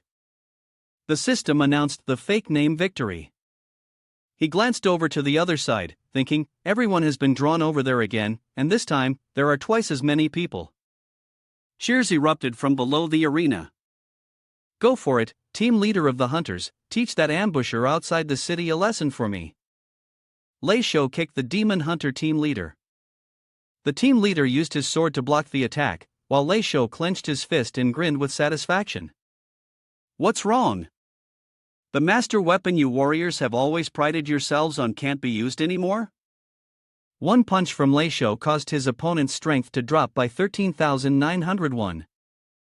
Seeing the punch right in front of him, the Demon Hunter team leader gritted his teeth and cursed inwardly, damn it, I thought I had the victory in the bag, that I could go head to head with the Jiang Han Shui.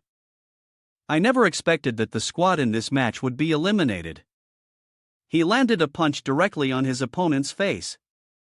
The system announced, Ben Lei Shou wins. Jiang Han thought, what a pity, if only he had used a special profession, he could have achieved better results.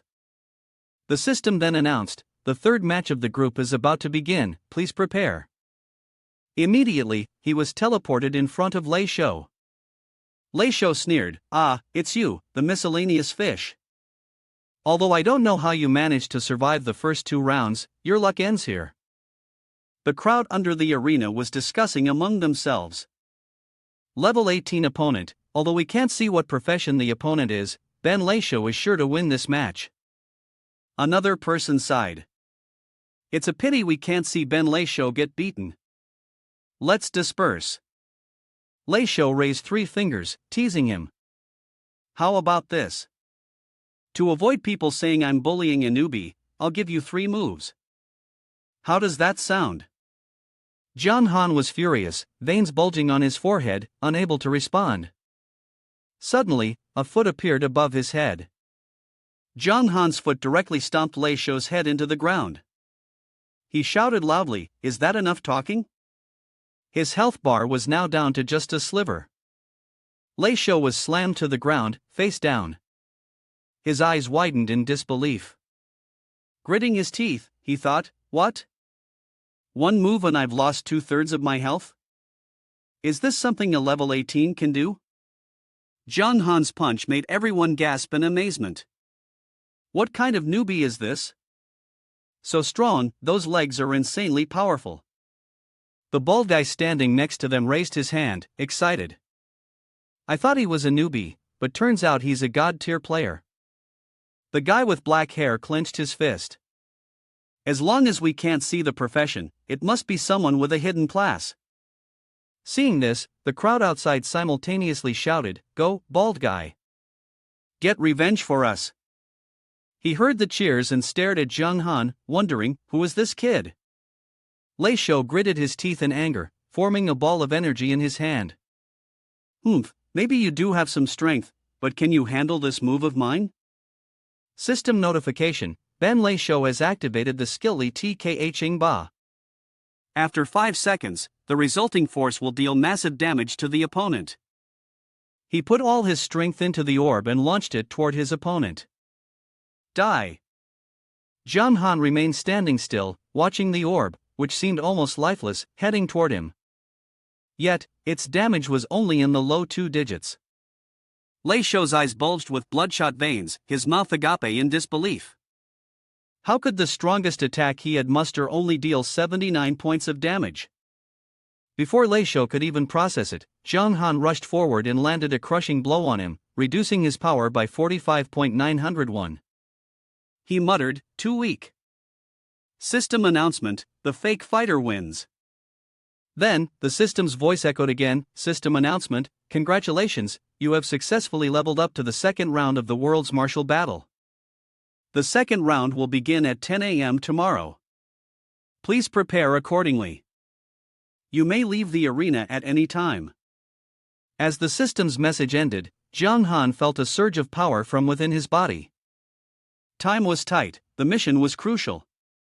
Since the competition had ended, he had to return quickly and prepare for the next task. Then, with a flash of light, he vanished before everyone's eyes. In the Flame Demon mountain range, John Han was riding a beast, scanning the surroundings. There were still a few flame demons here, perfect for testing out the newly acquired mutated beast mount.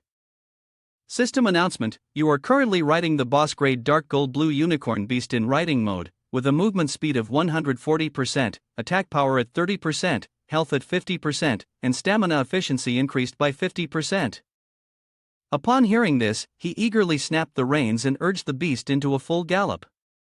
Ha, just as fast as lightning. John Han thought to himself that with this fine mount, his efficiency in hunting monsters would be far superior. He and it swiftly passed by the group of flame demons, reaping the rewards of their resilience, allowing him to pull the monsters faster and more safely. 15 minutes later, John Han unleashed a devastating move that struck in all directions, catching them off guard and causing them to explode into pieces.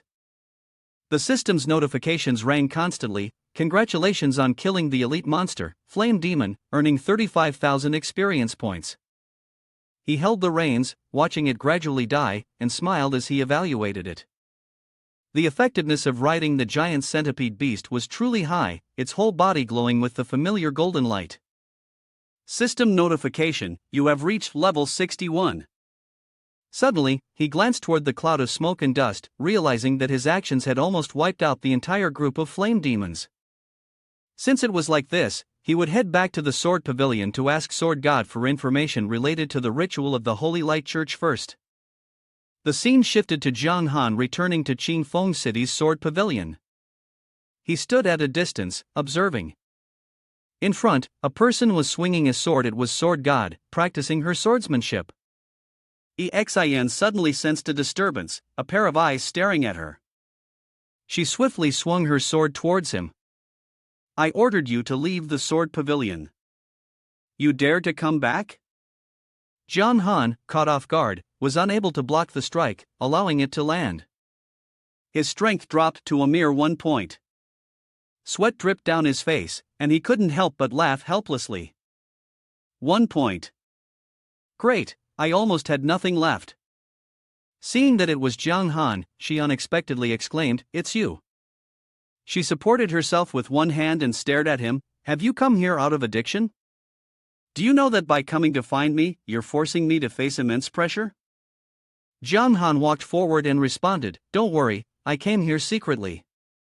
Mainly, I have something I want to discuss with you." She raised an eyebrow upon hearing that and asked, "Oh, what's going on?" He began to recount everything. "Here's the story, from now on, it's about this moment." Then, rubbing his chin and closing his eyes, he said, "Turning 100 children into sacrifices, I can't agree with such a method, so I want to destroy that ritual." Upon hearing Jiang Han, Exin's gaze hardened, and she fell silent. After a moment of silence, she crossed her arms and shook her head. "I am also a representative of the Guangming battle camp. I am not in a position to act on my own will, so I cannot help you." Seeing her refusal, he thought to himself, "Is this because of a difference in stance, so she doesn't want to help? It looks like I can't borrow the power of the sword god this time." Suddenly, Exin shouted without any preamble. "I can only tell you this, the darkness swordsman is evil, from beginning to end, pure evil. Your body, your bloodline, your soul, everything about you is evil." A series of dots appeared above Jiang Han's head as he stared in disbelief and thought, "What kind of strange logic is this? I'm the good guy here." Unexpectedly, dark clouds began to gather in the sky, and thunder rumbled loudly. Both of them looked up at her, fear evident on their faces. "Hurry, you must leave now, go quickly. If you don't leave, I really won't hesitate to kill you." Without a moment's hesitation, Jiang Han quickly rushed off. "Thank you." He logged out of the game. There was a competition tomorrow, and it would be best not to stay up late tonight. He needed to wake up early and go save people with Fei Qi. Jiang Han took out his phone from his pocket and dialed Wang Kai. Right, there was one more thing to take care of. As soon as the call was answered, he immediately got to the point. "Brother, there's something I need your help with." Wang Kai responded right away, "What is it? Why be so formal?" "With our relationship, if there's anything I can help with, I will definitely do it." He said, "I need you to find a large number of thieves to sneak into the Darkness faction, find an NPC for me, and tell him that I might die at the hands of the Holy Peak of Guangming. I've already transferred the operational funds to you." Wang Kai nodded. "Alright, by the way, why haven't there been any updates on Jiang Han Shui recently?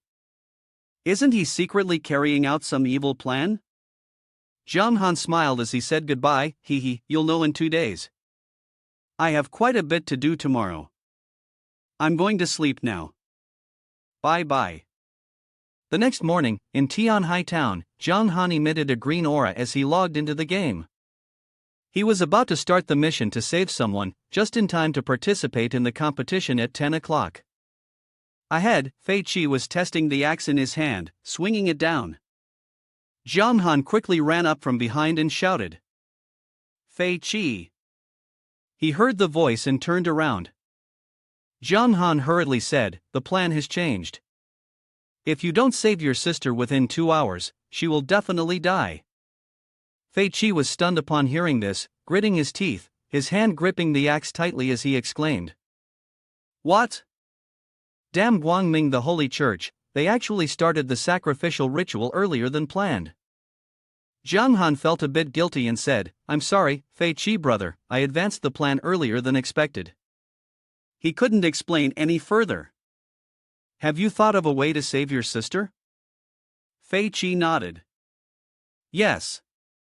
Saying that, a jade green item appeared in Fei Qi's hand. I spent a lot of money to buy a teleportation locator scroll. The position has been set to Tian Hai Town. Just rescue the girl.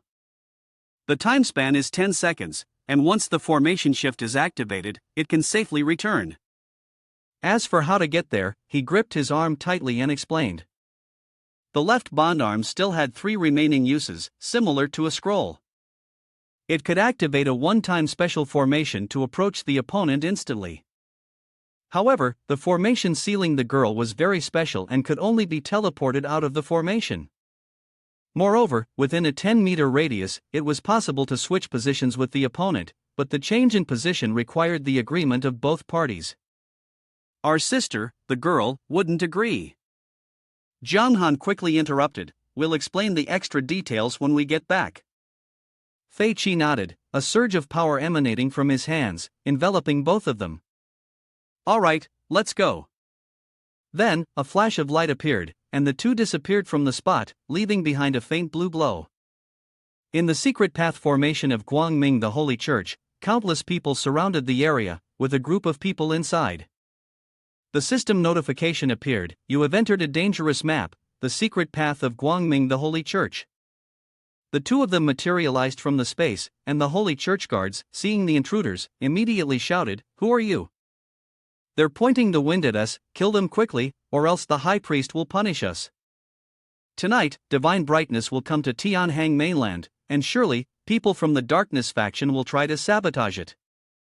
Jiang Han looked at the group beside him, speechless. This kid directly teleported into the center of the ritual without even considering a strategy? System notification, the news about the elite guard monster at level 78, with 1 million health, 7,200 to 7,500 attack, 4,800 to 5,000 defense, and the skill fearless triple strike, was overwhelming. The judgment of the wounded soldiers of Guangming, the Holy Church, was incredibly frenzied, unafraid of death. He thought to himself, the attributes of the 2-star elite monster were even higher than that of the flame demon. Soon, golden barriers enveloped the group preparing for the sacrifice. There was no way to escape, fear set in. Screams echoed from within the secret passage. The Holy Church guards, seeing the formation glow, were puzzled. Why has the formation activated? Could it be that divine brightness sensed someone trying to destroy the formation, grew angry, and is now coming to intervene? They glanced at the two of them and laughed mockingly. Ha ha ha, you two will definitely be punished by the gods and will never enter heaven. The only option left is hell. Jiang Han turned to him and said, leave them to me. You go ahead and see if you can break through the barrier or destroy the formation. Fei Qi hesitated a bit, saying, but there are so many of them, how can we break through the encirclement? He looked at him with a firm gaze. Jiang Han emphasized, trust me. Following Jiang Han's words, Fei Qi charged forward. All right, come on out. The hounds of the Holy Church, seeing him rush forward, sneered in disdain and aimed their sharp noses toward Fei Qi. Just the two of you think you can break through the siege? Let them see what the power of faith is when you lay down your formation. At this moment, Jiang Han was riding the blue unicorn beast, tugging the reins and charging straight towards them. Get out of the way. Seeing the horse charging forward, the Holy Church guards were astonished. What? He's directly controlling it to trample over one of them mercilessly. System notification, you used the Kick of Righteousness skill to deal 214,710 points of damage to the Holy Church guard. Suppressing them for 2.5 seconds, your attack power increases by 20%, Mad Stormbringer's attack power increases, Fei Qi's friendliness increases by 22%, and all enemy units within a 100-meter radius are attacked, with a 15% debuff lasting for 1 minute. The strike created a cloud of dust, causing the Holy Church guards to cough continuously. Maintain the formation, don't panic. On this side, Fei Qi was cutting down the Holy Church guards as he ran along. Get out of the way. They are concentrating on stopping him. Brothers, kill this horse first. The force from the spears piercing the horse caused its strength to diminish. Zhang Han swung his sword, cutting down the holy church guards beneath him. It seemed that when riding a horse, the health of the mount would be reduced. The people trapped inside, seeing the chaotic battle, all joined in, striking at the magical barrier wall with their hands. Someone's come to save us. Guangming, the holy church is nothing but a bunch of liars. Boss, defeat those vicious bastards. Boss, hang in there, we're all with you. Thus, the small healing skills, though minor, could still be sustained. The amount of health he regained led him to deduce that these were likely apprentice priests, who could use their healing power to change the tide of the battle. 10 minutes later, many of the holy church's guards had been killed. Damn it, how is that rider on the green horse so strong? Why hasn't the high priest arrived yet? 2 hours later, only he and Fei Qi remained, diligently chopping through the shield layer. Zhang Han approached and said, "We can't break through." He turned and nodded. "That's right, go ahead. I'll try it." Saying this, Zhang Han urged his horse to use an attacking skill, but unexpectedly, his horse was hit with a counterattack and immediately vanished. System notification: your blue unicorn beast has died within 3 hours, and cannot be summoned. Zhang Han was stunned, then curiously touched the wall. What's going on? At that moment, Fei Qi's little sister, with tears welling up in her eyes, called out, "Brother." He looked at her anxiously, and she said to Fei Qi, "Thank you for coming to save me. You need to leave quickly, the high priest is coming. The high priest of Guangming, the holy church, is very powerful." Fei Qi clenched his teeth and resolutely replied, "I won't." Then, he became even more frantic, raising his axe to destroy the shield. "Break it for me." With one powerful swing, he put all his strength into the blow, but it had the opposite effect, sending him flying backward. Fei Qi screamed in pain. "Hey!" Zhang Han, worried, quickly reminded him, "Fei Qi, don't use your strength, the formation will cause backlash damage." He anxiously surveyed the scene before him, his mind racing for a solution. Upon hearing Zhang Han, Fei Qi scowled, lowering his head in frustration. "Damn it, it's here, but still, is this all in vain?" Fei Qi, injured and sighing inwardly, thought to himself. The leader of the holy peak of Guangming should at least have the strength of heavenly rank. With his own power in Zhang Han Shui's, resisting was simply an impossible task. Thinking this, he handed a scroll to Zhang Han and resolutely said, "Brother, thank you for coming to save me. You should not die here. Please return and take care of everyone in Tianhai town. Consider it a request from me, Fei Qi." As soon as he finished speaking, the system announced, "You have the option to complete the current difficulty level rescue mission." Zhang Han looked at the scroll in Fei Qi's hand and thought to himself, "The person hasn't even been rescued yet, is this considered completing the mission?" But he firmly replied, "I don't like those kinds of sentimental stories. Hand me the bracelet, and I'll exchange it for your sister's freedom." Zhang Han believed that the bracelet of the left wrist was the key to unlocking this mission. According to Fei Qi's explanation, the two could switch places within a 10-meter radius if they wore the bracelets. Fei Qi's sister refused to let her brother face danger, and the brother refused to leave his sister behind, so he would step in. With that in mind, he extended his hand towards Fei Qi. Fei Qi, seeing this, felt somewhat awkward and shook his head. "This, Zhang Han Shui, brother, I can't let you bring death upon yourself just to save the two of us." But Zhang Han, anxious and urging, cursed. "Damn it, Grandpa, your sister is about to die, what are you still thinking about? The time is tight, stop the nonsense." "I can't die, there has to be a way to escape." Hearing him, Fei Qi also sighed, handing the bracelet to Zhang Han. "Okay." Zhang Han immediately put the bracelet on his wrist, then turned around to look at the little girl and said, "Don't follow your brother's example, hurry up and teleport me." Soon, the two had swapped places. Fei Qi, seeing his sister safely leave the secret passage, joyfully exclaimed, "When I went inside, the system notified that, for an unknown reason, you entered a banned state and couldn't use the teleportation item." Zhang Han looked at the two siblings embracing each other warmly and quickly urged them, "Hurry up and go. At that moment, just as they were about to teleport away, Fei Chi turned to his brother and said, "Thank you for saving my sister. From now on, my life, Fei Chi's life, belongs to you." He glanced at Jiang Han. "Thank you. Boss, you must come back safely." But unexpectedly, a figure appeared from afar, running quickly towards them to stop them. "Want to run?" The person running towards them was Archbishop Corwin. He raised his hand towards them, shouting, "Don't even think about escaping from my grasp." But Jiang Han extended his hand and used Wandering Soul's technique. A golden beam of light instantly appeared in front of the Archbishop. Jiang Han controlled it to prevent him from advancing, and countless rays of light shot directly at Archbishop Corwin. The guards, seeing him approach, shouted loudly, "Lord Bishop, my lord!" Corwin glared at Jiang Han, grinding his teeth. "Kiddo, do you dare block my way?" Jiang Han smirked and responded, "Well, I am blocking, so what's it to you? Where's your brain?" The old man became even more enraged after hearing this, his eyes bloodshot with fury. "You!" Corwin raised his hand forward, sneering coldly. All right, today I'll tear you apart and feed you to the dogs." Then, he began to move towards the protective barrier, slashing his way through, leaving a trail that cut across Jiang Han's face and caused him to lose 19.87 health points.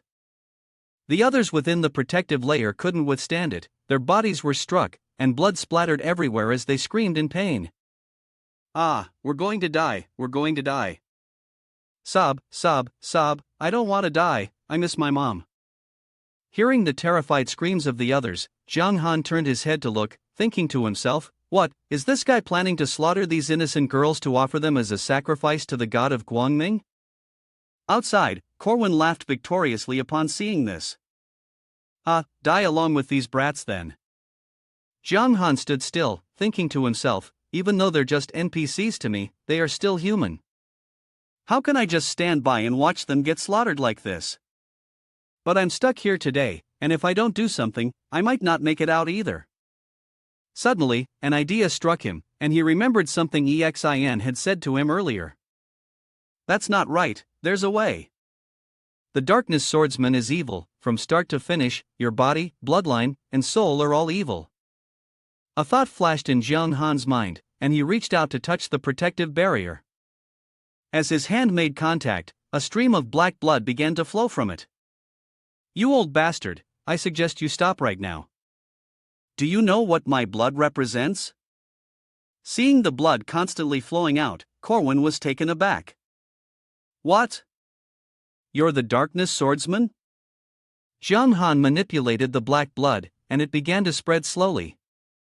"Obediently let us out. If I die here, your ritual will likely fail to succeed." The old man gritted his teeth upon hearing this and asked, "So what?" Corwin immediately reached out and grabbed Jiang Han's neck. "You little bastard, you have the audacity to ruin my grand ritual. Even without making you bleed, I have hundreds of ways to kill you." With his other hand, he formed an energy orb, preparing to attack Jiang Han. Jiang Han was squeezed so tightly that he could barely breathe, blood trickling from the corners of his mouth. His teeth were clenched in anger as he cursed silently, "Damn it, I didn't expect the high priest to be so formidable." Suddenly, the system announced, "The second round of the world martial battle has begun. Do you wish to teleport there?" Upon hearing the system's announcement, Jiang Han thought for a moment. Everything was proceeding as per his plan. When the enemy was too strong, he could teleport to the battle hall to avoid this situation. It was just the innocent children here. Without hesitation, he nodded. A layer of green light enveloped him, and he vanished from Corwin's grasp, leaving the old man stunned. "What's going on here?" The system notified, "You have teleported to Arena 87. Winning 3 consecutive matches will allow you to advance to the next round." Jiang Han was teleported to another place, now in the form of a bald-headed man. The system reminded him, "The second round of the World Martial Battle will be a top 100 competition, which will determine the strength of the Eastern region and the top 100 contestants. The left arm bracelet, Great S, introduced itself. Legend has it that this bracelet was meticulously crafted by the god of time and space before becoming a deity, specifically to protect those whom he loved. Effect 1, no conditions required. It is possible to swap positions with the opponent. The effect is twofold, allowing communication with the opponent through spiritual touch from a distance. The duration lasts for 1 minute. Jung Han looked at the bracelet on his wrist, thinking that if used effectively, it could have a significant impact. Unfortunately, there was only one more chance to use it. He glanced ahead and saw Cheng Feng at level 48, the unwelcome visitor. Jung Han drew his sword. Since this was a competition for the top 100, he had to take it seriously and arm himself. Before Cheng Feng could do anything, Jung Han struck with his sword, leaving him stunned. "You're that bald guy who was chatting online a couple of days ago, right?" However, as soon as these words left his mouth, Jung Han's sword flew toward him, and with a single strike, he was killed instantly. System notification, name falsifier wins. He thought to himself that it seemed like the players in the second round posed no real threat to him. Quick victories were the way to go. The second player rushed in next, only to meet the same fate with another strike from Jung Han. System notification, name falsifier wins. The third player also met their end with a single blow. System notification, name falsifier wins. System notification, congratulations, you have advanced to the third round of the world's martial battle. The third round will start at 10 a.m. tomorrow. Please prepare well. Upon hearing the system's announcement, Jung Han thought to himself. The transfer to this competition had already taken an hour. Hopefully, the head priest had left by now. After the hour had passed, Jung Han was transferred back to his original position. System notification, you have arrived at the dangerous hidden path map of the holy peak of Guangming. Jung Han looked ahead and saw that the old man was still kneeling in the cold. What's going on? Could it be that the sacrifice failed? But those girls don't seem to have been spared. Suddenly, a tremendous pressure descended from above. He looked up and saw a deity. This deity was none other than Uriel, the spirit-level boss of light, level 80, with 20 million health, attack ranging from 18,000 to 20,000, defense from 8,000 to 8,500, and skills such as the Angel's Sword, the Flame of Judgment, the Light of Punishment to cleanse sins, Soul Strike Forbidden, and the Justice Domain Ban. This was the introduction to the sacred angel that Guangming the Holy Church had summoned. Due to the still weak light power within the body of a child, he had not yet attained absolute strength upon his descent. But even so, he could still recover his power in a short period of time. Corwin, upon seeing the arrival, pointed at him and accused, "You, how dare you return? The Archangel my lord is the one who has sabotaged the ritual that enabled your descent." Hearing the old man speak, Jung Han frowned in worry and thought, this was already difficult enough with the main boss, and now there's also the level lining boss. I might just lose my life here. But unexpectedly, the bracelet on his wrist lit up, displaying a notification. The other end of the bond ring wanted to send a teleportation request to you. Do you accept? Jung Han was overjoyed. Fei Qi, my good brother, as expected, you have a way. He quickly accepted the request. At that moment, another person appeared in place of Jung Han. The old man gaped in shock. What? This person is a level 46 knight from the Covenant? He was bewildered as he was teleported here, looking around in confusion. Ha? Where is this? As for Jung Han, he had been teleported to where the two brothers, Fei Qi and Shui, were waiting. Jung Han Shui brother, are you alright? El was delighted to see that he was still alive. Boss. Jung Han shook his head, I'm fine. How did everyone manage to bring me back here without swapping positions? He looked at the little girl and ruffled her hair. Luckily, this was possible because of Lit's method. Lit blushed and chuckled, I saw an adventurer training outside the city, so I had the guards invite him in. Then, I asked him to wear this ring to help him return to Guangming Battle Camp City. Jung Han praised, my little sister truly has the style of my darkness faction. Fei Qi smiled and took out a necklace from his pocket, saying, "Ha, no more talking about this, take it. You are the savior of my life and my sister's. If you ever need anything, I'll help you, even if it means death." Elle also said, "Thank you, boss. When I grow up, I'll definitely repay the favor of saving your life." Jiang Han accepted their thanks without hesitation. In his heart, he thought that the final piece of equipment must be a necklace, and this necklace had such power. The system's message echoed, "Faith and Oath, Earth Grade, 200,000 life points, effect, 20% attack, 20% life. Skill, Faith, Oath, level requirement." A moment later, noticing that he was staring at the necklace, the little girl remembered the others who were locked up and asked, "Boss, I want to ask how the girls who were with me are doing?" Hearing Elle's question, Jiang Han's gaze gradually hardened, and he slightly lowered his head. Perhaps none of them were fortunate. The little girl was startled after hearing that, unable to believe it. "What?" He explained. "Because we raided them, their sacrificial ritual was disrupted, but Guangming the Holy Church used the remaining girls for a sacrifice to summon a boss spirit rank. They probably won't let this go so easily, and soon they will come after us to cause trouble. The two of you reuniting is a happy occasion, but you still need to be mentally prepared." Upon hearing this, Fei Qi was furious. "If they come, they come. I'll kill as many of those bastards from Guangming the Holy Church as they send." Jiang Han chuckled, full of confidence. "Very well, let's join forces to create an even greater threat." The scene shifted to the secret passage of Guangming the Holy Church, where the knight had switched places with Mother, but he was killed by the old man in a fit of rage. "I, the old servant, am powerless. I don't know how the darkness swordsman managed to detect and infiltrate this secret passage." Uriel frowned in displeasure. "Originally, it wasn't supposed to be me, Uriel, who descended into this world, but the strongest archangel, Michael. Unfortunately, due to some issues during the ritual, Michael's descent was prevented." Corwin, upon hearing this, broke into a sweat and lowered his head, not daring to look up, saying, "I still hope Lord Uriel will show mercy and forgive this mistake."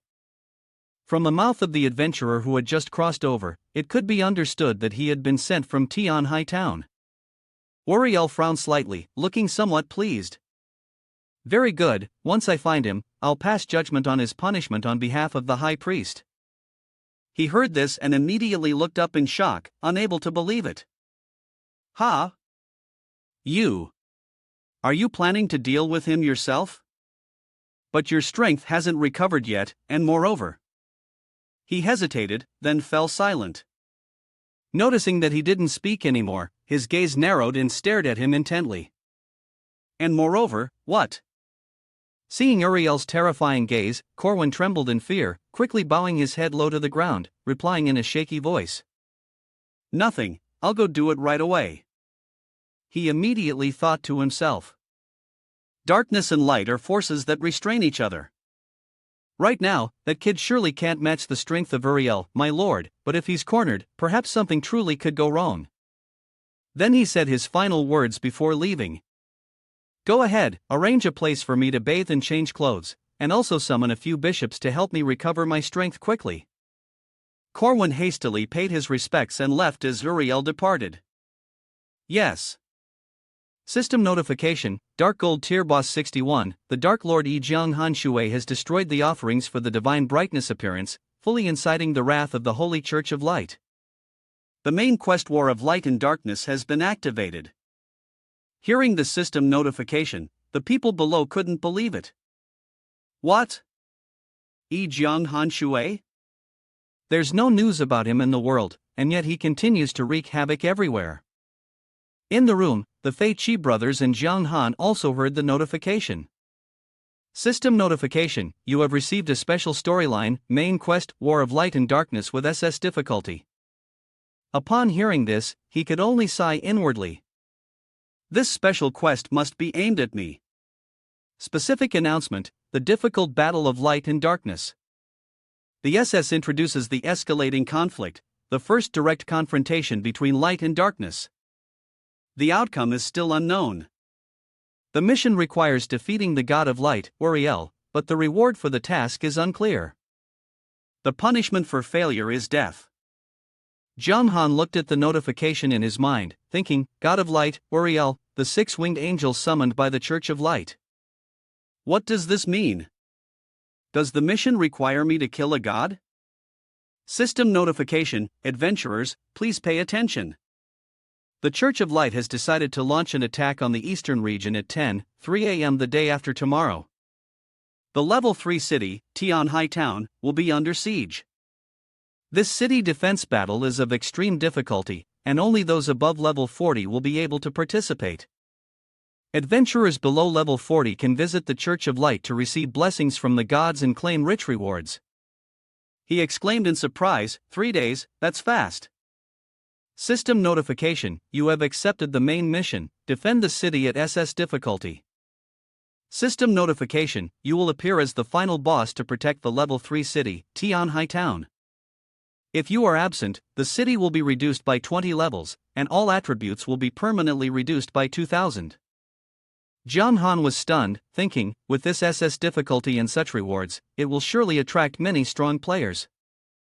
I wonder if this challenge is even passable. He turned to Fei Qi and said, their target is me. It's rare for us to meet like this, so it's better to leave and avoid the disaster. He immediately retorted, saying, brother, what are you talking about? This happened because of us. How could we abandon you and leave? After a brief pause, Fei Qi made up his mind. Moreover, when the church slaughtered my people, I felt guilty for surviving. Now that they've come to our doorstep, it's a good opportunity to settle both old and new scores. Li, standing beside him, fully supported his brother. What he said was right. Li, too, had to take revenge for the girls who had tragically died at the hands of society. Seeing the determination in the two brothers, Jung Han's heart softened.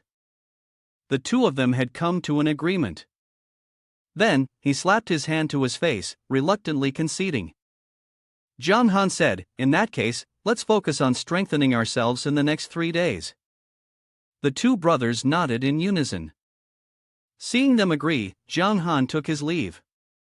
Then I'll take my leave now. We'll meet in the city 3 days from now. As he walked away, Jung Han thought, right, the necklace from the quest reward earlier seemed to have 2 special skills. It's the perfect time to check them out. With that in mind, he opened the system menu, which had been integrated into Jung Han's character.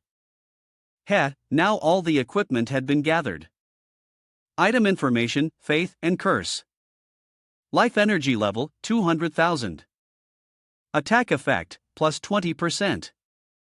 Life effect, plus 30%.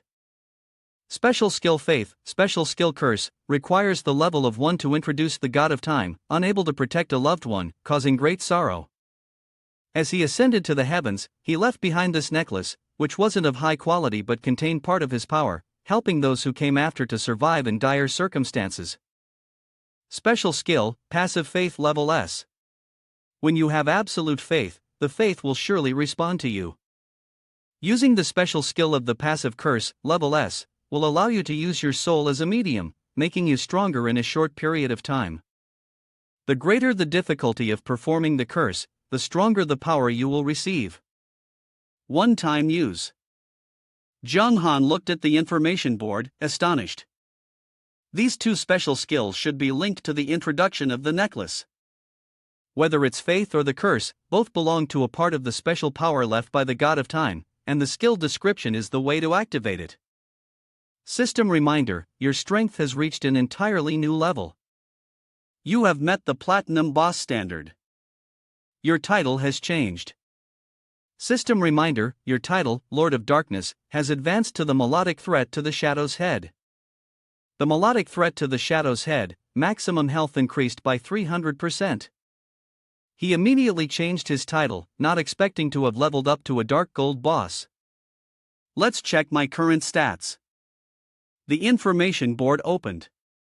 The melodic threat to the Shadow's Head, Jung Han Shui, Dark Gold Boss, Level 61, Health 4,580,000, Attack 10,231 to 11,188, Defense 5,141 to 5,539, Reputation 102, Luck 1300. 2 introductions. When the light of judgment falls, the evil dark swordsman will certainly be the first to face it. Zhang Han felt joy in his heart and said, over 4 million life points, as long as I stand among the players and let them attack me for a while, nothing will happen, and as for the attack, it's already surpassed 10,000. Behind him, the little girl hurriedly ran after him, shouting, "Boss!" Hearing this, he turned around and saw Li running breathlessly toward him. Zhang Han, confused, asked, "Li, what's wrong?" The girl took out 2 precious items and said, "My brother and I still feel like we owe you too much. I want to give you this bracelet and this technique book, hoping they will be of help to you." He was surprised as he took the bracelet and said, "Isn't this a bondage bracelet? Why is it still here? And the number of uses shows too." The system displayed the information: bondage bracelet, level S, number of uses 2/5. Li smiled and answered, "This bracelet belongs to its master, so even if it's given to someone else, it will automatically return to the master after the person dies. Now I'm giving it to you, so from now on, you'll be its master. Also, the number of uses is counted separately. This bracelet has 2 uses left." Zhang Han tightly held the technique book in his hand, thinking, for an ordinary person, this technique might not bring significant improvement, but for me, it holds immense potential for advancement. The system then announced, intermediate writing technique enhances attributes while in mounted state. If a higher level writing technique is already possessed, the bonus attributes will be stacked. He happily accepted the items, bent down, and patted the little girl's head, thanking her. "Thank you, Li. These items will help me a lot." Li smiled cheerfully in response, "Hee, I'm glad I could help you." After delivering the items, Li hurriedly turned around and left. "Then I'll go ahead and get to work. My brother and I need to start improving ourselves too." He nodded in agreement. Zhang Han immediately called out the blue unicorn beast. The system reminded him, "You have used the intermediate writing technique book. The attributes of your mount have been enhanced." A system notification appeared: Blue Unicorn Beast, Mature Stage, Level 50 Dark Gold Boss Mount, Movement Speed 130%, Attack plus 50%, Health plus 80%. Durability Effect plus 40%, Special Skills are on par with the baseline. He mounted it and thought, after upgrading my writing technique, the mount's attributes have been greatly improved. In Zhang Han's mind, the image of Uriel he had seen earlier appeared, though Uriel was still quite a bit stronger. If he had more time, his power would surely increase significantly. Not to mention, he also had 2 forbidden skills. The system interface popped up: Light God Uriel, Spirit Level Boss, Level 80, Defense between 8,000 to 8,500. Skills: Angel Sword, Blazing Flame Judge, Judgment of Guangming, Cleansing of Sinful Resentment, Forbidden Shackles of the Immortal Soul, Sealed Realm of Righteousness. Zhang Han tugged on the reins and left, thinking, back when I was searching for Sword God, her attitude changed so drastically. It must have been influenced by the power of light. I can't bother her any longer now. I need to head to the Flame Demon Mountain Range and level up first. 1 hour later, in the Flame Demon Mountain Range, Zhang Han had slain a series of Flame Demon monsters to level up. The system notified, "You have leveled up to level 62. He looked around, feeling somewhat excited about the place, since he had just respawned, and all the flame demons here had already been wiped out by him. Now, the experience from these flame demons was no longer sufficient to meet his needs for rapid leveling. I'll call it an early night today, and tomorrow I'll go explore a new map. Zhang Han opened the system interface, checked the player named Longdeng Wanli, and made contact. Right, first let's sell off the extra gear in my bag. The siege battle in 3 days is probably going to be very tough, so I can't let this gear go to waste. Thinking this, he called out loudly, I have a bunch of gear here, all things I've had to risk a lot to obtain. Take a look. Wanli asked in surprise, do you have a full set of 60-level dark gold gear? Zhang Han replied, what do you think, name your price. He then agreed. Alright, last time the gear you provided brought a lot of improvements to our guild, so this time I'll take everything. With that, both of them successfully completed the trade. The system notified, your account has been credited with 7,240,000. Receiving the notification of account changes, Zhang Han was pleased. The Dragon Clan leader is indeed very generous. Wanli suddenly announced, there's one more thing, the siege battle in 3 days, the Dragon Clan will also participate. He continued from the other side, although I'm the guild leader and hold significant power, everyone is still a player, and the relationship between superiors and subordinates isn't too heavy. It's alright, since we've had a pleasant collaboration. I just want to give you a reminder. Keep your distance from me, don't let me hurt you. Zhang Han shook his head. It's alright. He curled his lips slightly. Alright then, kid, your way of talking really isn't any different from those glitch lines. With that, he took off his game helmet and returned to reality. Zhang Han let out a sigh of relief. There's a match at 10 tomorrow. Better get to bed early. The next morning, at 7:30, he rode the blue unicorn beast at full speed, checking the map. Looks like there's a zone north of the Flame Demon mountain range. Let's see what's there. Nothing. Half an hour later, the system notified, you have entered the map. Pingding Lake. At that moment, there was someone sitting ahead. The figure sat with his back turned, only displaying the information, fisherman. Common NPC. Seeing this, Zhang Han thought to himself, a common NPC? This place is already within the territory of the dark forces. How can there be a common NPC here?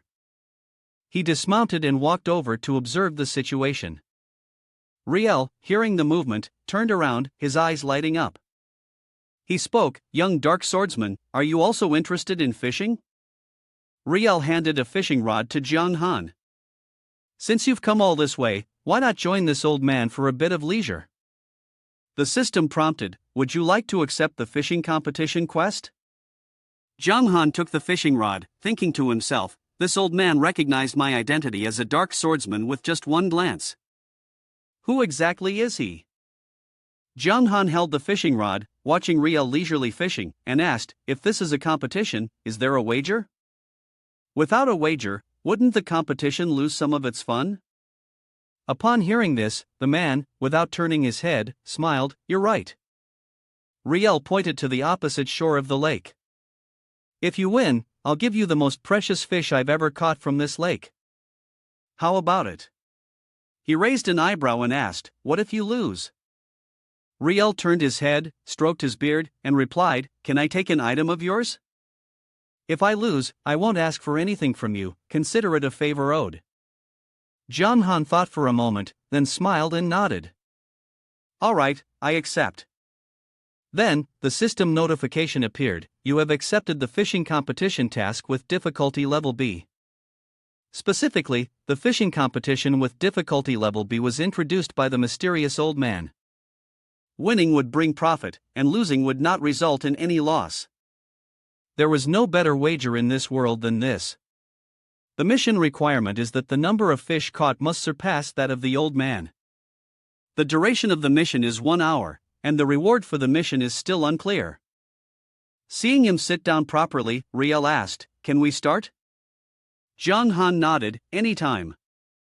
He cast a sharp glance at him, then suddenly widened his eyes in surprise. Alright, then, now we begin. Before he could finish his sentence, Riel raised his hand to stop him and shouted, wait, it's too late, the fishing line has already been cast. He quickly pulled a fish up from the water.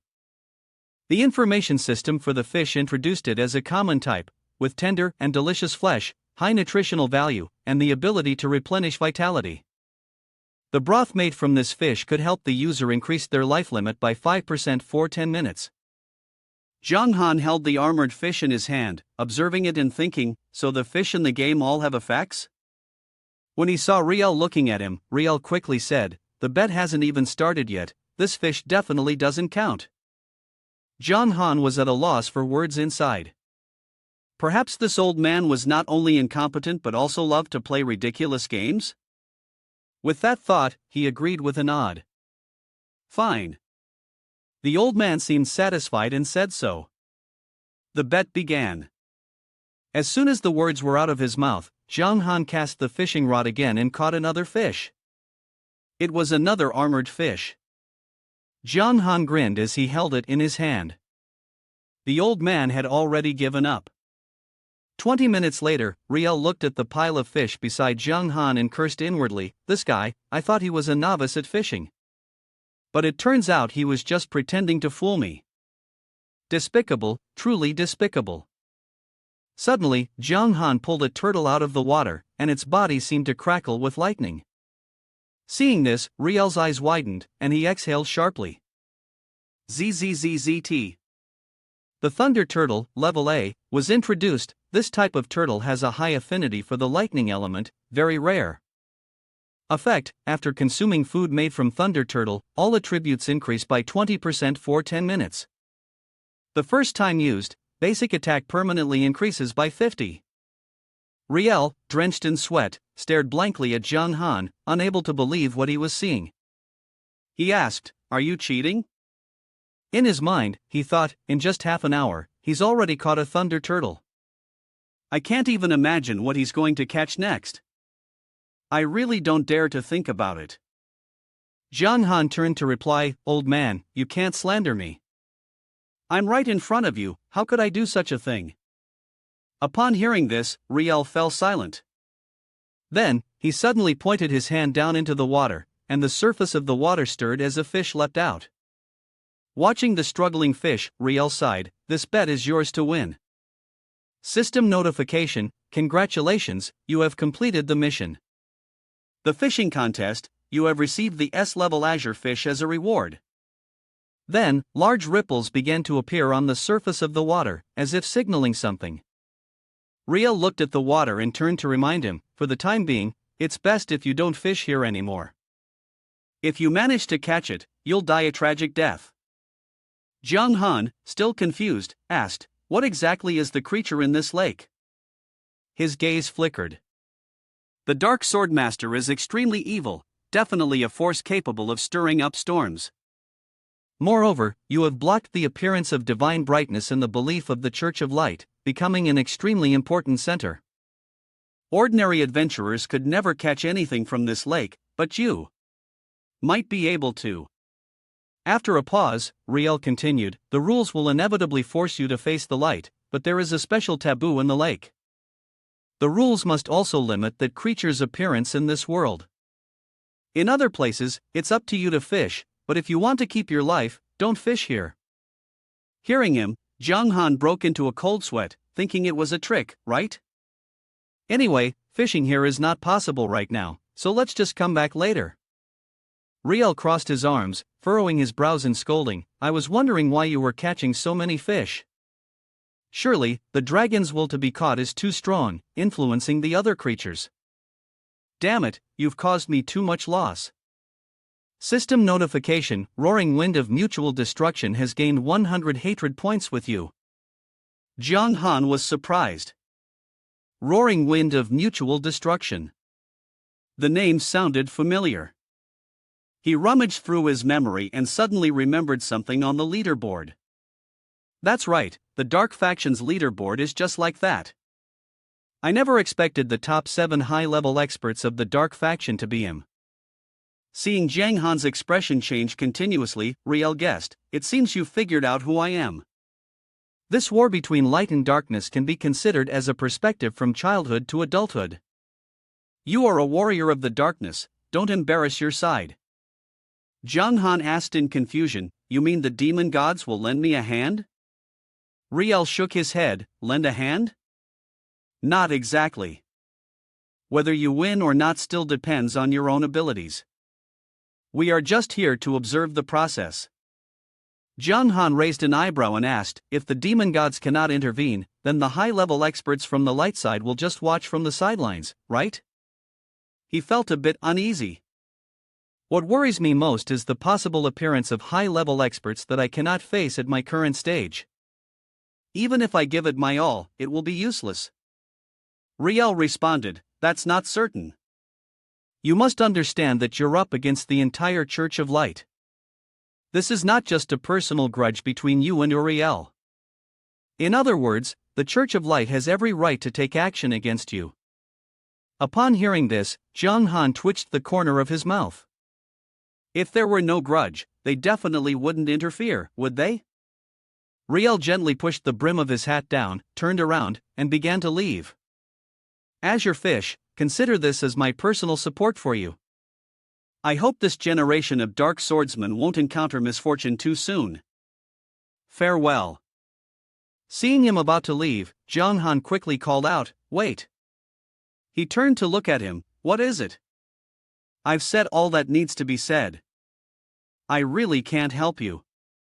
This time, you'll have to rely on yourself to overcome the challenge." Zhang Han shook his head. "I do not expect the old man to lend a hand, I only hope that you can help me prevent certain things from happening to others."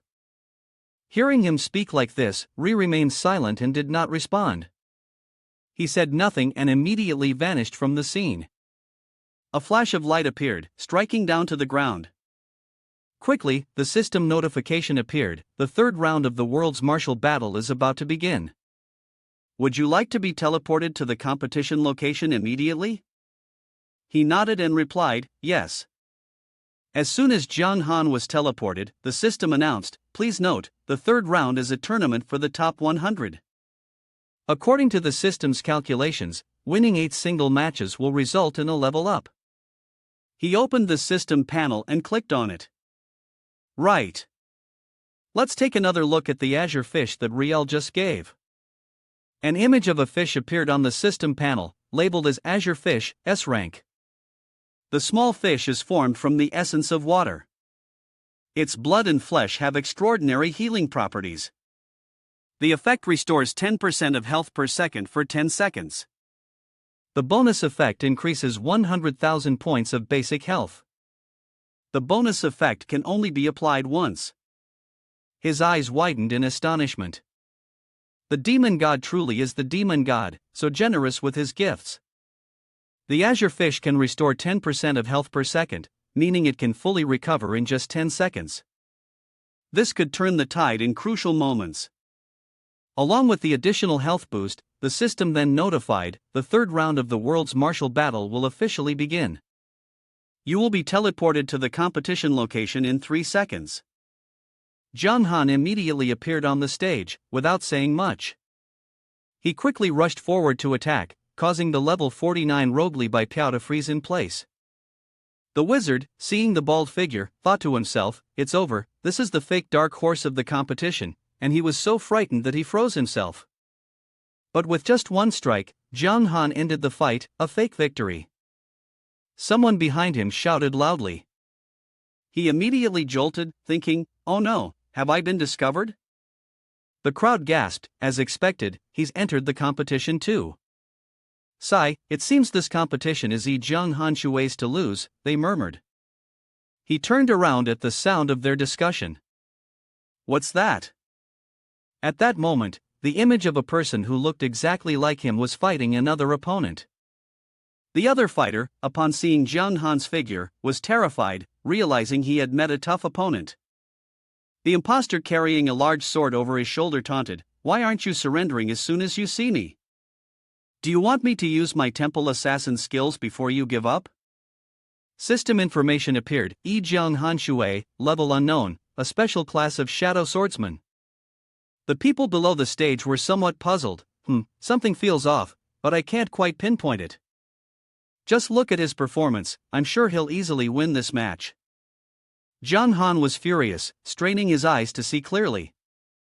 Gritting his teeth in anger, he couldn't believe someone dared to impersonate him. It seemed he had been hiding for too long. It was time to step forward and teach these lowlifes a lesson. On the arena, the imposter immediately charged towards his opponent. The opponent, unable to perceive the speed of the approaching figure, anxiously thought, "He's fast." Then, he also used a similar skill to Zhang Han, stomping one foot into the opponent's face. The crowd below was stunned and exclaimed, "There it is, the kick of righteousness." It looks like that might be the real one. The imposter began to flail in panic. Wait, I concede. Sir, please spare me. In the future, when we meet in the wild, I ask that you show mercy to me, Lu Qing. Seeing the opponent surrender, the imposter gritted his teeth and said, at least you know your place. Otherwise, I would have sent you flying back to newbie village outside. System announcement, Zhang Han Shui wins, followed by a message to the livestream viewers, friends in the broadcast room, did you see that? If everyone sends gifts totaling over 10,000, you can join my group, and I, Zhang Han Shui, will take you on special level grinding trips for a limited time. First come, first served. Standing below, Wei Chandu, level 53, Dragon Knight of the Hidden Profession, crossed his arms and sneered, he's just a clown pretending to be Zhang Han Shui to make a profit. The Dark Swordmaster is merely a rare class in the Guangming battle camp, yet some people are still fooled by such low-level tricks. Zhang Han widened his eyes and thought, a Dragon Knight? That's a rare and honorable class. This will make countless players envious. After all, as a Dragon Knight, later on, there will be a massive dragon mount as a companion. Thinking this, he spoke up and asked, this boss, how can you say he is not Zhang Han Shui? Upon hearing the question, the man turned around and explained, I have seen a Dark Swordmaster before.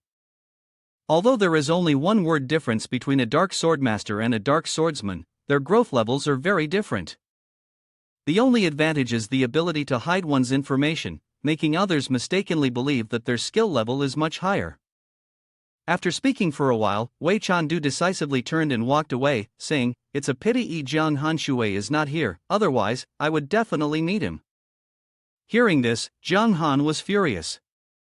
He gritted his teeth, veins bulging on his forehead, cursing, that bastard. How dare he impersonate me to deceive others? According to the previous rules, as long as I continue to win, I should be able to face him soon, unless he's eliminated early. The system reminded, in 3 seconds, you will be teleported to the arena. And so, Zhang Han continued to defeat each opponent one by one. The system's voice kept ringing non-stop, impersonation victory, impersonation victory, impersonation victory, impersonation victory. Zhang Han slashed his sword towards his opponent's abdomen, and the man cried out in pain. At the same time, the system announced, impersonation victory. He turned his head to observe the surroundings, thinking that the finalists should be appearing soon.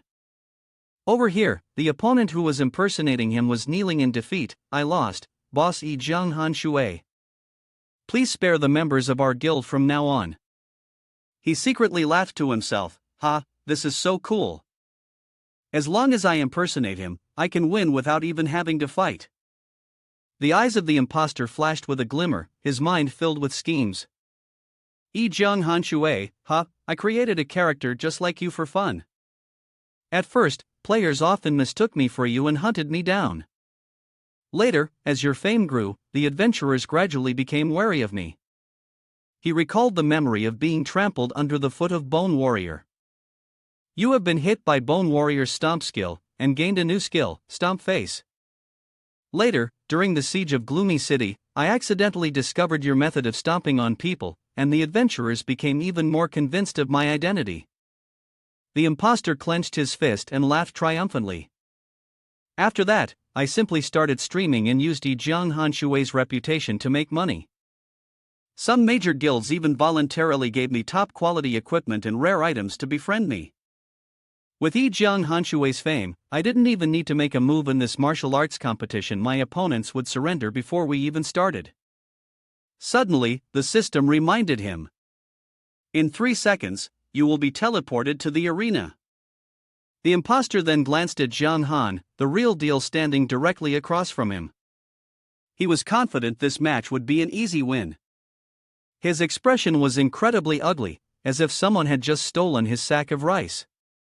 The imposter, not realizing he had bumped into the real thing, furrowed his brow and thought.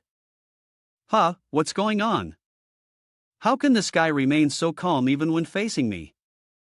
Thinking this, he loudly shouted. Kid, facing Zhang Han Shui like me and you still won't surrender?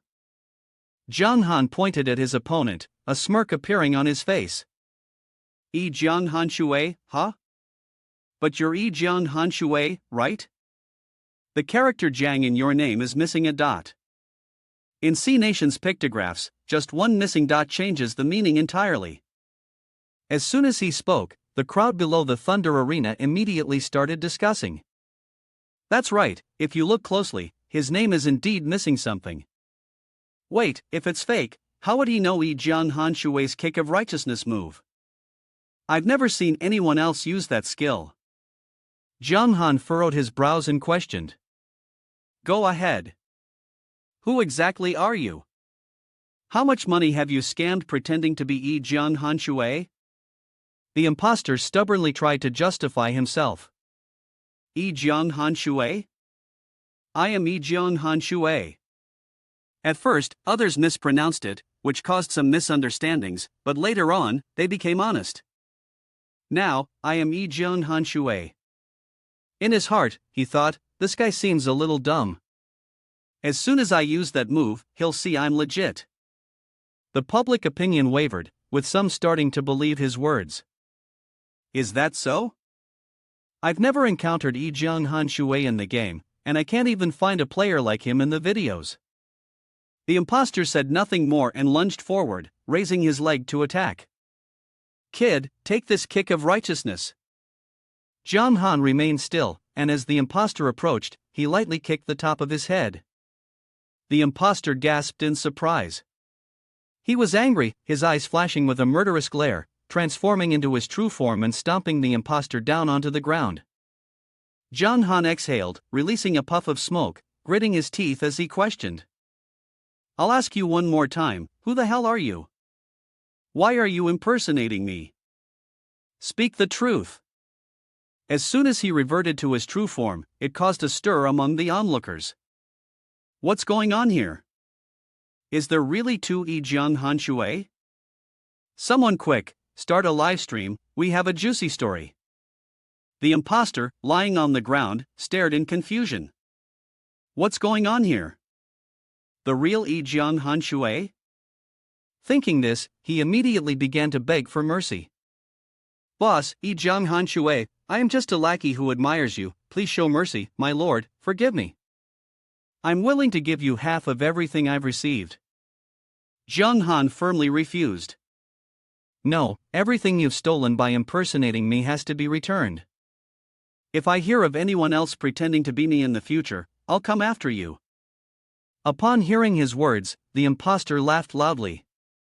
Return everything? Haha, Yi Jiang Han Shui? You're just a guy everyone cheers to beat up. What gives you the right to judge me? The Guangming Battle Camp's army has already started gathering. If you take away my source of income, don't even think about it. Jiang Han frowned, not letting him finish. He decisively swung his sword, sending the impostor to meet his maker, and scoffed. At least when I play the game, I don't impersonate others just to make money.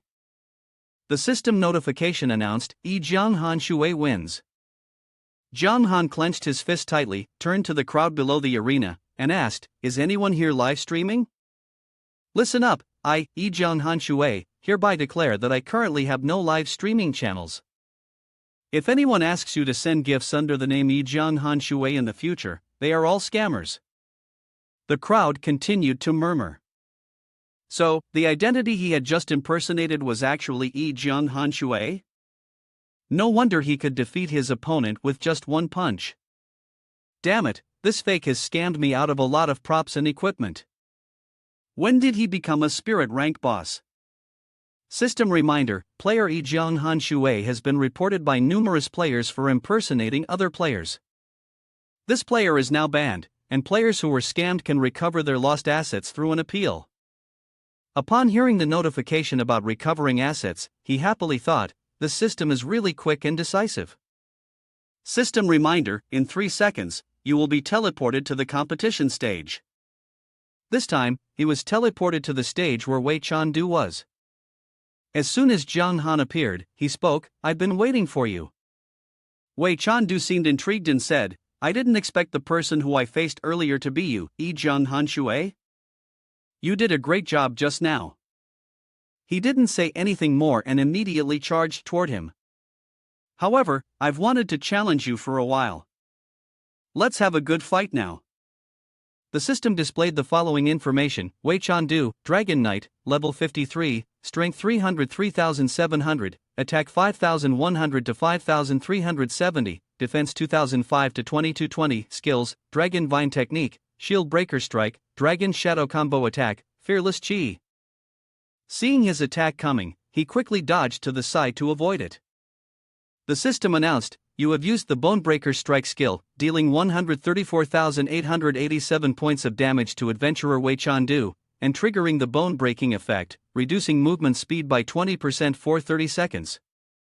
Zhang Han laughed joyfully and patted Wei Chandu on the shoulder. My friend, I'm really interested in your class, would you mind adding me?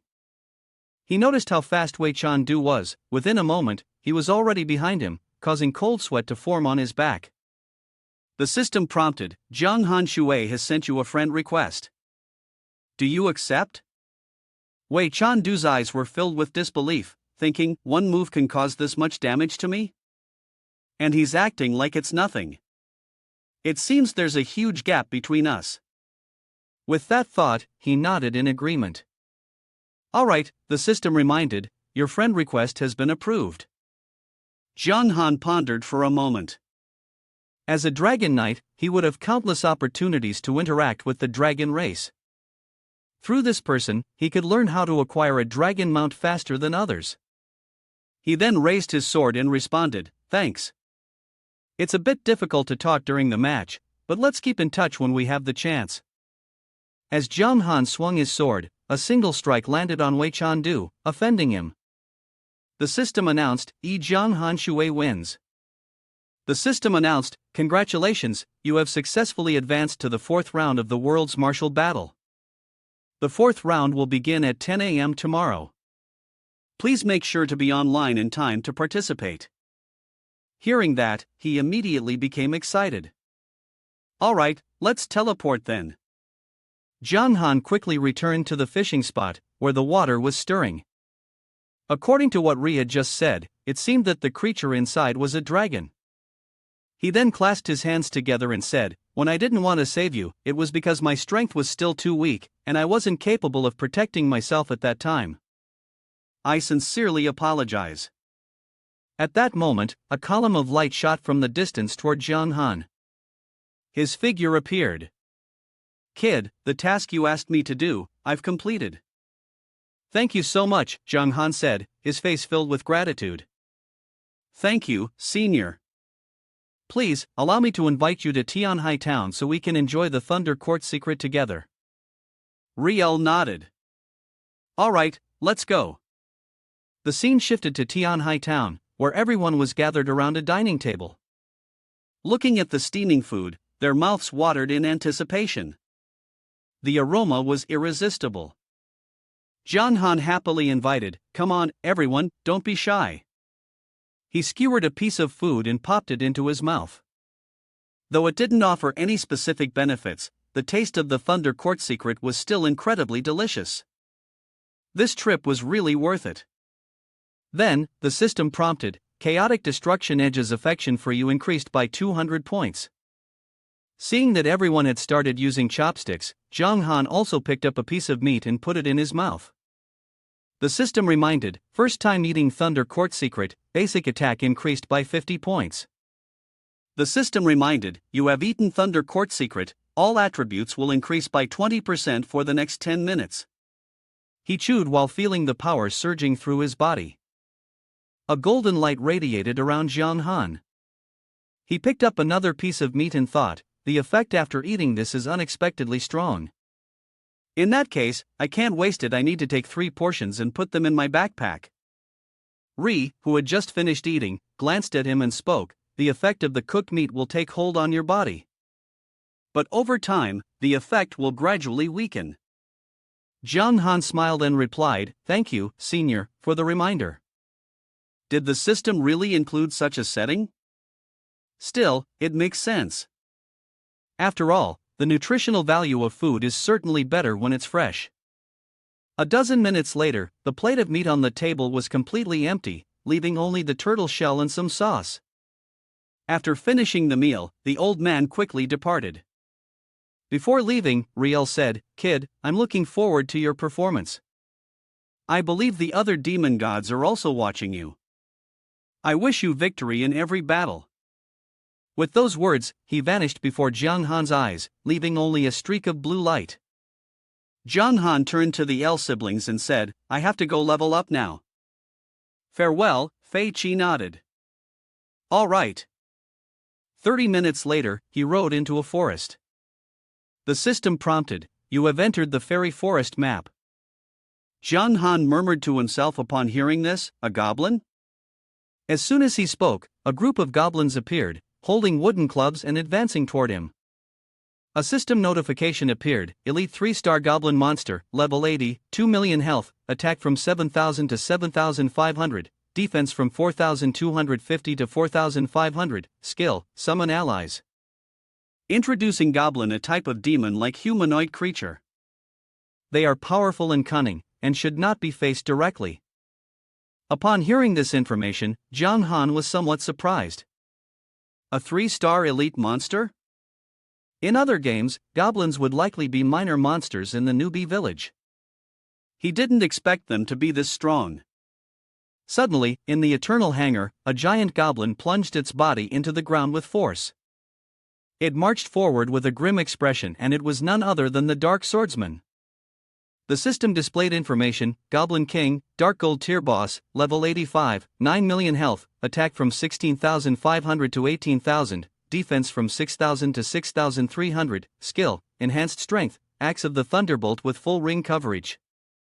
Introduction, King of the Goblins, wielding an extremely aggressive battle axe, bloodthirsty, cruel, and very cunning. It bared its fangs and ordered, "Brothers, let's go and kill him. We'll take his head to the holy peak of Guangming. Surely, we will emerge from the darkness into the light and receive a great deal of rewards." Jiang Han's gaze was still filled with surprise as he intently observed the man he was evaluating. Is it really possible for there to be such large goblins? This one must be about 3 meters long. The Goblin King didn't give him time to recover, charging forward to attack.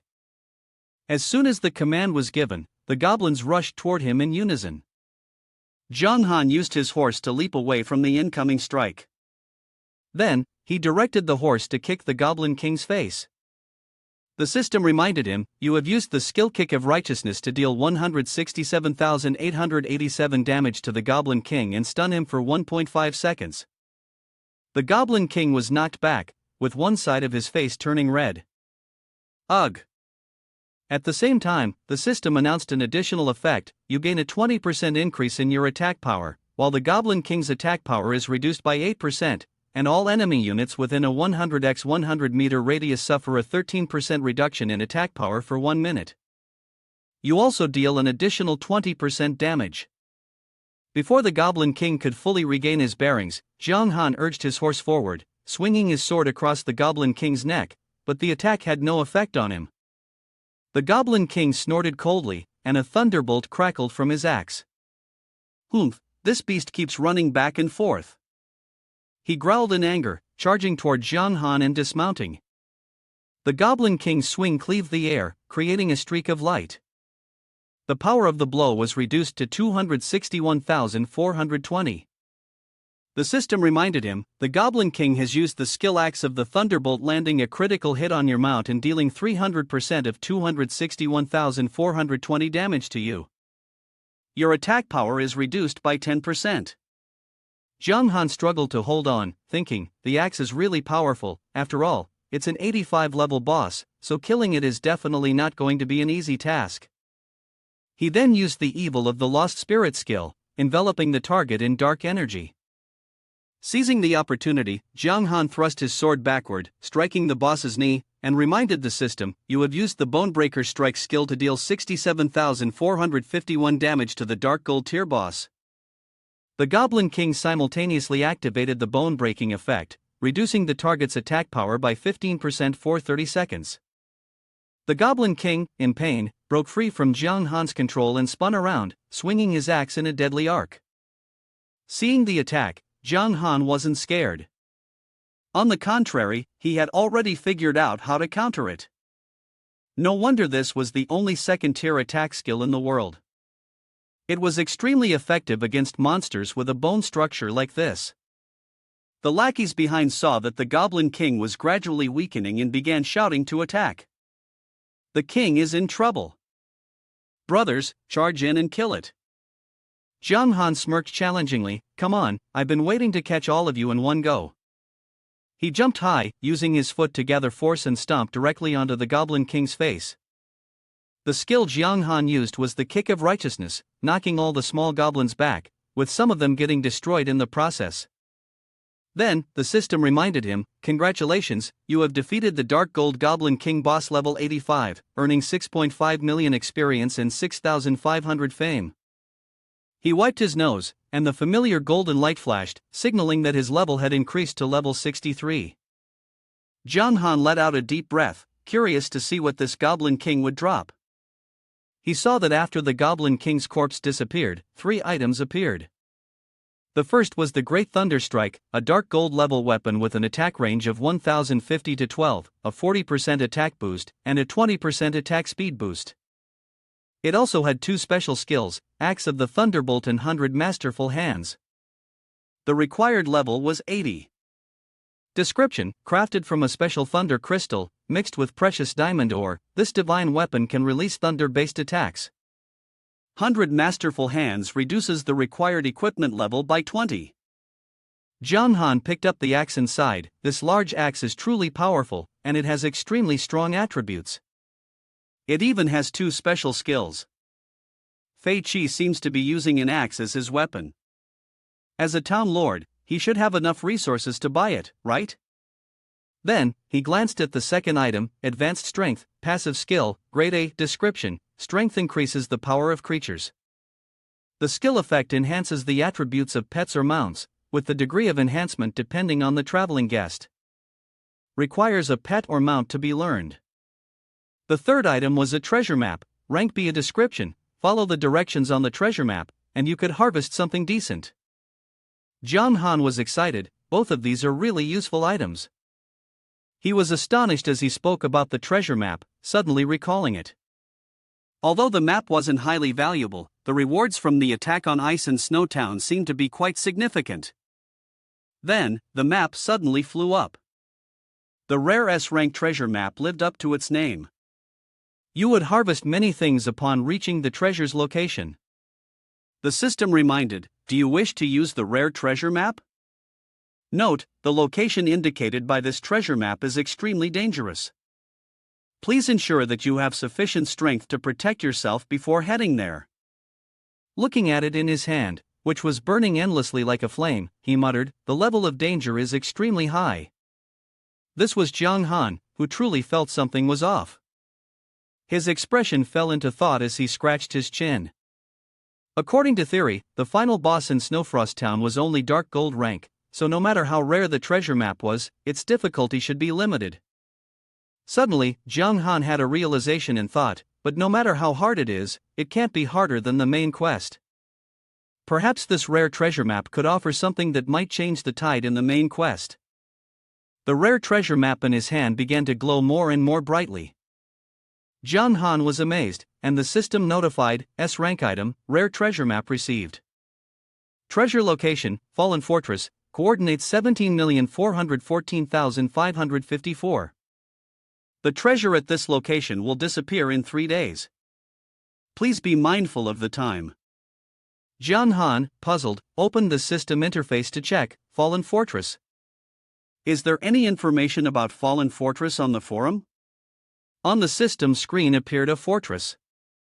The system information displayed, Fallen Fortress, introducing Lord City level 11. The city of Gloomy is located at the edge of a deep canyon in the territory of the Dark Faction, where a mysterious passage leads to Hell. This stronghold is protected by fallen Seraphim Angel, ranked 4th among the demon gods. Upon hearing the system's announcement, he felt a bit skeptical. Lord City level 1 is guarded by fallen Seraphim Angel. This treasure location is truly unimaginable. Then, Jiang Han opened the Advanced Strength Enhancement book to read. Being from the dark faction as well, he hoped that even if the demon god discovered him, the other party would be as easy to talk to as Riel. After all, let's first enhance the mount a bit. System notification: would you like to have the dark gold boss mount, blue unicorn beast, learn advanced strength enhancement? He nodded in agreement. Yes. As soon as he spoke, a brilliant golden light enveloped the mount.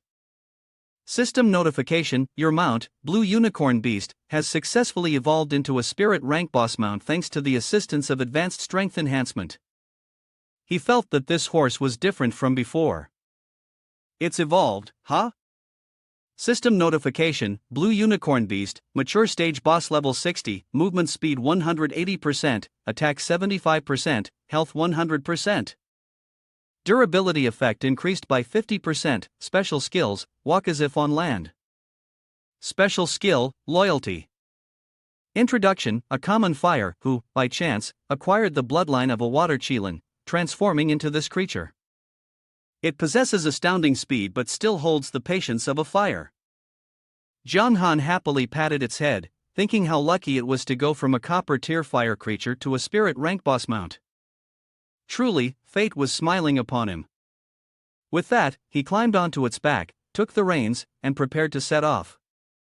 Let's head to the fallen fortress, then. Jiang Han sped off at lightning fast speed, leaving a cloud of dust behind.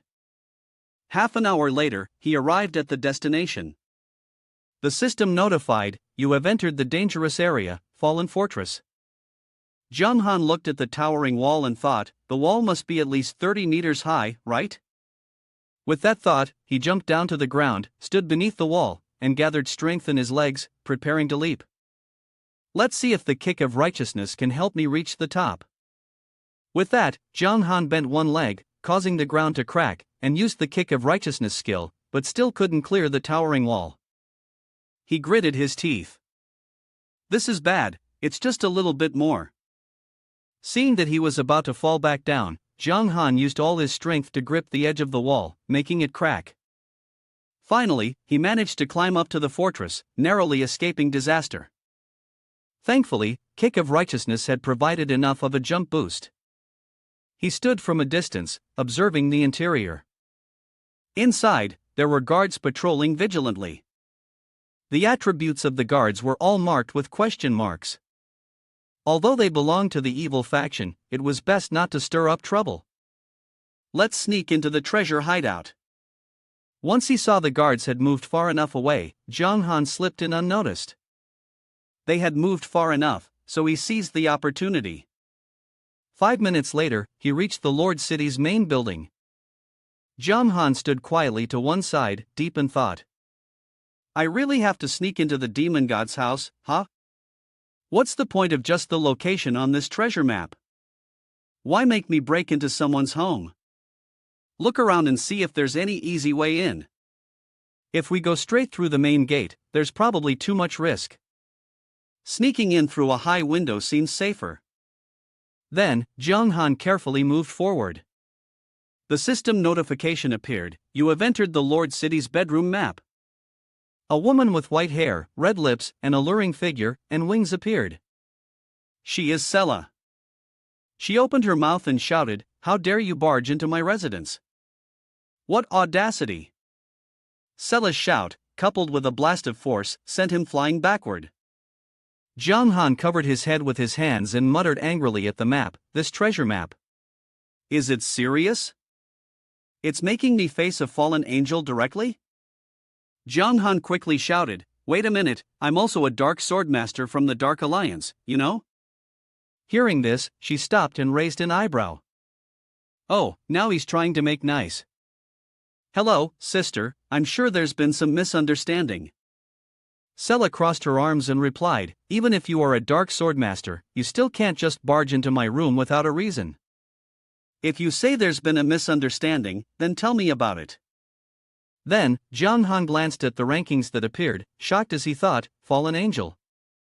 Sela is one of the strongest, ranked 4th among the forces of darkness.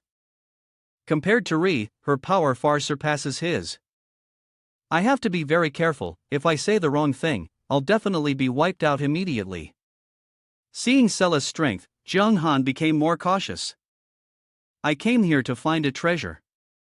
The treasure map indicated that the location is the bedroom of the lord of the city in the fallen fortress, so I followed that to enter.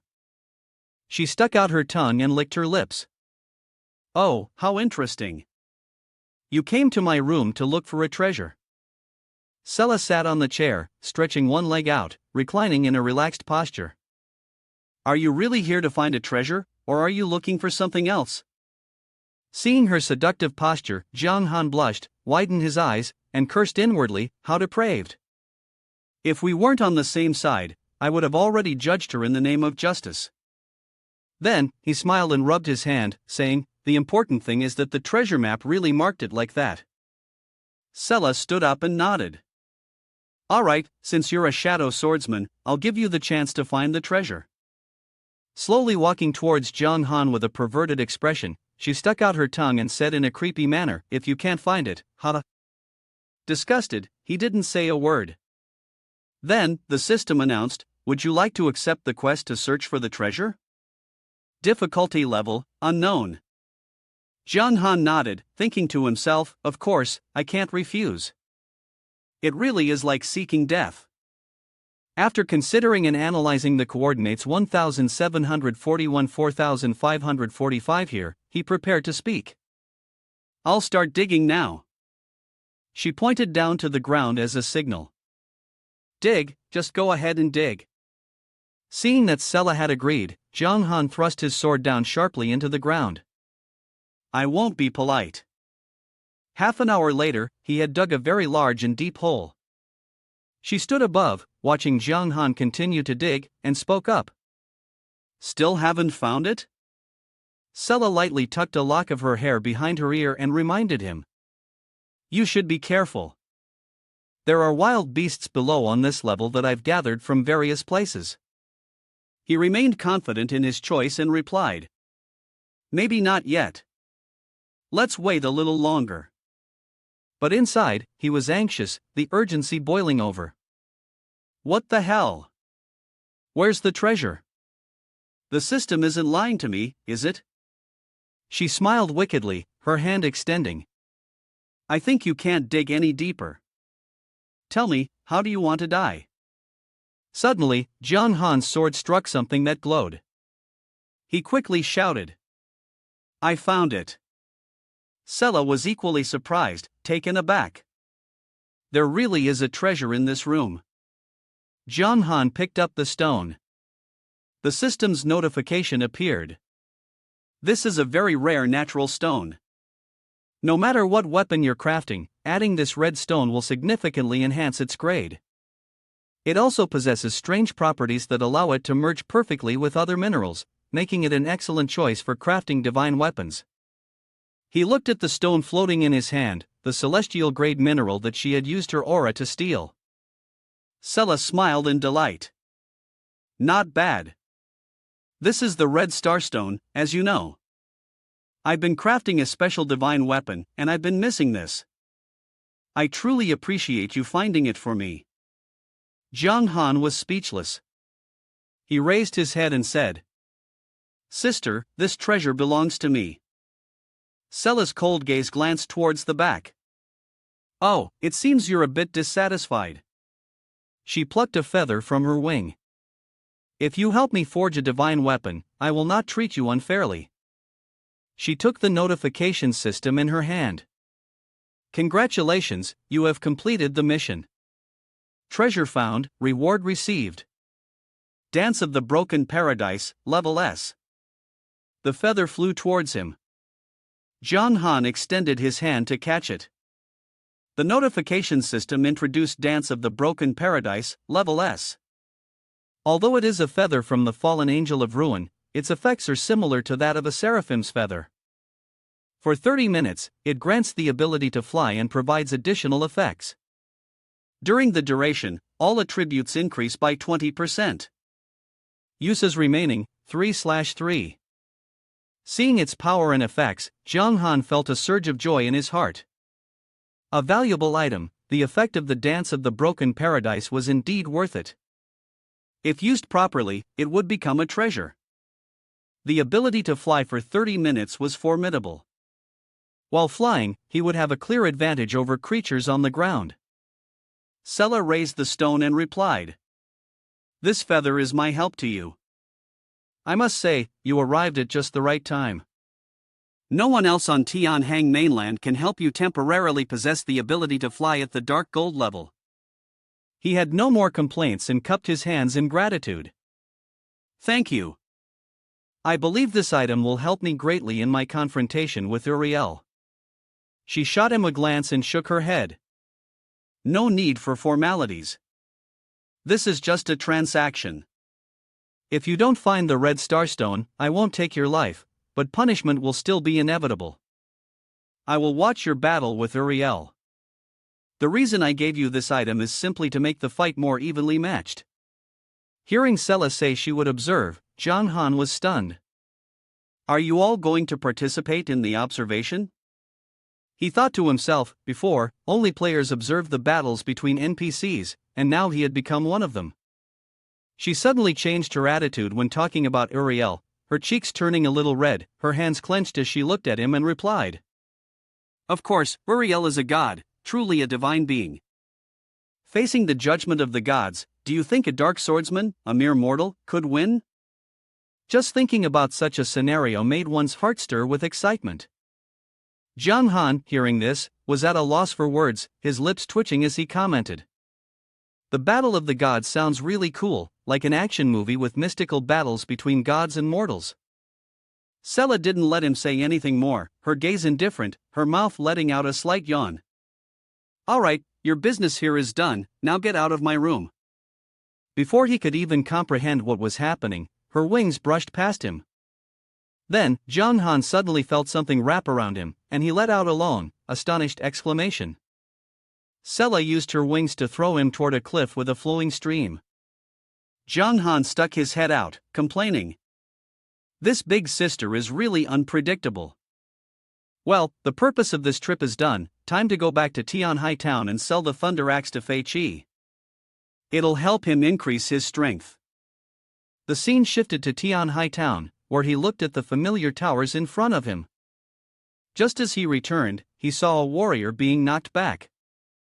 It was Fei Qi, who had been training with the soldiers. He shouted loudly, "That's not enough yet. Bring out your real skills, all of you, come at me together." The soldiers, exhausted, sat leaning against the wall, complaining, "My lord, you've already fought against 50 of us. Please, can we have a break?" Fei Qi immediately countered, "No, Tianhai town is the front line in the conflict between light and darkness. We must intensify our training if we are to protect our families." Suddenly, his gaze shifted to the back, and he noticed him. "Ah, brother, are you looking for me?" Zhang Han took out the spoils from earlier and said, "I have an axe here. Do you want to buy it?" Fei Qi didn't hesitate to extend his hand and take it. He swung the axe a few times, then was astonished. "Good axe. This will definitely help me increase my strength." Seeing that Fei Qi was satisfied, Zhang Han asked, "Strengthening is good, so will you buy it?" Fei Qi held the axe, somewhat awkwardly. "I don't really have much money.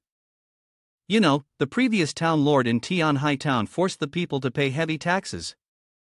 I truly can't bear to impose another burden on them." Upon hearing this, Fei Qi had some thoughts. While it was true, it also put him in a morally difficult position. He definitely couldn't accept something for free. After a moment, Zhang Han spoke up. "Then, do you have any other valuable items?" Fei Qi rubbed his chin, thinking for a while, then replied, "Items, let me see if I have something that could make up for this." He took a time pearl out from his person. "This is the only valuable item left, and I plan to wait until I have the appropriate skills to use it myself." Zhang Han reached out to take it, thinking, this is the only valuable item left. At the same time, the system also announced, the S-rank time pearl contains a bit of insight from the god of time, allowing you to perceive the flow of time everywhere. It will provide many benefits, with an effect that permanently reduces the cooldown of skills. The reduction depends on the quality level, with a minimum of 30% and a maximum of 60%. Hearing the system's announcement, he widened his eyes in surprise. A permanent reduction in cooldown time, an effect as amazing as the ultimate treasures. Fei Qi, your tribe is just a small one on the border. Why would the god of time leave so many treasures for you? He gripped the time pearl tightly in his hand, successfully completing the trade. We're all brothers, no need to be so polite. Suddenly, his expression became slightly more serious. He spoke, but I know what Fei Qi is thinking deep down. Zhang Han held his hand tightly, smiling happily. No, but we're good brothers, we are one. Fei Qi fell silent. After a moment, he spoke, touched. Brother, truly, the value of the axe cannot be compared to the time pearl. You are my savior, if you truly want it, I will give it to you. But the rules won't allow it. His thoughts lingered. A fair trade, that's the limitation of the rules, even the locals can't avoid it. Then, Zhang Han spoke, asking, is there no way to owe it? Without waiting for Fei Qi to speak, Zhang Han quickly interrupted. In the future, I will return to you a treasure of S-level value, equivalent to this. What I say, I will do. The axe I gave you actually, you understand, if we fail to hold the city in 2 days, the time pearl you keep won't have any meaning. It might end up as a trophy for the forces of light. He was easily persuaded and agreed without hesitation. All right, but you need to swear. It's not that I want this, it's just unavoidable. He raised his hand to swear an oath. No problem. I swear that after receiving the time pearl from Brother Fei Qi, I will return an equivalent treasure within 2 months. If I fail, I will be struck down by heavenly stone. As soon as he finished speaking, the system announced, God of the Covenant has accepted your oath. If the oath is violated, you will be judged by the God of the Covenant. The next system notification followed. You have accepted the equivalent exchange mission, difficulty level A. Introduction. Having received benefits before repaying in the future, you should not feel cheated. The requirement is to give the mighty Fei Qi a thunder axe and, in return, offer a treasure equivalent to the time pearl within 60 days. Failure to do so will result in mission failure. Finally, Zhang Han let out a relieved sigh. Thank you. He thought that it wasn't about being shameless, but more about how valuable the time pearl was. It could be used to enhance the kick of righteousness, which would increase his chances of victory in the defense battle in the next 2 days. Zhang Han recalled that, at that time, he had to seize every detail. Just like before, if he hadn't asked Master Cielier for a scroll of summoning, he would have died under Herbeck's gunfire during the battle at Snowfrost Town. Fei Qi, fearing that Zhang Han might think poorly of him, said, I hope brother doesn't think I'm being stingy. Zhang Han shook his head and smiled. I should be grateful, not complain. How could I blame you? The time pearl is of great value, and if I insisted on taking it, it would be my fault. It's just that when facing Uriel, I want to win. He nodded, his gaze slightly lowering. Yes, even though this world is full of injustice, we must rise up and resist. That's why we need to work harder to increase our strength, so we can protect the ones we love. Hearing Fei Qi's words, Zhang Han didn't know how to respond, so he just silently looked at him. He then asked, Brother, what's the matter? Is there something on my face? He thought, even though he had been shocked many times, he was once again amazed at how realistic the NPCs in this game were. Thinking this, Zhang Han shook his head. It's nothing. Let's work hard together. I take my leave. After their agreement was made, Zhang Han mounted his blue unicorn beast and quickly sped off. It wasn't too late, and he planned to grind some monsters to level up before going to sleep. First, he would use the time pearl he had just received. The system announced, Do you wish to use the S-rank item? He quickly nodded. Yes. System notification, please specify a skill to maximize the effectiveness of time pearl. Zhang Han shouted, "Kick of righteousness!" Time Pearl shot up into the sky from his hand, expanding as it emitted light around it. System notification: you have successfully used the S-tier item, Light Pearl. The cooldown time of the SS-tier skill, Kick of Righteousness, has been reduced by 50%. The cooldown of Kick of Righteousness has decreased from 1 minute to 30 seconds. Then, a beam of light enveloped and revealed a power card, Kick of Righteousness SS. Effect: gather strength under the feet and perform a powerful kick toward an enemy unit. After application, attack speed is increased by 200% and jump height is enhanced. This attack deals 200% damage and is guaranteed to be a critical hit, creating a strong suppression effect. Additional effect: generates a powerful shockwave from the point of impact, dealing 120% damage to all enemies within a 100x100 range. Reduces the attack power of enemy units while increasing the attack power of allies and oneself, with the amount of increase or decrease determined by the distance between both sides. The effect lasts for 1 minute, with a 30-second cooldown. Seeing such an overwhelming skill, Zhang Han couldn't help but feel delighted. This is truly a wide area group damage skill with control, plus it has critical hit effects for teammates. When it crits against enemies and the cooldown is only 30 seconds, who would believe it if I told them? Without hesitation, he urged his horse to gallop faster. Now, let's experience what it's like to unleash a grand move with Goblin for 30 seconds. After traveling for a while, he encountered a group of goblins. They didn't know he was looking for them, so they blocked Zhang Han's path. That darkness swordsman, his head was worth a lot of gold from Guangming battle camp's Betrayal reward. Brothers, let's rise up. Zhang Han grinned, no need to rush, no need to hurry. Everyone, just take turns in an orderly fashion and charge towards me. 5 minutes later, he used the skill he had just acquired, a single strike that cut down the goblins before they could react, Kick of Righteousness. One goblin, with wide eyes full of disbelief before he died, asked, "Impossible, how can you use such a high damage skill in such a short time?" Zhang Han ignored him, continuing his massacre, his power surging. System notification: you have leveled up to level 64. He smiled smugly. After the cooldown of Kick of Righteousness was reduced by 50%, his leveling speed became so fast that even the monster spawn rate couldn't keep up with the pace at which he was slaughtering them.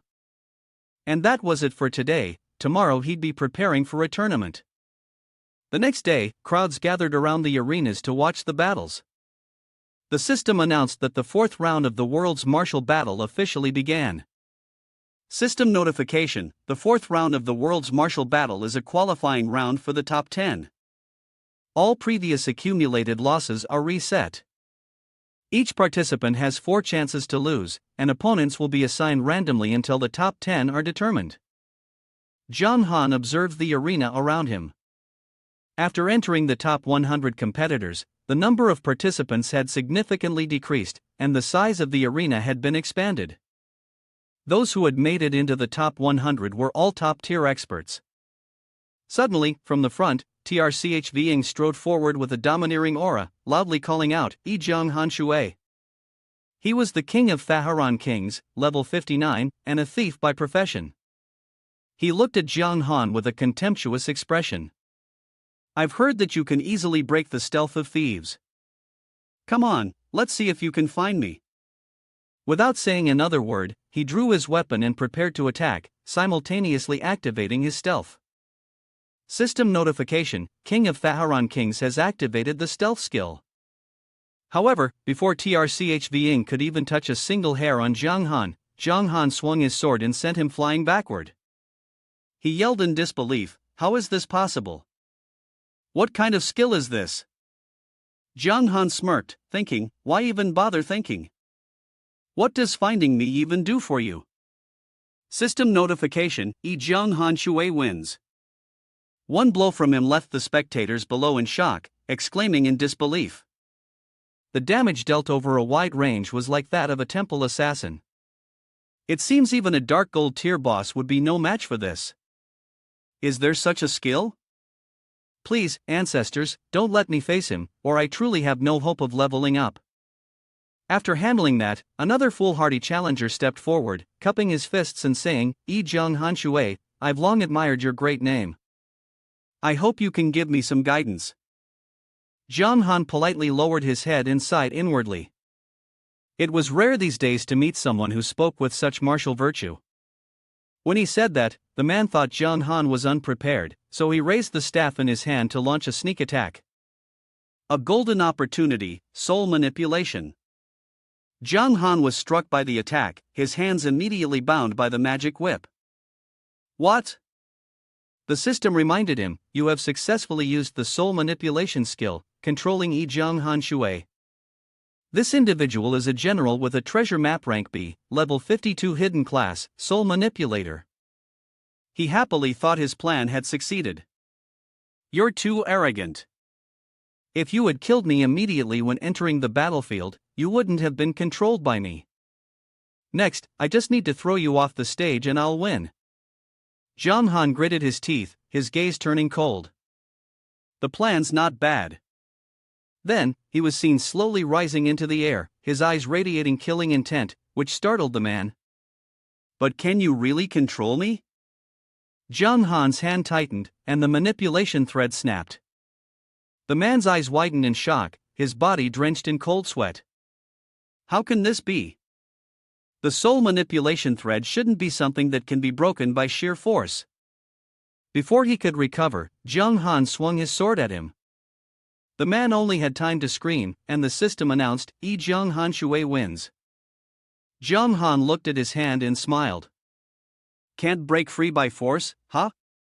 I don't feel anything though.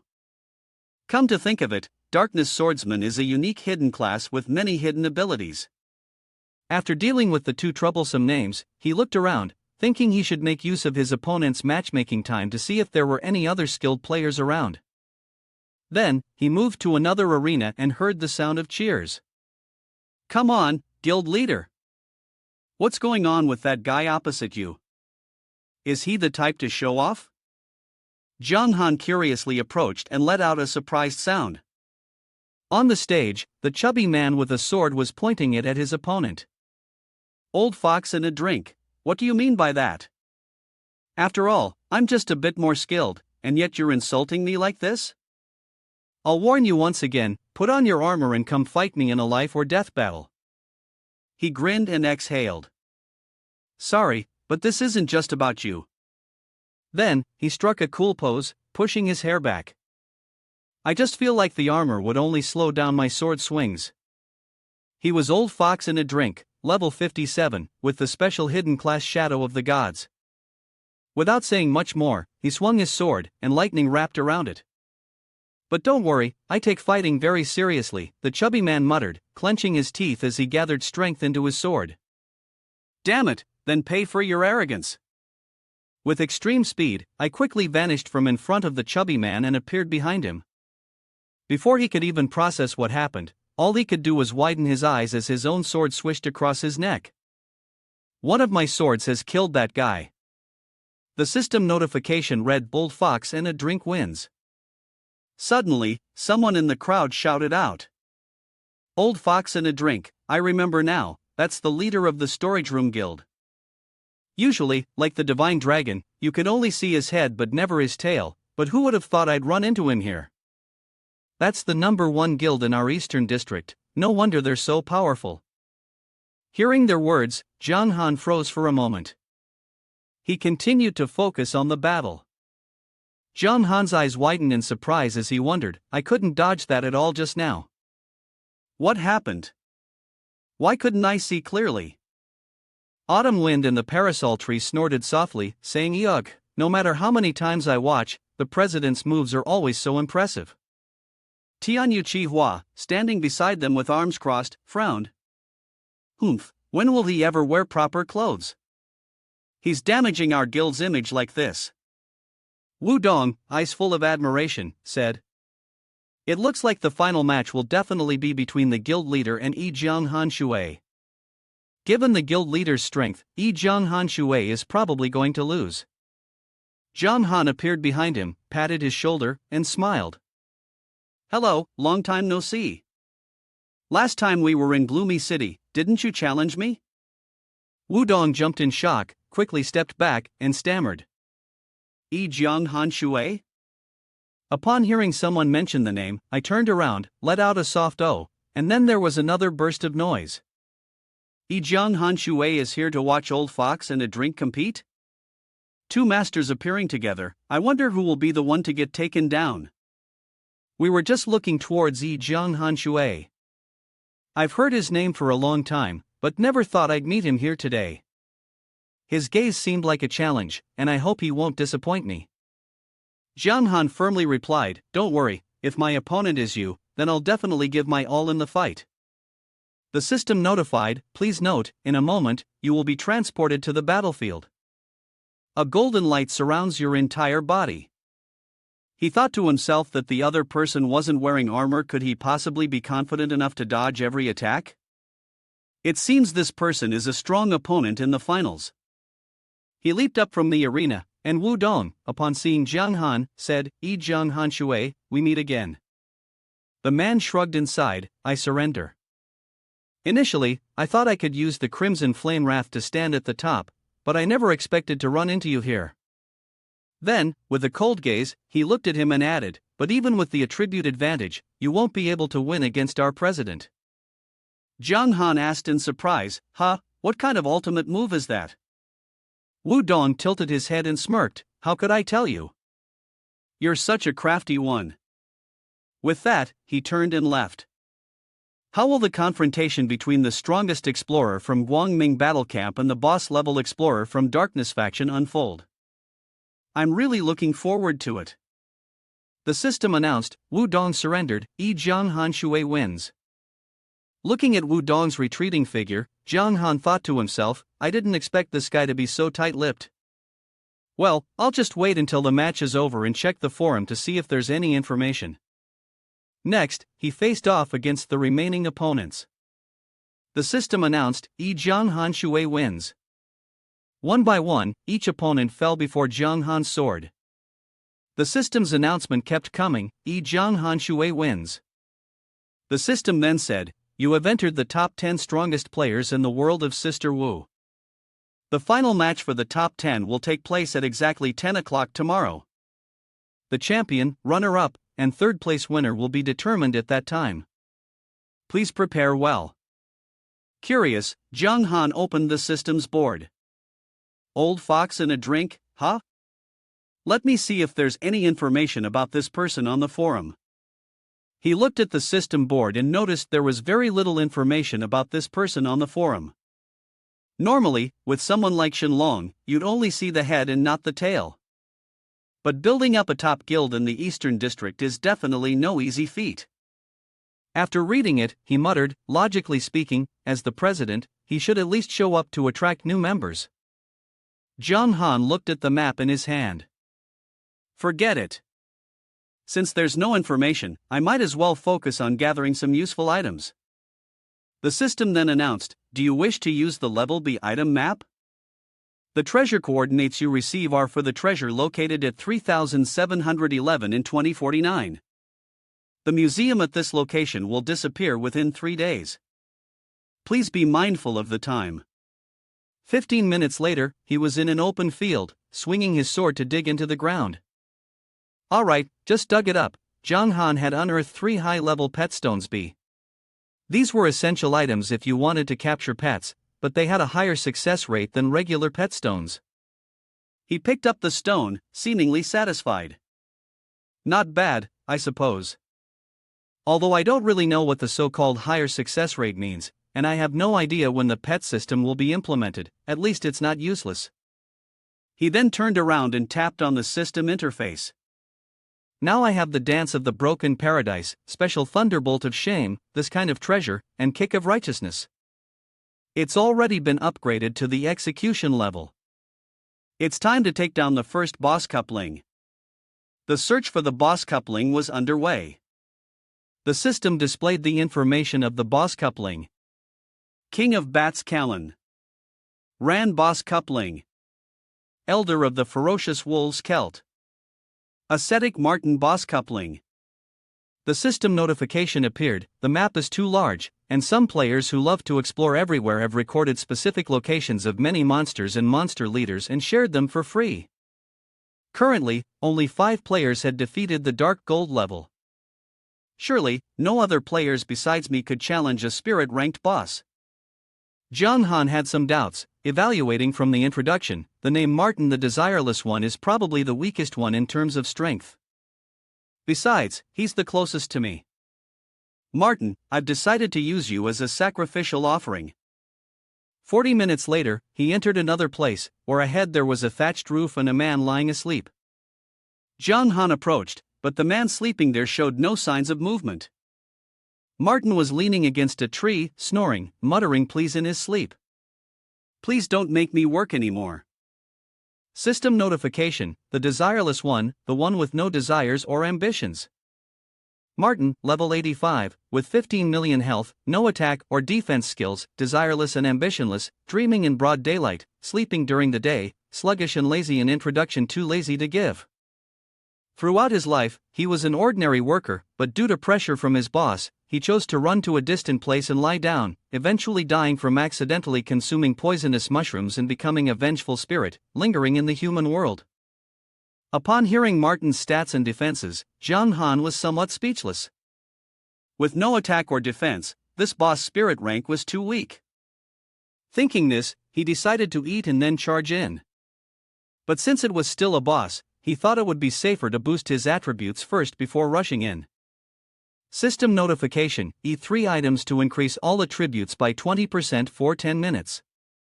John Han controlled the blue unicorn beast to charge at him, kicking Martin in the stomach with its hooves, using the skill Kick of Righteousness, which reduced Martin's health and strength to 168,973. System notification: Martin the Desireless One has activated his passive skill. Desireless and Ambitionless increases damage taken by 100% and reflects the damage back to the attacker. Suddenly, his mount vanished. System notification: your blue unicorn beast has died within 3 hours and can no longer be summoned. Martin was in pain, jumped up, stood up abruptly, pointed at him, and shouted loudly. Does it hurt that much? What are you doing? I clearly didn't provoke you. John Han was also confused, thinking, what's going on? Is his passive skill always active? No matter what was happening, he just wanted to eliminate this guy, so he launched his skill. Soul Reaper Slash, and the strength of the opponent was reduced by 99.875%. Martin screamed in agony. Ah, it hurts so much. But conversely, his own blood and strength also decreased by half. John Han thought, stunned, this skill is so dirty. If I attack him again like this, will I die from counter damage? Furious, Martin swung his fist towards him. You bastard, I told you it hurts so much, I'm going to give you a punch that will explode your head. System notification: Ascetic Martin uses the skill Dreaming in Broad Daylight, increasing the attack power of the next strike by 9,999, damage increased by 2,000%, guaranteed to be a critical hit. Upon hearing the system's announcement, John Han widened his eyes in shock and cursed. Damn it, is this skill really that powerful? He immediately activated Windguard and Black Flame Armor. However, contrary to John Han's expectations, when the punch landed on his face, the strength stat only decreased by 1. John Han stared with wide eyes at the man grinning smugly in front of him, his mind unable to grasp what was going on. What do you mean? Martin chuckled in delight. Ha, you've been tricked. Upon hearing that, John Han quickly thought to himself, this skill was essentially a trickery skill. The information about it seemed terrifying, but in reality, it was nothing special. John Han kicked the man's leg, and the system notified, you have used the skill One Strike Break on the Desireless One. Martin's movement speed was reduced by 30%, and John Han immediately turned around, preparing to run. Seeing John Han run away, Martin angrily shouted and chased after him. Damned bastard, I'll beat you up. John Han, running ahead, was at a loss for words. This evil system had truly designed a disgusting monster. Fighting with it was nothing but a waste of time. It was better to just find the next boss at the spirit rank. After running for a while, Martin was out of breath. Phew, I'm so tired. Let me rest for a bit. Tomorrow, I'll teach you a lesson. The system reminded Martin, the desireless one, skill activated, LNNHEKH apathy aura. Zhang Han turned around and saw the man lying limp on the ground, completely drained. He was speechless and silent. He slapped his own face, looking dazed, as if about to fall asleep. Then, he yawned long and hard, and for some reason, his mind began to become foggy. He didn't know how much time had passed, but suddenly, Zhang Han opened his eyes. He sat up abruptly, looked around, and saw that Martin was still lying there. What's going on? Did I actually fall asleep inside the game? How long have I been asleep? Zhang Han gritted his teeth and opened the system interface to check. Over 2 hours, really? Martin, you're truly nothing but a damn monster. Is this pure skill? You have some kind of mechanism to persuade others to give up? Suddenly, he had a thought and turned to look at him. Wait a minute, a mechanism? Ordinary damage can't hit him, so maybe other methods could work? Zhang Han stood up, his hand bracing against the cold wall. Hey, Martin, why are you sleeping here? Your colleague has already bought a big villa in Prime Zone 1 of the city. Hearing his name, Martin, who had been lying down, moved slightly and let out a sound. But the man didn't seem to care, responding casually. What's that got to do with me? I'm just lying flat anyway. Think this trick's useless? Let me try something else. Zhang Han thought for a moment, then shouted. Martin, what's wrong with you? Have you finished your work yet? Suddenly, Martin's health bar dropped, and he shot up, his face twisted in confusion as he looked at Zhang Han and asked. Wait, are you the system notification? Your words have caused 109,861 points of mental damage to the desireless one. Hearing the system's notification, Zhang Han chuckled inwardly. You're dead now. He crossed his arms, nodding with a fierce expression. That's right, I'm the supervisor. And your boss hired me to keep an eye on your work. Zhang Han raised his hand, and a beam of light shot straight through Martin's body. You didn't do your job and are sneaking around in the middle of the night? Look at the others, are they anything like you? Everyone else had to stay up late to do things for you. What have you contributed to the League? He couldn't defend himself and cried out as he was struck. Yeah. All I see is Martin getting angry, his eyes glowing as he shouted. What do you know? I've been working hard for over 20 years. And yet, every month I only get 10 silver coins. Why should I work through the night, without any conditions, like this? Zhang Han remained unafraid, retorting. That's because you care too much about your personal life and don't put in the effort to help the Alliance progress. Suddenly, a beam of light shot up from Martin's body, straight into the sky. System notification. Congratulations, you have defeated the boss spirit rank level 85, Ascetic Martin. You have earned 30 million experience points and 10,000 reputation. Zhang Han felt guilty and said, I'm truly sorry, if I hadn't experienced something similar to what you went through, I wouldn't have come up with this trick to help you break free. The system continued to notify. You have leveled up to level 67. System notification. Congratulations, you have defeated the boss coupling. Martin, the desireless one. You are the first player in the game to defeat the boss coupling. You have received additional rewards, 15,000 reputation, 50 free attribute points, rare items, and 3 treasure items from the blessing of the god of war Martin upon death. He thought to himself. Did it drop a skill book? Could this be one of Martin's skills? A reminder from the system was triggered by the high-level expert Wandering Soul equipped with the blood of the divine. Your darkness armor has been upgraded to the spirit rank, and its attributes have greatly increased. Zhang Han laughed with satisfaction. Ha ha ha. Of course, I had to reach the spirit rank before facing Uriel. Whether it's the item for the first kill reward or upgrading my darkness armor, enhancing my combat power is something I can't neglect.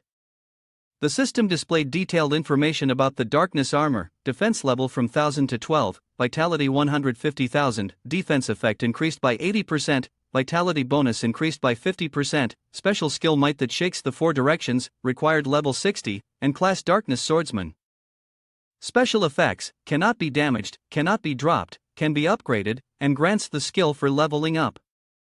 Then, Jiang Han stepped forward, holding the book in his hand, to check the other items that had dropped and to see what the skill book was like. System notification, dreaming in broad daylight, level B skill introduction. Although it is an illusion that does not exist, no one can forcibly take away another person's right to dream. Effect: if the opponent's level is not higher than 50 levels, you can create misleading information to deceive them. However, to do this, the cost is that the damage from the next attack will be reduced to 1 point. No skill requirement. Cooldown time, 1 day. He felt somewhat disappointed. Is this really a level B skill? Even the other two skills would be better. If I could get one of them, desireless and ambitionless or aura of soothing rage, I'd be invincible, wouldn't I? But since this was a free item, Jiang Han didn't mind. Oh well, if it were too powerful, the balance of the game would be ruined. Dreaming in broad daylight, if used correctly, could still be a lifesaver. It can deceive the opponent. The system reminds you that you have learned the skill dreaming in broad daylight. The next item is the illusory cloak, spirit rank, with 50,000 health, defense ranging from 200 to 220. The defense effect increases by 40%, health by 20%, agility by 30%, and the special skill is Tatter's Escape. Required level, 80. Introducing the one who once challenged Martin, a mighty hero. The result was fatal, and the cloak was lost to Martin. Finally, there's the might that shakes the four directions, spirit rank, with attack power ranging from 1000 to 12. The attack effect increases by 50%, health by 20%, casting speed by 20%. The healing effect increases by 20%. The special skill is practice makes perfect.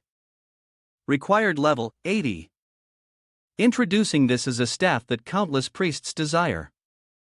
It can greatly improve all attributes.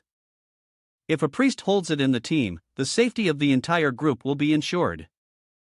Jiang Han tapped on the system, rubbing his chin and muttering.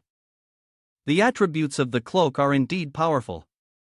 However, it's a pity that the required level is 80, it'll take some time before I can use it. As for the might that shakes the four directions, well, it's still a spirit rank equipment from Liao Liao. Its value is not underestimated across all servers. Suddenly, he was startled, thinking about the L brothers. Wait a minute, isn't it Fei Qi's younger sister? L is also a priest, right? If I give the staff to L, would I get anything in return? He thought to himself that the Fei Qi family seemed to be favored by the god of time, as they possessed the time pearl and the necklace of faith and vows. Maybe this little sister also had other good items on her. Thinking this, Jiang Han grinned. Aya, this is really not good at all. How could I possibly do something like this? He took out the Blessing of the God of War book. Before returning to Tianhai Town, I need to check the final reward for killing the first level spirit boss. The S-grade introduction of the Blessing of the God of War reads, receive the blessing of the war god, and you will gain enlightenment, making your combat methods more proficient and powerful. The effect strengthens the selected skills, increasing their power. The increase ranges from 50% to 150% of the original base value and depends on the grade and effects of the skill. Jiang Han was stunned. The effect of the scroll can directly and unconditionally enhance skill damage. He felt overjoyed in his heart. The future is really unpredictable. I can't keep this scroll on the main quest line. So, at this moment, there's only one choice: one skill can be enhanced. Then, Jiang Han immediately tore up the book. The system reminded him, you are using an S-grade item. Bamboo Blessed War God, please select the skill to enhance. His eyes lit up, Kick of Righteousness. He thought to himself, let's go all out, why hesitate? Just do it. I want to make Kick of Righteousness a skill with an ultra-low cooldown, so I can Temple Assassin the whole situation. System alert, your SS rank skill Kick of Righteousness has been enhanced by 80%. System alert, the grade of your skill Kick of Righteousness has changed and has been upgraded to SSS rank. Kick of Righteousness SSS is effective within 3 seconds after stomping toward an enemy unit, increasing movement speed by 300%. Attack speed is increased by 200%, and jump height is significantly boosted. The next attack deals 200% to 360% damage, is guaranteed to critically hit, and inflicts a powerful suppression effect. An additional effect deals 120% to 216% damage to all enemies within a 100 radius area. It reduces enemy unit attack power and boosts the attack power of all your team members, including yourself, for 1 minute. Cooldown time, 30 seconds. System alert, you are the first player to acquire an SSS rank skill. You receive a bonus of +1 luck, +50 free attribute points, and +50,000 reputation. Looking at the system panel, Zhang Han couldn't hold back his excitement and shouted, "Damn, not only did my damage increase, but the skill level got upgraded to the ultra-rare SSS rank too." Then, together with his Azure Scale deity, he dashed away. "Ha, this feels amazing. No time to waste, I've got to hurry back to Tianhai Town." Scene shifts to Tianhai Town. Zhang Han rushed in at lightning speed and, upon seeing someone, called out, "Fei Qi." Seeing him so hurried, Fei Qi asked in confusion, "Brother, you're here again? What's going on this time?" Zhang Han nodded and observed him. It seemed like he had leveled up quite a bit, huh? Fei Qi pointed at the axe he was holding and said, "That's right. Thanks to this axe, I was able to reach a higher level area to level up, and I even managed to get some decent equipment." He responded cheerfully, "As long as it works, that's good." "Is your sister here?" Fei Qi asked with a proud expression. "She's at school with the only gold-tier priest in Tianhai Town. My sister's light system is really strong. In just 2 days, she became a copper-tier priest. She has an incredible future ahead." Zhang Han crossed his arms, smiling happily. "It's great. Both of them, blessed by the god of time, certainly had immense potential. Where is your sister? Let me go find her."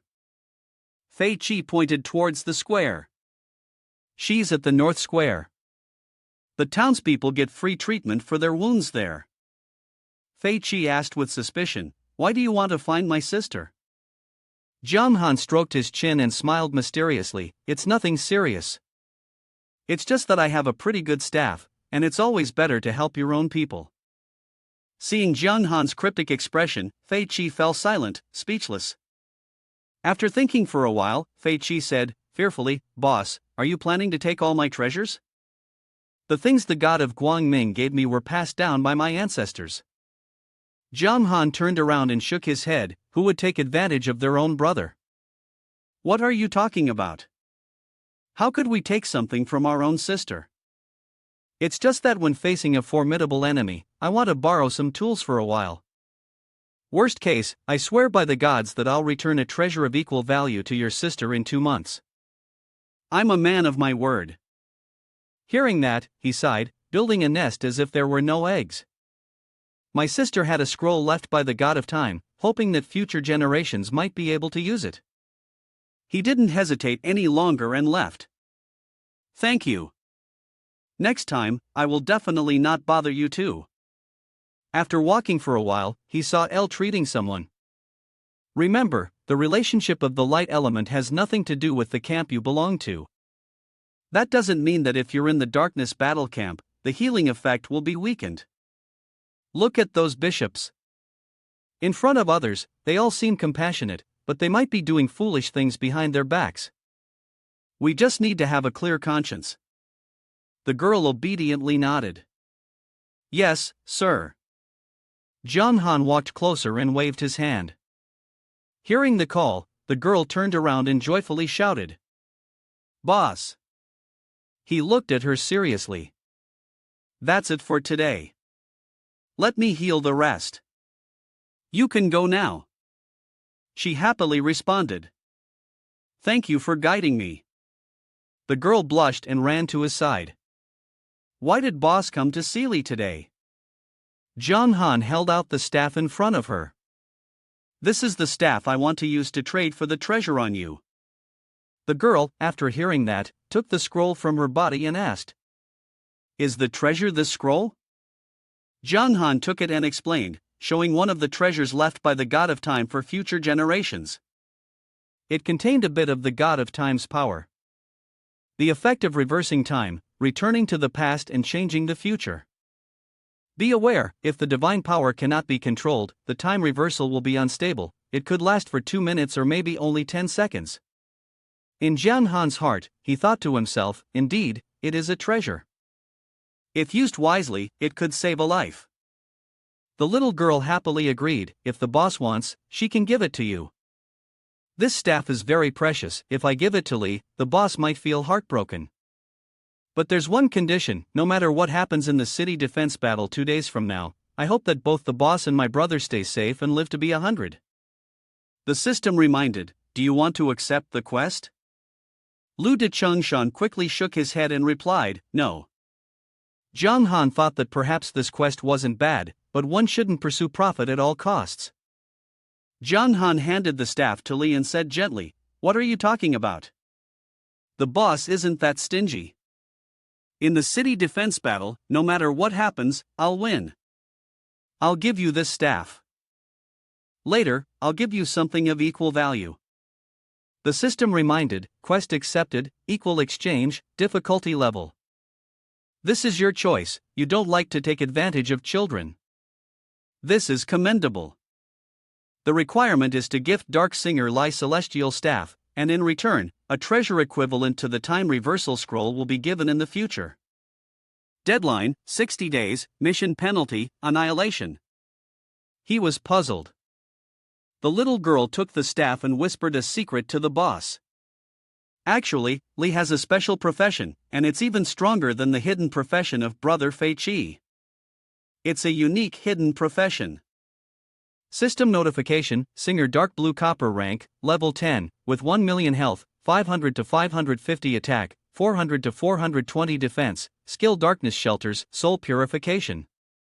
Darkness Judgment Realm introduces the experience of a young girl with a pure and perfect soul, engraving the fate chart. Even if she were to fall into the dark abyss, she would not regret it. Jiang Han glanced over and observed, this girl, a level 10 blue copper rank priest, has such a strong score? The girl happily thanked him, thank you for the generosity, boss. Then, Li looked at Jiang Han and prayed, may the dark god protect you. A beam of light enveloped him.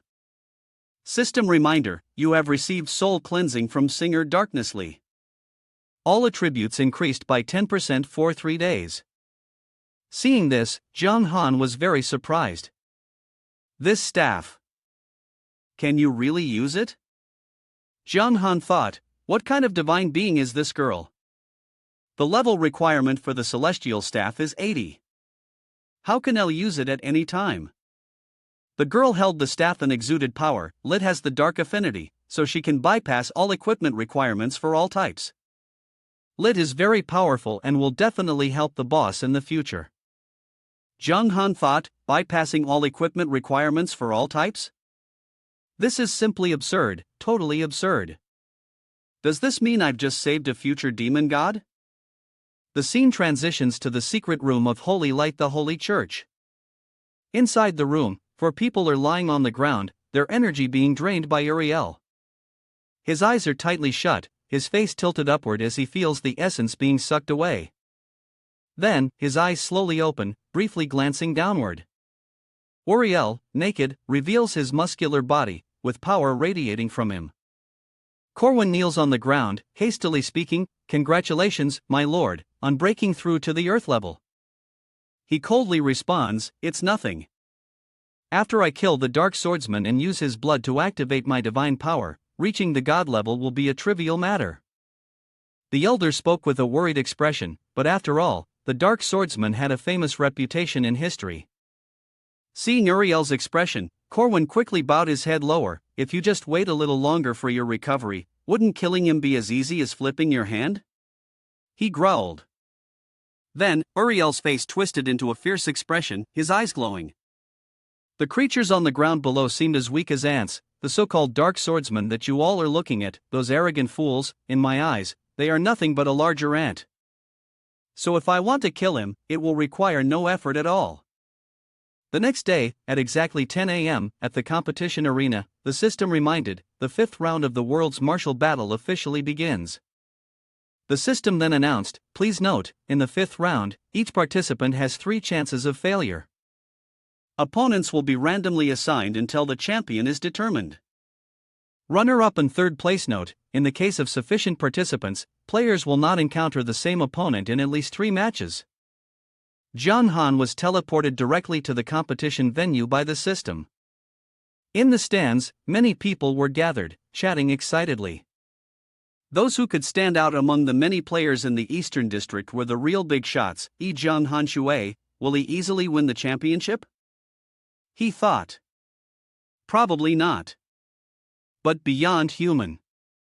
Maybe John Han Shui will face a real challenge.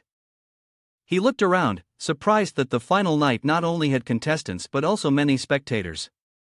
Looking across the arena, 2 figures were teleported to the battlefield. The one holding the sword was Luanshi Tianxia, level 50, with the special class summoning the Tempest.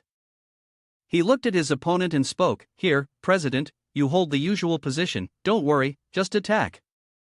System information, Butcher of the Mortal Realm, level 55 Holy Knight, strength 514,100, attack 3,580 to 3,890, defense 3,992 to 4,155, skills Divine Combo Attack, Divine Damage, Divine Shield of Support, Holy Light Blessing, Glory Knight. John Han observed the 2 in front of him, feeling a sense of admiration inside. This old man was also an old acquaintance. Since he had referred to the other as president, it meant that the Butcher of the Mortal Realm was the one truly in control of the Hero Alliance. He could also be considered an old enemy of his. At first, I easily killed 1,000 players in the newbie village, thanks to the unconditional gift from the Hero Alliance. Seeing this, he swung his sword, creating a whirlwind. Alright, then I'll take offense. Summon the storm. The vortex became denser, and the crowd shouted, Stormblade. Seeing his opponent's move, he also prepared to counter. In the stands, the onlookers were astonished. Is it skill versus skill? At the center of Stormblade, one will take continuous damage, but his health is already too high. The Mortal Realm used a spear to lightly thrust towards him. The world uses the storm's wrath to block the blow. He gritted his teeth and lowered his body, thrusting the spear through the whirlwind. Too slow. One of his moves already wiped out the opponent, and the system announced, Butcher of the Mortal Realm wins. John Han had been observing the entire battle, not needing to use any skills to easily defeat his opponent. It seems like the strength of the Butcher of the Mortal Realm is not small. The system spoke up, reminding him, you are about to enter the next match, please equip yourself. Then, he was teleported to the next match, where his opponent had just arrived. The 52 ND level invisible rogue glanced at Jiang Han with a contemptuous look. Jiang Han Shui, looks like you're in a bit of bad luck. Then, he quickly rushed straight toward Jiang Han to attack. The silhouette of the invisible appeared behind Jiang Han. He stood motionless, unresponsive. Then, a sword strike came down upon him. Jiang Han regained his composure just in time to dodge, casting a surprised glance at the attacker, thinking, did he react that quickly? Having said that, the attacker continued with the same move, teleporting behind Jiang Han. A devilish smile crept onto Jiang Han's face as a surge of black energy appeared in his hand. At this point, using the kick of righteousness would be a bit overkill for dealing with this stealth class. Let's try something else. Jiang Han unleashed his power toward the opponent, shouting, Manifest. Malice of the Departed. The stream of energy hit the attacker, causing him to cry out in pain, clutching his stomach, and frowning. So this skill can be used like this? Impressive. Jiang Han swung his sword upward. It was just luck. Then, with a swift motion, he severed the man's head with one strike. System notification, Jiang Han Shui wins. After his match, the crowd in the stands erupted once more. The way Yi Jianghanshui used his skills was truly of a high level, ridiculous. Do you think he could get that many first bloods on the server just by luck? Could it be that he's actually tapped into his personal strength to gain SS level talent through the early game talent trials? Zhang Han continued to think about someone.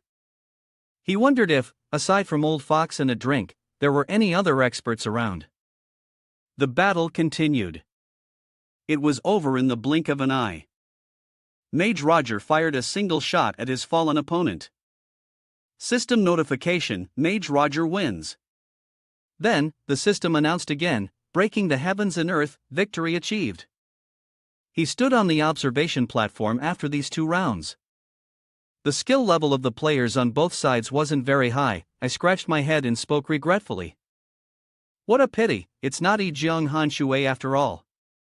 Zhang Han focused on Old Fox and a drink. This time, I want to see if you can avoid all skills. He was still fighting on the arena below, facing the great god Dai Fei, level 51, Flame of Sacrificial Rite, a special class. He thought to himself, Old Fox and a drink, huh? I heard his skills are ghostly and unpredictable, let's see if he can handle this. He raised his hand, and the fireball grew larger and larger. However, contrary to expectations, Dai Fei's eyes widened in shock at the scene before him. I counterattacked, throwing another fireball back at him, causing him to die on the spot. The system announced, Old Fox and a drink wins. The crowd in the stands fell silent, only daring to whisper amongst themselves. He killed his opponent within the range of a continuous damage skill without taking any damage himself. Huh, how could he do that? No wonder he can be called Yi Jianghanshui. Zhang Han furrowed his brow, watching closely. The speed was too fast. He still hadn't clearly seen the characteristics of his skills, but judging by the current performance, he really could avoid most of those skills. Could he avoid my skills as well? Is the Shadow of the Gods class meant to counter the Darkness Swordsman? Suddenly, a voice rang in his ear, counter the Darkness Swordsman, huh? Kid, I can't pretend I didn't hear what you're saying. Zhang Han was startled, looking around. Who is it? The voice continued to echo, snorting coldly, Humph, this is the mark I left on the Darkness armor, just to see if you would embarrass the Darkness Swordsman. A few beads of sweat formed on his forehead as he thought, so the previous Darkness Swordsman Luo Yi hadn't died yet? But that seemed a bit off. It should be that he was dead, but not entirely. Luo Yi stood with his arms crossed in front of Zhang Han. I can clearly tell you that the Dark Swordsman has no counter. At first, I wanted to see you face a moment of difficulty that you couldn't overcome, but now I can't help but listen to your blind analysis. Hearing this, Zhang Han felt somewhat speechless. Luo Yi sped up and continued speaking. This mark of mine won't last long, so let me keep it brief. The Dark Swordsman's strongest skill is the Dark Reincarnation. Be sure to read the skill description carefully. He lazily responded, yeah, and then what? Is that all? Suddenly, the system notification rang. You will fight in the next match. Please equip yourself properly. Zhang Han was transported to the arena, with the human realm before him. The figure of the human realm gritted his teeth as if he wanted to devour Zhang Han. Finally, we meet. The gaze of the human realm was filled with killing intent, and his expression repeated, Our Hero Alliance members have received your special treatment in the past. Zhang Han looked at the system board, muttering to himself, Dark Reincarnation Level S description. The Dark Swordsman walks the boundary between life and death, unafraid of death and hungry for victory. He holds a special power, tapping into every bit of his body's strength to defeat his opponents. The effect lasts for 5 minutes, with all attributes increased by 50%. Side effects after use, reduced by 10 levels, cooldown time, natural day shift, and the mortals standing on the opposite side are left to silently ignore. He stroked his chin, deep in thought. What do I need to understand to fully unleash the true power of Dark Reincarnation? Where is the key? How can I make this skill stronger? Seeing this scene, the gossipers in the stands started to murmur again. Butcher of the Mortal Realm is being underestimated? Butcher of the Mortal Realm is already considered a top-tier expert. Yi Jianghanshui is being too dismissive, serves him right. Normally, their guild relies on sheer numbers to bully casual players everywhere. In the end, they're finally getting their comeuppance. Then, he gritted his teeth in anger upon hearing someone pour more fuel on the fire. The strength of their guild was built with money. How can we stand this kind of disrespect? The mortal realm shouted, then charged at him with a spear. Nephew, how dare you underestimate me? System notification: Butcher of the Mortal Realm uses the sacred damage skill. The next attack deals 300% more damage and reduces the enemy's attack by 10% for 5 seconds. Before he could react, Jiang Han used his large, powerful, purple hand to squeeze him. His face turned cold. Sorry, what did you just say? Jiang Han's strength caused the mortal realm's power score to plummet.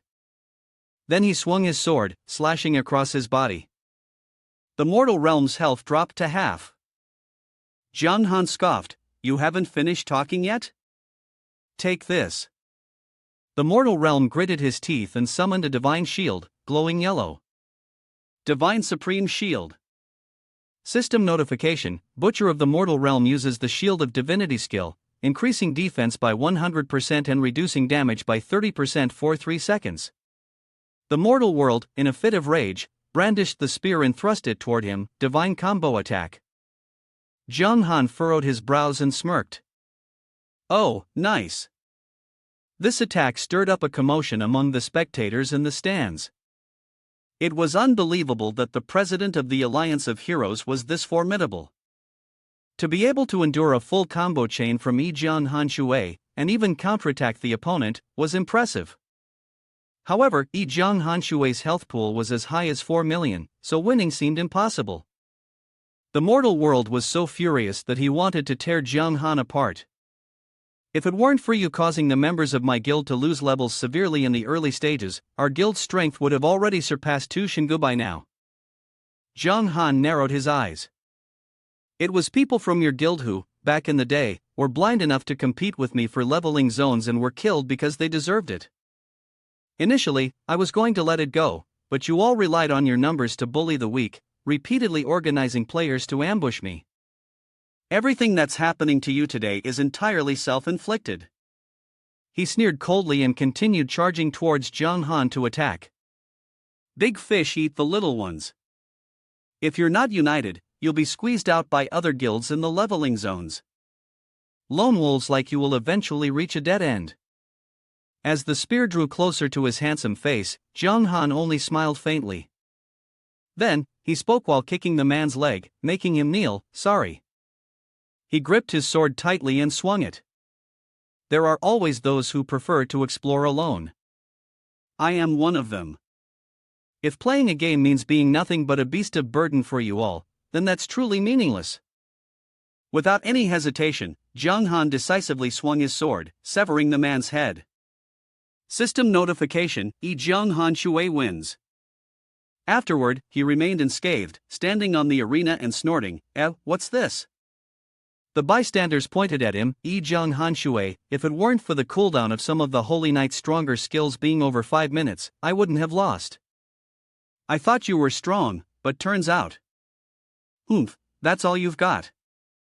Seeing the man standing there, seemingly mad, and cursing, Jiang Han was speechless. What kind of person was this? Even after losing, he could still be so arrogant. Was he really that confident? Jiang Han thought to himself, there are 3 chances for failure in total. I might meet him again. Next time, I'll teach him a lesson.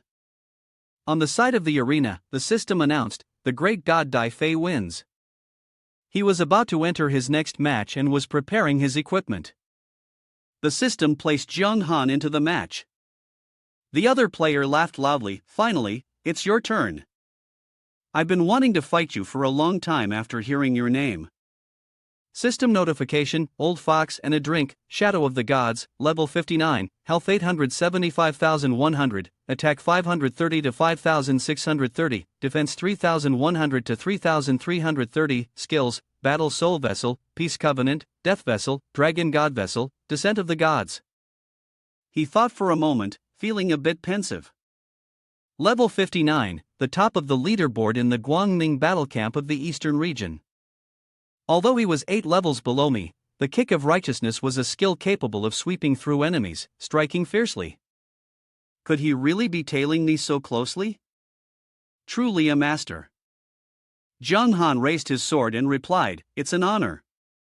He said that due to differing stances, tomorrow's siege might bring about some disrespect. Zhang Han looked into my eyes. "President Tu Xingu, you're being too polite. My head is so valuable, from the perspective of others, they must surely wish to possess it." Looking at him as he tapped something on the system panel, I said, "Brother, add me as a friend." "I tried to add you first, but was rejected." He chuckled and replied, "Sorry, I have set it to decline all friend requests." Then, the system chimed, "You have added Old Fox and a drink as a friend."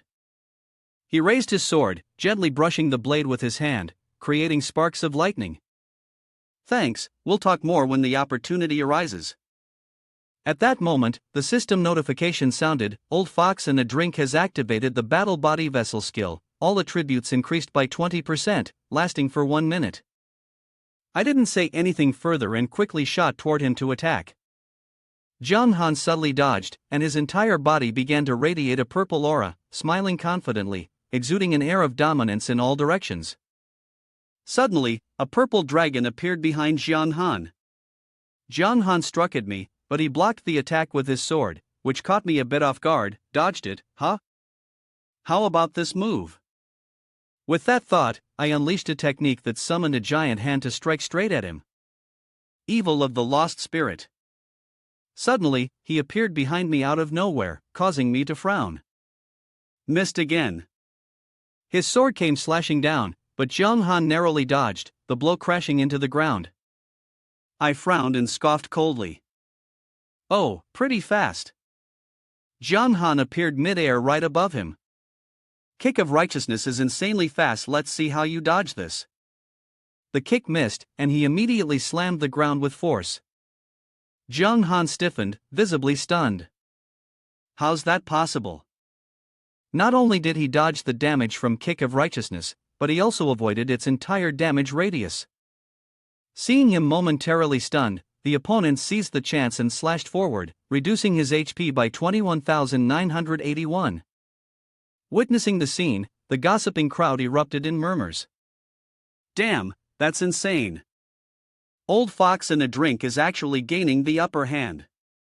All of Zhang Han Shui's skills missed unbelievable. Is this the true power of the top guild's leader? Wu Dong, sitting in the stands, raised a thumbs up, cheeks slightly flushed with admiration. The guild leader is so cool. But someone seated behind him didn't quite agree. Still, with Zhang Han Shui's HP reaching 4 million and his attacks clocking over 10,000, he commented, "I think the guild leader of Tu Xingu is going to lose." He turned his head and sneered, "Using attributes to determine victory or defeat is really shallow. All you need to do is pull out the data and compare to see who wins and who loses. Why bother with a competition at all?" The other person gritted their teeth in anger. "What did you say?" Wu Dong's gaze was fixed below. "The data is just to increase the margin of error, but our president has never made a mistake." Down there, the two are still fighting, neither willing to back down. Look closely. Zhang Han swung his sword forward but still didn't land a hit. He began to pant heavily, exhausted. The other person assessed that Zhang Han Shui's defeat was only a matter of time. Zhang Han started to worry, watching me preparing to attack. What's going on? From the system notification, he clearly had only used one attribute boosting skill. He swung his sword towards me. Zhang Han quickly blocked the attack with his sword, creating a flash of purple light. I then disappeared from his sight. How could his skill be that fast, capable of dodging all of my abilities?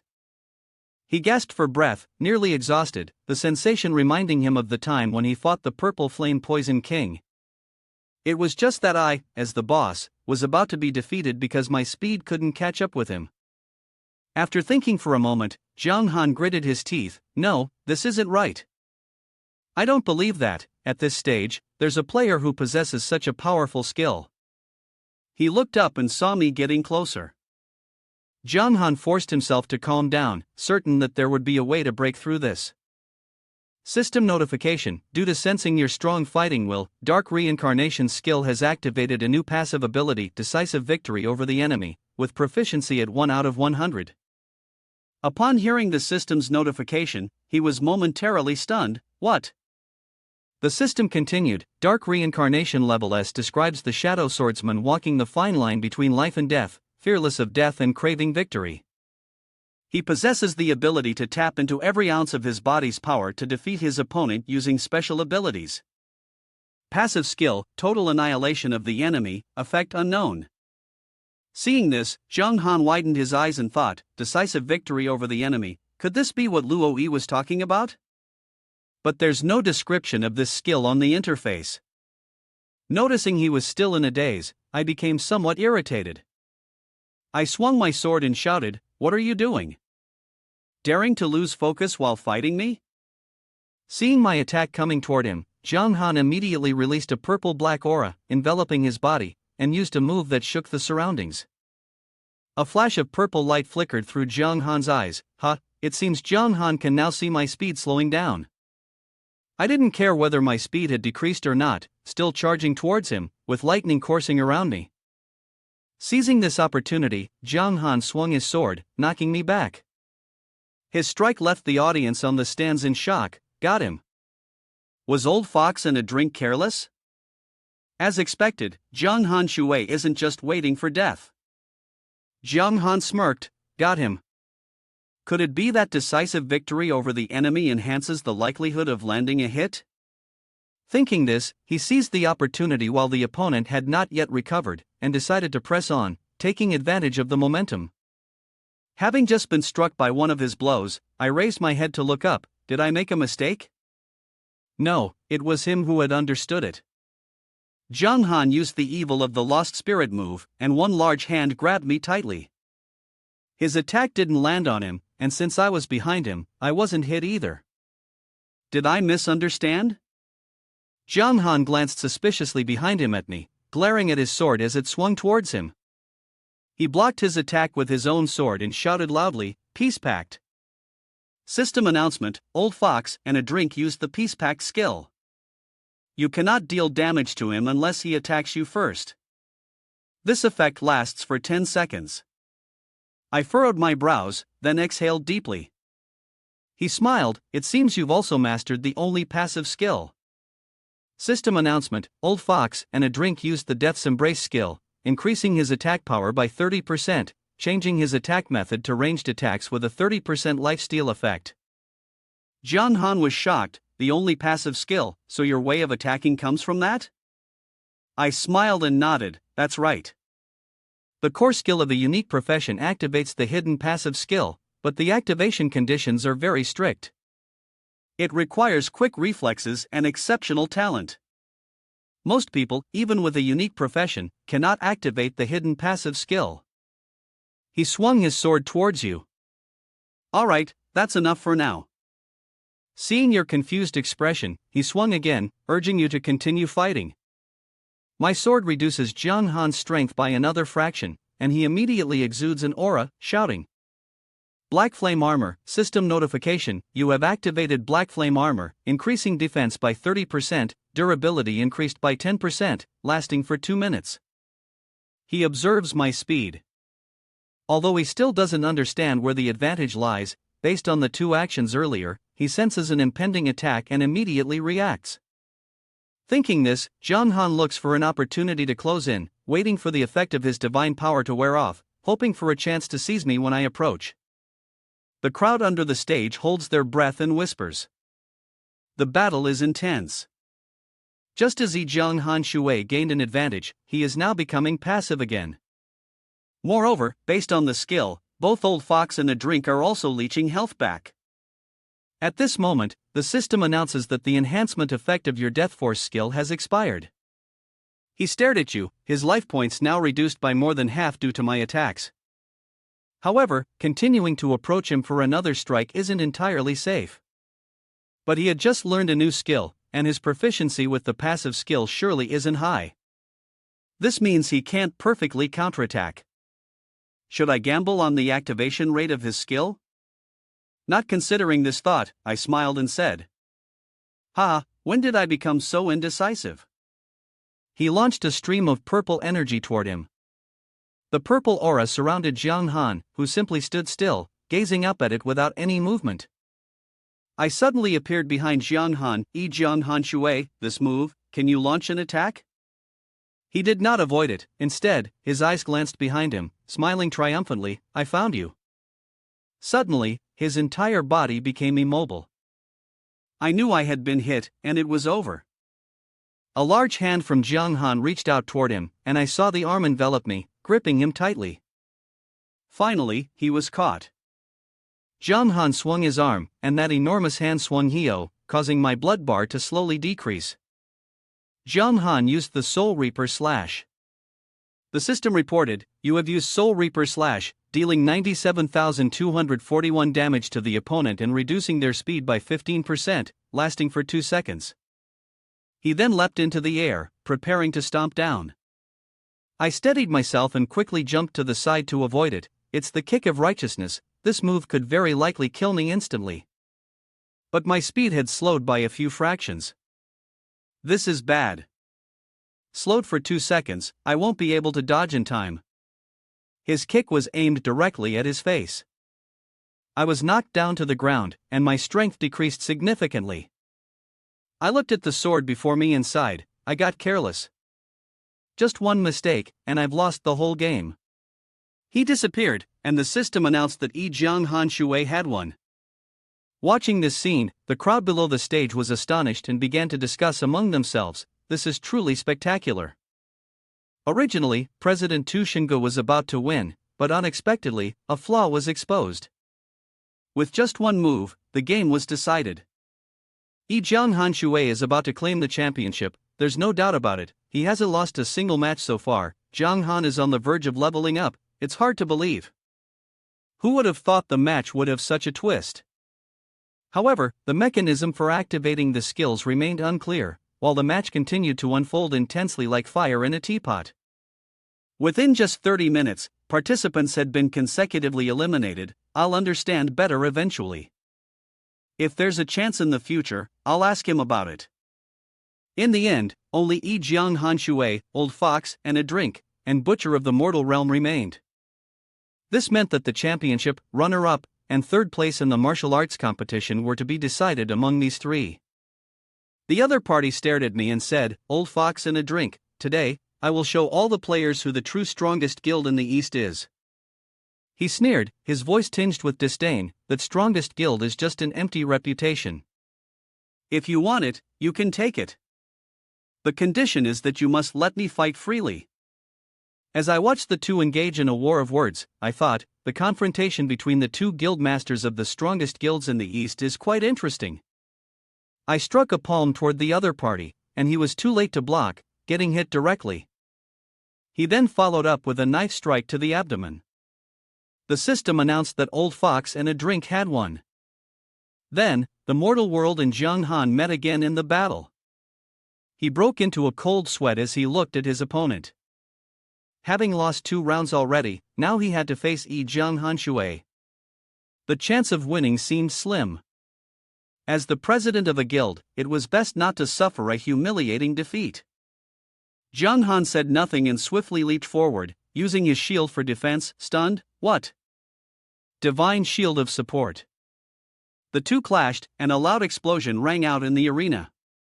His foot was on his opponent's face, securing a clean victory.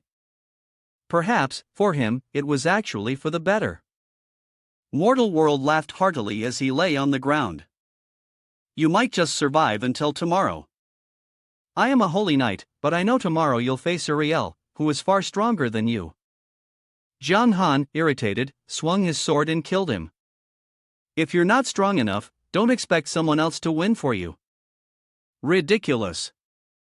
System announcement, Jiang Han Shui wins. System announcement, congratulations, you've secured third place in this competition. Mortal World clenched his fists in anger, gritting his teeth. Jiang Han Shui, this isn't over. I will make you taste the consequences of insulting me like this. He opened his system panel to check. Now, it was just him, an old fox, and a drink left to decide the champion and runner-up. First, he needed to prepare a bit. He stepped out from the teleportation portal and cleared his throat. Jung Han now wore the same outfit as his opponent, his sword slung over his shoulder, grinning. He. I raised an eyebrow and asked. This is learning from me? He pointed his sword at him and said. First, I want a bit of fairness after all. Without armor, defense drops significantly. That wouldn't be fair to you. Second, I want to confirm something. My eyes hardened. You want to confirm whether removing the armor increases your speed? My answer is yes, but that only happens under extreme circumstances. Even if your movement speed increases slightly, removing armor means your defense becomes 0. The sacrifice is too great. Jung Han, his hands radiating a purple aura, thought. That's why he took off his armor, because he needed a bit of extra speed to achieve the perfect velocity for his evasion skill. He said. I understand. Let's continue the fight. A purple-colored fist shot out from him to attack. Then, Jung Han glanced behind and thought. Over here, try launching over. Sure enough, without armor, you could feel the acceleration, but using skills to catch him was still quite difficult.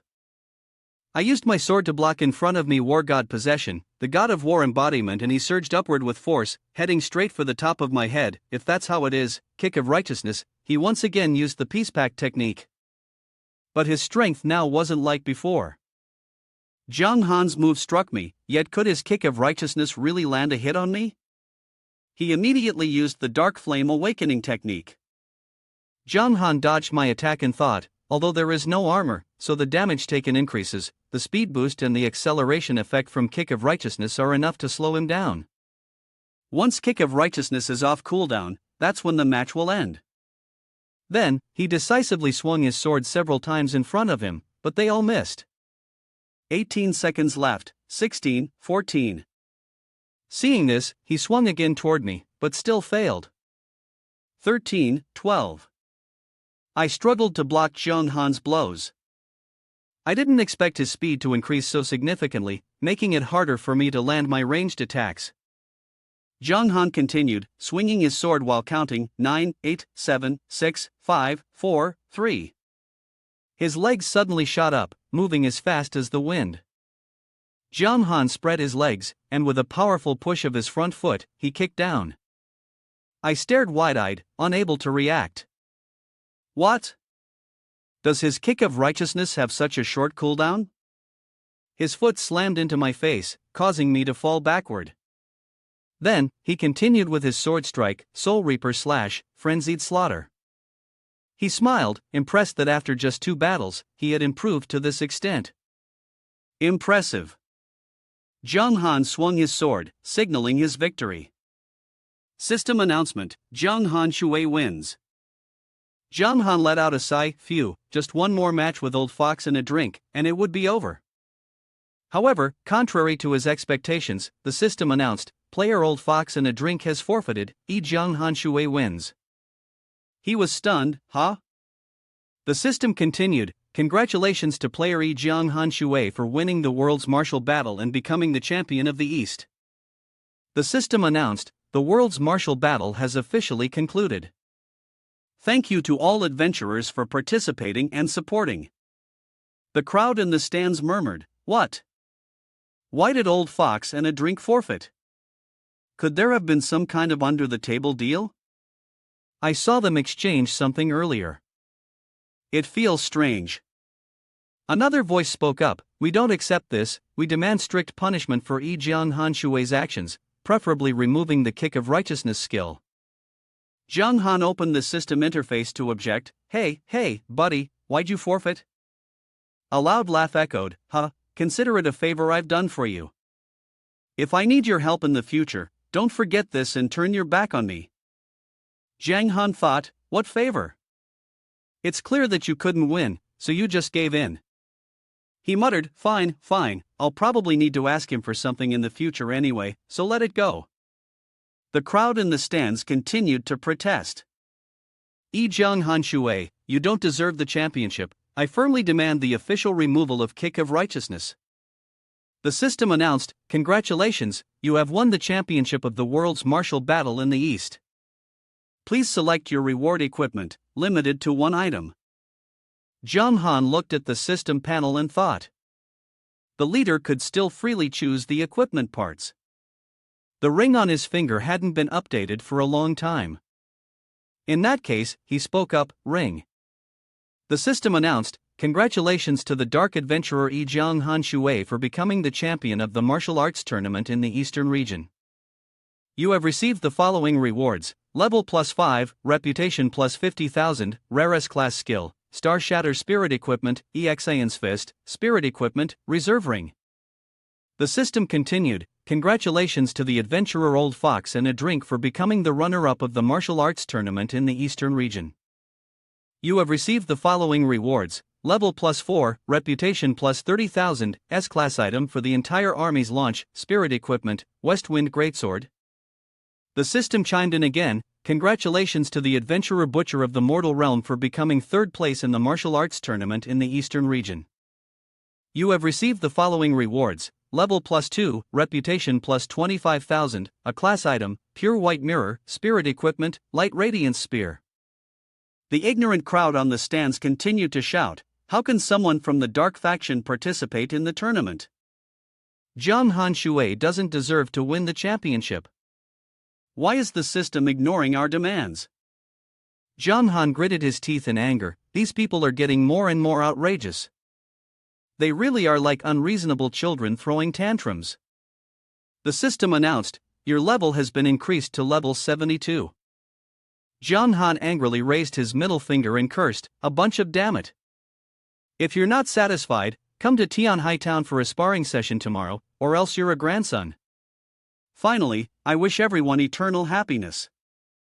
Upon hearing his scolding, the audience erupted once again, what? Too arrogant. Tomorrow, I will definitely destroy you, team up to ambush Zhang Hanshui, count me in.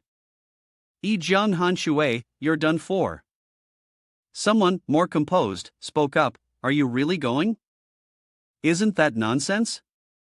Whoever goes will die, it's just talk, nothing to lose. Zhang Han immediately teleported to another location. Finally, it's over. Now, let's check the champion's rewards for this martial arts tournament. The system's notification opened, Ring of the Pure Heart, Spirit Rank, Attack 600 to 630, Life 80,000. Effect, Attack +50%, Attack Speed +20%. Special Skill, Courage. Level Requirement, 70. Description, in life, there are too many unavoidable things. Go through the forests, but don't forget the beginning. Spirit Rank Storage Ring.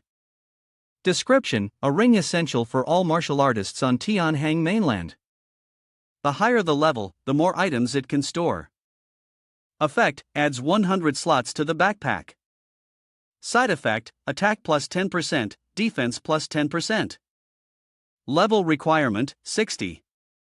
Note, the storage ring is not considered equipment, it can be activated as long as it's carried on your person.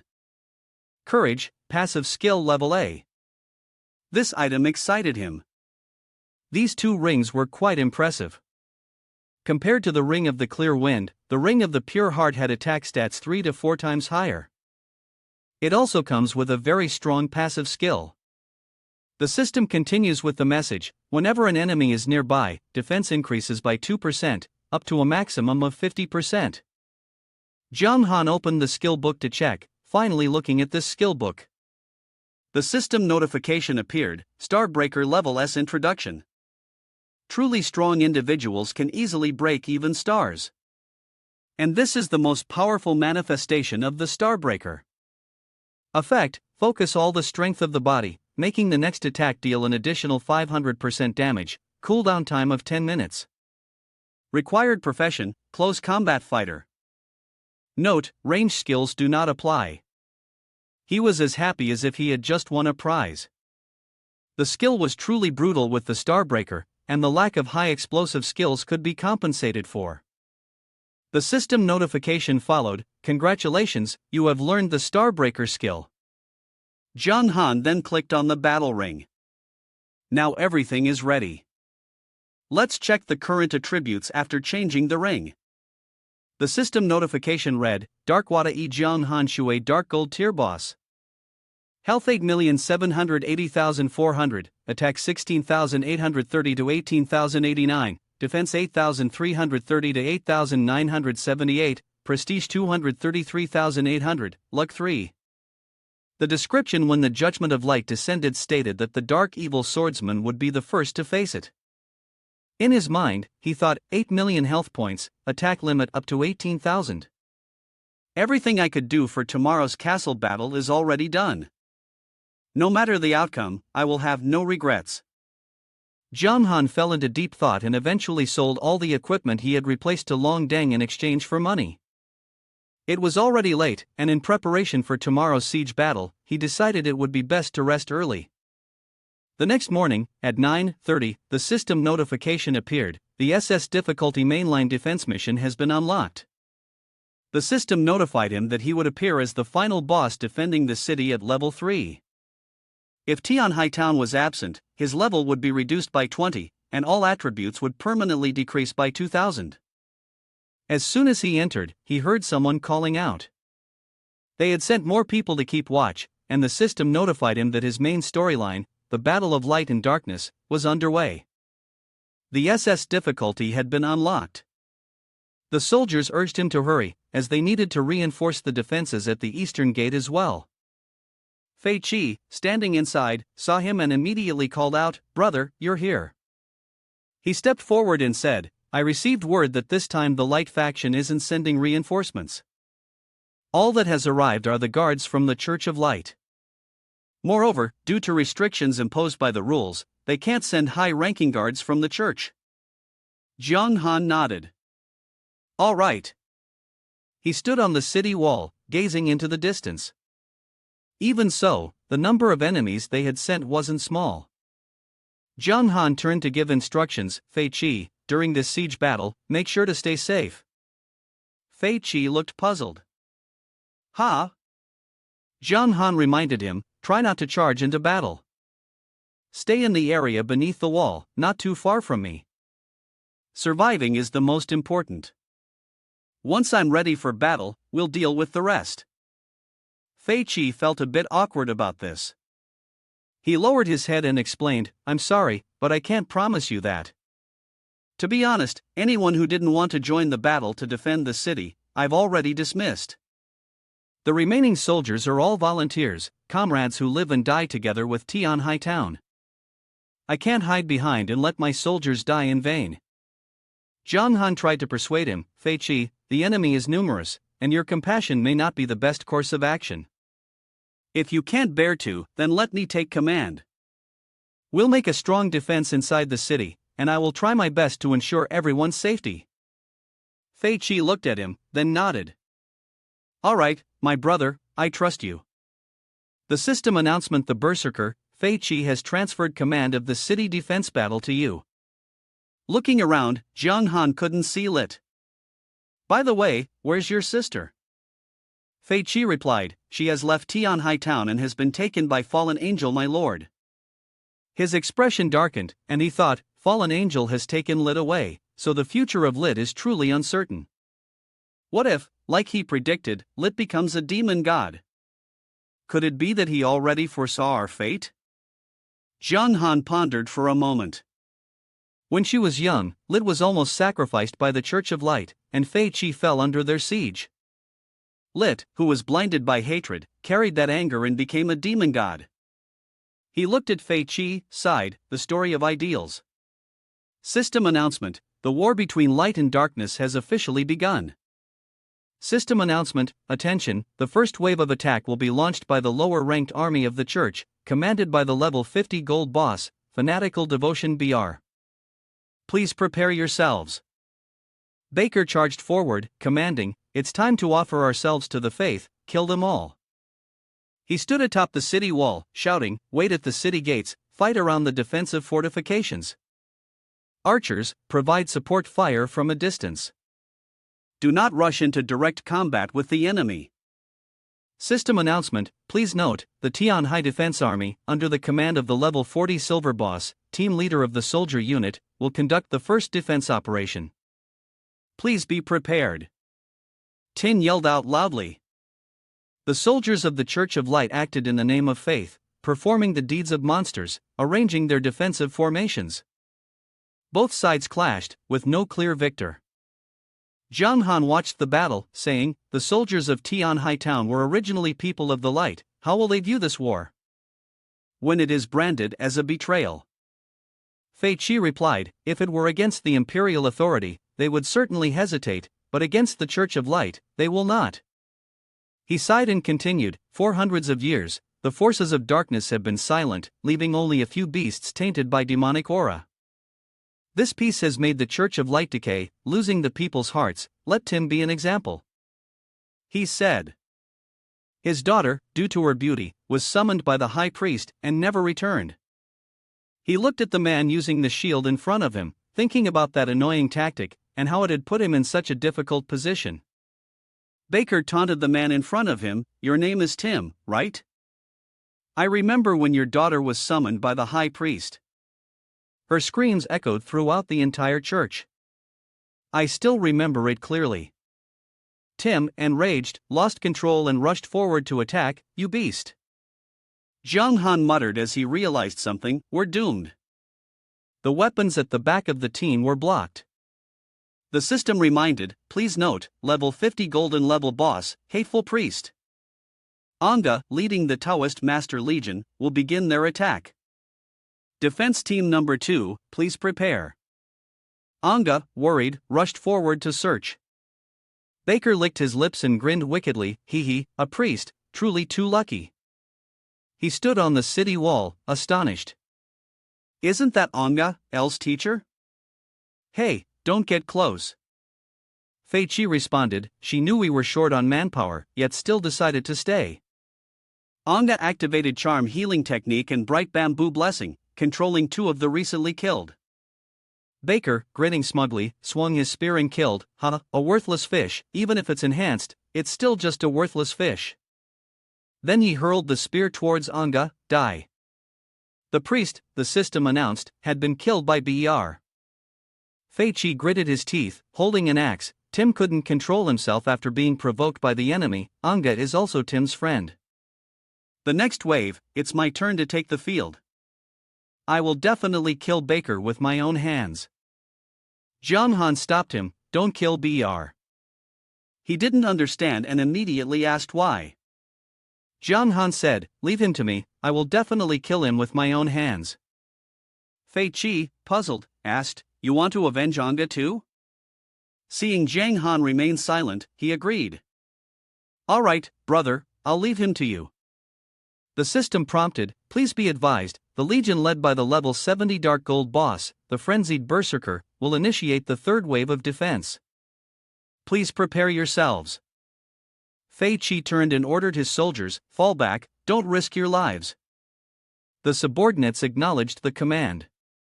He then positioned himself in front of the enemy forces. Anyone who dared to step through this door would have to die. One of Ber's subordinates recognized him. "That's Fei Qi, the city lord of Tianhai Town." He gritted his teeth, his gaze cold. If he could kill him, the reward would be considerable. 2 reckless men charged forward to attack. "Charge, don't let Ber steal the boss." Fei Qi furrowed his brow, his anger clearly visible on his face. He snorted, then swung his axe down toward them. Baker, witnessing this, was stunned and terrified. "Unbelievable." He pointed at Fei Qi and shouted, "Everyone, charge at him." In his heart, Ber thought, he never expected that the lord of a simple level 3 city would be this powerful. First, he would have his soldiers wear him down, and then look for an opportunity. 20 minutes later, all the subordinates following him were killed by Fei Qi, lying motionless as if they had collapsed. Terrified, retreated backward. "No, this can't be." He stood atop the city wall, arms crossed, smiling. His brother Fei Qi was incredibly brave, having wiped out hundreds of enemy players and soldiers in just 20 minutes. Zhang Han's gaze showed slight concern, unsure how much longer the system would allow Fei Qi to stay in position. Otherwise, it would be a massacre. He then called out loudly, "Fei Qi, fall back to the city, it's my turn now." Fei Qi looked up, shaking his head, replying, "No, I've received a notification, so I cannot retreat." Zhang Han thought to himself, could it really be a massacre? Could Fei Qi die here in this battle? He then leaped down from the city wall. "No, as long as I'm here, I won't let him die here." The system reminded him, "Because you appeared early, you will be penalized for 1 hour, losing 20% of all attributes. Additionally, you may only lead the army after you die or after the penalty period ends." Zhang Han landed directly on the ground. Fei Qi looked worried. "Brother, you'll be penalized if you go down to protect the flank." His eyes, indifferent to everything, said, "Forget it, let's deal with these riffraff first." The system warned, "Attention, Dark Gold Boss Level 72, the dark and self-centered Yijiang Hanshui, enraged by the attack from the Guangming sect's enemies, will go out to fight alone." Wu Dong snorted, looking at the scene, then stepped out to face the challenge himself. Has he lost his mind? I stood beside and said, maybe he realized that defeat is inevitable. He turned to ask, "President, if Yi Jiang Han Shui appears early, he will definitely be punished. How about we go kill him right now?"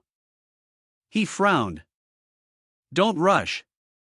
Let's watch a bit more. We mustn't alert them."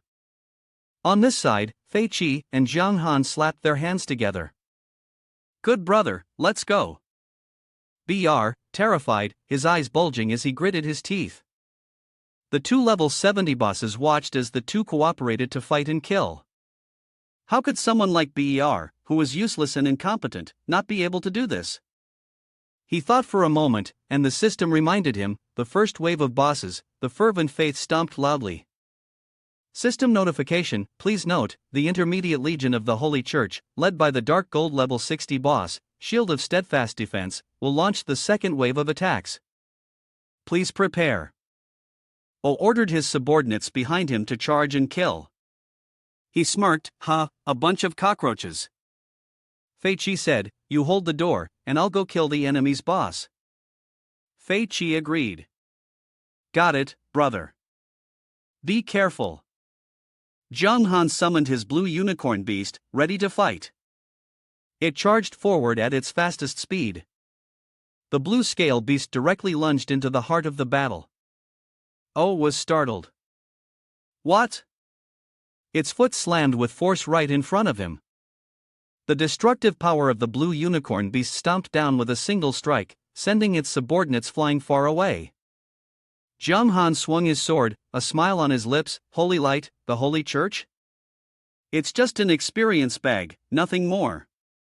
O was pinned by the foot of the blue unicorn beast, gasping for air, and shouted loudly, "Holy light will ultimately punish you." Zhang Han raised his sword, preparing to strike down, his smile remaining. "It's been hundreds of thousands of years, why hasn't the holy light you speak of swiftly punished those demon gods harming the world? Could it be that they're too kind for the holy light to strike them?" Zhang Han's sword stabbed down mercilessly toward O's face. "You!"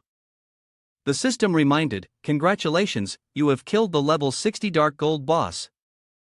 Shield of Steadfast Defense rewards you with 6 million experience points and 200 fame."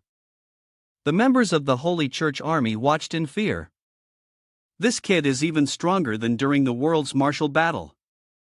A level 60 boss, he kills it like stepping on a bunch of vegetables.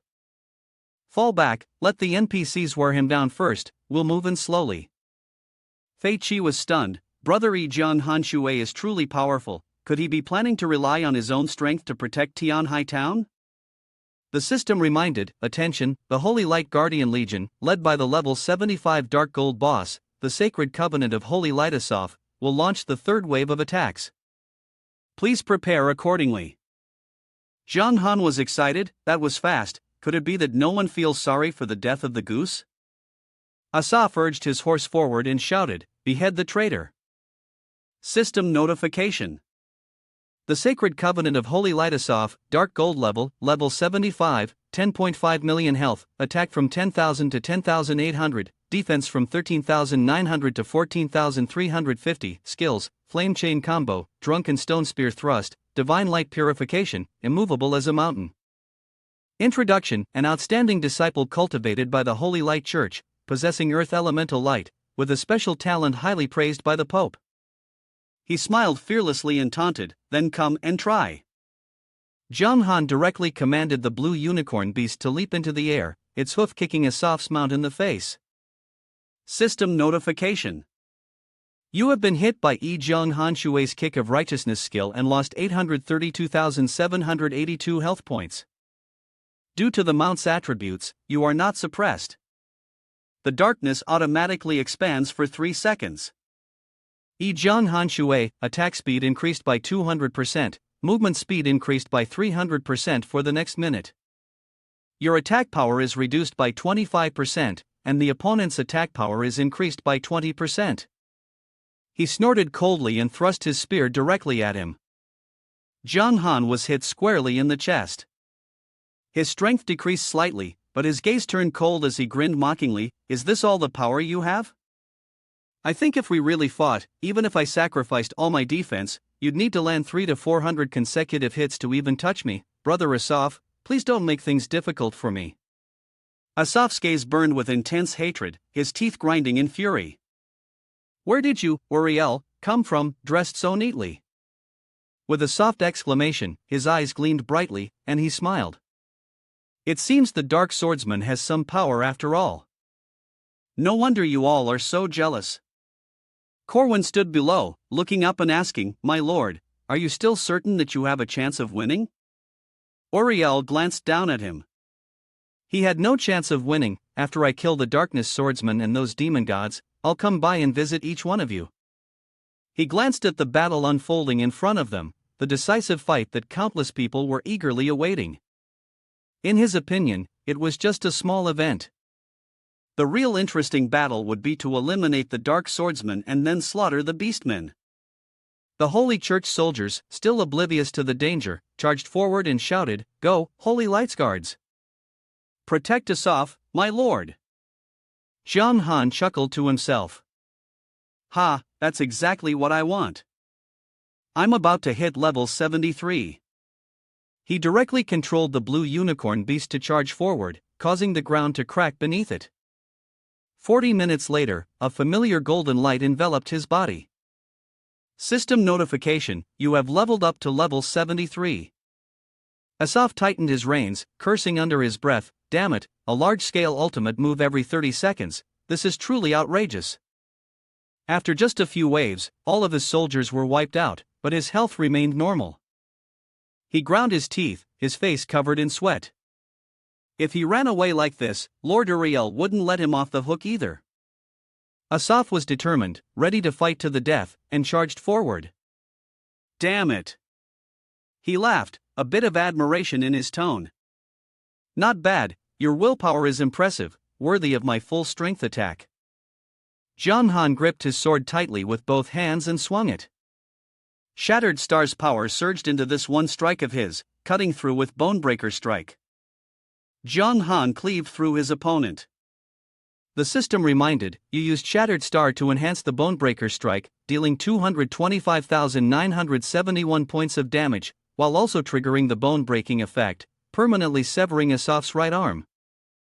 Holy Light only hoped to reduce 80% of his attack power, while also causing an armor-piercing effect, reducing 40% of his defense, lasting until the end of the battle. Asaf struggled, in pain, and screamed out. "No!" Asaf's arm was severed by Zhang Han, and he screamed. Zhang Han turned around. "Damn it!" Zhang Han was dumbfounded, thinking to himself, in the game, I can pierce armor and cut off the enemy's arm without even landing a critical hit? Shattered Star enhanced Bonebreaker Strike, making it effective against opponents of similar strength. Once the bone-breaking effect was triggered, it was simply a divine technique. Asaf clutched his painful arm, frowning as he glanced at him, thinking, losing my right arm has drastically reduced both my offense and defense.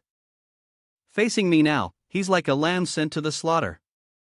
Behind him, he spurred his horse forward, using the frenzied slaughter technique. Jong Han struck another horizontal slash at Asaf's abdomen, die. System reminder, congratulations on killing the level 75 Dark Gold boss, the Sacred Covenant of Holy Light Asaf. You have received 15 million experience points and 400 reputation. System reminder, the equipment you used to kill this boss will be sent to your inventory shortly. Jong Han could only remain silent upon seeing this. The crowd watching the battle was equally stunned, their mouths agape in disbelief. It's impossible. Can it really be like this? This is way too overpowered.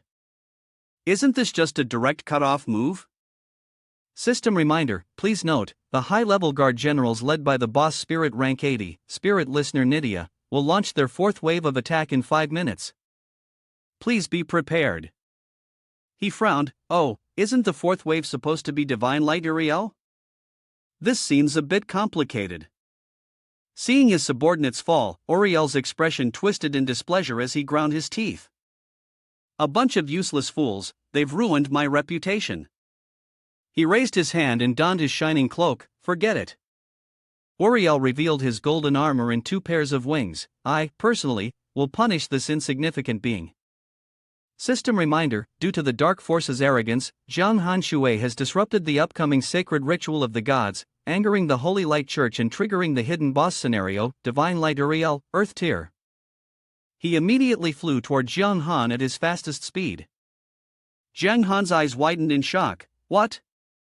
He's charging straight at me? Before he could react, Uriel's arm seized his throat, so fast. He grabbed Jiang Han by the neck and pushed him backward, shouting, "Feel honored, for the divine punishment you will receive will be carried out by me, Uriel." System notification, Divine Light Uriel has used the forbidden skill Soul Whip.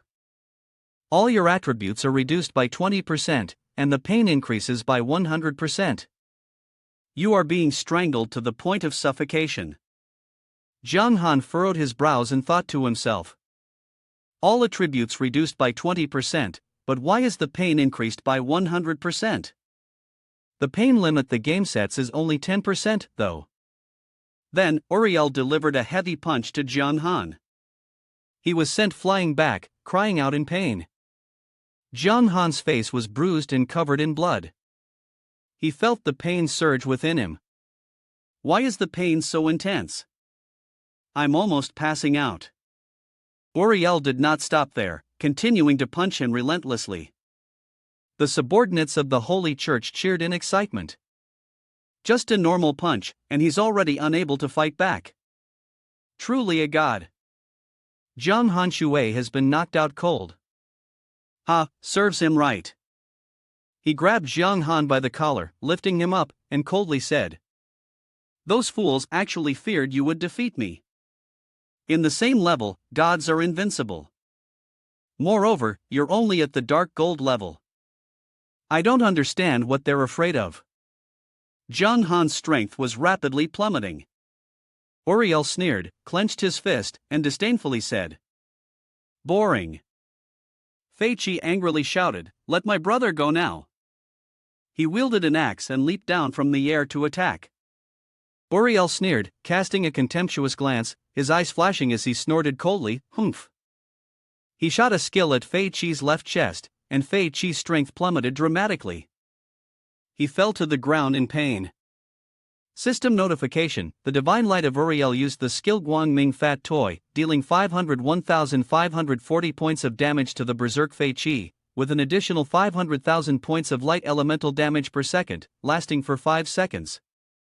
Jiang Han, lying on the ground, weakly called out, "Fei Qi, he's on his deathbed," coughing violently, cough cough cough. Fei Qi groaned in pain, gritting his teeth as he spoke, "I'm sorry. It's my fault." Uriel, full of disdain, kicked him, sending him sprawling, tangled in his own pain. System notification, the Berserker Fei Qi has died. Jiang Han was stunned, his expression serious. What? Tears filled his eyes as he gritted his teeth and said, "How dare you?" He turned his gaze to Uriel, preparing to deal with the Dark Swordsman and end this boring siege once and for all. Suddenly, Uriel's eyes shifted elsewhere, and his face displayed surprise. Uriel looked at him, astonished, seeing Jiang Han struggling to rise, holding something in his hand. Was he still fighting death?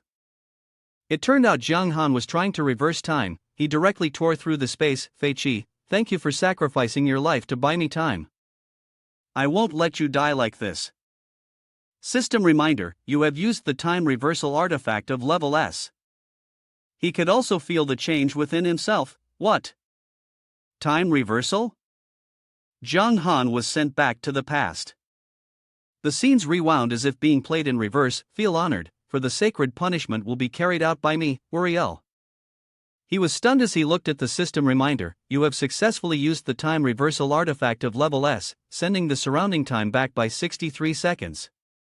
Jiang Han looked up, gazing at the sky, and saw Uriel charging toward him. This was a serious danger. He immediately dismissed his mount to avoid the incoming attack. Uriel missed, astonished. It was dodged? It's as if there's some sort of foresight? Jiang Han turned toward his good brother. Very good. After reversing time, Fei Qi was still alive. Next, he appeared behind Uriel, launching the contract of decisive battle at Uriel. Hey, you god, do you dare to take this on? Uriel swung his hand, catching the SS level contract of decisive battle. The contract was described as follows: a special contract that requires both parties to sign. Once established, it becomes a life and death battle. The loser will receive nothing, while the winner will gain much. Both parties must engage in a fair one-on-one duel at an agreed time and place, without interference from outsiders. The winner will take everything from the loser, including career, equipment, artifacts, wealth, and one-on-one usage counts. Uriel skeptically held it. Contract of decisive battle, huh? I never thought you would have something like this. The system displayed the divine light notification. Uriel, the boss of the Earth realm, level 100, with 50 million health. Attack, 80,000 to 82,000, defense, 45,000 to 46,500. Skills, Angel Sword, Judgment Flame, Light of Sins, Purification of Iniquity, Soul Whip Ban, Forbidden Realm of Justice. Introduction, a divine angel summoned by the Guangming the Holy Church. A being that surpasses thousands of others, who, even when unable to unleash its full power temporarily, remains unmatched at the same level. He secretly sighed with relief. Finally, he had a chance to discover his attributes. To his surprise, Uriel's attributes completely overwhelmed his, and he couldn't even break through his defense. But Jiang Han pointed a finger at Uriel, challenging him. Let's fight to the death. Do you dare? Uriel looked at him with disdain. Do you think you're worthy of fighting to the death with me? Jiang Han snorted coldly and questioned. A cowardly god, unwilling to face the battle of mortals, and you still don't dare? Uriel raised an eyebrow, intrigued. How interesting. He thought this brat actually dared to speak to him like this. It was usually the dark forces watching the battle, and the dignity and reputation of gods were not to be tarnished. If he didn't dare to accept the challenge, this brat would use this point to pressure him into signing the contract. Uriel stared at him. Accept? Even if victory was certain, agreeing wouldn't mean much.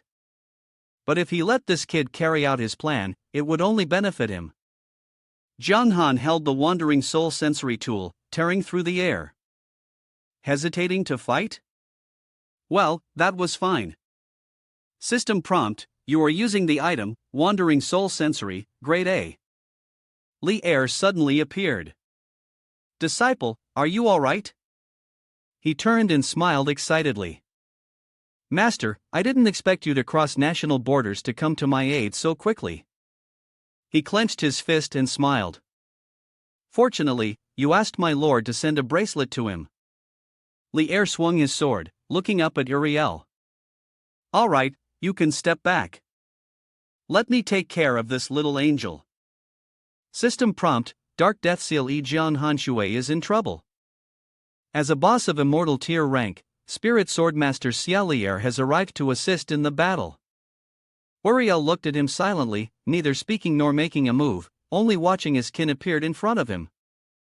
System prompt: due to the appearance of an immortal tier boss on the battlefield, an immortal tier boss is now hidden. Archbishop Corwin of the Holy Church of Light had decided to help Uriel. Corwin looked coldly at the scene. "Xia Lier, this is a fated battle. How can we interfere?" Lier stood in front of him, raised his sword, and smiled. "Old man, what if I choose to intervene? If someone wants to take the life of my disciple, how can I just stand by and watch?" Jiang Han reminded, "Master, please use the demon god summoning scroll." He turned to ask with suspicion, "Are you sure?" He thought to himself that it was just as he had guessed. Once the Holy Church discovered that Uriel was in danger, someone would come to help, and he felt a little devious inside. In other words, even if he defeated Uriel here, someone would still teleport in and save him. He smiled and replied, "Yes, Master." The more chaotic the situation, the better it would be for him.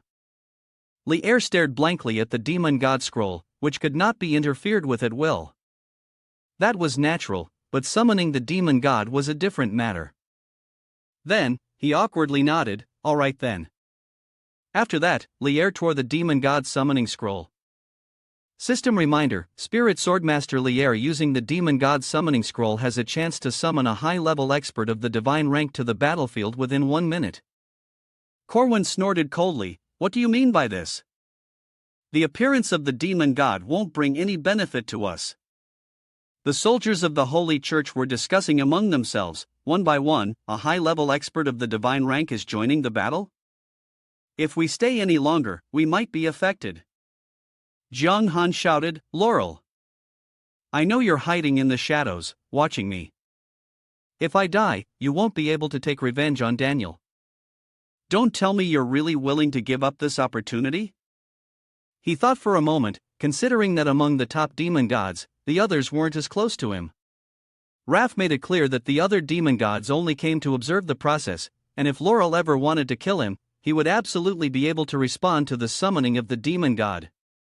He believed that although Laurel had a hostile attitude toward him, when facing powerful enemies of the Light faction, for their own benefit, they might be willing to temporarily come to his rescue. The system reminded, "Please note, one of the demon gods of the Darkness Evil Banishing Spell faction, Laurel, has arrived in Tianhai Town. Those unrelated must immediately evacuate, or they will face the consequences." Suddenly, a surge of dark light appeared, making the Holy Church soldiers struggle to breathe. "What's happening? This oppressive feeling is so terrifying, I can barely breathe." Corwin said in fear, sweating profusely, standing still and not daring to act. "Laurel has appeared from that black space, and still dares to summon me? You really have a lot of nerve." Jiang Han began to manipulate their psychology. "Laurel, I know you want to kill me, but facing these two bosses, you should be even more interested. If you help me, I promise I will duel with you in 2 years. As long as I lose, you can do whatever you want with my soul." He looked over at Corwin and Uriel, a sinister smile on his face. "Not bad, a god's soul is indeed much tastier than that of a weak dark swordsman. And it's on par with a bishop of the cathedral. He, as for your trivial dark swordsman, in 2 years' time, you will truly be worth more for me to devour. Today, I will assist you just this once." Laurel appeared to thirstily lick his lips. "Eating a god is something I never even dared to dream of. Today, I must." Suddenly, a beam of light appeared from the sky. Within that light, a voice resounded, "Laurel." A beam of light shot straight down to the ground, causing rocks to fly up around. The group, seeing the figure that had appeared, immediately knelt down respectfully and paid homage to the Pope. "My lord." Elvis appeared, holding a sphere in his hand. "You were originally just a monk in my holy cathedral, yet you have merged with darkness. I never expected you to become like this." The system reminded him, as a god-level boss appeared on the battlefield. The hidden god-level boss of the Holy Cathedral, Pope Elvis, decided to come to Uriel's aid.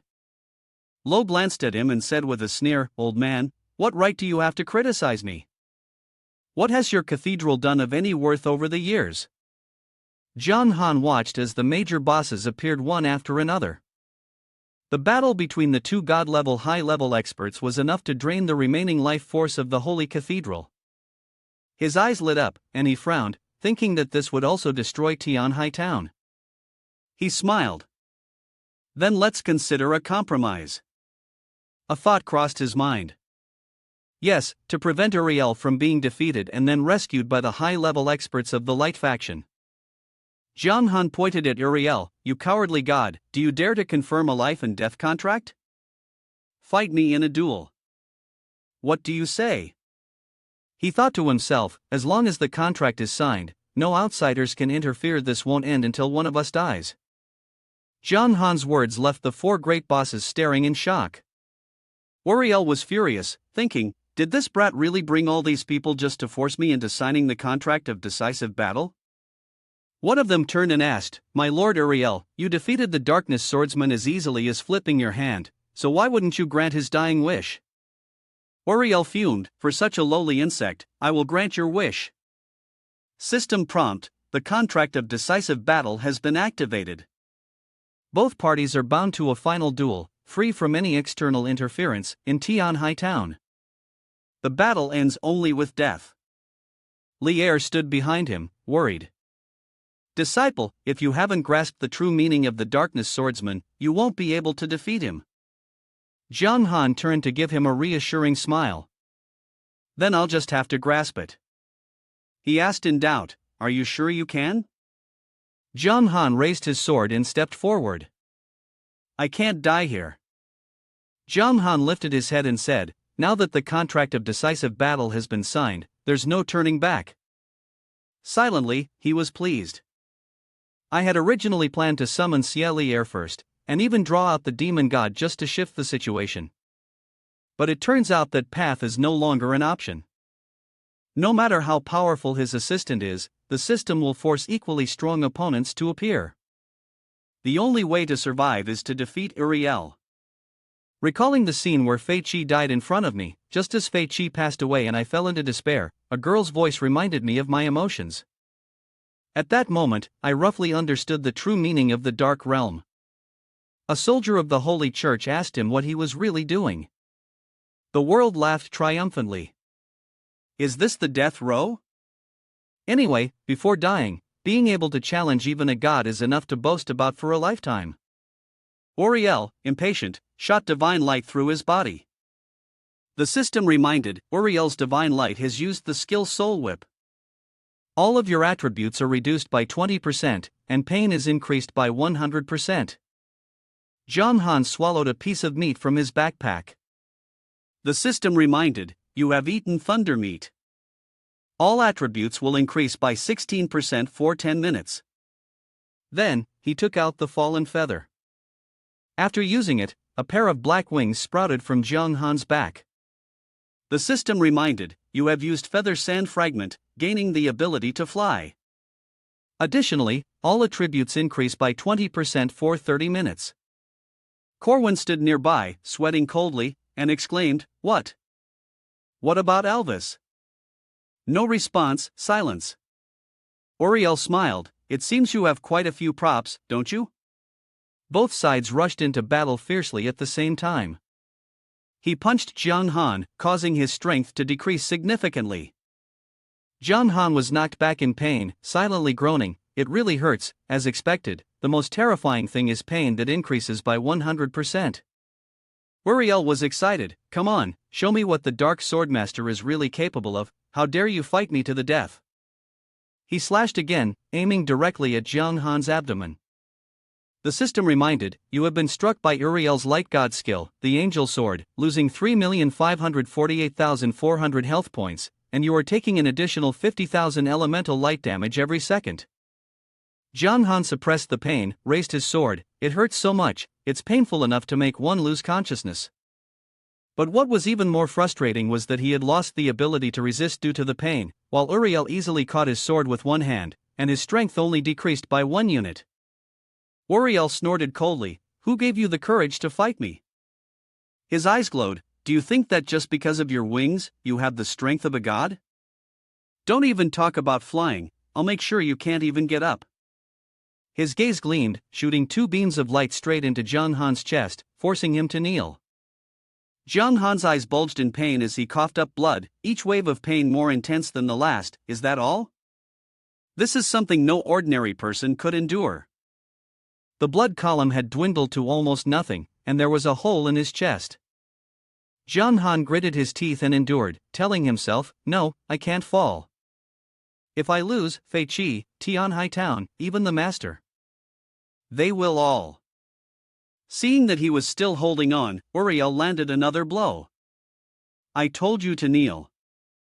Fei Qi, watching the scene with worry, muttered under his breath. "Every time I want to rush down to rescue Jiang Hanshui, I just can't act in time." The crowd of onlookers murmured. "Is he dead?" "Dead in a way that seems irreversible." I sighed and said, "Even if it's just a game, this method is way too cruel." Jiang Han lay gasping on the ground, his armor gone, a large hole still visible in his chest. He slowly rose, confidence returning.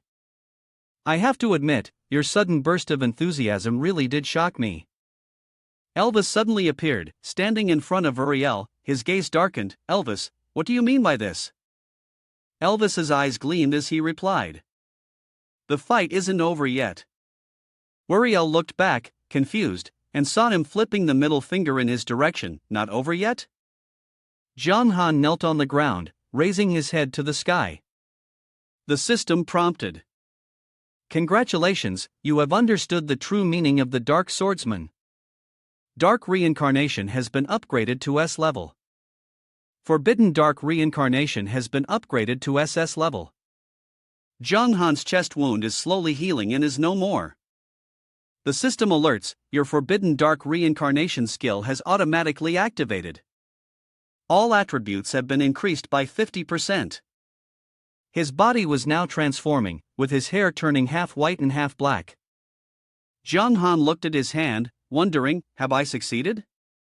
System notification, Forbidden Darkness Reincarnation SS level introduced. The Dark Swordsman walks the line between life and death, unafraid of death, only desiring victory. He possesses a unique ability to extract power from his body little by little. To defeat an opponent, the effect after use will increase all attributes by 50% and last for 30 minutes. Additional effects upon death, the Dark Reincarnation will automatically activate. All attributes will increase by 50%, all status effects on the body will be cleared, and the duration will be reset. It can stack up to 10 times, with negative effects. After the duration ends, the level will drop by 10 levels. Each time you die, your level will drop by an additional 5 levels. Reuse time is 7 days. The onlookers were stunned. Weren't they told that if you joined the Dark Faction, even dying once would result in your account being locked? Yet after dying, you're revived on the spot with full recovery? Uriel wondered, recovered? A Dark Swordsman actually has this ability? Jiang Han stood up, took his sword, and laughed. There are many things you don't know. He then lunged forward to attack. Go die. Uriel struck with a palm, piercing straight through Jiang Han's body. He remained confident that his palm would hurt him. Didn't I tell you to kneel and not move? A moment later, Jiang Han gripped the sword firmly embedded in the ground with both hands. The system reminded, your Forbidden Darkness Reincarnation skill has automatically activated, all additional attributes have increased by 100%. Uriel shot straight up from the ground into the sky, tilting his head back, his eyes glowing. So what will happen if the ants are many times stronger? No matter how many times you resurrect, killing you is as easy as crushing an ant. Then, he lowered his head, and 2 beams of light shot straight from his eyes toward Jiang Han. Jiang Han collapsed and knelt to the ground. The system reminded, your Forbidden Darkness Reincarnation skill has automatically activated, all additional attributes have increased by 150%. He tried to use his wings to fly straight towards his opponent, shouting loudly, Uriel. He swung his sword at him. Uriel still thought it would be easy to block, so he raised his hand to catch it. No matter how many times he tried, the result would always be. However, unexpectedly, Jiang Han's sword strike actually injured his hand. Uriel looked at his bleeding hand, unable to believe that Zhang Han could hurt him. Not bad. He laughed and swung his sword again. Gods can bleed? Could it be that you're a fake god? He was so angry that his eyes were bloodshot. I'll see how many times you can be resurrected. Uriel created a weapon from divine light. Accept your punishment. The light shot straight at Zhang Han. He took the hit and coughed up blood. The system reminded, you have been struck by Uriel's divine light, losing 5.54.1 life points. He was blasted into the city wall behind him, shattering it into pieces. Watching this scene, the others started to murmur. Will he die this time? What kind of trick is he using? He's died so many times already, yet every time he resurrects, he gets stronger. This is insane. Please, I beg you. Don't resurrect anymore. Let me enjoy the game a little bit, will you? I broke out in a cold sweat and thought. Could it be that this kid has already mastered the forbidden curse? Otherwise, there's no way he could be this exaggerated. Yesterday, when he fought me, he only awakened his hidden passive. And today, he's already mastered a forbidden spell? What a terrifying kid. Should I be happy, or should I be afraid? Then, the wound that Uriel had caused was immediately healed. Zhang Han sat on the ground, still smiling provocatively. Is that all? I thought gods were supposed to be powerful. Is the god created by sacrificing a weak girl this week? System prompt, your skill forbidden dark reincarnation has been automatically activated. All attributes have been increased by 200%. He ground his teeth as he saw Zhang Han smile. You're thinking, damn it, why does he keep getting stronger every time he resurrects? Is he capable of endless reincarnation? No, I don't believe it. His resurrection must have limits. Uriel frantically shot divine light toward Zhang Han. Die. System prompt, your skill forbidden dark reincarnation has been automatically activated. All attributes have been increased by 250%. System prompt, your skill forbidden dark reincarnation has been automatically activated. All attributes have been increased by 300%. He placed his hands on the ground to push himself up. Zhang Han jumped into the air, causing the ground below to shatter. He rushed forward with incredible speed, making Uriel exclaim in amazement. He's fast. Uriel swung his divine light weapon toward Zhang Han, but missed. Zhang Han appeared above Uriel and kicked him squarely in the face. Uriel was sent crashing into the ground by the force of the blow. He pointed the sword directly at Uriel's face, his voice low and menacing. Didn't you tell me to kneel and not stand up? How is it that I am now stepping on your foot? Enraged by the humiliation, Uriel growled, get lost. Then, Uriel leaped to his feet, creating a shield that knocked Zhang Han back. Still undaunted, Zhang Han swung his sword. After this move, I will kill you. The system reminded, blood-soaked sword Zhang Han Shui uses the skill daydreaming. The next attack will increase by 800%, with damage amplified by 1000%, and it will surely be a critical hit. Now, Uriel felt fear, grinding his teeth in anger. Furious, Uriel raised his hand to block Zhang Han's strike. You want to kill me? Dream on. The system reminded, divine light.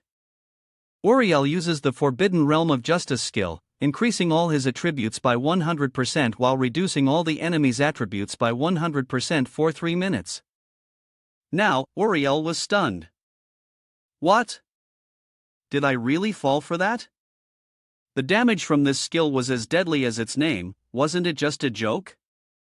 Inside, Zhang Han was thrilled, thinking, I've managed to get that ultimate move out of him. Seeing his opponent still dazed, Zhang Han smirked, why play your trump card so early? Does this move of mine put that much pressure on you? Uriel snapped out of his daze and swung at him with all his strength, delivering a final slash, die. The light of the god struck fiercely down upon where Zhang Han was lying. Uriel ground his teeth in anger, his eyes turning red. How many more times do you want me to kill you? Stop getting up. Lier stared in confusion at him, battered and broken. In his mind, he wondered if irritating the opponent over and over again was just to maintain the state of the reincarnation of darkness. Ultimately, if he wasn't killed again within the next half hour, the cooldown phase would begin. By then, there would be no chance for a comeback. But just as the strike ended, he saw him standing proudly there. System reminder: your skill, Forbidden Dark Reincarnation, has been automatically activated. All attributes have increased by 350%. Jiang Han immediately drew his sword and charged forward. What are you still standing there for? Punishment Master, are you not going to punish him already? Uriel's forehead was covered in veins, his eyes gleaming with fury, and he roared, "Die!" Jiang Han lifted his head and stared intensely at his opponent. System reminder: your skill, Forbidden Dark Reincarnation, has been automatically activated. All attributes have increased by 400%. System notification: the duration of Forbidden Realm of Justice has ended. Uriel, exhausted from his attacks, wiped the sweat from his brow. How can you still come back to life? Jiang Han sneered. Why? Do you really need to ask? Because I want to know, as a mid-tier boss, and also a god, when signing the contract of decisive battle, what kind of treasure you will give me in the end. He soared into the sky, gritting his teeth, dreaming on. Suddenly, Uriel's gaze shifted to the side, his eyes wide open. He appeared again beside him, kicking him down to the ground once more. Jiang Han fell down alongside Uriel, having died 8 times, successfully boosting all his attributes by 400%, along with the addition of Reign of Decadence. With 33 lightning strikes combined, his attack power exceeded 800,000, which was on par with Uriel, or perhaps even a bit higher. Uriel landed, his feet firmly planted on the ground. As soon as he touched down, he glanced back, only to see Jiang Han standing behind him, sword in hand, preparing to strike. You think of yourself as someone high and mighty, trampling on the bones of a helpless child without a shred of mercy, even taking pleasure in forcing others to kneel and worship. Jiang Han slashed at Uriel's back. Did you ever think back then that you'd be dragged down from the clouds? He raised his hand, and a beam of purple light surrounded him. Jiang Han used the Soul Reaper slash, landing another strike on his back. Nydia, worried, rushed forward. Uriel, my lord, I'm here to help you. The system reminded him, attention, the elite guards of the level 80 boss link are in place. The one listening, Nydia, has begun her 4th wave of attack. Although she had prepared a healing spell, her move had no effect. What's going on here? Jiang Han smiled and explained, a duel under a pact is a fair fight, outsiders cannot interfere. He looked at Uriel, grinding his teeth, then thought to himself. There are still 2 chances to come back to life. The light of Uriel, an angel in Western mythology, such a prominent figure, must surely have a lot of treasures on him, right? System reminder. The light of Uriel, using the Soul Whipband skill. All your attributes are reduced by 20%, pain is increased by 100%. Uriel still couldn't believe he was fighting someone no weaker than himself, so he continued to charge forward. His strike made Jiang Han's health drop significantly. System reminder. You have been hit. The angel sword of Uriel, the god of light, lost 2.3 million health points, and you are receiving an additional 50,000 light element damage every second. Jiang Han gritted his teeth, suppressing the pain. It really hurts, but when the distance closes, it's not an unbearable pain. Jiang Han charged forward, delivering a few more sword strikes at Uriel. His health bar was almost gone. Uriel gritted his teeth. This damn bastard. He angrily threw his weapon in attack. Die. Uriel's blow landed directly on Jiang Han. He fell to the ground. Uriel still thought he had killed him, he had already killed him 8 times. Let's see if you can come back to life again. But his eyes suddenly widened in disbelief. Jiang Han appeared in front of Uriel, swung his sword down, and stomped on his face, shouting, Kneel before me. John Han's strike caught Uriel off guard, sending him crashing to the ground. The arrogance he once displayed now seemed distant, replaced by desperation as he coughed uncontrollably. Seizing the opportunity, John Han thrust his sword straight down. Shattered star. His blade pierced Uriel's back without hesitation. Bone-breaker strike. Uriel screamed in pain. John Han gazed at him with the same disdain one might have for an insect, his lips curling into a mocking smile. Haha, a god, you say? John Han's sword remained embedded in Uriel's back. At this moment, do you recall the screams of hundreds of young women as they offered their holy sacrifices for your cause? Bloodshot eyes filled with agony, Uriel howled in pain. John Han had torn apart the wings of the light god, and Uriel could only break into cold sweats as he screamed in torment. With a twisted grin, John Han held up the torn wings. If you had 2 pairs of wings, perhaps you would suffer less. Uriel glanced back in fear. Am I about to die? The Holy Church's followers stood by in silence, watching their master writhing in agony.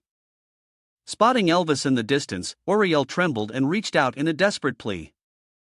Elvis, hurry! Save me! Elvis, drenched in sweat, stammered in fear. Am Master Uriel? Lo, standing to the side, prodded. The rules of the contract of decisive battle, do you think even a high-level expert at the god level could break them? Pope? How does it feel to personally bury the god that your holy church painstakingly summoned after so much struggle? Hearing these words, the old man gritted his teeth in anger, muttering to himself in frustration. John Han looked at Uriel, who was gasping for breath on the ground, and said, "Embrace death, the grand scheme is set. No one can save you now." He gritted his teeth, looked behind him, and raised his voice, "Consider yourself lucky, at the decisive moment you comprehended the truth of the dark swordsman." He drew his sword and prepared to strike Uriel down with one more blow. You are completely mistaken. Until the moment you die, you will understand that your failure has nothing to do with the luck of your opponent, but solely because of your own arrogance. If you had abandoned your pride during this battle, it would have been me lying on the ground, not you. Uriel stared blankly at the tip of the sword that was about to pierce through his head. What? He vanished.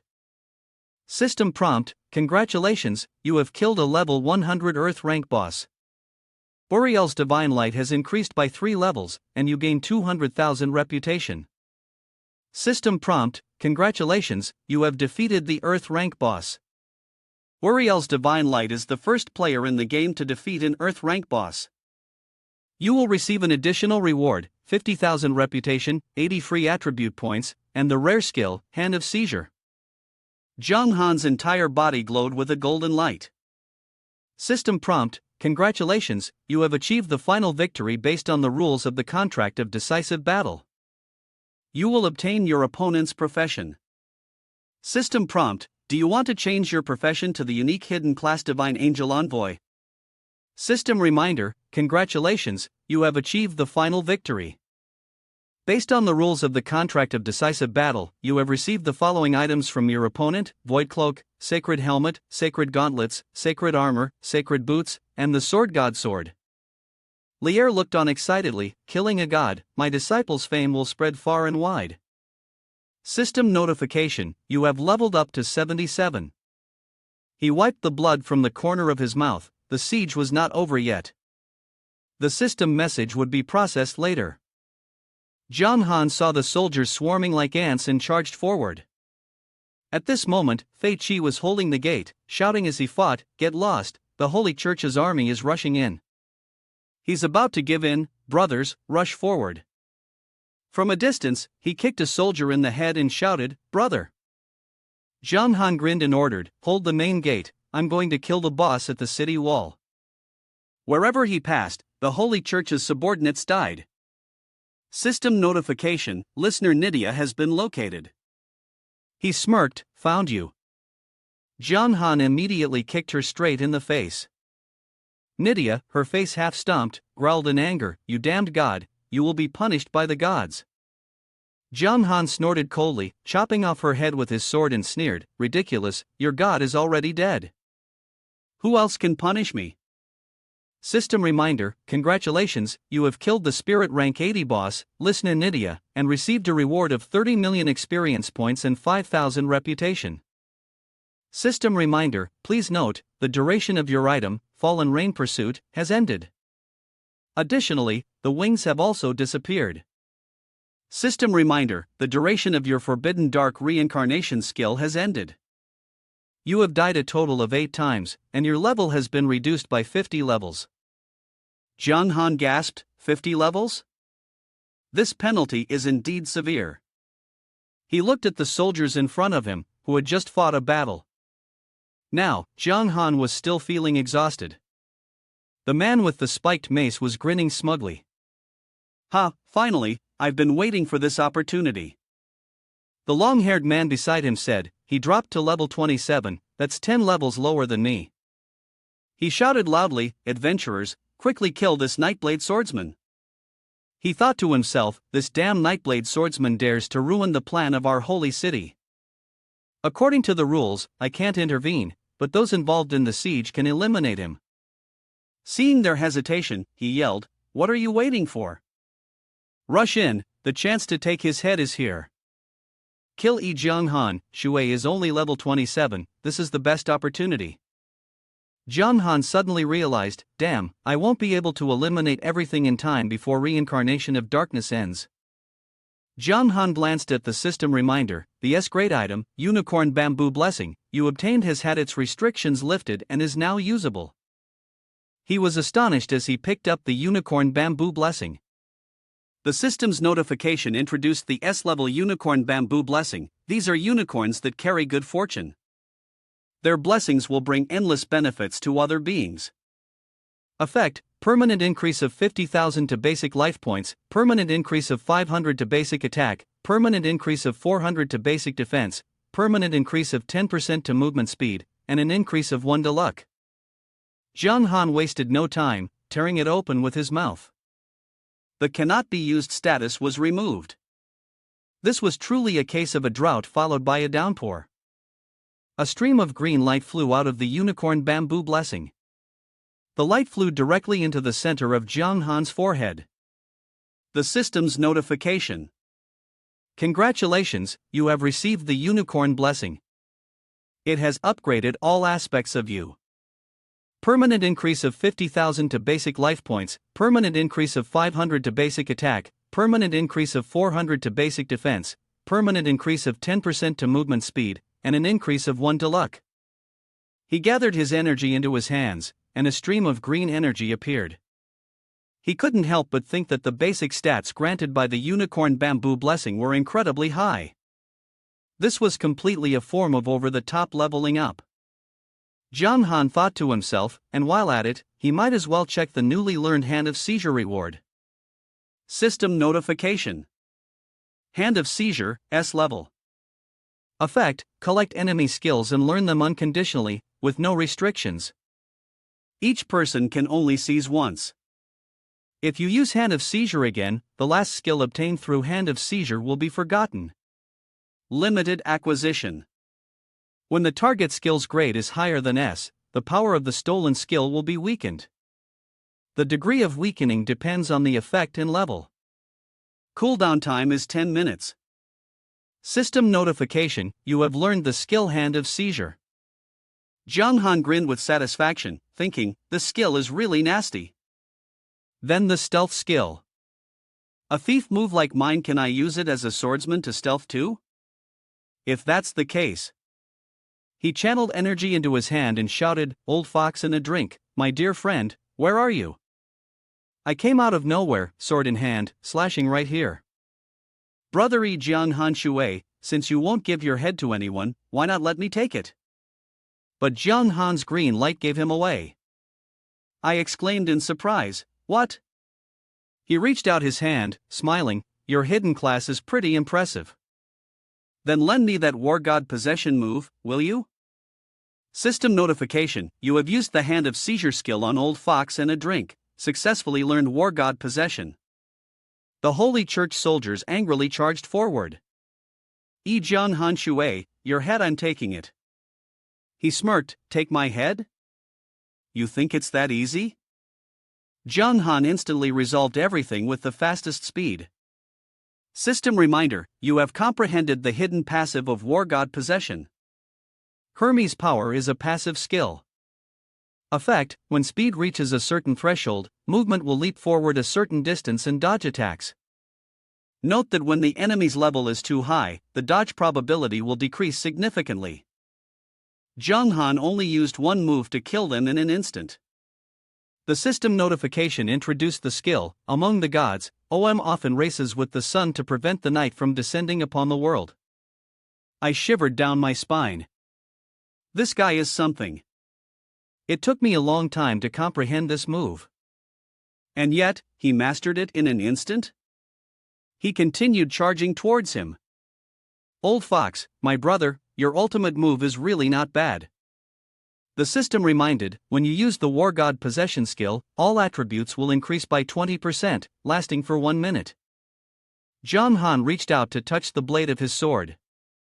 The system notification said, Blood-soaked sword Yi Jiang Han Shui. Dark Gold Tier Boss, Level 27, Health 3.72 million, Attack 7,329, Defense 1,123, Fame 491,123, Luck 4. Introduction: Adventurer, where are you headed? Special status: the experience required to level up is reduced by 10% compared to the original, lasting for 1 hour. After hearing this, he thought to himself, even though most of the effects of the equipment are lost, with the addition of soul purification and War God Possession, the total attribute bonuses increase by 30%. Even though I've dropped to level 27, my overall attributes are still as powerful as before.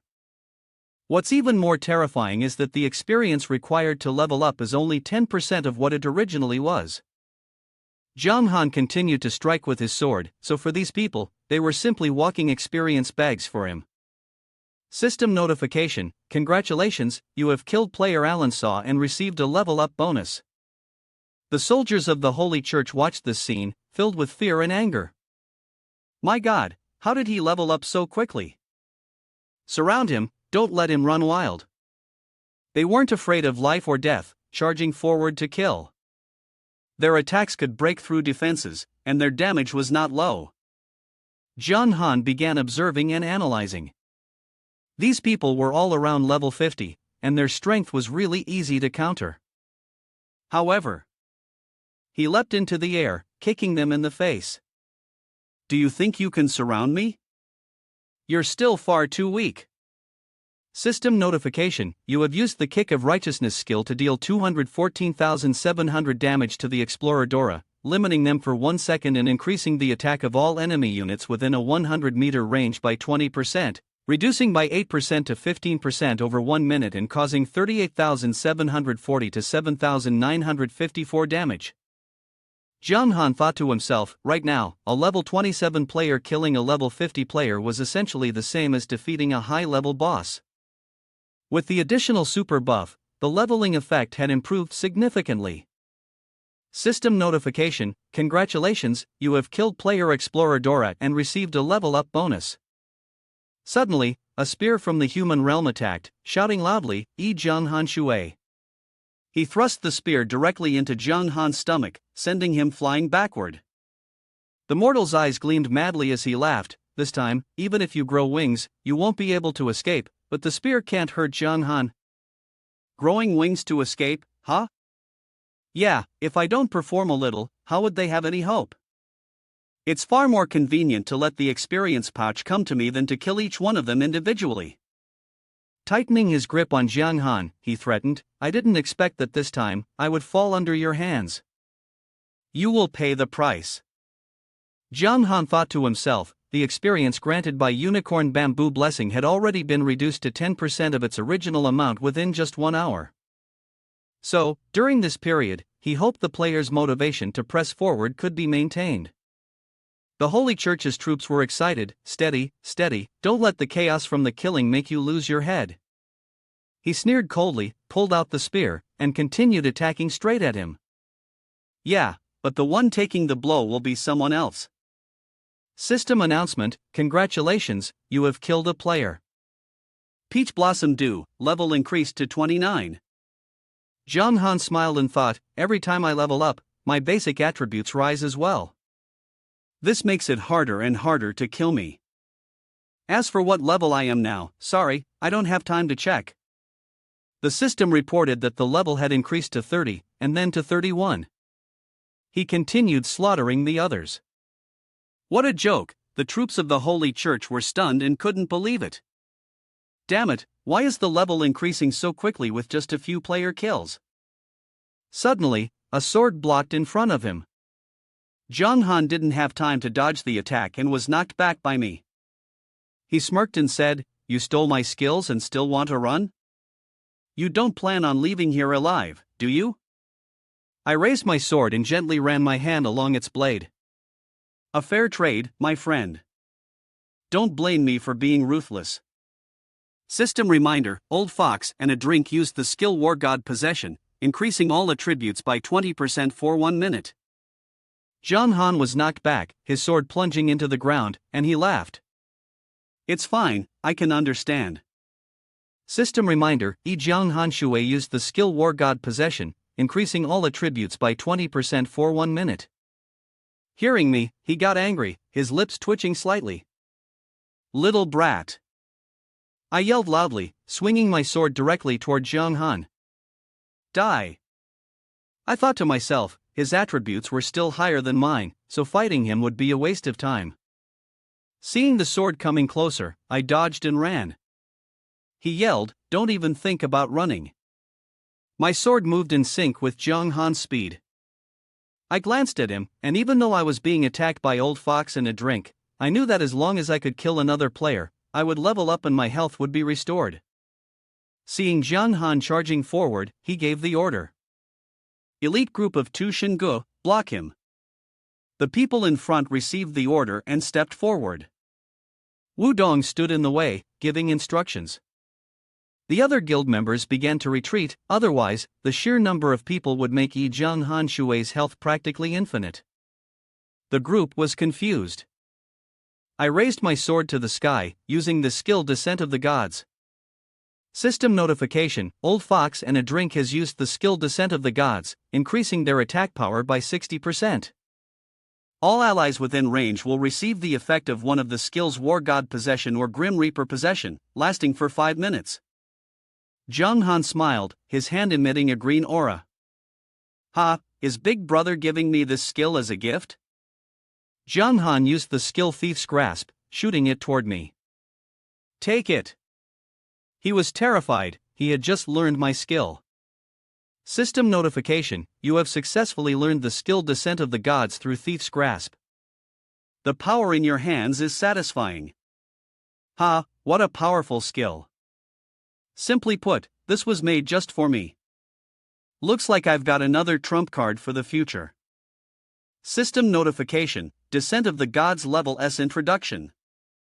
The blessing from the gods will bring great benefits to you and your nearby teammates. The attack effect is increased by 60%. Additional effects: all teammates within a 50x50 range will receive one of the following skills: War God Possession, Grim Reaper Possession, Dragon God Possession. Lasting for 5 minutes, with a 3-day cooldown. Jong Han raised his sword in the same manner as I did. System notification: you have used the skill Descent of the Gods, increasing your attack power by 60% and receiving Grim Reaper Possession. The group of soldiers holding swords angrily charged forward, and the members of Tu Shingu followed suit. He swung his sword and laughed, Grim Reaper Possession, which seemed to increase the attack range. Then let's see how you handle this, Jong Han smirked and said, Elite of Tu Shingu, try this move of mine. Then, Jong Han struck with his sword, unleashing the shattered Star Soul Reaper slash. The group was sent flying backward with a single blow from Jong Han. System notification: your level has increased to 51, your level has increased to 52, your level has increased to 53, your level has increased to 54.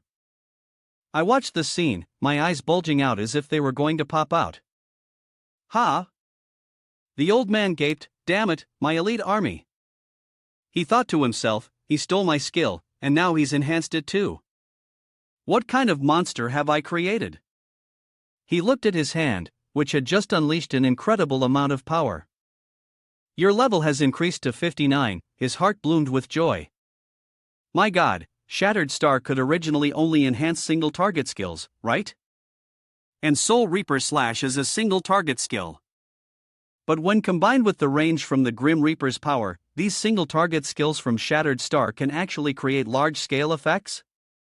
John Han's gaze turned slightly malicious. So satisfying. Descent of the Gods, this was a skill he decided to keep forever. The members of the Holy Church's army were terrified, unsure of what to do.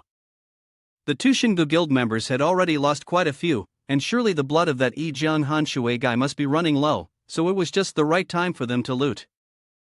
Jiang Han continued to strike with his sword, cutting down a member of the Holy Church. The man was sent flying far away. One by one, each enemy fell under Jiang Han's blade. He even has long-range attacks.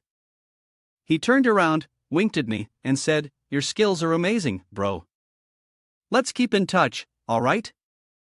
The other person was speechless and cursed inwardly. Damn it, if there's nothing going on, don't bother me.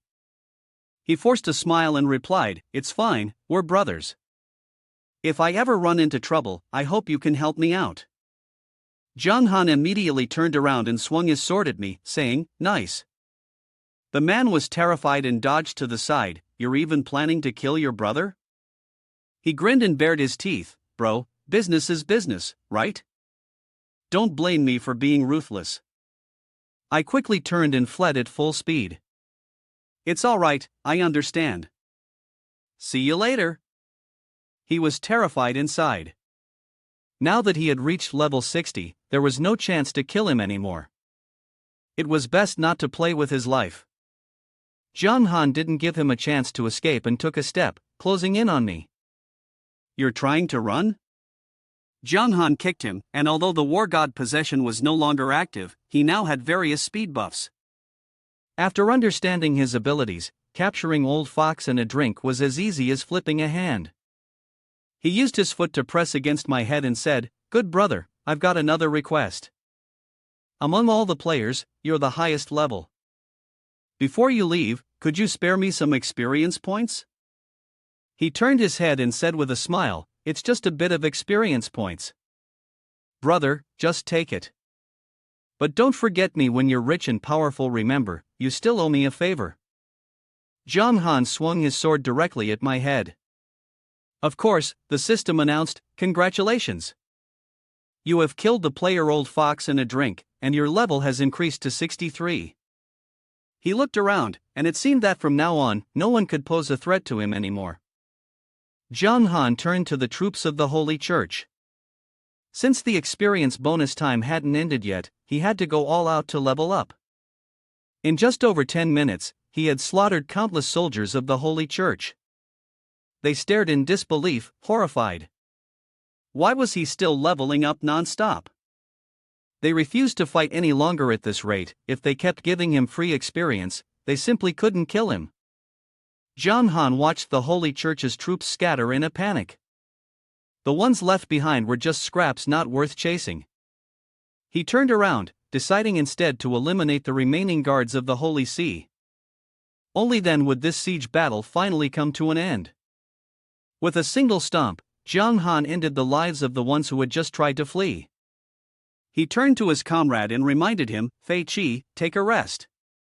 Leave the rest to me." Fei Qi agreed, "All right." Jiang Han made his way through, effortlessly killing the remaining troops of the Holy Church. With another swing of his sword, he cut down the rest. A golden light enveloped his entire body. System notification: "Congratulations, you have completed the main storyline mission. You have received the rewards, Class 3, 100,000 Prestige, and the super rare item, Peerless Stone." System notification: "Congratulations, you have completed the main mission. The SSS difficulty Fortress Defense. You have received the rewards, Class 3, 300,000 Reputation, and the rare item, Pet Level Up Stone." Zhang Han opened the system interface and checked, he was level 75. This meant the punishment from the reincarnation of darkness had been perfectly compensated. Moreover, he had received many high-quality equipment and items as well. He was truly grateful to the god who had imposed the punishment. The old man stood in midair, silently observing everything. Elvis gritted his teeth in anger, this damned beast, looking over at him mocking. He's so old, yet he talks nonsense like this. He's just a tiny six-winged angel, God won't care about him. He was too angry to speak further. Elvis clenched his fist, angrily thinking to himself. That damn fool, I can't deal with him right now. With the evil curse, along with his many tricky methods and extremely wicked personality, it's impossible to kill him for the time being. And with his relentless thirst for vengeance, my holy kingdom will bring about a great disaster. He snorted in frustration, and suddenly, a beam of light appeared around the two bosses, leaving him stunned, not understanding what was happening. What is this? Is it over? Zhang Han looked up at the sky and thought, no matter whether it was the main storyline or the exclusive main storyline, the system's rewards had already been settled, so there was no reason for anything else to happen, right? Uriel's body suddenly soared into the air. Uriel, why did he stop the reincarnation process like that? Then a blinding light flashed, and the figure was no longer visible. The old man was terrified. What? Elvis broke into a cold sweat as he thought to himself. Damn it, Uriel, my lord's divine body is too weak now, he can't suppress those 9 gems anymore. He turned to Corwin and ordered. Corwin, this is no place to stay for long. We retreat. Corwin nodded. Understood. Then the two quickly left the area. Watching their actions, Zhang Han mocked them. Yeah, looks like Pope is scared now. Zhang Han, full of doubt, carefully observed. Those are the 9 gems in the air. After Taoist Master Daniel died, was one of those gems his? System notification. The judgment of the gods has been destroyed by the dark swordsman. The light side has paid a heavy price and could not stop it. And the first note of the catastrophe is silently unfolding. Explorers have begun to awaken from the chaos, and the era of turmoil is not far away. Suddenly, the 9 gems lit up, shining light down onto the ground. System notification. Second open beta version of the Eternal Continent.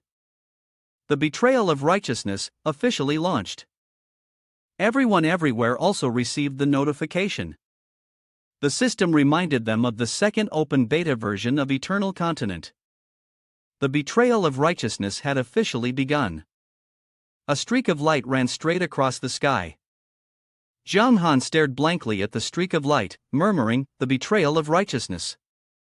I thought to myself. Judging by the name of this open beta, it's really hard to predict what the content will be. Perhaps I'll only understand the answer when I face the main story. Lier appeared out of nowhere and hurriedly spoke, Disciple, you have a bright future ahead. Uriel is a being from a higher dimensional space. If you've already killed him, you'll definitely receive many extremely valuable things. After hearing this, Zhang Han smiled faintly, I haven't seen the good things yet, but thanks to Master's words of good fortune, I still must thank you for coming to my aid. He shook his head, it's nothing. As a master, it's natural to help and protect my disciple. Now, I must quickly return to High Xin City. Before I go, do you have anything else you wish to ask? He voiced the question that had been bothering him, Master, what about the 9 gems? Lier's eyes narrowed, and he said, those are condensed objects. After the death of the wandering soul mage, and now Uriel's death, the 9 death gems will absorb the elemental energy floating in the air, at an unknown location. Once they accumulate enough energy, they will be able to bring an explorer back to the human world. Zhang Han thought for a moment and then spoke, so they are already on their way. He stepped forward and patted him on the shoulder. Lier interrupted, Daniel is a part of the strength of the explorer. Even if he wakes up, he won't forget about you. But until the time is right, there's no need to worry. The most important thing is still to improve your own strength. John Han nodded, signaling that he understood. Li Er exuded a purple aura. He turned and walked away, but then looked back and said, "By the way, you defeated Uriel, thanks to the strange power in the necklace you're wearing." John Han opened the system interface. The necklace had some strange power. The system interface displayed the necklace, Vow Necklace, Earth Level Life. 200,000 attack, plus 20% health, plus 30% special skill Vow. Seeing this, John Han thought, so the original faith and vow have now turned into the Vow Necklace? The attributes remain unchanged, but the special skill can only be used once. The faith attached to it has disappeared. I don't even know when it was used. Could it have been triggered when Fei Qi died, making the necklace activate? Li Er replied seriously, if you hadn't fought against Uriel with a death or glory resolve, combined with the help of that strange power, then you wouldn't have understood the true meaning of reincarnation of darkness at the moment of death. Master Lam, at that time, was drenched in cold sweat. Watching him disappear into the teleportation door, Jiang Han clasped his hands together and said, "Thank you for your concern, Master." Before leaving, Li Er left a message, "There's no need to tell anyone. I hope that next time we meet, Master, you will be even stronger." Watching the smoke drift with the wind, Jiang Han felt a little confused. He said, "I can't see Lo's shadow anymore. He didn't even make a move against me. Could it be that he really intends to fatten me up and then kill me in 2 years? But that's a story for 2 years from now. For now, let's start counting the spoils of war, shall we?" He took out the peerless stone from his possession, the first item, which was definitely a rare item given as a gift by the main faction. The system announcement said, "Introducing SS level peerless stone. Wuxuan proves that the power hidden within it is unique. Effect: the user can merge attributes from other professions, thereby greatly enhancing their potential and traveling guest ability." Upon hearing this information, Jiang Han excitedly jumped up, truly, sleep and wake to find trouble. I'm still tangled between Dark Swordsman and Divine Angel Envoy, and now you bring me such a good item. He looked at the system interface, clicked on it, and luckily, he hadn't confirmed the class change immediately. If he had, he would have regretted it to death. The screen lit up, and the system reminded him, "Would you like to change your profession to the unique hidden profession, Divine Angel Envoy?" In Jiang Han's hand, the peerless stone glowed. Divine Angel Envoy, the name sounded even more extravagant than Nightblade Swordsman, but the skills of the Nightblade Swordsman were also hard to give up. This peerless stone came at just the right moment. The system reminded, "Do you want to use the SS level peerless stone?" He laughed happily, but there was a hint of contemplation in his heart. Nightblade Swordsman and Divine Angel Envoy, the only two hidden classes, how powerful would they be when the light and darkness merge together? The system reminded, "You are using the extremely rare SS level peerless stone.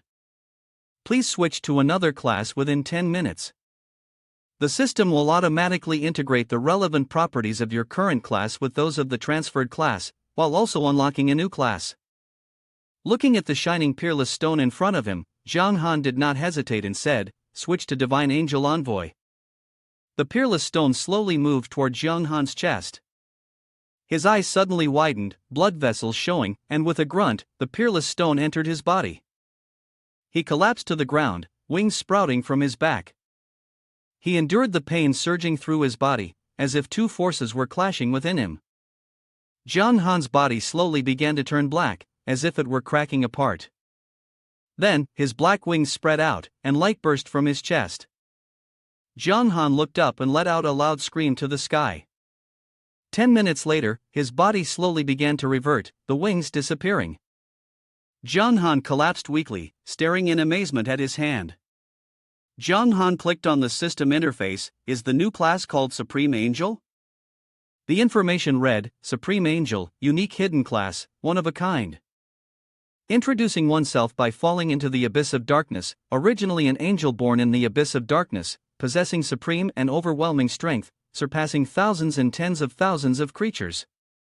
No one knows whether this will spread hope and happiness or bring disaster and terror.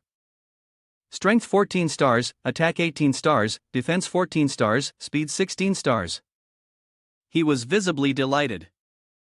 In his mind, he thought, even if all the other hidden classes combined, the highest would only add up to 32 stars. The only hidden class, Nightblade Swordsman, although it reached 42 stars, Supreme Angel had a total of 62 stars, 20 stars higher than Nightblade Swordsman. And the most important thing, this was only the second class advancement, there would be the third and fourth advancements later, each time increasing significantly. System notification: congratulations, you have advanced to Supreme Angel. The potential within your body has been activated, and the skills you have learned have been unlocked.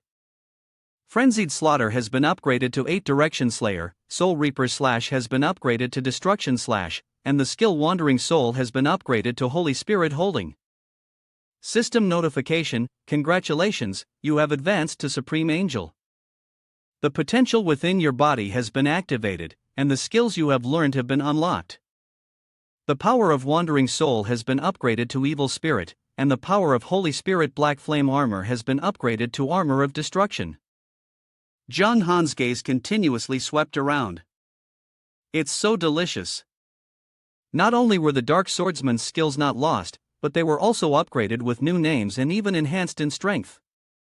System notification: congratulations, you have advanced to the Supreme Angel class. The 6 killing technique has been upgraded to the Ultimate Swordsmanship. System notification: congratulations, you have advanced to the Supreme Angel class. The potential within your body has been activated. The Forbidden Dark Reincarnation has been upgraded to Forbidden Final Reincarnation. System notification: congratulations, you have advanced to the Supreme Angel class. The potential within your body has been activated, and you have comprehended the skill Light's Tremor, gaining insight into the light. He clicked on the system interface, and with such a significant change, his combat power was sure to skyrocket. Let's see how the skills were improved. First up is the A rank 8 Direction Slayer.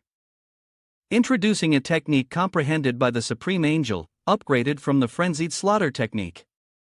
The power has been significantly enhanced. The effect depends on the number of enemies. It will create an illusory image to attack enemy units within a 10x10 range. The attributes of the illusion are equivalent to 80% of the users. Duration: 10 seconds. Cooldown: 1 minute. Next is the A rank Destruction Slash. Introducing the Supreme Angel's own understanding, derived from the Soul Reaper Slash technique, a powerful move that deals 400% damage based on the basic attack to a single enemy unit and reduces their movement speed by 30%. Duration: 2 seconds. Cooldown: 15 seconds. The third is the S-level Holy Spirit, introducing itself as the Supreme Angel. As such, your ability to control the elements is beyond the comprehension of others. The energy manipulation within your body causes enemies within a 20-meter radius in front of you to fall into a state of immobility for up to 5 seconds. The cooldown time is 1 minute. The fourth is the passive S-level Ultimate Sword technique, a unique skill of the Supreme Angel. Since birth, they have mastered the power to destroy everything with an innate, superb swordsmanship. The basic attack effect increases by 500, and the attack power increases by 50%. The fifth is the passive A-level Holy Spirit, which encompasses all supernatural living beings, transforming into the Holy Spirit. The attack power increases by 40%. The sixth is the passive S-level Supreme Power, introducing a depth that cannot be buried. The moment of destruction always accompanies those who have not yet been killed, and they will ultimately be sent away in the blink of an eye. The effect restores 1% of health points when leaving the battle. Upon entering combat, the effect decreases to 0.2%. After reading the system notification information, Zhang Han was astonished. Indeed, not only had the names of all the skills changed, but the intensity of the skills had also been upgraded to a higher level. Just the two passives, Supreme Power and Holy Spirit, could increase his basic attack by 500 points, along with an additional 90% attack power. Moreover, the death power had been upgraded to Supreme Power, with its healing effect becoming even more ferocious. The system continues to provide information. Saturday is Light's Tremor, rank S, introducing the Supreme Angel with powerful firepower and the light element. The effect bypasses any requirements and allows the learning of all skills related to the light element. Next is Armor of Destruction, rank S. It introduces the condensation of destructive power to form armor from the surrounding environment to protect oneself. Effect: defense plus 50%, durability plus 20%.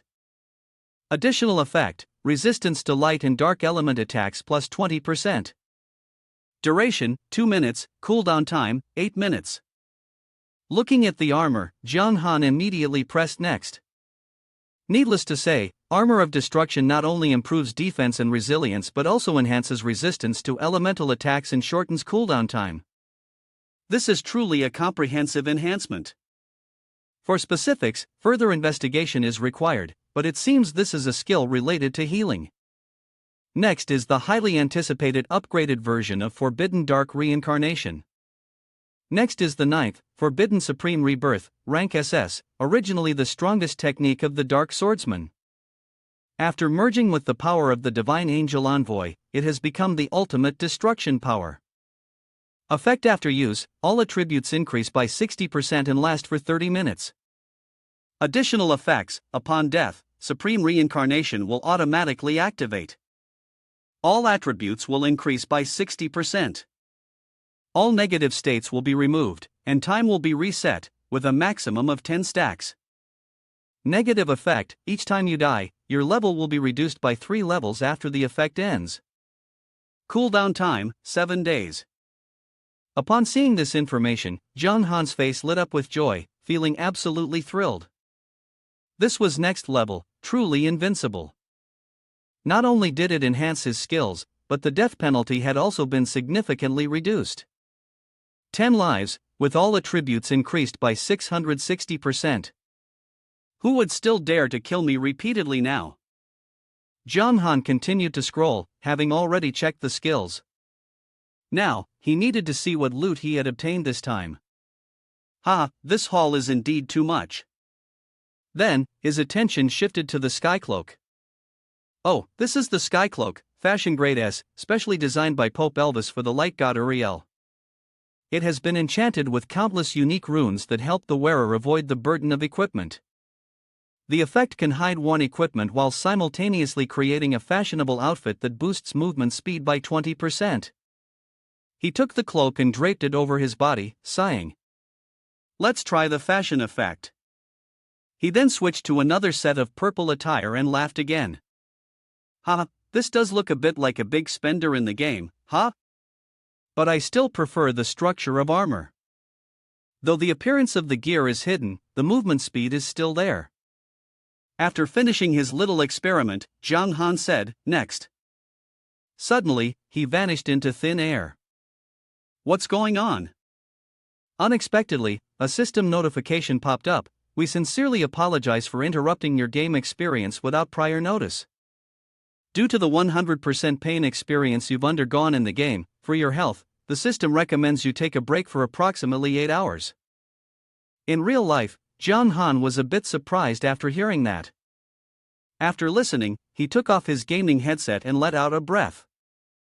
Jiang Han thought to himself, although it was only around 3 p.m. after the decisive battle with Uriel, he was mentally and physically exhausted and really needed to rest. At 11 p.m., while he was sleeping, his phone rang. On the other end of the line was Wang Kai. Upon hearing Jiang Han's voice, he quickly spoke up. Jiang Han, I've called you several times but no one answered. I thought you had a sudden death or something. You're lazy in responding. Listen to me, thanks. I was just a little tired and fell asleep. After hearing this, Wang Kai laughed loudly. That's great. The whole open community is talking about starting a war around you. Tell me, are you the true child of Eternal Continent or what? Jiang Han replied, you're the one who's my child. Want to go out and chat? I haven't had dinner yet, and since I bothered you last time, let me treat you to a late-night meal. Wang Kai nodded in agreement. Alright, same place as before.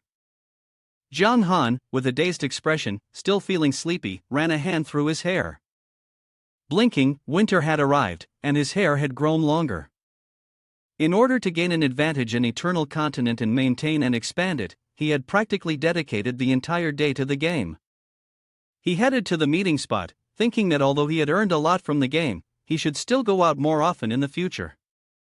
Wan Kai was sitting at the table and waved his hand when he saw him. A table full of food was served.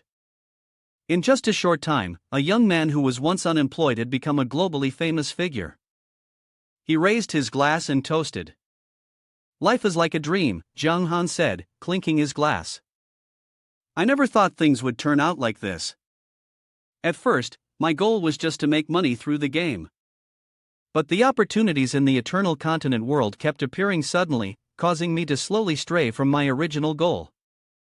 Wang Kai smiled.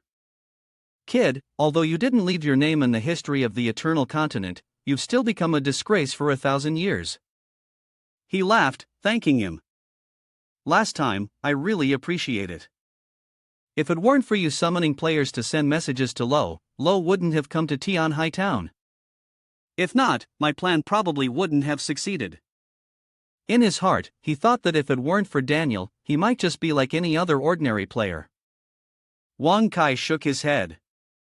"That's nothing, we're brothers. No need to thank each other. Today, let's have fun, no drinking, no going home." Jiang Han nodded. "All right." The shopkeeper, seeing the two of them excitedly clinking glasses, was a bit confused. Didn't these two kids just drink a cup? Why all the fuss? At 9 a.m. the next day, it was a beautiful day with very pleasant weather. Jiang Han logged back into the game world, ready to take off his external armor. In the decisive battle with Uriel, his armor had been damaged, so the first stop was to the local blacksmith to get it repaired. He went to the blacksmith's shop. "Master, help me repair my equipment." He nodded and replied, "All right, wait a moment." Then, the blacksmith stepped out and handed the repaired item to Jiang Han. "Here you go, 1,200 gold." He put it on, quite satisfied. He hadn't expected the repair to be so expensive. Perhaps the rarer the equipment, the higher the cost. But compared to the reward for defeating Uriel, this loss was nothing. "Uriel, I still haven't checked the equipment you gave me." Fei Qi suddenly appeared and called out to his brother, Jiang Han Shui. He cheerfully ran over and said, "Brother, thank goodness for you. If it weren't for you turning the tide, Tian Hai Town would have surely fallen." Jiang Han smiled and replied, "No need to be so polite. I also earned quite a bit myself." He continued, "I might not come to Tian Hai Town for a while." Then, he thought to himself, his colony had already been discovered by players, so it was naturally unsafe to stay here for long. If he stayed, players would definitely gather a large group to attack Tian Hai Town. Fei Qi smiled and nodded, "I understand. I won't say any more polite words, but Tian Hai Town will always be your home."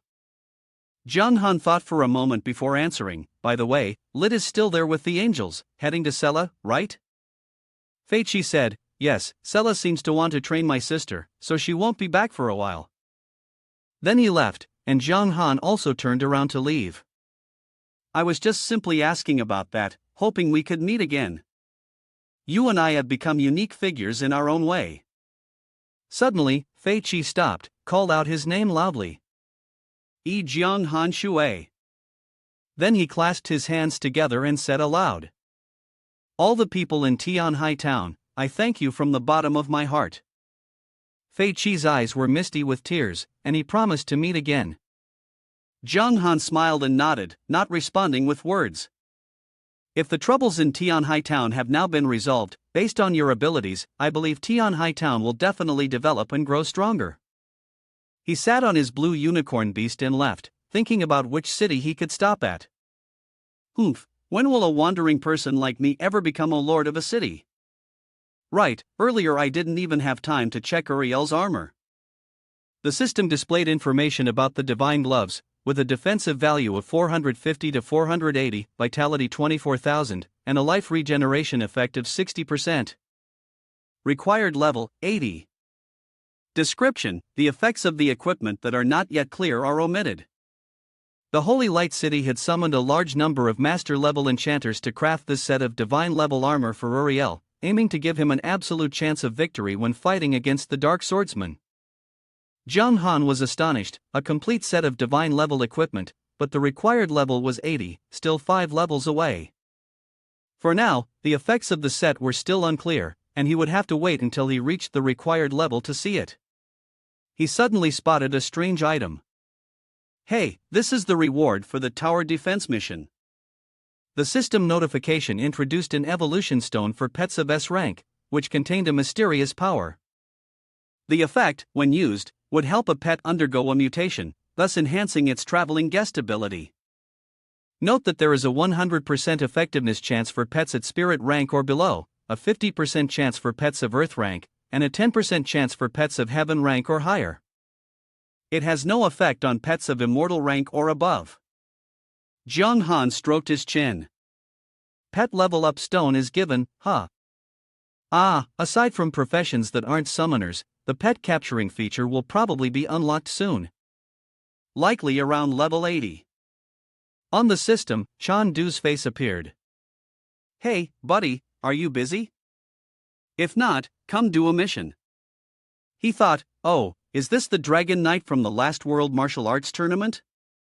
Zhang Han was genuinely surprised that Wei Chan Du had actively reached out to him. He then asked, what mission is it? Wei Chan Du replied, I need to forge a lava gem, but I'm still missing a material called Demon Heart. The monsters near the Demon Heart are too strong for me to defeat at the moment. But the mission has a time limit.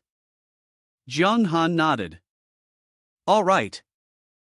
I'll head over right away. Where are you? Wei Chan Du reminded him, outside the super hot volcano, coordinates 748,440. After hearing that, Zhang Han quickly started his bike and left. Now, with the heavenly sky cloak, his movement speed had increased by 20%, greatly improving his overall mobility. System notification, you have entered the super hot volcano map. He headed towards the volcano, where Wei Chan Du was already waiting. You got here fast? He stepped forward and cupped his hands in greeting. Thanks, my friend. This mission is quite difficult. I checked my friends list and realized that only you could help me. He was Wei Chan Du, level 57, a Dragon Knight, and an advanced class. Zhang Han stowed his blue unicorn beast and walked over. No problem, I've been looking to level up anyway. Wei Chan Du nodded. Well, that's not how it works, Wei Chan Du continued. I've never asked anyone for help without offering something in return. I'll share the mission with you. System notification, would you like to accept the lava pearl crafting mission that Wei Chan Du is sharing? Zhang Han was surprised. You can share missions? He then nodded in agreement. System notification, lava pearl crafting information, difficulty level A. Introduction, Zhang Feng, the guardian of the dragon realm, sensed a vague aura of the ancient dragon rising from the Yinding Lake, and thus attempted to find a way to rescue it.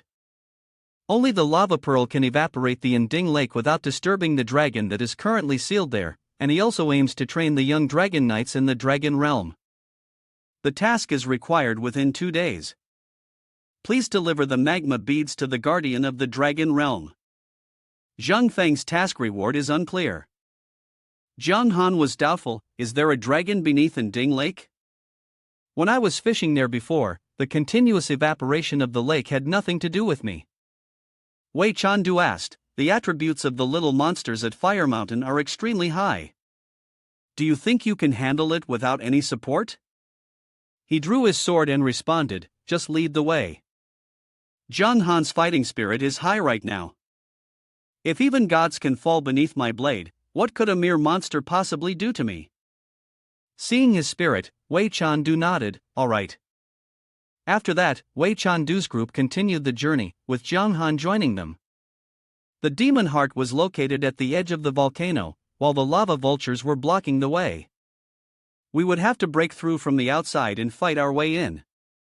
Suddenly, a lava vulture spread its wings and let out a loud cry as it flew toward them. The system displayed the information. Lava Vulture, Elite Monster, 4 stars, level 98, 33 million health, attack 14,000 to 14,500, defense 6,050 to 6,500. Skill, Fire Claw. Introduction: a creature from the outskirts of the volcanic lava, with extraordinary strength and an extremely powerful attack. Due to its ability to fly, it is one of the creatures most adventurers avoid engaging with. Jung Han's face turned slightly pale. Damn it, a little monster with such high attributes?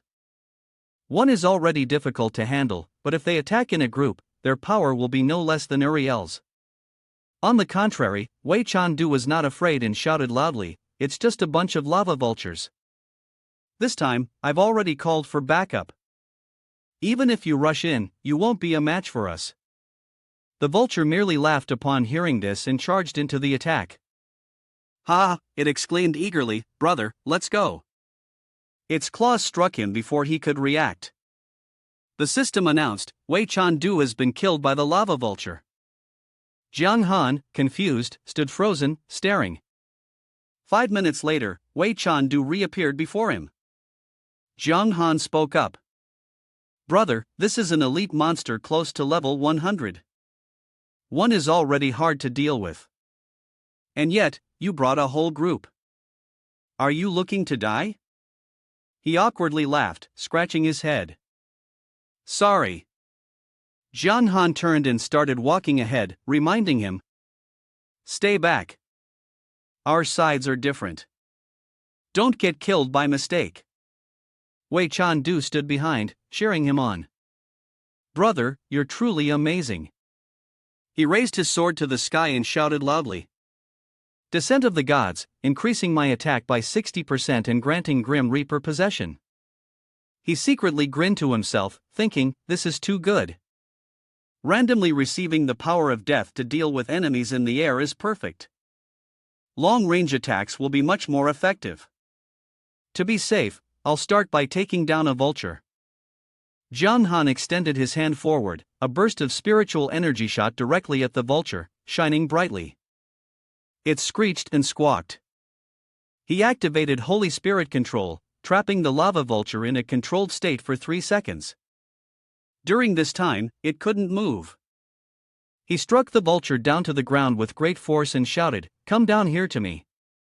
The vulture, enraged, stood up, flapped its wings violently, and screeched. Suddenly, a foot appeared in front of Jiang Han's foot. "Do you want to fly?" He stomped on the vulture's head, forcing it back to the ground with immense strength. The power of the vulture weakened significantly. Jiang Han continued to swing his sword, executing the 8-direction slayer technique. Wei Chandu, standing nearby, was astonished, his eyes wide open in shock.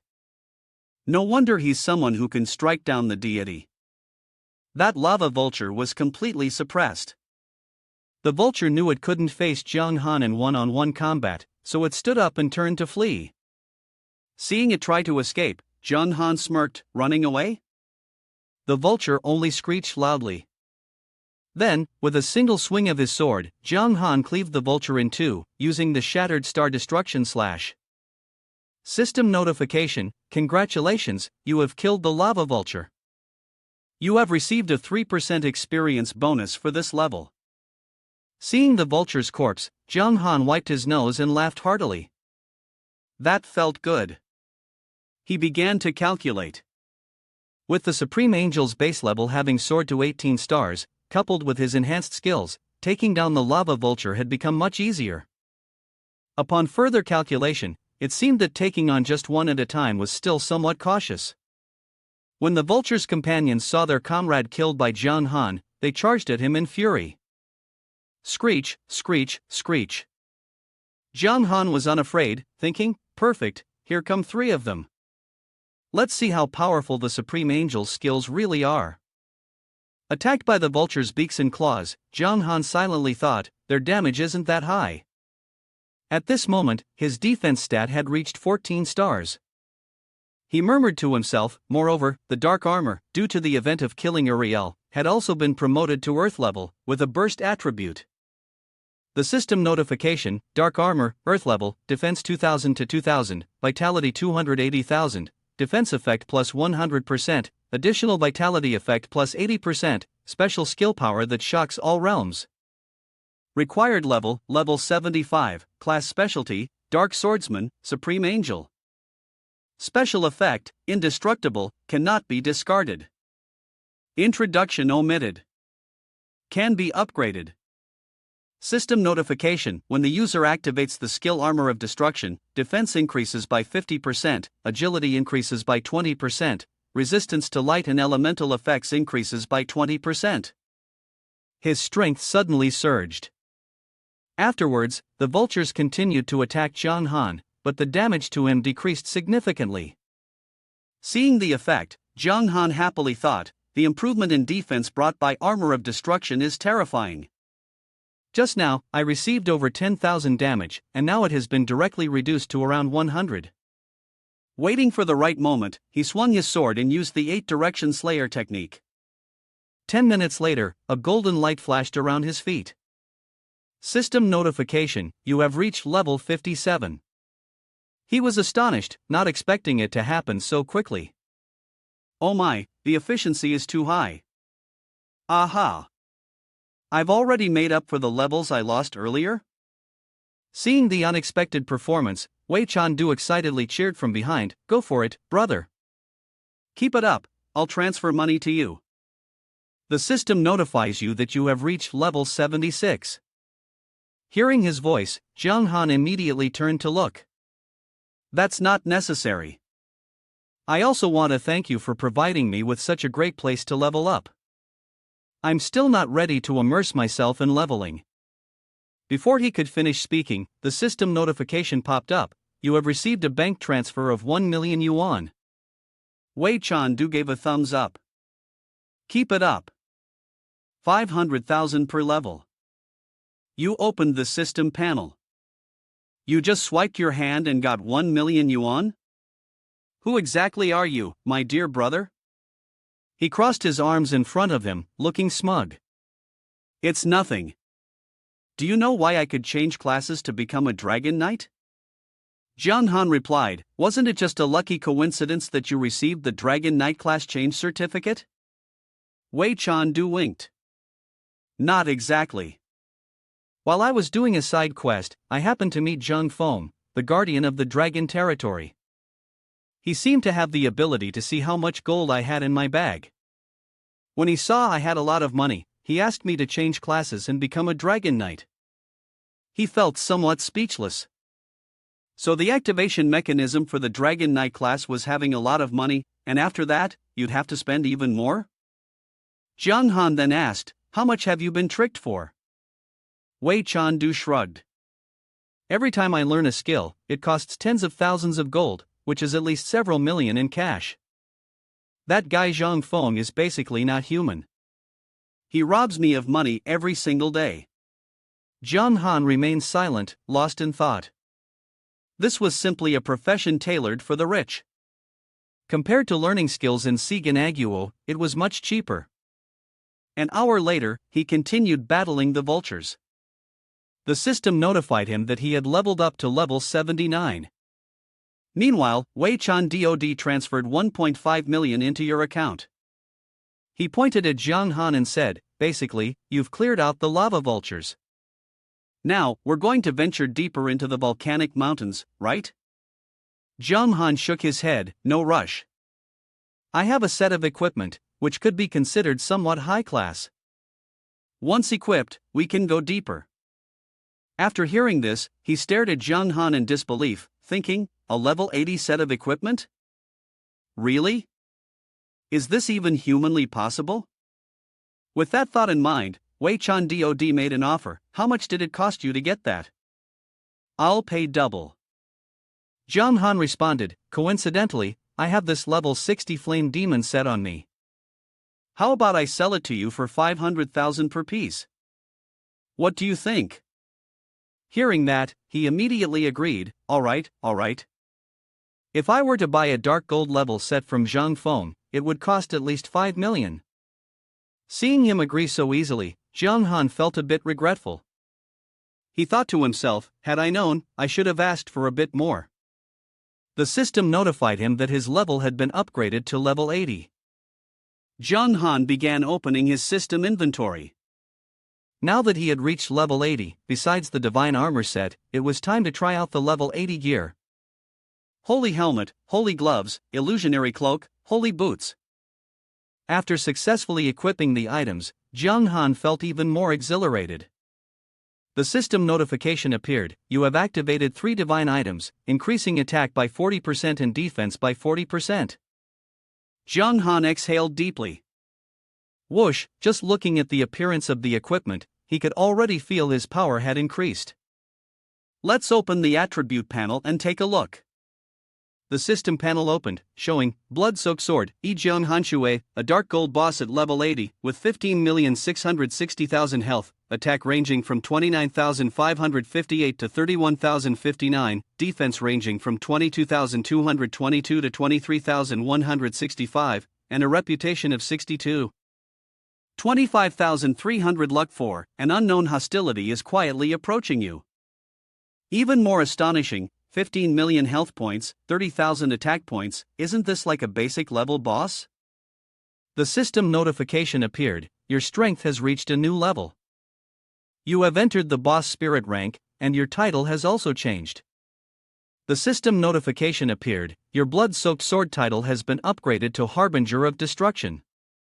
The system notification appeared: the pet system has been unlocked. You can now catch or buy pets and related pet items.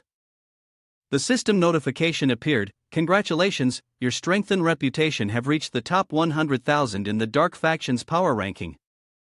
Completing related challenges will reward you. Zhang Han felt like he had struck gold in his heart and thought, every time I level up by 20, my rank breaks through a new tier, advancing my title. This means my final health points will increase even more. He then opened the system's rank checking panel. Inside, Zhang Han felt like jumping for joy. His health had increased by another 50%. The percentage increase may not seem like much, but in reality, his health had risen by nearly 2 million points.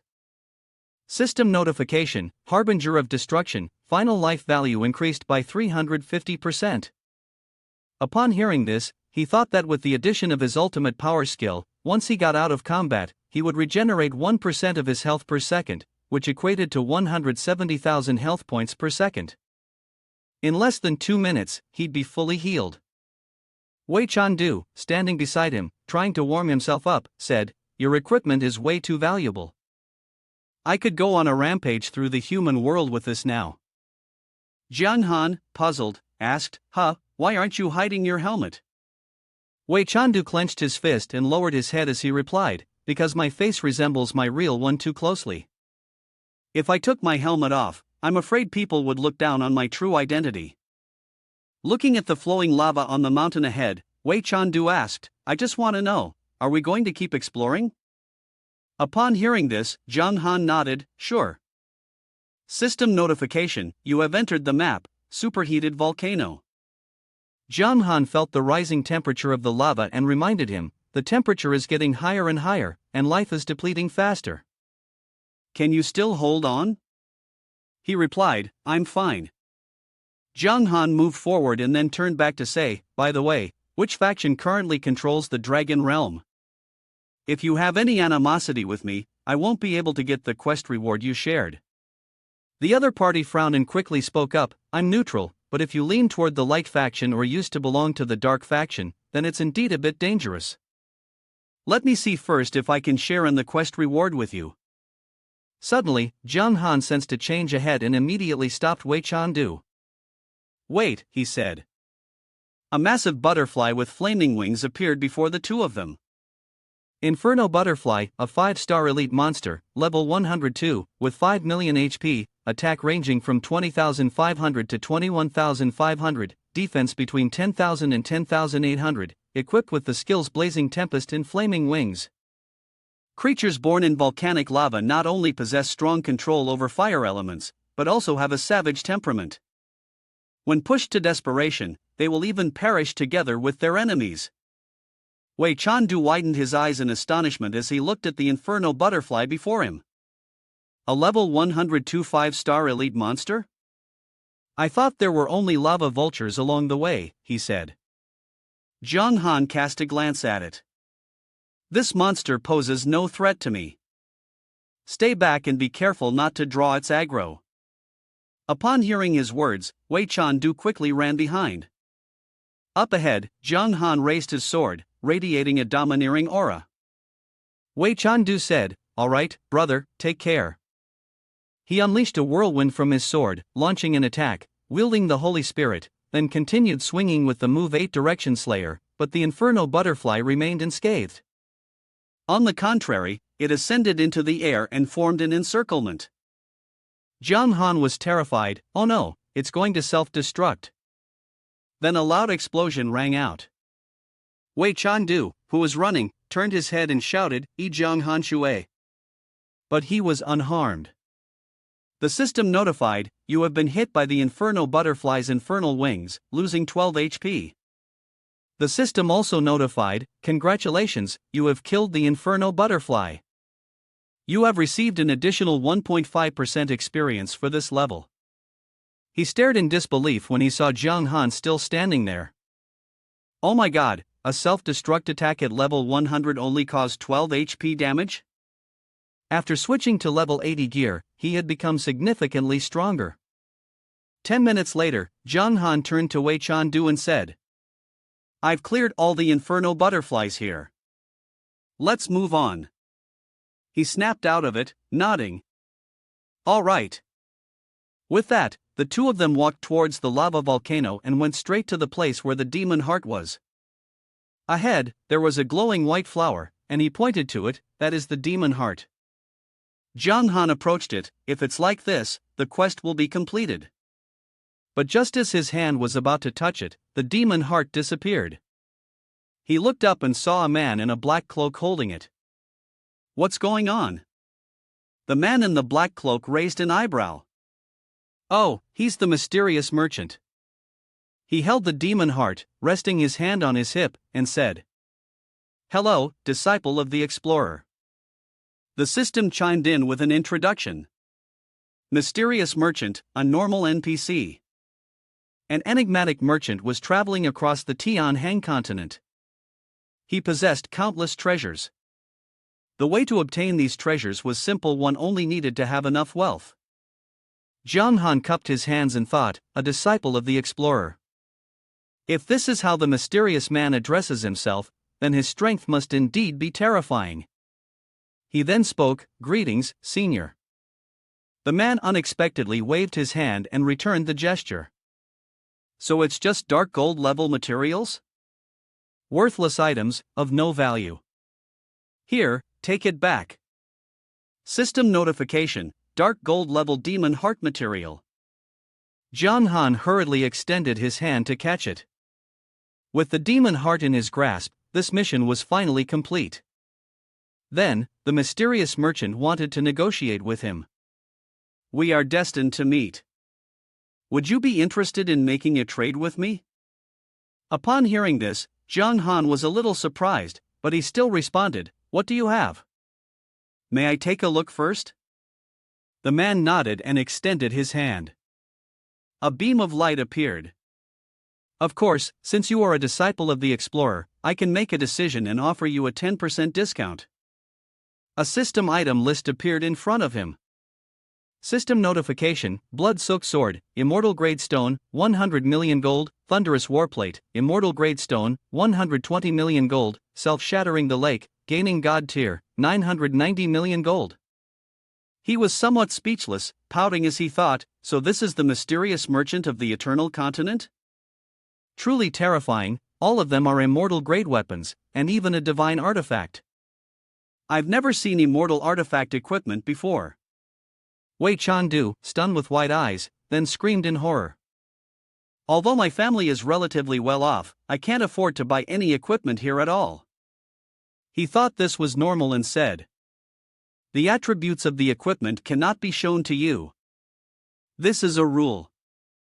After all, the demand for equipment can vary, be high, low, or even non-existent. This will definitely create opportunities for people to bargain over the price. I'll remind you in advance, once the transaction is complete, there's no backing out. He sighed and nodded. Good items are good, but this is a bit too expensive, don't you think? The cheapest immortal artifact costs 100 million gold coins. Are you seriously selling, or are you out here robbing people? Wei Chan-du had some thoughts in his mind. 100 million gold coins wasn't the same as 100 million in cash. Based on the current conversion rate of 1 to 103, it was more than 10 billion. The mysterious merchant looked at him with a hint of disdain. Don't you understand this? It's a rule. As your strength increases, the price of various equipment will naturally decrease. Zhang Han, upon hearing this, understood and stroked his chin. So that's how it works. He thought to himself, so, according to the mysterious merchant, our strength is too weak, so the system will definitely assess us as not being capable of making a purchase. To put it bluntly, this is just for us to look at. He then responded. Since I can't afford it, I won't look anymore. Let's see what I can actually buy. He flipped through the system's high-grade recycled oil introduction. Without this oil, a dish isn't considered tasty at all, let alone high-end. The effect after consumption is that all attributes will decrease by 100% and remain for 10 minutes. The introduction of the A-level magic burger, if you eat it, you will transform into a fully skilled warrior. The effect after consumption, attack power increases by 1000% and movement speed increases by 1000% for 2 minutes. Zhang Han twitched the corner of his mouth and thought to himself, no wonder it's from the mysterious merchant, the items they offer are quite valuable. He stood next to him and waved his hand, calling out, Zhang Han Shui, come look over here. That's Divine Affection level SS, the seller introduced, it's for those who are favored by the gods. Your luck will improve to an unimaginable degree. When capturing pets or mounts of heavenly level or below, you will have a 100% chance of success. When capturing pets or mounts of fairy level, there will be a 50% chance of success. When capturing pets or mounts of god level, the success rate is 10%. The price is 1 billion gold coins. Next is the introduction of Fateful Bond level SS, the seller continued. With the A bond entwined with destiny from the gods, how can you worry about failure? The effect of your next action will increase the success rate by 10,000 times. The price is 1 billion gold coins. He was astonished and couldn't help but comment that the power of this item was absurdly strong. Wei Chan-du replied, of course, the mystery of eternity is truly overwhelming, it's filled with treasures of immeasurable value, worth to the point of being illogical. He crossed his arms in front of him and said, based on your wealth, I'm afraid you wouldn't be able to afford this treasure of mine. However, at this point, the mysterious merchant paused, not saying another word, which made Wei Chan-du curious and ask. However, what exactly? He didn't answer him but turned to look at Zhang Han, saying, Dark Swordsman, well, you don't seem like the Dark Swordsman now, but you still carry the aura of a Dark Swordsman. Never mind. Just hand me the treasure you have, and I'll let you choose any item you like. Zhang Han asked in astonishment, what is that? His gaze lifted slightly, and he asked Zhang Han in return, what do you think it is? Zhang Han replied grimly, a fragment of the moon. Hearing Zhang Han's answer, the mysterious merchant snapped his fingers in satisfaction, clever. After a pause, the mysterious merchant continued, a fragment of the moon might not mean much to you. Give it to me, and I will let you choose one item as compensation. What do you think? Zhang Han asked with suspicion, can I choose to refuse? In his mind, he thought, an item in exchange for a fragment of the moon. Completely disproportionate. This is clearly a forced sale. He raised his hand, his eyes gleaming, shaking his head. There's no need for that. I don't want to make enemies with the explorers. I'm collecting the moon shards because I also want to help them. Suddenly, something like a weapon shot toward the mysterious merchant from behind, attacking him. The one who appeared was Riel. He emitted small bolts of lightning and said, don't you understand? Are you trying to force a deal? He glanced back, reluctantly letting out a cold hum. Poof. The mysterious merchant turned and walked away, brushing past Riel. Old man, you've lived long enough. Seeing him preparing to leave, Jiang Han hurriedly spoke up to stop him. Wait. He paused and asked in confusion, what else is there? Sorry, but I'm no longer interested in this transaction, Jiang Han replied. That's not what you said. My friend, you have so many treasures on you, but you're just going to walk away like this? That wouldn't be wise. The mysterious merchant pointed a finger at him. What? Do you want to steal my treasures? Jiang Han pouted in response, Senior, you saw it yourself. If you hadn't shown up in time, he might have killed someone and taken the money. He shouted angrily, Kid, don't slander me. Riel, seeing the two arguing, fell silent. Then, he sighed and intervened, all right. Riel turned to the mysterious merchant and said, Indeed, you are at fault first, so reduce the price of the items for Yi Jiang Hanshui by 50%. He gasped and shouted, What? I have never made a loss in business. He shot a glance at the mysterious merchant. Well, I've said my piece. Unless you want to test the value of the 10 great demon gods? Seeing Riel's attitude, the mysterious merchant reluctantly opened the systems panel.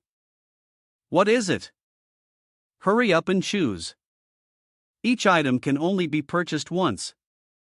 He coldly replied, Don't worry, the amount of gold I have can't buy much. He began walking toward the systems panel to pick something. Though the high-grade waste oil and the miraculous hamburger had obvious drawbacks, their effects were impressive. The high-grade waste oil could be used to sabotage others, and after eating the miraculous hamburger, movement speed would increase significantly, making it perfect for escape. System notification, you have obtained an A-rank item, high-grade waste oil. System notification, you have obtained an A-rank item, miraculous hamburger. After choosing his favorite items, Jiang Han waved and said goodbye. Thanks, boss. I hope that next time we meet, your discount will be just as generous.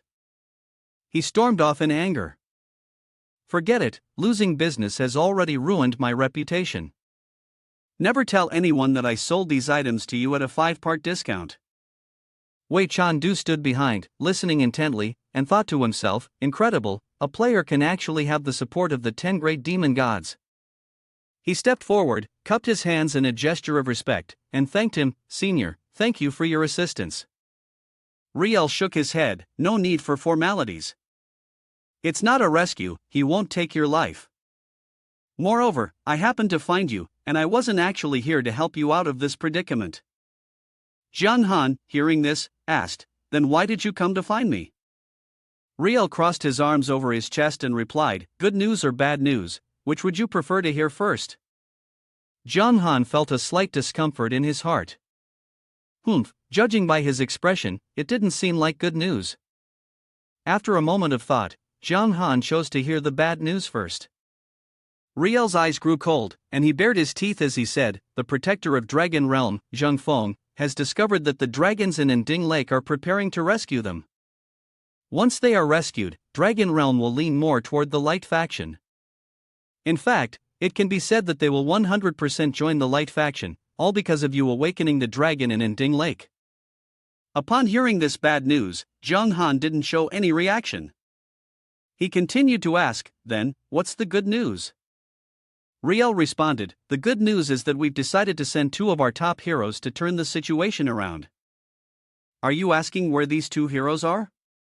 Riel pondered for a moment before stroking his beard and sighing. This one is out at the horizon. Jiang Han was confused upon hearing a phrase that seemed so close at hand. Wei Chandu quickly spoke up, I am not from the dark side. Riel looked at him and said, But you must be a dragon knight from the dragon realm, and you tend to assist the dark side.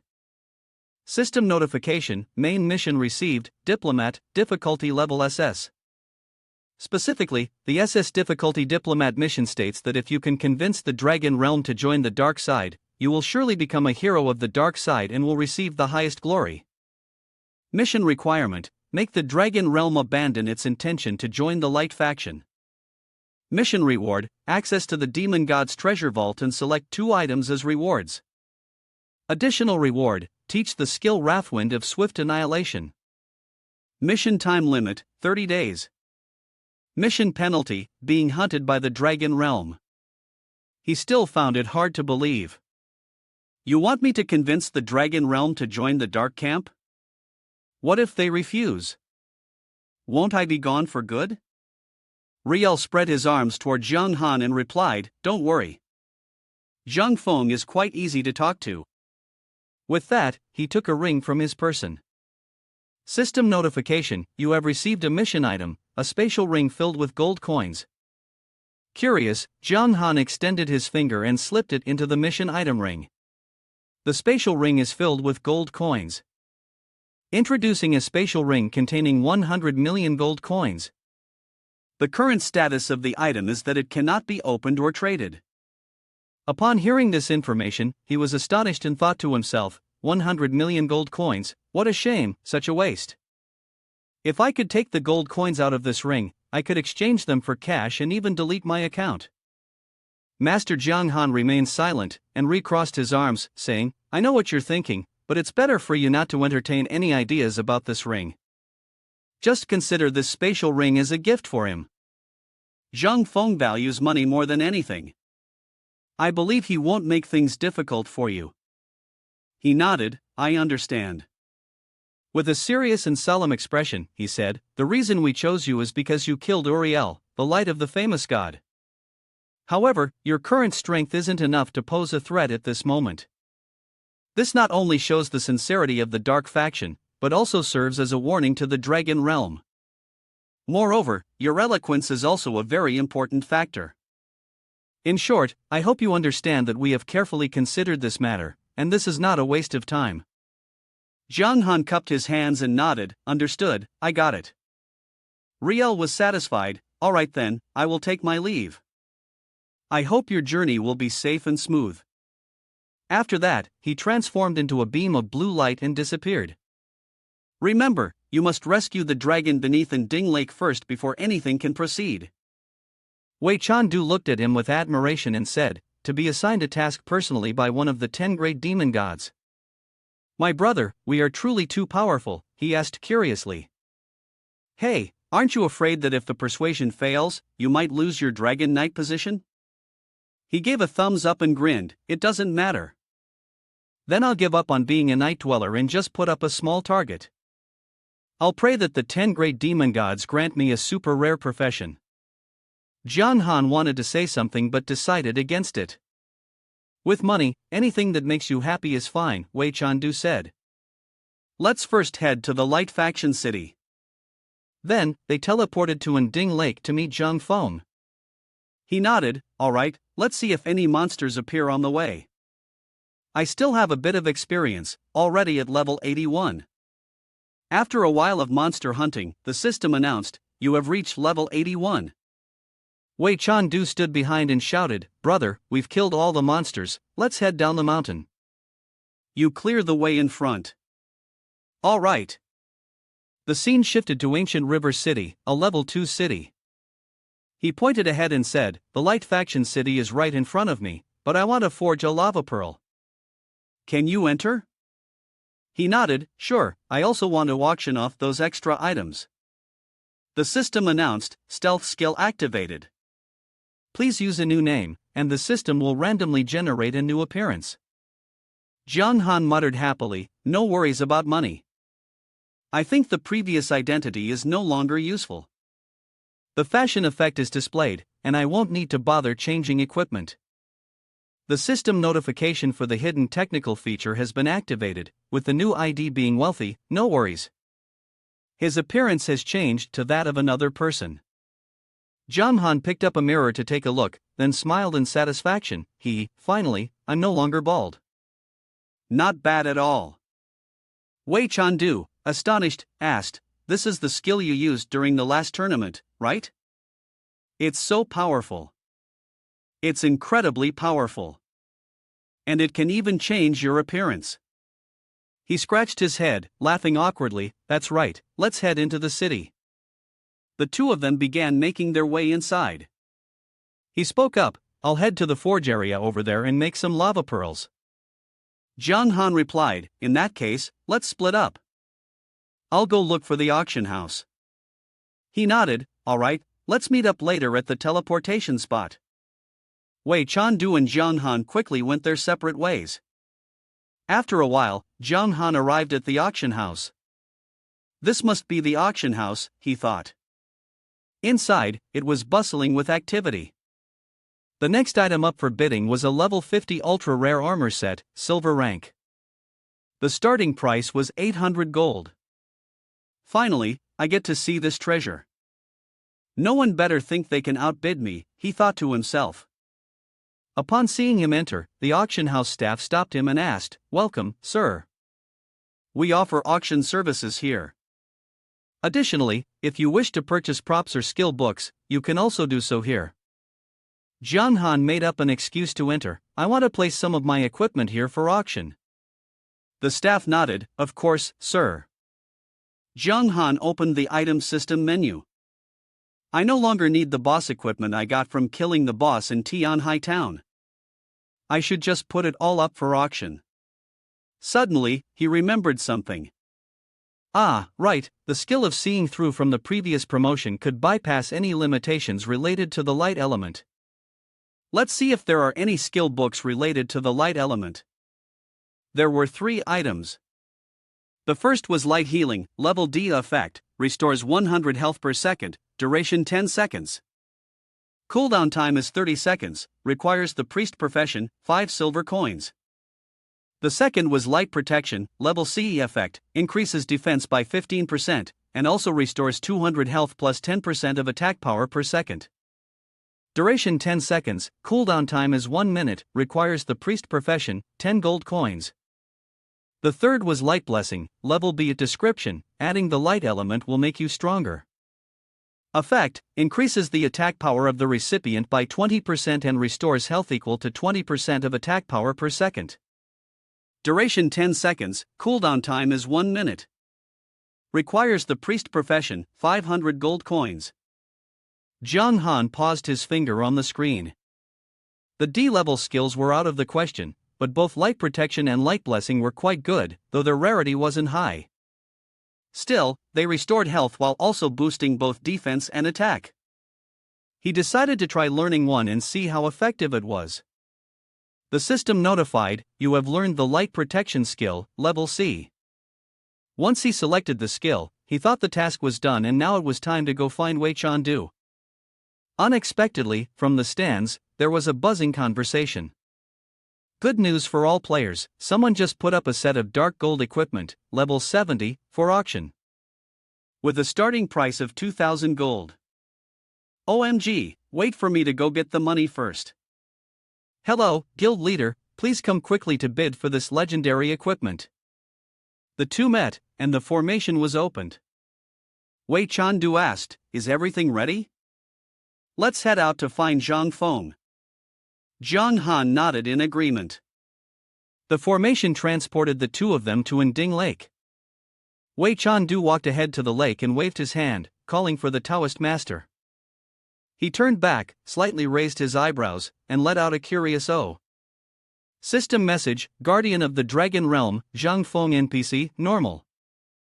Wei Chandu stood by the shore, holding the lava pearl and waving it in the air. "I've brought the lava pearl."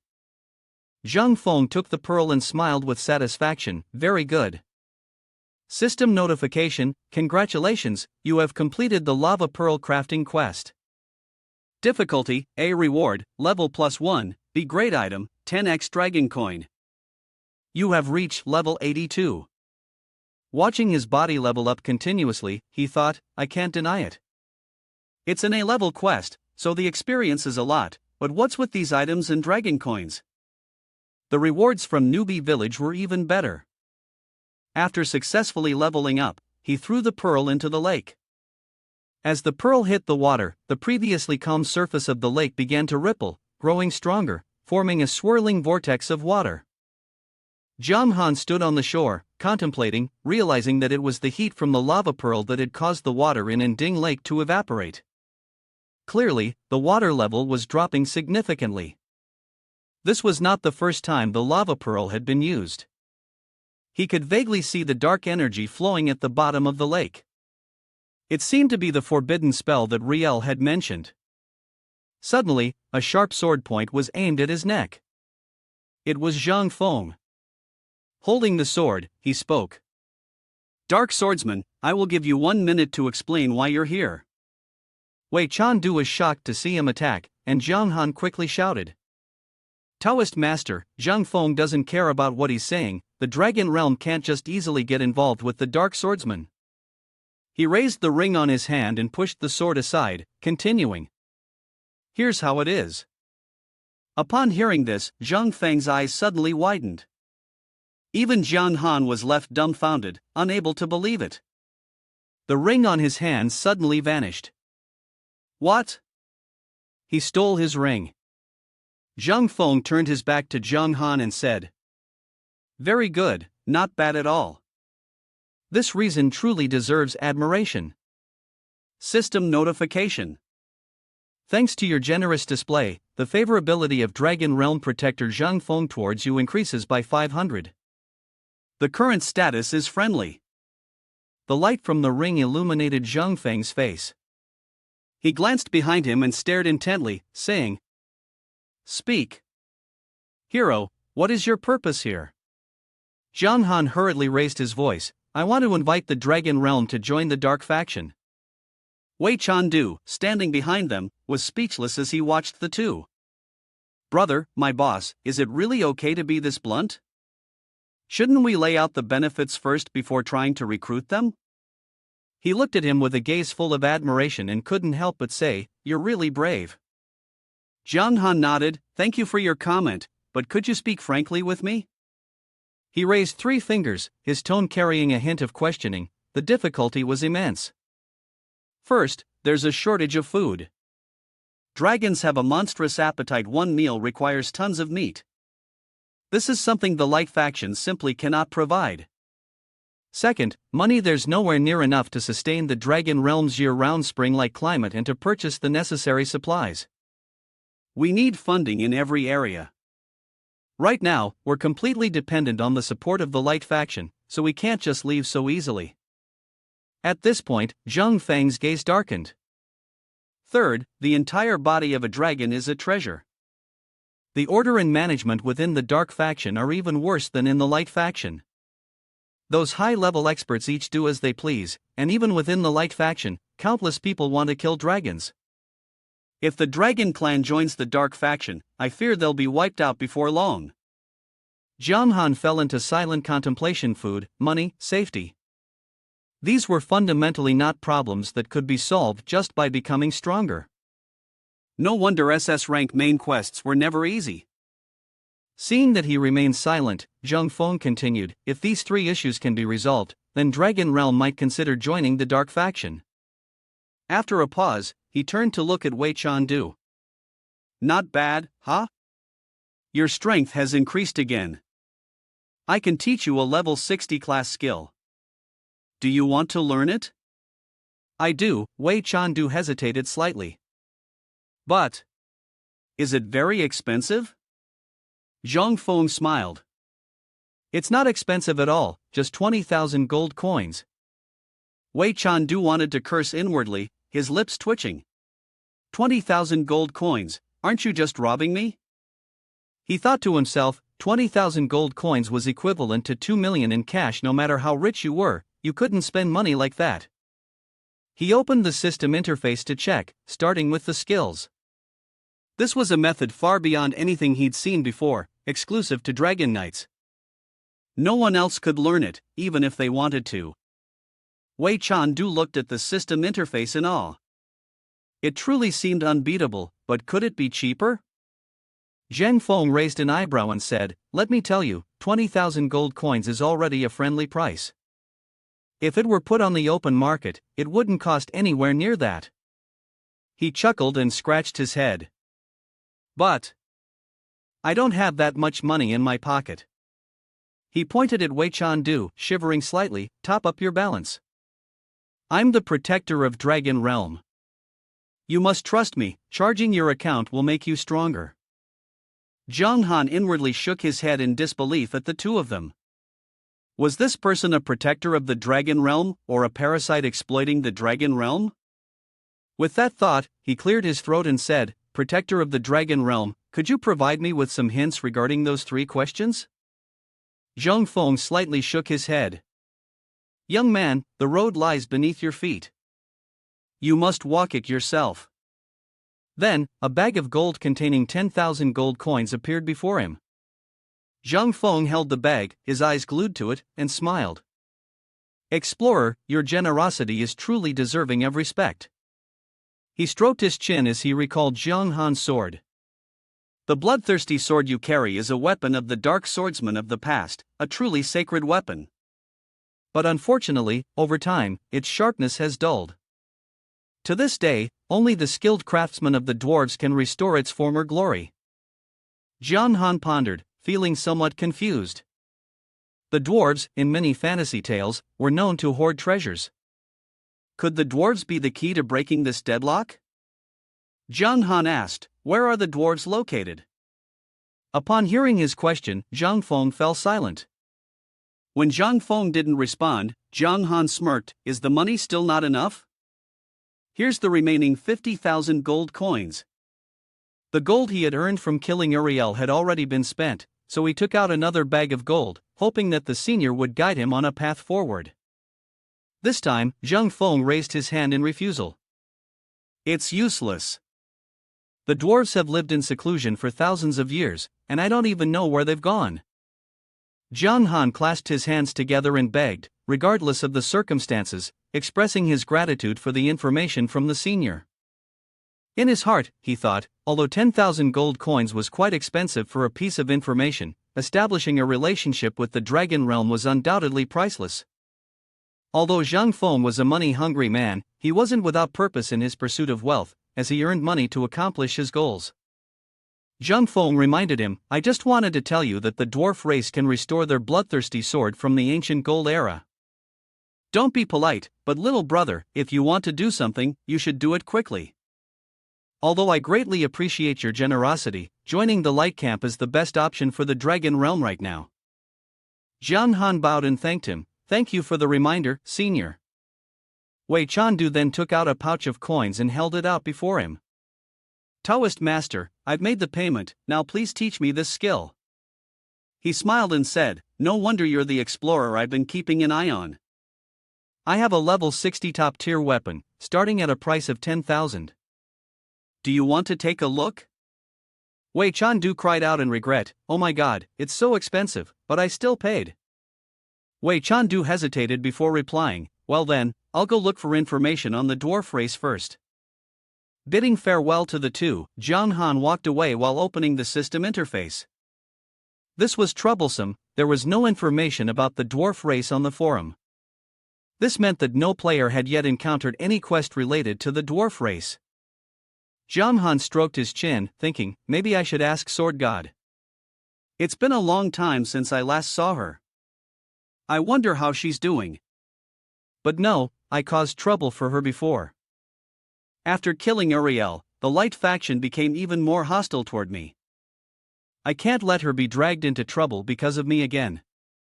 The screen displayed information that Wei Chandu was trying to contact. Zhang Hanshui, I have a clue about the dwarf tribe. He was shocked, so soon? Wei Chandu nodded. Yes, where are you? I'm coming to find you. Let's meet and talk. Zhang Han asked, where did you get this information?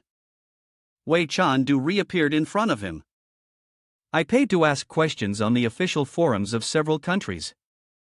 It seems that a player in the Meishui area, from Nation A or Nation S, has changed their profession to the only hidden class, fortune teller. Perhaps, through fortune telling, we could find out where the dwarf tribe is hiding. Zhang Han clicked his tongue, thinking, money can even get you the gods and ghosts, huh? He shrugged, can we contact this fortune teller and pay him to help us find the dwarf tribe? Wei Chandu furrowed his brow. I tried, but it didn't work. This fortune teller seems to come from a wealthy family, so money is not an issue for him. He's also one of the top 10 masters in the Meishui area. I sent him a private message, offering an initial reward of 10,000 gold coins, but he ignored me. Jiang Han was somewhat intrigued. Oh, so it seems like I'll have to go to the Meishui area myself to inquire, right? Wei Chandu, looking anxious, said, the borders are still closed for now. Can you even cross over?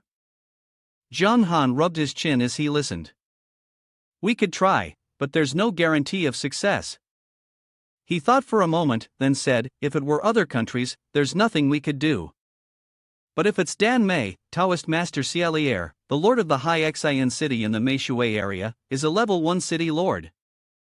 I still have a wandering soul scroll, I can summon him to meet me. He asked with some concern, you only have one life. Do you think it's too dangerous to go to the Meidan area? Hearing Wei Chandu's words, Jiang Han turned to him. Could it be that there's a clue to the mission, one that can't be easily ignored? He responded, all right, you're right. Jiang Han wants to act alone for convenience. This time, when heading to the Meishui area, I'll go alone.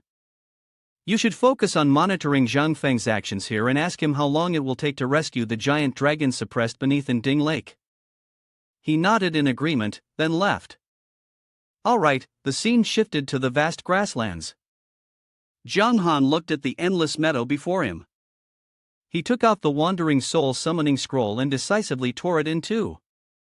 The system reminded him, you have used the Wandering Soul summoning scroll, and your mentor, the soul-bound swordsman Xialier, will meet you as soon as possible.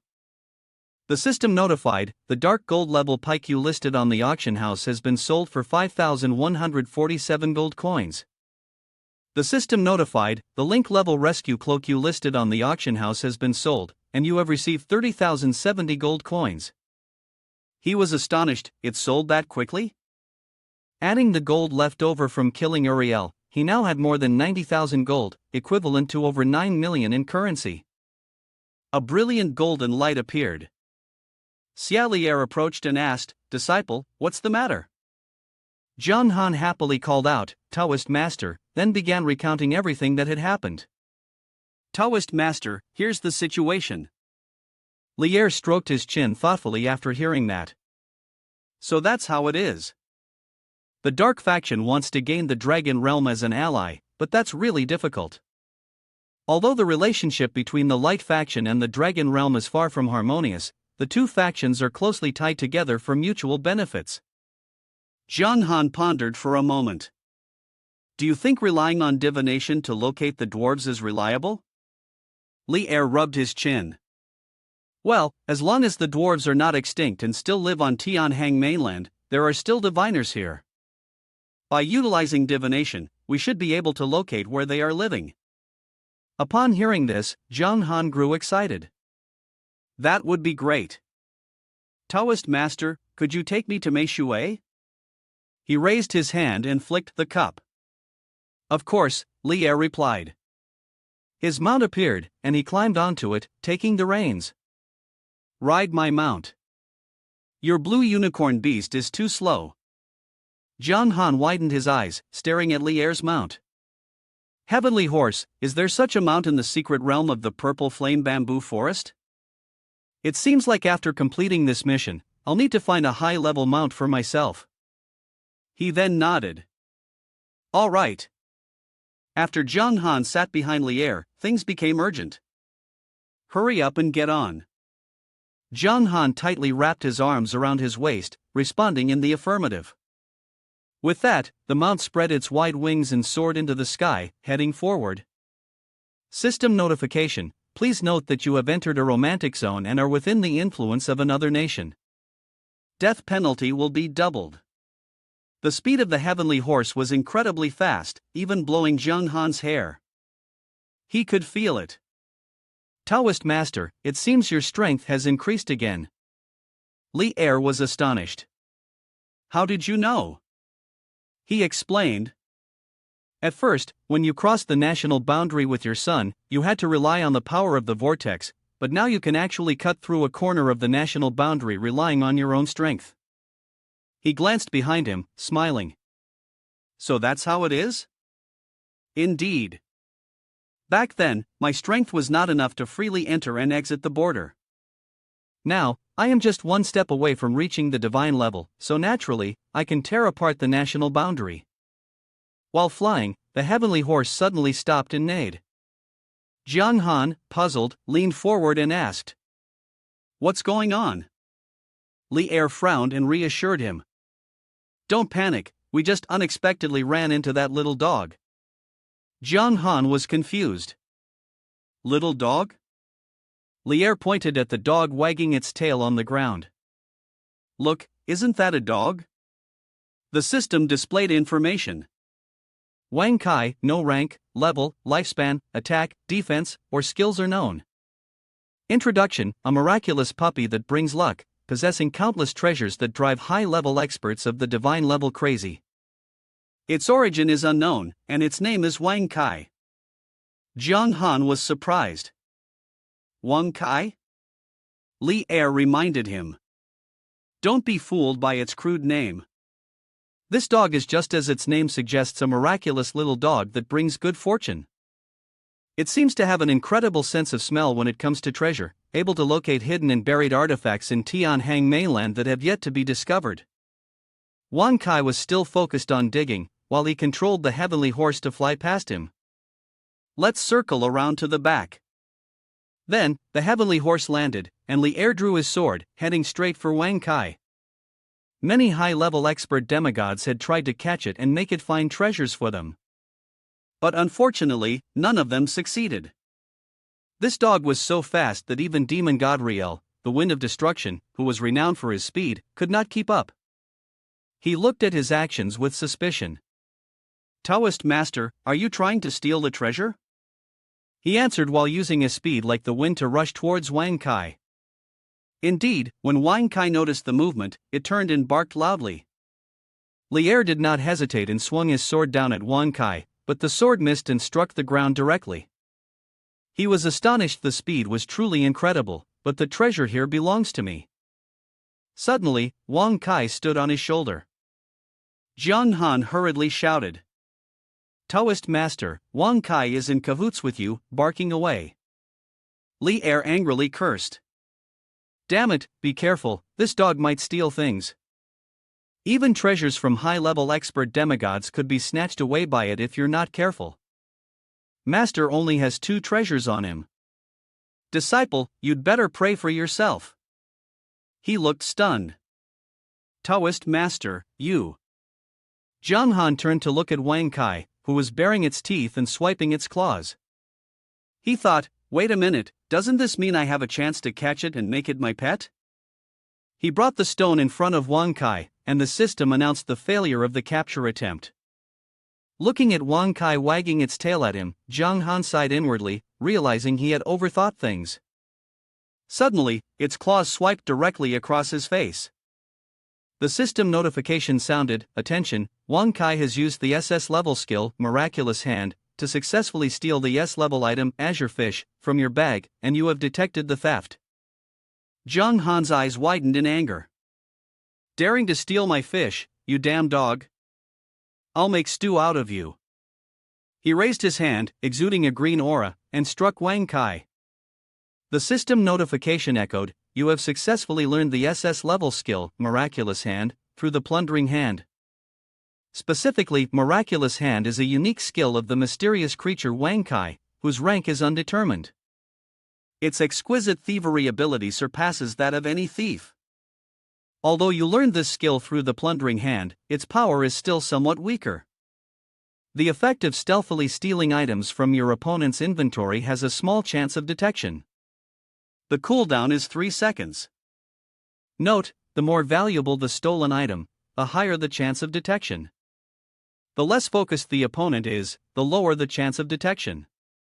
The minimum detection rate is 5%, and the maximum is 80%. Jiang Han swung his hand at its face, and Wang Kai let out a yelp. The system notified, "You have successfully used the Miraculous Hand skill and successfully stole the S-level skill booked on Bamboo Blessing from Wang Kai's inventory." Jiang Han looked at his hand. The SO-level skill book was indeed a powerful thieving skill. "You really like stealing, don't you? There are hundreds of pet catching stones in my bag. And now, I'll compete with you in this thieving game until one of us dies. Then, his hand struck his face repeatedly. System reminder, please note, Wang Kai has used the SS level skill Miracle Hand to successfully steal the pet catching stone in your bag and was discovered by you. System notification, you have used the Miracle Hand skill at the superior level and successfully stole the S-grade evolution pet stone from Wang Kai's bag. System reminder, please note, Wang Kai has used the SS level skill Miracle Hand to successfully steal the mount catching stone in your bag and was discovered by you. System notification, you have used the Miracle Hand skill at the superior level and successfully stole the S-grade dog food item from Wang Kai's bag. Li Er saw his actions and immediately shouted a warning, danger, get away from it.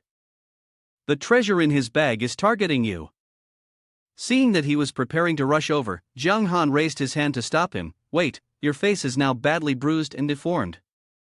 Master, how could you bear to leave such a cute dog behind? Li Er was speechless, silently watching as a dog and a person tangled with each other. A thought suddenly flashed through his mind. No, my disciple has never been a good person. Has he ever sat still and accepted being wronged? It seemed that during the last time in Tianhai town, this kiddo had learned a stealing technique. Could it be that he was now turning his back on me, messing around with Wang Kai? Disciple, if you don't stay away from it, that precious item on you will be snatched away by this dog.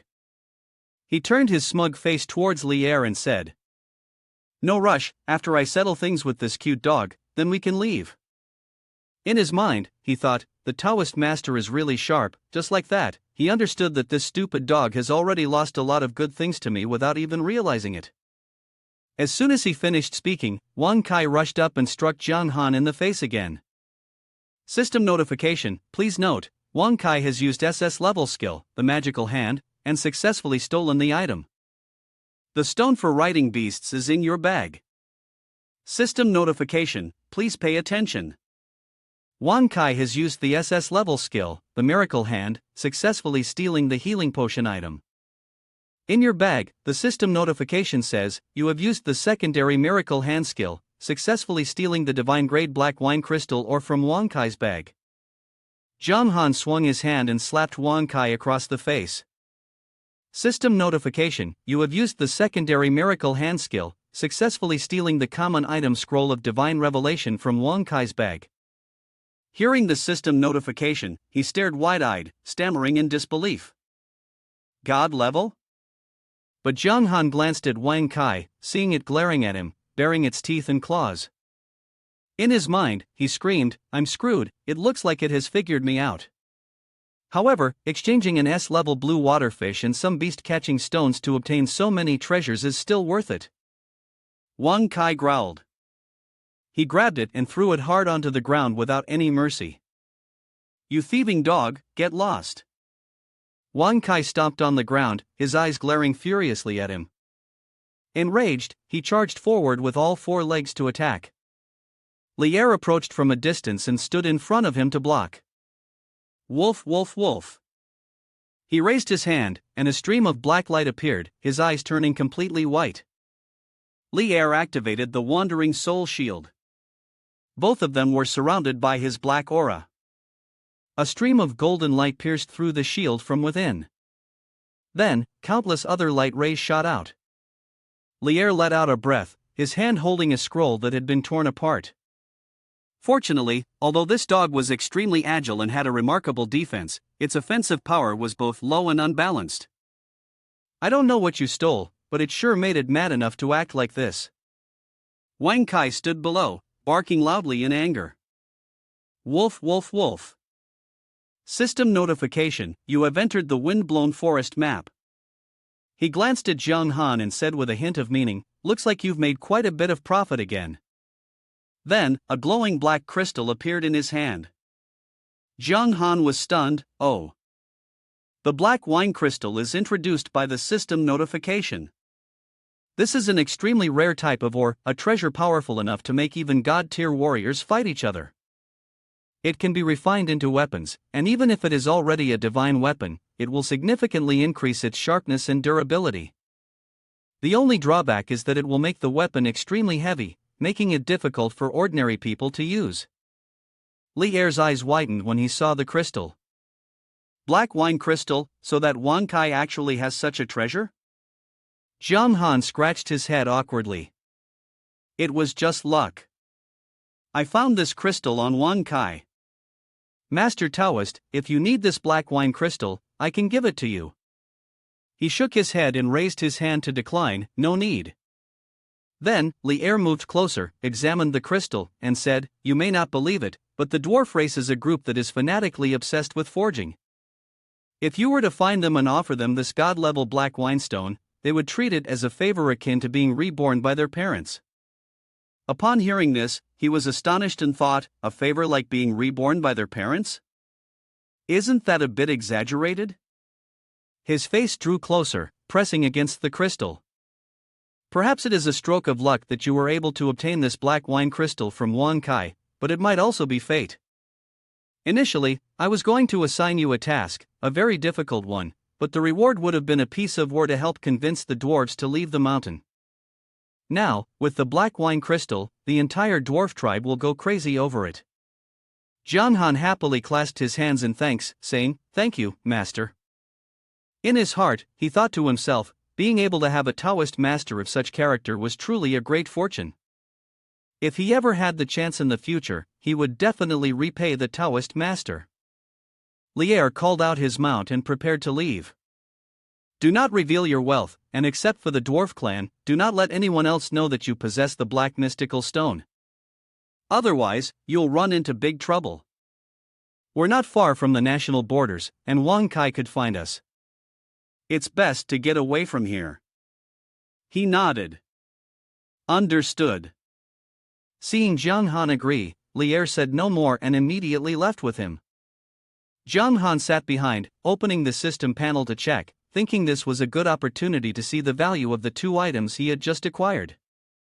The system panel displayed the SS level scroll of divine revelation, describing a divine revelation from the heavens that could make one unique, with the effect of allowing one more pet to join the battle. His heart leaped with joy. Oh, this scroll of divine revelation allows me to add a pet to the fight.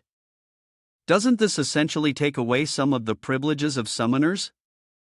This shouldn't be SS level, it should be SSS level. The reason the rank is wrong is simply because the system doesn't understand anything. System notification, do you wish to use the SS level scroll of divine revelation? He immediately nodded in agreement. System notification, you have used the SS level scroll of divine revelation. One additional pet can now join the battle. Zhang Han looked at the system board, which displayed Dawn's Blessing, along with another skill book. Since it was an S-rank skill book and a collection from Wang Kai, it must be quite good. System announcement, Dawn's Blessing, S-rank effect. The target receives 20% attribute points, lasts for 10 minutes, and immediately restores 20% of the caster's health points. Then, it restores 500% of the caster's health points, lasting for 5 seconds. Cooldown time, 24 hours. Profession requirement, Holy Priest, Guangming Priest. System reminder, you have learned the skill Dawn's Blessing. System announcement, note, you have entered the Mei Shui area. Within the sphere of influence of another nation, death will incur double penalties. Li'er turned around and asked, Do you want to meet the Master Fortune Teller directly, or would you prefer to rest first in Master's High Xin City? Zhang Han smiled and replied, We can go to High Xin Town in Lord City first, my lord, do you want to take a stroll around? In his mind, he thought, since I've just entered the Mei Shui region, wandering within its influence might cause trouble. It's better to go to the Taoist Master's city first to assess the situation. He nodded, Alright, Lord City will take you to High Xin Town. System, you have entered the map of High Xin Town, Level 1 Lord City. Introduction to High Xin Town, Level 1 Lord City, one of the main cities in the Mei Shui region, located by the sea with beautiful scenery. This is a rare resort, but unfortunately, it has been taken over by the Dark Swordsman, the high-level experts of the Xialier, a peak-tier, first-level demon. It falls under the influence of the Dark faction. After that, the two riders slowly descended to the city. As they dismounted, Jiang Han looked around and said, "The Taoist master who governs this city, Hai Xan, truly maintains order here." Earlier, when crossing the street, Jiang Han had observed a continuous flow of pedestrians, bustling with life. Despite switching factions, their daily activities were not hindered in the slightest. He responded, "No matter which faction they belong to, ordinary people have no right to choose. After taking over this city, I allowed the civilians to rest, ruling through non-interference, allowing the common people the freedom to trade. That was why there was such a prosperous scene." Jiang Han asked with doubt, "Do you think we can succeed, defeat the light faction?" Upon hearing his question, Lier also stroked his chin, pondering deeply. "It's very difficult. Although the demon god's power is formidable, the light faction also has top-tier high-level experts who can currently compete. The reason the dark faction is so powerful and has conquered cities everywhere is because the light faction is so skilled at internal strife, scheming, and even establishing borders between nations, preventing any form of communication." Seeing his thoughts, Jiang Han sighed. "All right." Li Er shrugged. "So, what's your next move?" Jiang Han replied, "I'm going to find a fortune teller, locate the hidden dwarf clan." The system notification popped up, informing him that he had automatically joined the Hai Xan city. Hearing the system's mission notification, Jiang Han felt somewhat speechless. Joining the Hai Xan city, things were getting serious. This was a level 1 lord city, with a city defense force completely different from Bloomy City. Once surrounded, both sides would definitely see the appearance of high-level expert superpowers. He awkwardly scratched his head and smiled, "Thank you for your hard work, teacher." In his heart, he thought that the activities in a level 1 lord city might be too difficult, and there was even a chance that they couldn't even kill normal soldiers. It was probably best not to participate. The system notification sounded, "Players in the Meishui region, please be aware, the eastern player, Messenger of Destruction, Jiang Han Shui boss spirit level, has crossed the border and entered the Meishui territory, joining the level 1 city Hai Xan. Killing this player will reward the following: level up by 5, 100 free attribute points, and 1 basic item." The corners of Jiang Han's mouth twitched. Killing him would yield such a huge reward? He turned and began to leave, saying, "Well then, teacher, I'm off." He reminded, "All right, be careful and stay safe. If you encounter any danger, remember to use the communication bracelet." Jiang Han mounted the blue unicorn beast and contacted Wei Chandu. He sighed, truly not expecting things to have escalated to this level. The head of a person like him could grant the only hidden profession, along with super rare skills, and now there was even the national power. It seemed like players might just go mad over this. He replied, "If it's just other players, the pressure won't be too great. But I wonder where that fortune teller is now?" Wei Chandu recounted. "On weekdays, there will be activities in the second-tier city of Lanyu and the nearby guild territory. Oh, by the way, I'll send you the map of the light faction's Meishui area and a picture of the fortune teller's appearance." Jiang Han nodded. "All right, thank you." 40 minutes later, he arrived at Lanyu City. Jiang Han stood at a distance, looking towards the city, with Lanyu City right ahead. He stroked his chin, calculating how to avoid trouble as soon as he entered. To avoid unnecessary trouble, it's better not to enter the city directly. Let's go to the guild territory where the fortune teller usually operates. The system provided information about Lanyu City. The city is primarily owned by the locals. However, players can also establish their own territories.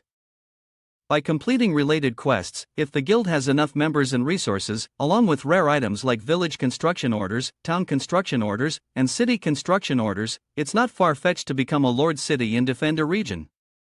System announcement. You have entered the map created by the player faction, Evil Dragon Town. As Jiang Han stepped in, the guards noticed him and approached, speaking in English. The others, upon seeing Jiang Han's attire and appearance, widened their eyes, recognizing him as the eastern figure Jiang Han Shui. The entire Meishui area had been searching for him, yet here he was, walking in on his own. A man appeared from somewhere, standing in front of Zhang Han and blocking his way. Hey! The person blocking his path was a blond man with a large scar on his face, right across his cheek. That person is Wallet, the Eastern person. Our players in Mei Shui are not like you, a soft persimmon in the Eastern region can be easily squashed. Yet, you dare to come onto the territory of our evil dragon guild. In that case, I will take you to meet God. He was not afraid. His eyes lit up as he smiled and offered him a proverb from the East. Zhang Han controlled the blue unicorn beast, pressing its hoof against his face, coldly saying, "Move." With that, the beast's claws struck the ground, causing the earth to shake and affecting the surroundings. System notification: you have killed a player from the Mei Shui region and earned 2,000 experience points. System notification: you have killed a player from the Mei Shui region, Green Hatman, and earned 900 experience points. The people around were shocked by the impact. What just happened? One kick killed 10 players. That's insane. The video wasn't just some edited footage. Another man hurriedly ran off to seek reinforcements. Quick, go get the guild leader. Only a master like her can handle this guy. Zhang Han watched the man leave but did not stop him. It seemed that the Mei Shui region didn't understand the power of a boss spirit level. He called out loudly, "If you're planning to call for reinforcements, then I'll wait here and clean up the battlefield first." From the crowd, a blonde woman appeared. She clenched her fists and shouted at Zhang Han, "Eastern player, why did you recklessly invade my territory?" The system displayed her information, Deadly Rose. The fortune teller, level 63, with 1400 health, 3800 to 4060 attack, 5550 to 5772 defense, skills including Destiny Break, Glass Flower Water Moon, Light Sacrifice, and the ability to see through divination.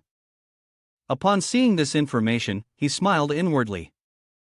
A fortune teller, just as expected, she's the real deal. Zhang Han stated his purpose: "I came to find you, hoping you could read my fortune." Deadly Rose raised an eyebrow. "Read your fortune? You, a player from the Eastern region, want me, a player from the Mei Shui region, to read your fortune?" Zhang Han looked at her and smiled, responding with a question of his own: "Is that a problem?" She pointed to her temple. "Of course it is. Is this the IQ of the top player from the Eastern region?" He clenched his hand, thinking to himself, if she doesn't agree, then fine, time waits for no one. I won't waste any more time on her, I'll just borrow her fortune-telling skills directly. Zhang Han's hand shot toward her, reaching for her skill. The system announced, "Fortune-telling is a unique skill of the fortune teller and cannot be stolen." But Deadly Rose remained unfazed, looking at him as though he were a fool. "What are you doing? Is this how people from the East behave?" Zhang Han gaped, "A unique skill can't be stolen? This is going to be tricky." He spoke again, "I can offer you a lot of benefits in return. Just now, the players I killed, I will fully compensate them, even help them level up by 10 levels, compensating tenfold. Is that enough to prove my sincerity?" She burst into laughter. "Ha, looks like you're in a tough spot. Perhaps if I didn't help you predict the path ahead, you'd definitely die. If that's the case, you might as well go back and wait for death." Zhang Han's eyes flashed, a grin spreading across his face. "Ha, don't exaggerate. Have you ever thought that you might have to pay a price for constantly mocking me?" Deadly Rose seemed to have heard a joke. "Pay a price? If you can manage that." She sneered inwardly, not believing that he was as invincible as the rumors claimed. The reconnaissance technique, the messenger of destruction notification system, Zhang Han Shui, boss spirit level. None of the information about his level, health, attack, defense, or skills was discernible. The only thing known was that he was a reckless adventurer who had fallen into the abyss of darkness, but still remained the most terrifying presence among adventurers. He possessed immense combat strength, capable of overcoming and killing enemies at higher levels, even when the Holy Church Guangming had desperately tried to summon gods to chain him down. But unfortunately, they had died at his hands. Before she could react, he rushed forward, bringing his sword down from above. Seeing this move from Jiang Han, the people standing behind gaped in astonishment. "Oh my god, Guild Master, be careful." One of his strikes sent the group flying far away, and she was no exception. The rocks struck Deadly Rose hard, and she slammed her shoulder into the ground. Jiang Han turned and spoke, "If that kick had been aimed at you, you'd be dead by now." His voice was cold. "I'll give you one more chance. Will you help me or not?" She sat up, gritting her teeth. "Now that you've reached Meishui, you've already paid the price here. This will never end between us." He immediately slashed through Deadly Rose's body. The answer was wrong. System notification: you have killed the player in the Meishui region, Deadly Rose. System notification: congratulations, you have conquered Evil Dragon Town. Please choose to either destroy or occupy. Jiang Han paused, thinking, so that's how it is. When all enemies in a player-created town are eliminated, the territory can either be destroyed or occupied. He muttered to himself, "Occupy." The scene shifted to the resurrection point in Lanyu City, where the leader of Deadly Rose slowly revived in front of everyone. "Leader, is she okay?" Deadly Rose gritted her teeth, her eyes filled with murderous intent, cursing. The damn bastard in her mind was really strong. That damn bastard was too powerful. System notification: attention, your territory, Evil Dragon Town, has been occupied by the boss spirit rank 81, Messenger of Destruction Jiang Han Shui, and you have lost control of Evil Dragon Town. Upon hearing the system's notification, she froze on the spot. The others were terrified. What? A boss? What do we do now? Deadly Rose's gaze turned savage. How dare they seize the town she had painstakingly built?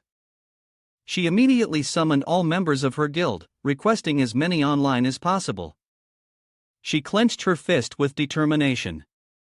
"I will immediately issue a region-wide announcement to ensure that the top guilds in the Meishui area are aware of this. The reward for Jiang Han Shui's head is very generous. If we kill him, we might even seize the national treasure, which will certainly make them act.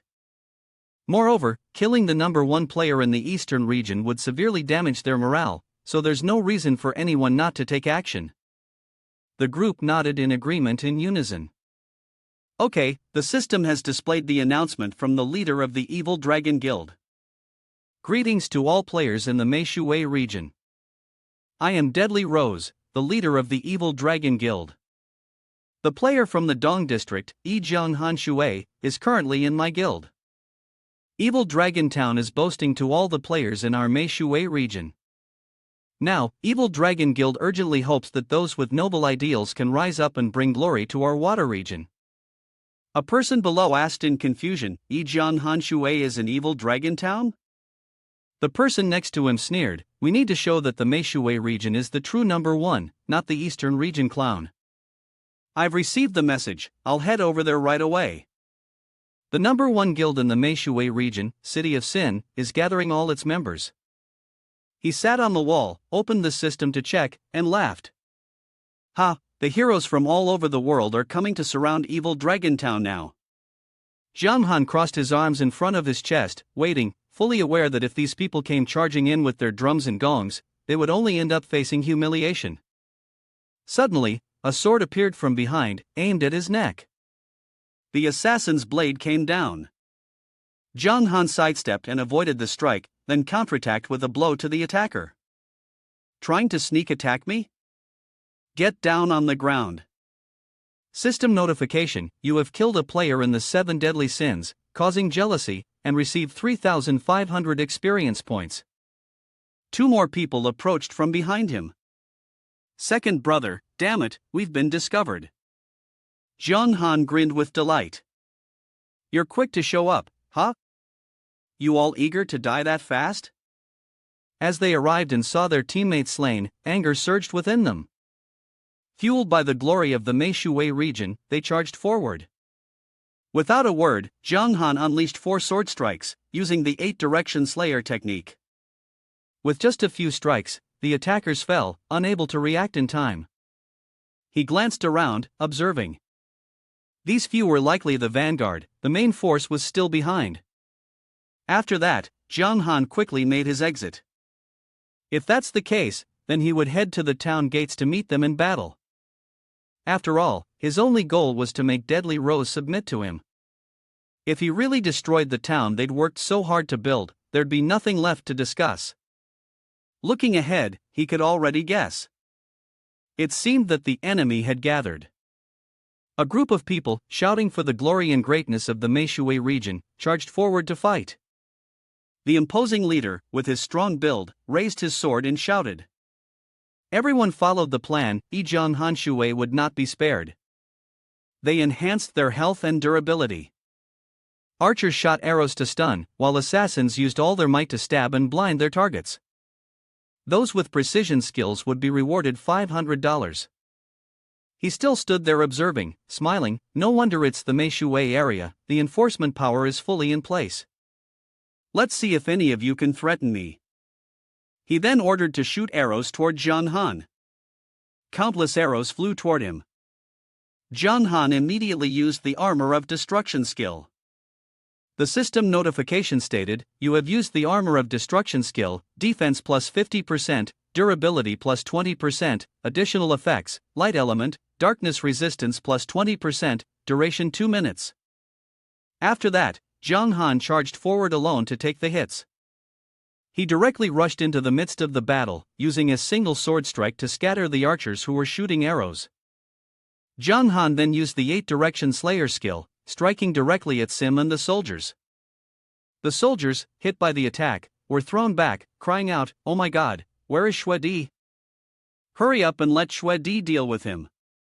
Someone riding a beast and holding a spear charged at him. "Get out of my way." The spear was aimed at Zhang Han's head. He turned and glanced at the spear. Zhang Han then dodged to the side, and the thread of spiritual power shot out. Zhang Han used his sword to block the strike, with the threads wrapping around the sword. He glanced at the person who had just appeared, internally warning himself of a master. The newcomer was the Ice Emperor. He stared at Zhang Han and said, Zhang Han Shui. I've wanted to see your strength for a long time. We both have the unique hidden profession, and both are the martial arts champions of each country. Let's see who is stronger. His system information, Ice Emperor, King of Ice, level 70, strength 179,900, attack 9,305 to 962, defense 4,470 to 4,750. Body skill of Ice and Snow, cold wind protection, the blade of extreme ice, ice and snow in all directions, the forbidden king of ice and snow. Zhang Han was doubtful, thinking about the unique hidden profession champion of the martial arts world. Although there was a significant gap between him and himself, among the players, he was definitely a more elite figure. Furthermore, he also had a forbidden skill. He glanced at his opponent's stats and said, "You're still under the effects of my kick of righteousness and my overwhelming 8 directions, and yet you still have the strength to fight me?" He summoned a surge of power in the palm of his hand and laughed loudly. Don't get too excited too soon. System notification, the Frozen Emperor used the talent skill, Plunder, receiving your Overlord talent. Because your dominance is SS rank, the opponent can achieve 75% of its effects. The light surged around him again, plundering.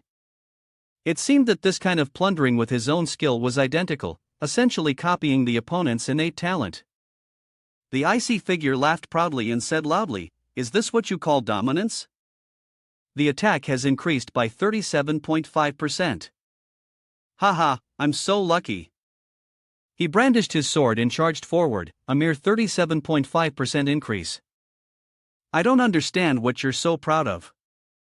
He raised his sword and shouted, Frozen King's Ban. System notification, the Frozen Emperor used the skill Frozen King's Ban, removing all healing effects and increasing all attributes by 80%, lasting for 10 minutes. After the effect ends, the level will drop by 10 and enter a weakened state for 3 days. All attributes will be reduced by 50%. The Ice Emperor gritted his teeth. Is it enough to fight me now? Zhang Han remained indifferent, continuing to charge forward at an incredible speed. You can block one of my moves now, he said. Seeing him leap into the air, the Ice Emperor looked up in astonishment. What? How is the cooldown so fast? Upon seeing Jiang Han's move, he was immediately alarmed and dismissed his mount to prevent his opponent from counterattacking. Jiang Han had already struck downward. Then, Jiang Han raised his hand, summoning a gust of golden air. Where do you think you're running? You have used the Divine Binding skill, causing the Ice Emperor to be unable to move for 2 seconds. His body was floating in midair, completely under control. The Ice Emperor gritted his teeth. 2 seconds? He smirked triumphantly, grabbing his neck. Did you steal my skill? System notification: you have used the skill Raculous Hand, first class success, stealing the spirit rank snowflake glimmering sword from the Ice Emperor's inventory.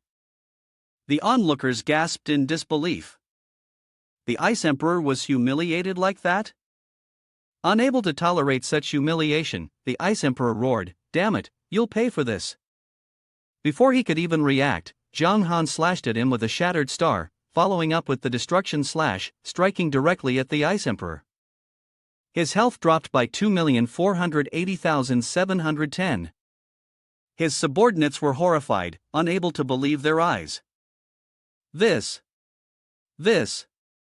Oh my god, the Ice Emperor was instantly killed. No way, Deadly Rose. Witnessing this scene, everyone gritted their teeth and broke into a sweat. Is it really that easy to kill the world martial arts champion? Is this really a player?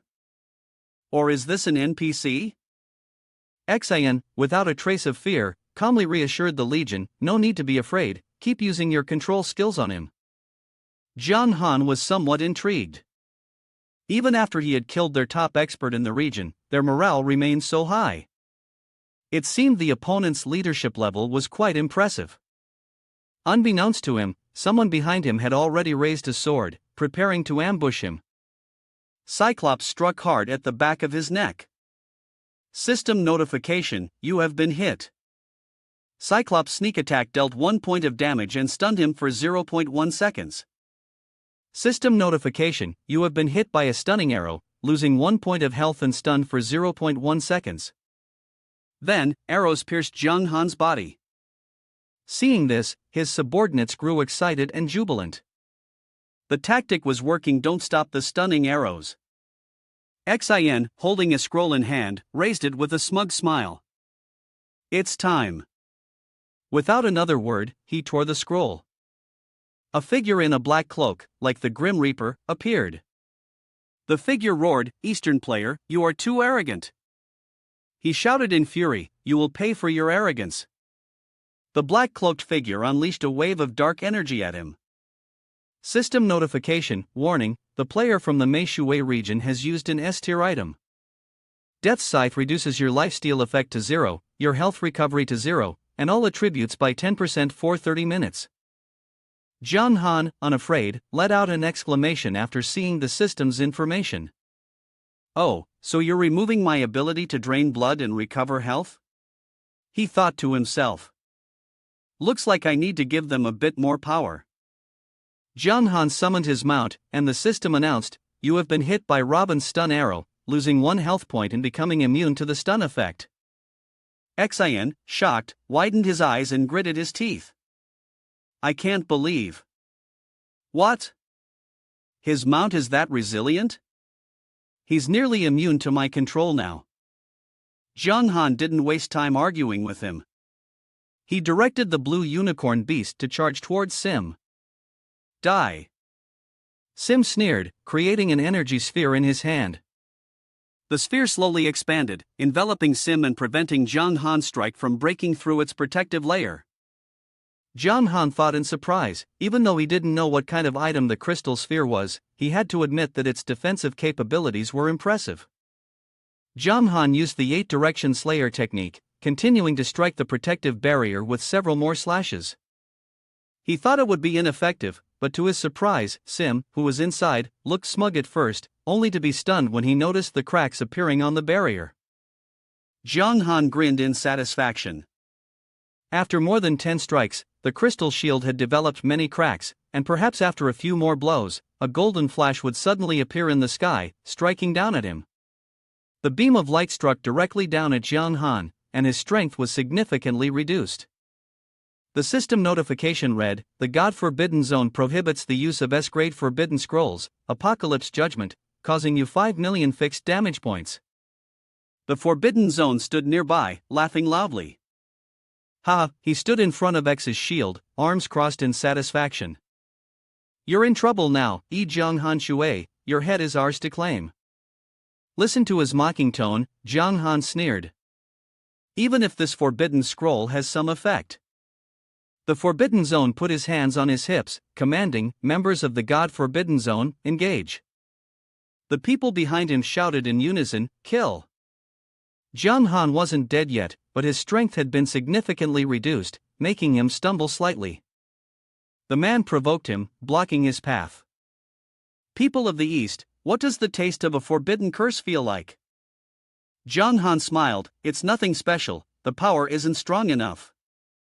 How about you throw 4 forbidden scrolls at me, and just kill me outright?" The Forbidden Zone gritted his teeth upon hearing Jiang Han's words. 4 forbidden scrolls? One of them is worth a fortune and is already out of stock, let alone 4. He shouted angrily, "What are you boasting about? If you can't even leech off blood, do you still think you can fight against millions of soldiers?" Green light flashed around, and his body gradually increased in strength. Jiang Han raised an eyebrow. "Oh, is that so?" System notification, you have activated a skill, Light Guardian, increasing your defense by 15% and restoring 3,250 health points per second, lasting for 10 seconds. System notification, you have activated the Holy Light Enhancement skill, increasing your attack power by 20% and healing 6,030 health per second for 10 seconds. The soldiers saw this and began discussing in disbelief. "Damn it, he can heal himself like that? He even has a priest's skill to break through. He's not a player, he's definitely an NPC." Jiang Han smirked provocatively, "No vampiric skills, so does that mean I can't heal myself?" Then, he charged forward, knocking the soldiers away. They watched in stunned silence, sweat pouring down their faces. Terrified, they quickly retreated. "Damn it, what the hell is that? Hey, the entire God Forbidden Zone is retreating." As they saw him running for his life, standing behind his protective barrier, they gritted their teeth, "Why the hell do you have a priest's skill?" Jiang Han raised his sword and answered, "Because I go by the nickname Close Combat Priest." He slashed a few times at the barrier, causing it to crack slowly. "You're done for, it's about to break." Before Sim could react, the barrier shattered immediately. He swung his sword and struck the man. System notification, you have killed the player in the Meishui area, Sim. Jiang Han laughed smugly, is there anyone else who can stop me?" Suddenly, something powerful approached from behind. "What's going on behind us?" Riel, wielding a large axe and mounted on his steed, shouted, "A bunch of bastards making a fool of the Meishui area. Get out of the way, let me handle him." Thunderflame, Lord of the Riel City. He gave a cold snort and looked at him, "Kiddo, you came from the eastern region. If you die at my hands, it won't be in vain." The system information of Lord City Thunderflame Riel boss heavily rank, including details about level, health, attack, defense, and skills, could not be viewed. Jiang Han thought to himself, a heavenly rank boss with unknown attributes, it seemed his level had already surpassed mine by 50 levels. Without showing any fear on his face, he replied, "Nice, I'm here just to take your head." Riel, enraged, swung his axe to attack. "Humph, no matter how tough you talk, it won't change the outcome." His axe struck toward Jiang Han, and all that could be seen was a cloud of dust. But behind Riel, the soldiers were being sent flying far away. He glared furiously behind him. Riel shouted, "Are you not brave enough to face me head-on?" The small beams of light slowly disappeared, and Jiang Han was nowhere to be seen. Where did he go? Why can't we see him anymore? One of them spoke up. He used this trick in the romantic zone earlier. Everyone, be careful. He had changed his name and blended into the crowd. Riel was furious. Damn it, his backup is too much. Gritting his teeth, Riel muttered, a cowardly rat, no honor at all.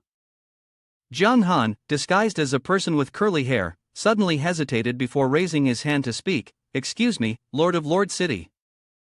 He said, I've heard that when Jiang Han Shui fought in the eastern region, he had the image of a head that provoked. Put on the cloak. Why don't we start with the bald guy first? Of course, I don't mean you, sir. A man with a shiny bald head suddenly shouted out when he heard that, drawing everyone's attention. Ha!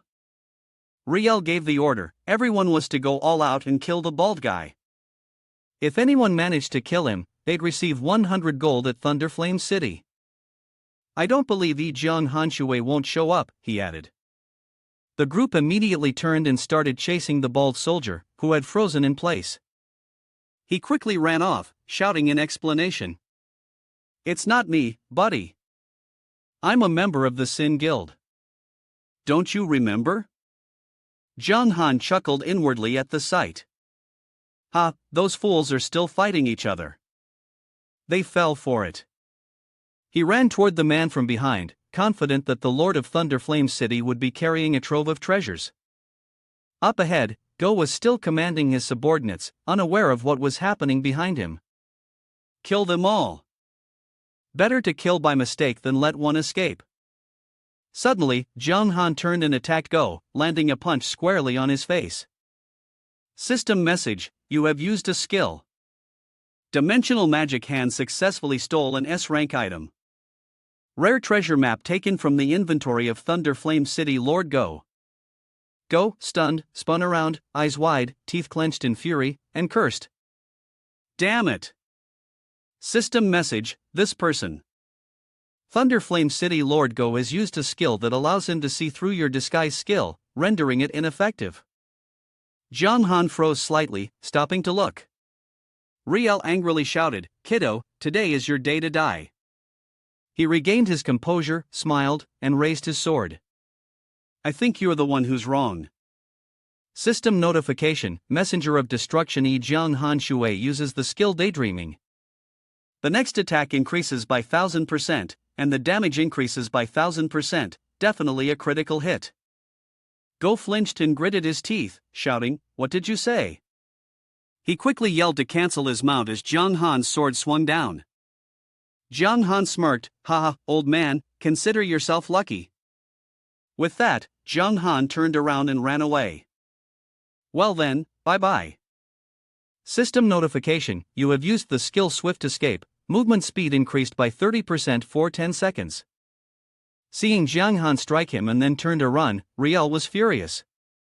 You shameless little bastard, you've mocked me 3 times already. He then summoned his mount and chased after Jiang Han. Jiang Han stopped in his tracks. He also summoned the blue unicorn beast as many soldiers stood in his way. Jiang Han swung his sword, cutting down each one. Get out of my way, blocking me means death. Behind him, Riel was still chasing fiercely, enraged by the humiliation. If you've got the guts, don't run. Jiang Han, unafraid of the gunfire, turned around and taunted, Hey, my brother Go, it's such a pity that we met too late. I know you don't want to part with me, but I've got important business to attend to. I must go find the treasure first. We can talk later when there's a chance. Then, he shot off like the wind, leaving Go with no chance to catch a glimpse of him, let alone chase after him. The group of people blocking Jiang Han were left dumbfounded, completely unable to stop him. The disparity in strength was too great, his speed was so fast it was unimaginable, and there was simply no way to stop him. Damn it! Go was so furious that his eyes were bloodshot. His teeth ground together with a screeching sound. Damn it! He raised his axe and ordered, Anyone who can kill this man will be the hero of our Meishui district. System notification, players in the Meishui area, please take note. A player from the eastern region, Messenger of Destruction Jiang Han Shui, whose spirit level has crossed into the borders, has set foot in the territory of the Meishui area and joined the level 1 Lord City, High Xin. If this player is killed, the following rewards will be granted: level +8, 200 free attribute points, and an intermediate national aura. Zhang Han ran into the forest, and upon seeing the system notification, he said, "Intermediate national aura?" He was a bit puzzled. They won't even reward me with a high-level national aura? Isn't that a bit of an insult to me? System notification: congratulations, you have received a hidden world quest. The Promise of Glory, difficulty SS. Upon hearing about the new quest, Zhang Han raised an eyebrow. Hidden world quest? He opened the system menu to check. The Promise of Glory, difficulty SS. If you achieve great success in the Meishui area and win your way back, you will receive the required quest rewards. Complete the main quest and return to the Eastern region smoothly. Mission reward: an intermediate national aura from the Eastern region. Mission penalty: level 10, all attributes permanently reduced by 500. Zhang Han smiled when he saw this. Sounds reasonable, right? It would be ridiculous if a group of players in the Meishui area could get a rare national aura as a reward for killing me, while I risk entering their territory and get nothing valuable in return. He began to calculate. The battle had just ended, and he needed to give Deadly Rose some time to digest things before proceeding to reclaim Evil Dragon Town. In that case, he could also head to Evil Dragon Town to meet the other party, but maybe it's better to use the treasure map first. A treasure map appeared in Zhang Han's hand. System notification: do you wish to use the S-rank item, Rare Treasure Map? Upon hearing this, he immediately nodded. Yes. The map displayed a mountain. System notification: you have used the S-rank item, Rare Treasure Map, to obtain the treasure location. The White Star Mountain, coordinates 7,584,884. The treasure at this location will disappear in 3 days. Please be mindful of the time. Zhang Han furrowed his brows. White Star Mountain. Since the description didn't mention the level of danger, this journey shouldn't be too difficult. After seeing this information, he immediately left. The situation was urgent, he had to set out right away. 2 hours later, the system announced, "You have entered the White Star Mountain map." Finally, Zhang Han arrived at the White Star Mountain ahead of him. As soon as he stepped in, a beast appeared, blocking his path. The system announced, "Hedgehog Demon Beast, Demon Realm level 100, health 6,500,000, attack range from 26,000 to 26,700, defense range from 18,000 to 18,800. Skills: counterattack, sharp spike ambush." Introduction: this is the ruler of the White Star Mountain range, far stronger than elite monsters. Whether in terms of attack or defense, it is beyond what an average person can withstand. Young explorer, do not provoke it, or you will be turned into a hedgehog yourself. Zhang Han was stunned, his eyes wide open. Demon Realm level: this is a level higher than elite monsters. Even though it's only level 100, in every aspect, it's still much stronger than the level 102 5-star elite Inferno Butterfly. He raised his sword, preparing for battle. Zhang Han ordered his warhorse to charge forward and used Destruction Slash. The Hedgehog Demon Beast's strength was reduced by 1764.92. The system announced, due to the counterattack feature of the Hedgehog Demon Beast, the damage you dealt has been countered by 25%, resulting in a health reduction of 29,412. He looked at his sword and muttered, "Counterattack, luckily the blood siphoning feature gives me an additional 15% lifesteal, otherwise this skill would really give me a headache." Suddenly, the leader of the Hedgehog Beast raised its head to the sky and cried out, "Gree gree." Then, the others behind it moved forward, curling up and forming a defensive layer made of sharp spikes. Zhang Han was surprised and thought to himself, what kind of move is this now? The sharp spikes shot out from the Hedgehog Beast's body like arrows. The spikes flew toward him, catching Zhang Han off guard before he could react. What the hell? The spikes were nearly within arm's reach. He quickly activated Armor of Destruction. From the back of the blue unicorn beast, he jumped high to avoid the spikes. Kick of Righteousness. Zhang Han kicked the Hedgehog Beast. System notification: due to the counterattack feature of the hedgehog beast, the damage you dealt has been countered by 25%, and you lost 254,689 life points. System notification again: due to the counterattack feature of the hedgehog beast, the damage you dealt has been countered by 25%, and you lost 135,789 life points. His health was still over half. He sighed in relief. Damn it, luckily I have so many protective skills, or I would have almost killed myself with my own kick. After calming himself, he used the 8-direction sword technique. System notification: congratulations, you have killed the hedgehog monster, earning a reward of plus 1.5% experience at this level. System notification: congratulations, you have killed the hedgehog monster, receiving a reward. Plus 1.5% experience at this level. System notification: congratulations, you have killed. Plus 1.5% experience at this level. System notification: your level has increased to level 83. Watching the hedgehog monsters gradually disappear, he let out a sigh of relief and continued on.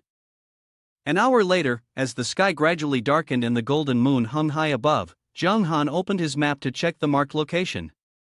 According to the directions, this should be the spot. He plunged his sword into the ground and started digging at that spot. Zhang Han continued to dig deeper. He never expected the treasure to be hidden so far down. Suddenly, while digging, he felt something hard. Got it! Zhang Han happily picked it up, and it was a box. This was a rare treasure map. Last time, the rare treasure map led him to a piece of celestial grade ore. This time, it couldn't be worse than the last, right?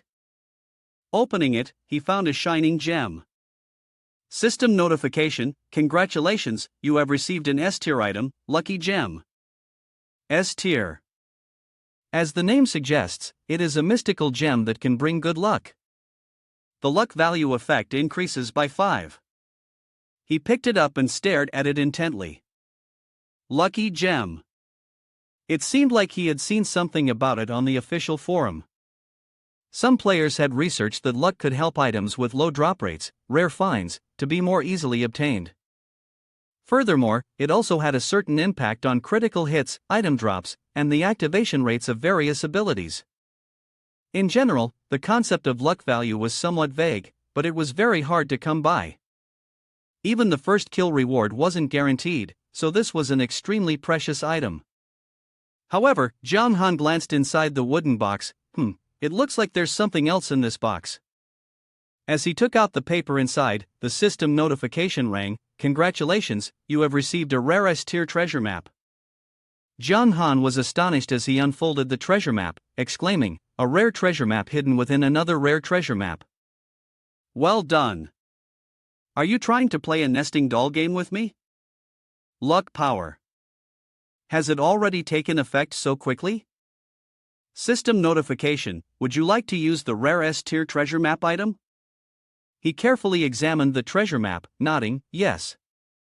System notification: you are using an old map of S-rank treasure, which rarely reveals the Thunder Shadow Gorge treasure location, with coordinates at 168,739. The treasure at this location will disappear in 3 days. Please be mindful of the time. He muttered, it's getting late. I'll hunt some monsters nearby and then log off to rest. With that thought, Zhang Han stored the treasure map, hopped onto his blue unicorn beast, and sped off like the wind. Suddenly, he stopped, his body glowing yellow as he leveled up. System notification: your level has increased to level 84. Zhang Han looked at it with satisfaction and sighed, finally, I've reached level 84. Time to log off, and tomorrow I'll go search for the remaining treasure. The next day, the system notified, you have entered the Thunder Shadow Gorge map. Upon arriving at the canyon, Zhang Han was astonished as he watched numerous bolts of lightning strike the area. He marveled, looks like this place is pretty dangerous. I need to be extra careful. A current of electricity wrapped around the feet of Zhang Han's blue unicorn beast. System notification: you are being attacked by the current. Your attack power is reduced by 20% and you lose 2,000 health points per second. He gripped the reins tightly, with the healing speed far outpacing the rate at which his health was dropping. The health loss from the current wasn't a problem, but the 20% reduction in attack power was a significant weakness. Having said that, Zhang Han ignored the danger ahead and continued to move forward. Suddenly, while walking, he noticed something in front of him. It was a tiger prince blocking the path. The system information appeared: Tiger Prince's Palace, Boss Spirit Rank, Level 105, 25 million health, attack from 30,000 to 31,000, defense from 17,000 to 18,000, skills, Heavenly Thunderstance, Thunderclaw, Death Palace Bodyguard, Super Bloodthirsty. Introduction: The King of All Beasts, hidden in Thunder Shadow Gorge. Under the influence of the electrical currents here, it has gradually mutated, with a fateful twist. It has mastered the use of lightning elements and has become an incredibly terrifying existence. Zhang Han was astonished. He never expected a spirit rank boss with such high attributes to appear so close to this treasure spot. Coincidentally, his backpack contained hundreds of beast-catching stones. What if he tried to catch it and turn it into a pet? He thought about his approach. Seeing that it hadn't moved yet, Zhang Han decided to slowly advance. Taking advantage of the fact that it hadn't noticed him, he believed strike first, win strong was the best tactic. Once he got close enough to the Tiger Prince, Zhang Han spurred his horse and swung his sword, Kick of Righteousness. He swung his sword with a mighty shout, the blade slashing in 8 directions. Zhang Han thought, first, he needed to reduce its health, as that would increase his chances of catching it as a pet. This was the conclusion drawn by other players after their grinding experience. The Tiger Prince, noticing the disturbance, turned around and roared, opening its mouth. Where did the lightning bolts come from, surrounding Zhang Han? The lightning struck directly at him and the blue unicorn beast. System notification: Tiger Prince's Palace used the Heavenly Thunderstance skill, dealing 541,456 points of damage to you. After the lightning faded, Zhang Han laughed excitedly. Ha, it's just over 500,000 damage. Even damage over 1,000 doesn't pose any threat to me. We're both boss spirits of the same rank. Although I'm only level 84, my stats far surpass Tiger Prince's Palace. He then continued to strike it with a few more sword slashes. Zhang Han looked at Tiger Prince's health bar, it was at 80%. The beast roared angrily. He calculated his next moves and swung his sword again. Tiger Prince's health dropped to 60%, then 50%. System notification: Tiger Prince's Palace used the Super Bloodthirsty skill, with a 20% life leech effect attached to its attacks. Attack speed increased by 20% for 2 minutes. Tiger Princess charged forward, its eyes bulging as it let out a loud roar. Tiger Princess slashed at Zhang Han with its claws. Zhang Han suddenly felt something was wrong and gritted his teeth. No, if I let it leech life, it'll decrease my chances of successfully capturing it. Zhang Han directed the blue unicorn beast to charge forward. He was slightly surprised by the skill it had just used. It was able to enhance its own damage with a power-up skill. Not bad at all. This pet was really quite good. After that, Zhang Han used the Holy Spirit binding technique, and a golden light surged around him. He immediately used his sword to slash in 8 directions with Destruction Slash. Tiger Prince let out a labored breath, his health bar was down to a sliver. Zhang Han held the stone in his hand and grinned slyly, its health was now under 10%. This was the moment. He tossed the stone at its head, and the stone shattered. Tiger Prince stood dazed, not understanding what had just happened. System notification: capture failed. Zhang Han took out another stone as a warning. Still stubborn, huh? I've got hundreds of beast capture stones in my bag, let's see if you'll surrender. He directed the blue unicorn beast to circle around it, speaking loudly. Ahoo, stop thrashing around. Follow me, live comfortably. Look at my mount. After following me, it leveled up to a boss rank. No matter how hard he tried to convince it, Zhang Han only received the system notification of capture failure. Tiger Prince, enraged by the humiliation, roared loudly. System notification, please be advised. Due to repeated captures and extreme humiliation, the hidden bloodline power within the boss, the 105th level Tiger Prince's palace, has been triggered, causing an evolution into the 11th level Earth rank Thundercloud Heavenly Tiger. Upon hearing the system notification, Jiang Han was stunned. It evolved? The system continues to notify. Thundercloud Heavenly Tiger Boss, Earth rank, level 110, health 25 million/38 million, attack 60,000 to 63,000, defense 36,000 to 38,000, skills, Heavenly Thunderstance, Thunderclaw, Death Palace Bodyguard, Super Bloodthirsty. Introducing a high-level expert existence evolved from the Tiger Prince's palace. Born from endless fury, it has mastered the elements to a perfect and extremely dangerous level. Provoking it guarantees death. Jiang Han held the stone in his hand, looked at it, and smiled. If the boss of the forbidden area uses 2 evolution stones for its pet, and with my luck value being 9 points, then it should at least be heavenly rank, right? After thinking, he threw the stone directly at its head. Who brother, follow me, I'll make you soar and become a heavenly rank boss. The Thundercloud Heavenly Tiger, feeling the pain, let out a roar. System notification, capture failed. Seeing it continue to break through, Jiang Han felt a little excited. The recent breakthrough was both good and bad. It had become harder to capture now. Then, he took another stone to try again. I'm going to play this through with you. Just like before, Jiang Han slammed the stone into the Thundercloud Heavenly Tiger's head. Let's go, Beast Capture Stone. System notification, capture failed. Hearing the system notification, he gritted his teeth. 9 points of luck and still this unlucky?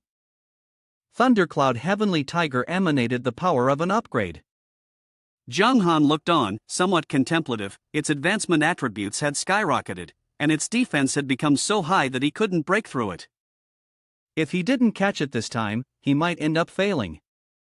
He gathered all his strength into the stone in his hand, the final high-grade pet stone. Who brother, please surrender. Thundercloud Heavenly Tiger lunged forward with its 2 front claws. Jiang Han threw the stone. Here it goes. The stone and the pet stone were about to collide.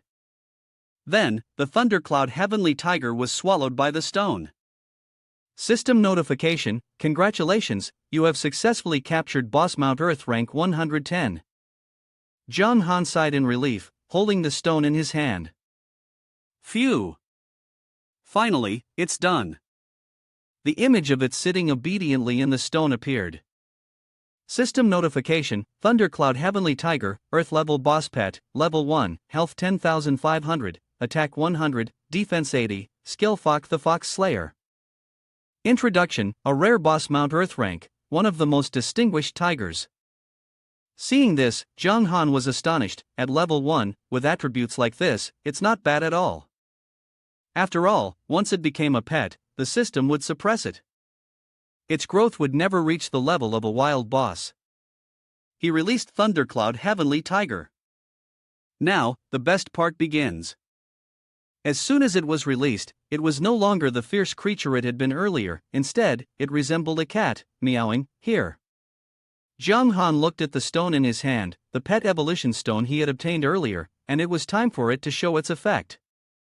The system notification, do you want to use the pet evolution stone? He didn't hesitate and responded. The system notification, when using the pet evolution stone, please select the pet that needs to evolve. The pet evolution stone flew into the air and began to shine. He called out, Thundercloud Heavenly Tiger. Then, the evolution stone suddenly cracked into many fragments, and a golden light emanated from around the tiger. Suddenly, its eyes widened, and it opened its mouth with a loud roar. It seemed to be about to evolve, and its body was struck by bolts of lightning. The Thundercloud Heavenly Tiger cried out in pain. Jiang Han sighed. With a base success rate of 50%, plus 9 points of luck, the success rate should be quite high. Suddenly, wings began to grow on its body. The system notification: your boss Mount Earth rank Thundercloud Heavenly Tiger, under the influence of the evolution stone, has successfully evolved into the boss Mount Heavenly rank Darkstorm Sky Tiger. Zhang Han seemed quite satisfied. A boss Mount Heavenly rank, huh? And it even grew a pair of wings. This is equivalent to upgrading my Spirit rank Blue Unicorn Beast mount to a Heavenly rank Flying mount. It should be known that pets and mounts in this game can be interchanged. He held the evolution stone in his hand, then dismissed the thought. Or maybe I should use another stone to evolve the Darkstorm Sky Tiger beyond the Heavenly rank?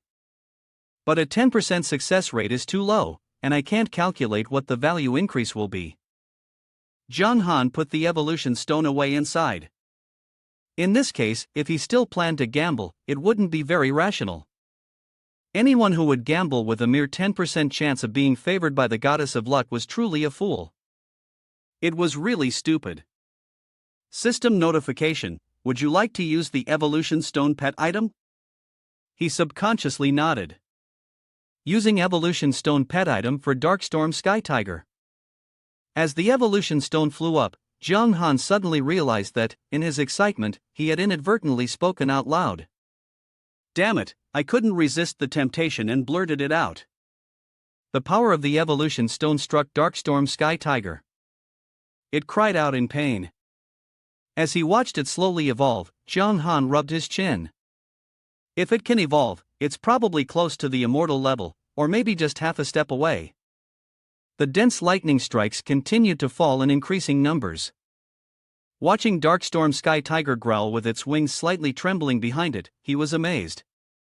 Is this the successful evolution? The lightning strikes gradually diminished, and it lowered its head in dejection.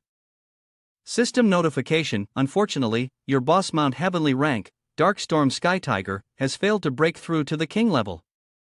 Seeing this, Zhang Han widened his eyes. It can't break through?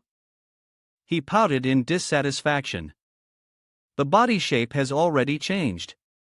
How can it still not break through? This must be a scheme from the system, or maybe I'm just not lucky enough. Suddenly, the system notification sounded. Congratulations! Your boss Mount Heavenly rank Darkstorm Sky Tiger has received the effects of the evolution stone pet.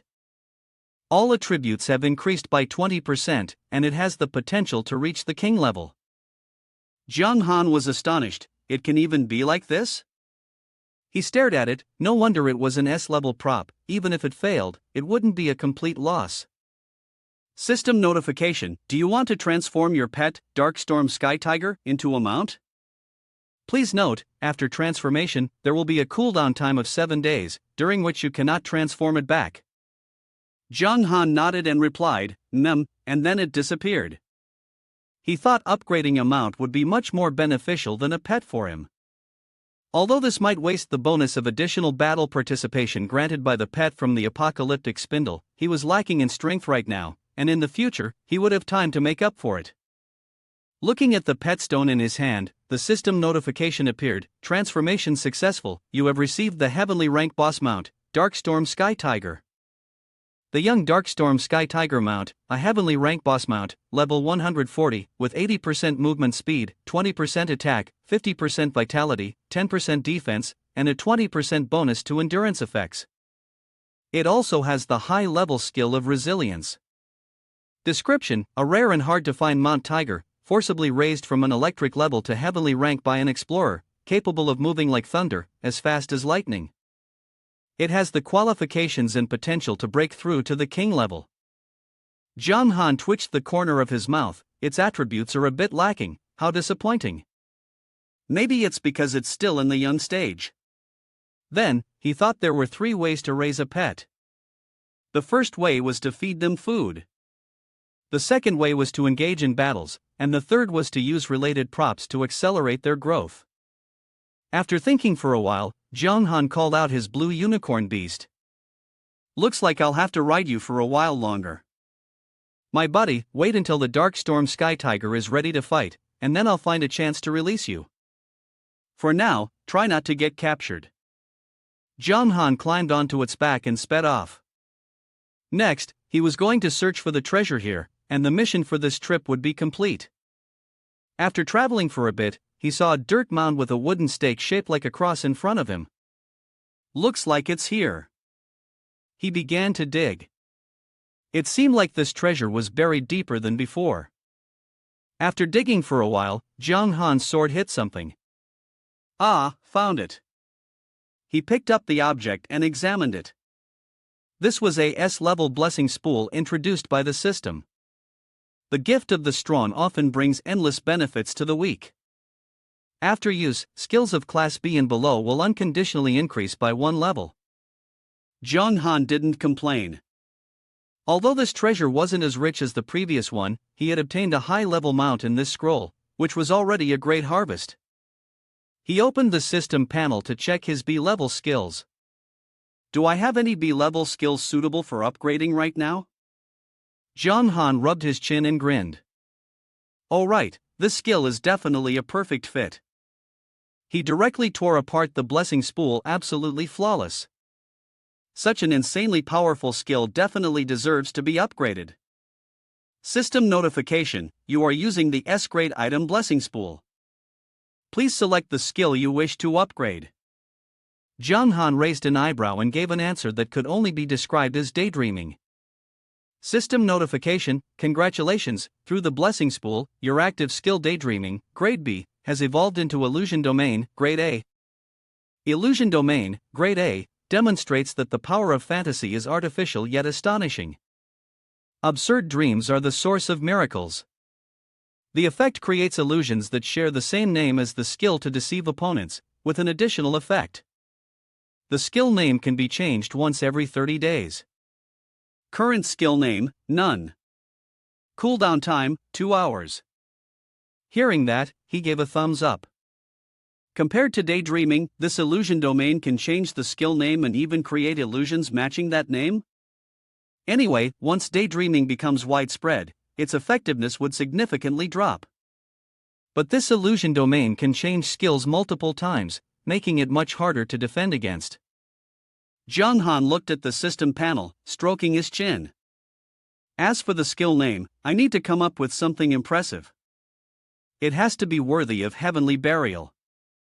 Although I don't really know what heavenly burial is, maybe it's turning the heavens upside down, or snakes falling from the sky. Heavenly burial alone is more than enough. Then he shook his head. No, it must be called the heaven burying forbidden art. System notification: your skill, the realm of illusion, has been renamed to heaven burying forbidden art. Jiang Han smiled smugly. Ha, with this rebellious name, I'm sure all players will be terrified when they hear it. He quickly mounted the blue unicorn beast and left, then proceeded to level up the iron beast a bit, while also helping the Darkstorm Sky Tiger grow a little more. At 4 p.m., Jiang Han arrived at a mountain. He and the Darkstorm Sky Tiger fought together against a horde of monstrous creatures. System notification: you have reached level 85. Jiang Han laughed in delight. Ha, this tiger isn't bad as a mount, its combat power is quite good. Its whole body shone brightly. System notification: your pet, Darkstorm Sky Tiger, has entered the development stage. Darkstorm Sky Tiger. Development stage. Heavenly rank mount boss at level 140. Movement speed 250%, attack 150%, health 180%, defense 60%, stamina effect plus 80%, ultra speed stamina skill. He opened the system interface to check. Even though it was still in the development stage, the Darkstorm Sky Tiger had already surpassed the blue unicorn beast in every aspect, with its speed now increased to 250% and 2 additional skills. System notification: super level passive endurance S. When used as a mount, endurance increases by 30%, and the super level passive speed charge S greatly enhances collision force, with the knockback effect upgraded. Jiang Han turned to look at the Darkstorm Sky Tiger. Now that its body has developed to this extent, it's already rideable. He mounted it directly inside. No wonder it's a heavenly rank boss. The mount status significantly boosts my attributes, greatly improving both attack and defense. The 20 million life points are truly impressive. System notification: Destroyer Angel, Yi Jiang Han Shui, boss spirit rank level. 85 life points, 20.27.150 attack, 25.343 to 37.103 defense, 25.705 to 25.740 reputation, 625.300 luck. 9. Known as a prominent representative of the dark faction in the Buddha's world, his choices could decide the fate of the dragon realm. Zhang Han thought for a moment. Since this mount can fly, it's only natural that it should meet my expectations of being able to fly. He shouted, "Fly up, now!" As soon as he finished speaking, Darkstorm Sky Tiger surged forward at a speed as fast as the wind, making him exclaim, "It's really fast!" Then, its legs pushed off the ground, propelling it into the sky. Zhang Han laughed excitedly. "Ha, as expected, this flying mount is incredibly fast, this is amazing." The notification system of the Darkstorm Sky Tiger is still under development, so whenever someone rides it, the flight duration can only last for half an hour, and the flying altitude cannot exceed 200 meters. After that, a cooldown period of 5 hours is required before it can be used again. Hearing the system's explanation, he was quite satisfied. Half an hour, 200 meters, that's not too bad. When the time is right, I can ride the Darkstorm Sky Tiger to kill a boss that can't fly at Earth rank. Half an hour is more than enough. The Thundercloud Heavenly Tiger took off into the sky, and he said, just in time to meet an old friend at Evil Dragon Town. People on the ground saw something black flying in the distance and wondered, is something flying over here? Upon closer inspection, they saw that it was Zhang Han and cursed in fear. That guy is back again, what should we do now? Should we call the Meishui area players to deal with him again? As he got closer, they saw that Zhang Han was riding the Darkstorm Sky Tiger, and they were shocked. Where did he get that flying mount from? Damn it, all the resources in the Meishui area have already been taken by this eastern guy. Deadly Rose, seeing Zhang Han approach, angrily shouted, "You're still coming? We're not done yet." He grinned slyly and said, "If you help me with a divination, I'll leave." Come on. After all, this is a quest with a generous reward, it would be a shame to pass it up. She was so furious that her face turned red, unable to speak. Deadly Rose, in a fit of rage, gathered a golden orb in her hand and launched it toward him. "You're forcing me." The golden orb grew larger and larger. They stood to one side, watching and whispering among themselves. She's about to use that move. Even the Frozen Emperor was killed by that move from the guild leader, so Zhang Han Shui might not be able to escape this time. He crossed his arms, thinking, if I interfere with her spell, she'll probably never forgive me. Well, let's just see what she intends to do. Once she had gathered enough energy, she threw it at Zhang Han, shouting loudly, "Die!" The light from the orb blinded him, making it hard to see, and he frowned. Ugh, the light is so blinding. The light struck Zhang Han, and in the place where he stood, there was no sign of him. Then, when he opened his eyes again, he found himself in a different location. System notification. Player Deadly Rose has used the light skill to teleport you to the target location. Mad Serpent Cave 4584, 9990. Deadly Rose's level will be reduced by 20 levels as a result. She stood in front of him, laughing loudly, "Ha!" Then, with a cold and gritted expression, she said, "I can't kill you, and the players in the Meishui area can't kill you either. So, I want to see if you can defeat the Earth rank boss and prove your true power." Saying that, he turned around, only to see a giant python, twice as large, flicking its tongue above him. System notification, Giant Python, Electric Boss, Level 110, Health 33 million, Attack 50,000 to 53,000, Defense 30,000 to 31,000, Skills, Mad Serpent Poison Mist, Soul Spikes, Light Destruction. Introduction, the Master of the Mad Serpent Den, with a powerful strength that strikes fear into the hearts of others. Contrary to Deadly Rose's expectations, he laughed loudly. Ha, does she think Zhang Han is too scared to act? What's wrong? Feeling hopeless now? He thought to himself, the Ice Emperor has a special reconnaissance method that allows him to detect his attributes and unconditionally notify players in the Meishui area. However, no matter what, his attributes are no match for the electric boss. He smirked.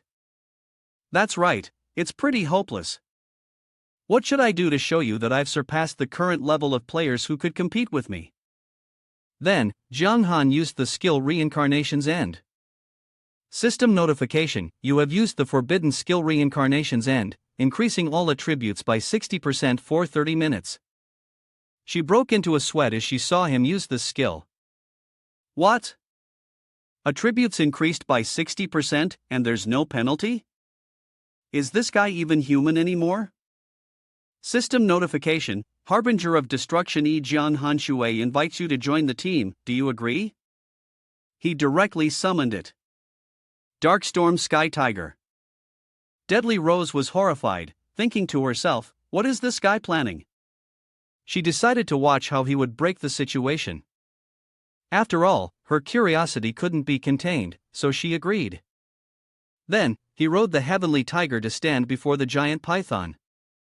Jiang Han unleashed his spiritual power, and it soared into the air, landing on the giant python's head, launching an attack that reduced the giant python's health bar by 23,170. She stared, wide-eyed in disbelief, thinking, so that's how it is. If I didn't have my team, I might have been killed by his skill. After that, she watched as he struck the middle of the giant python's abdomen with his sword multiple times, utilizing soul control, bonebreaker strike, sword breaking 8 directions, and destruction slash. The giant python, enraged, spewed a poisonous purple mist from its mouth. The system notification appeared: you have been attacked by the poisonous mist of the giant python. Your attack power is reduced by 20%. Your movement speed is reduced by 30%, and you lose 1% health per second for 30 seconds. Jiang Han smirked, thinking, this skill doesn't pose any threat to me. The attack power reduction can be offset with the additional benefits of Kick of Righteousness. The health loss can be replenished by my lifesteal effect. He continued to slash with his sword at the giant python, causing its combat effectiveness to drop significantly. A light orb formed at its mouth, and the system notification appeared: the giant python has activated its skill. Light Annihilation caused damage that reduced the target's health by 30% within its range. Enraged, the giant python released the light attack at Jiang Han. However, its power struck nothing but air, as Jiang Han swiftly dodged. Jiang Han glanced over and smirked. Turns out, once you have the ability to fly, you can kite the boss. He stood right in front of it, its life force reduced to its lowest point. Once he killed this electric rank boss, Deadly Rose's attitude would surely soften. Jiang Han gripped his sword and shouted, die. Jiang Han mounted Darkstorm Sky Tiger and soared into the air, delivering a fatal blow to the giant python. System notification: congratulations, you have slain the Earth rank level 110 giant python and received the following reward: +1 reputation, +8,000. Nearby, Deadly Rose was shaken by the impact, groaning in pain. System notification: your teammate, Harbinger of Destruction Jiang Han Shui, has killed the giant python. You have received shared experience and 3 levels. She shot him an astonished look. What? The #1 expert of the East can kill an Earth rank boss this easily? Jiang Han brought Darkstorm Sky Tiger down for a landing, then smiled triumphantly. It seems the fortune teller was wrong. I can take down an electric rank boss. Jiang Han looked at her and flashed a friendly smile. So, can you read my fortune now? Deadly Rose remained stubborn. Dream on. He raised 3 fingers in a gesture. Don't refuse so quickly. Help me with my fortune reading, and I'll give you 3 beneficial rewards. In his mind, he had already planned it out. One side would be a threat that would backfire, and the other side was offering benefits. She furrowed her brow, seeming to be engaged in a fierce internal struggle. Jiang Han raised his first finger to present the benefits. First, the level you've lost, I'll take you to train and help you recover it, and you might even make it into the top 10 of the Meishui region leaderboard. He then raised another finger.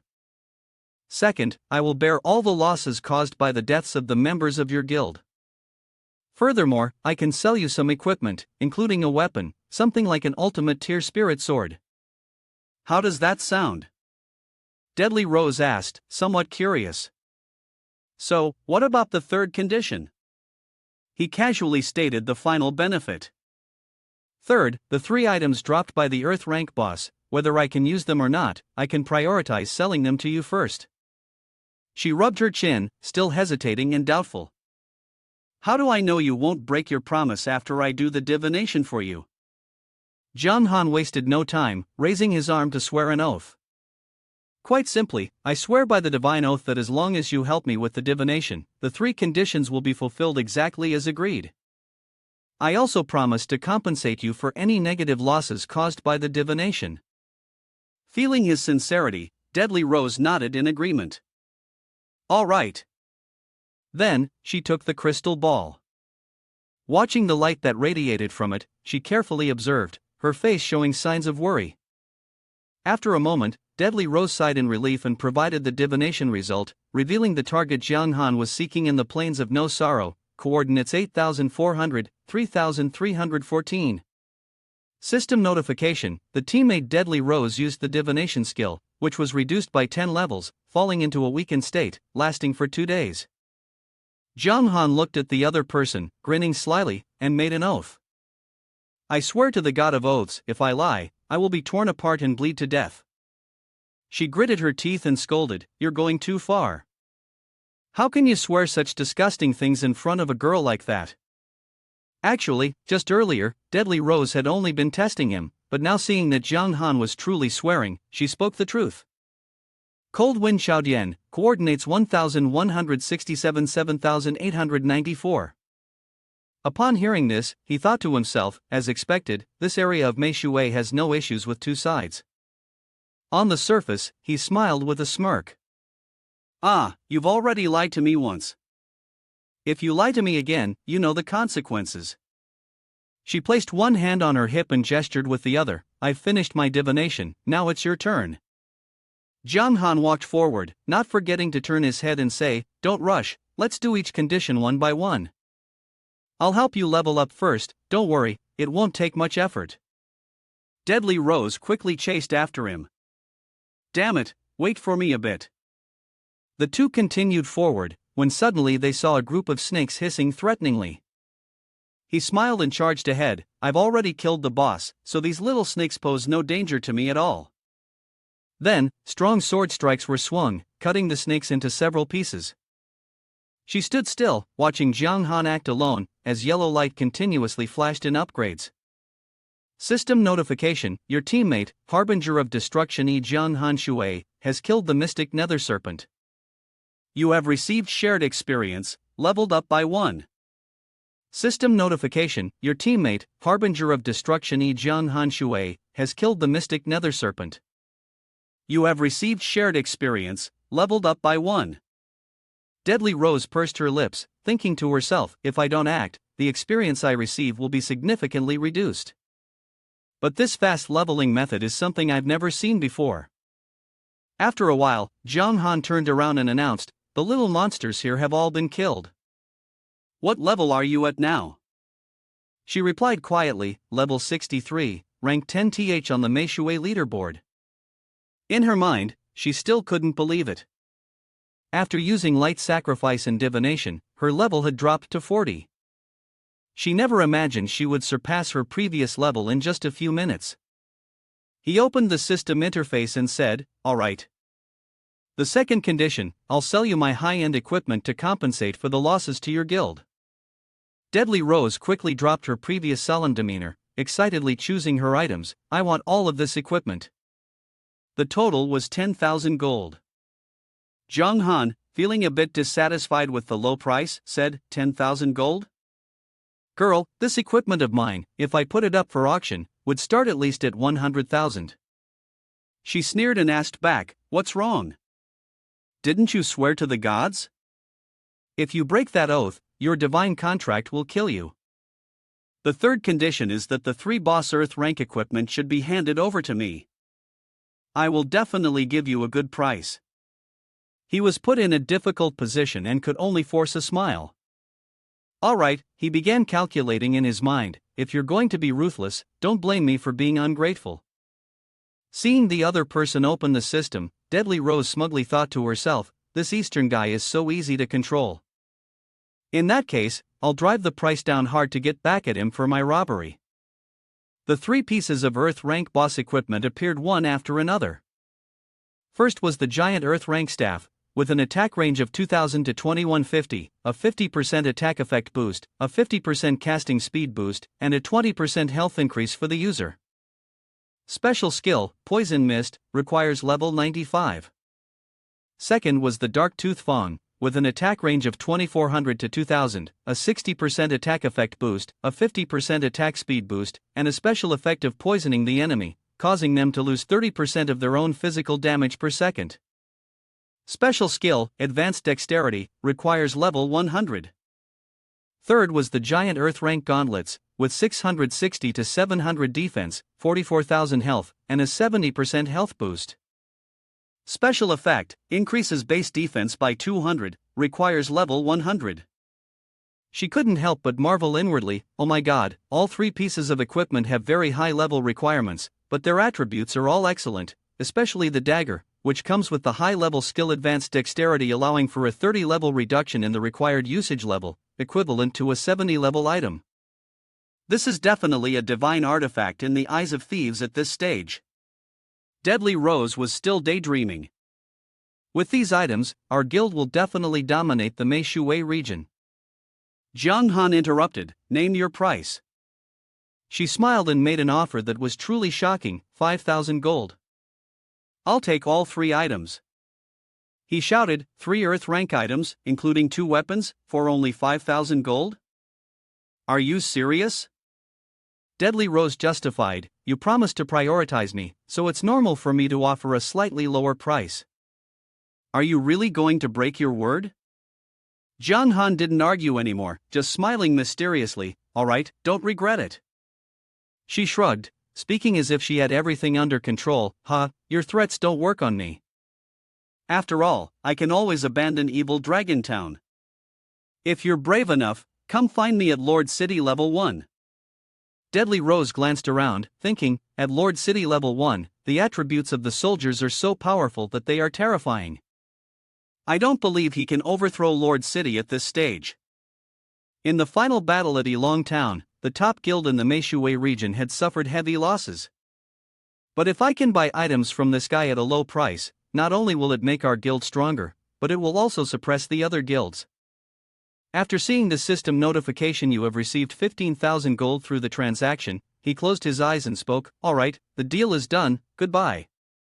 Suddenly, she extended her hand and called out, wait. According to Western tradition, a deal is only considered complete after a handshake. No matter what grudges we had before, let's forget them. Jiang Han asked again with doubt, are you sure? Her eyes flickered, and with a suspicious yellowish light, she replied, of course. He quickly extended his hand, grasped hers, and grinned, happily cooperating, extremely grateful. While Deadly Rose was still confused, not understanding what was going on, a blue light flickered between their hands. The system announced, using skill, Miraculous Hand, of the highest grade, successfully stole the gold tier item, White Bone Armor, from Deadly Rose's inventory. Deadly Rose looked at him, puzzled, what's going on here? I clearly benefited more from this agreement, so why is he still smiling? The system announced, you have used the skill, Miraculous Hand, of the highest grade, successfully stealing the gold tier item, Heat-Resistant Boots, from Deadly Rose's inventory. Jiang Han smiled with squinted eyes, if I ever need divination in the future, I'll definitely come to consult you first. She pulled her hand back firmly, rejecting him, no need, I'd rather never see you again. Goodbye. He clasped his hands together and smiled, don't rush, give and take. When someone from the East says goodbye, we should hold hands like this to show friendship. Deadly Rose followed suit and asked, humph, like this? Jiang Han shook his head, touched her hand to adjust it, no, it should be left hand holding right hand. Very good, the system announced, Deadly Rose has used a teleportation scroll, and in 8 seconds, she will return to the nearest main city. System notification: Jiang Han Shui has just used Soul Hold, successfully interrupting your spellcasting. Finally, Deadly Rose, a little annoyed, asked again, is this good enough? She tore the teleportation scroll and turned her head to speak. Alright, Eastern guy, I hope I never have to see your face again. Bye. System notification: Jiang Han Shui has just used Soul Hold, successfully interrupting your spellcasting. He quickly reached out his hand, calling back, wait a second. His entire hand gleamed with golden light as he thought to himself, I haven't recovered enough yet. How can I let her leave so easily? Deadly Rose, seeing golden light surrounding her own body as well, gasped and shouted, what? System notification: Jiang Han Shui has just used Soul Hold, successfully interrupting your spellcasting. She knew the other party was no soft target, and anxiously cursed, damn it, what do you think you're doing? Her mind raced, wait a minute, this guy's behavior has been very strange. Someone on the forum mentioned him earlier, and I think they even said he has a skill for stealing items. In a panic, she murmured, could it be? Could it be? He just opened the system. My brother? Seeing that her bag was missing several items, Deadly Rose couldn't help but curse loudly. Jiang Han raised his hand to rub his head and spoke softly, you're a girl, so you should pay more attention to your manners. You should learn from your brother. A gentleman, that's what I'm talking about. The system notifies you that you have used the miraculous hand skill at its respective level and successfully stole the earth rank item Hufong from Deadly Rose's inventory, but the opponent noticed. She slapped his hand away and scolded, get lost. You're a despicable and shameless scoundrel. Jiang Han shrugged, how can you say that to me? Do you know what other players think of me? They say I'm like a gem. Ignoring his nonsense, Deadly Rose clenched her fist. Forced offline. Jiang Han quickly stopped her, wait a minute, if you still want to buy the electric level equipment, I can sell it to you, but only if you offer a reasonable price. She frowned, refusing, are you really asking me to buy from you? Don't push it. He tried to convince her again, let's do honest business this time. I can swear an oath before the gods. Deadly Rose hesitated. You damn bastard. You first swear that after selling it to me, you won't cause any trouble for me in the next year, not even the slightest bit. Jiang Han also made a request in return, you must swear that in the next year, you won't cause any trouble for me. She nodded. Deal.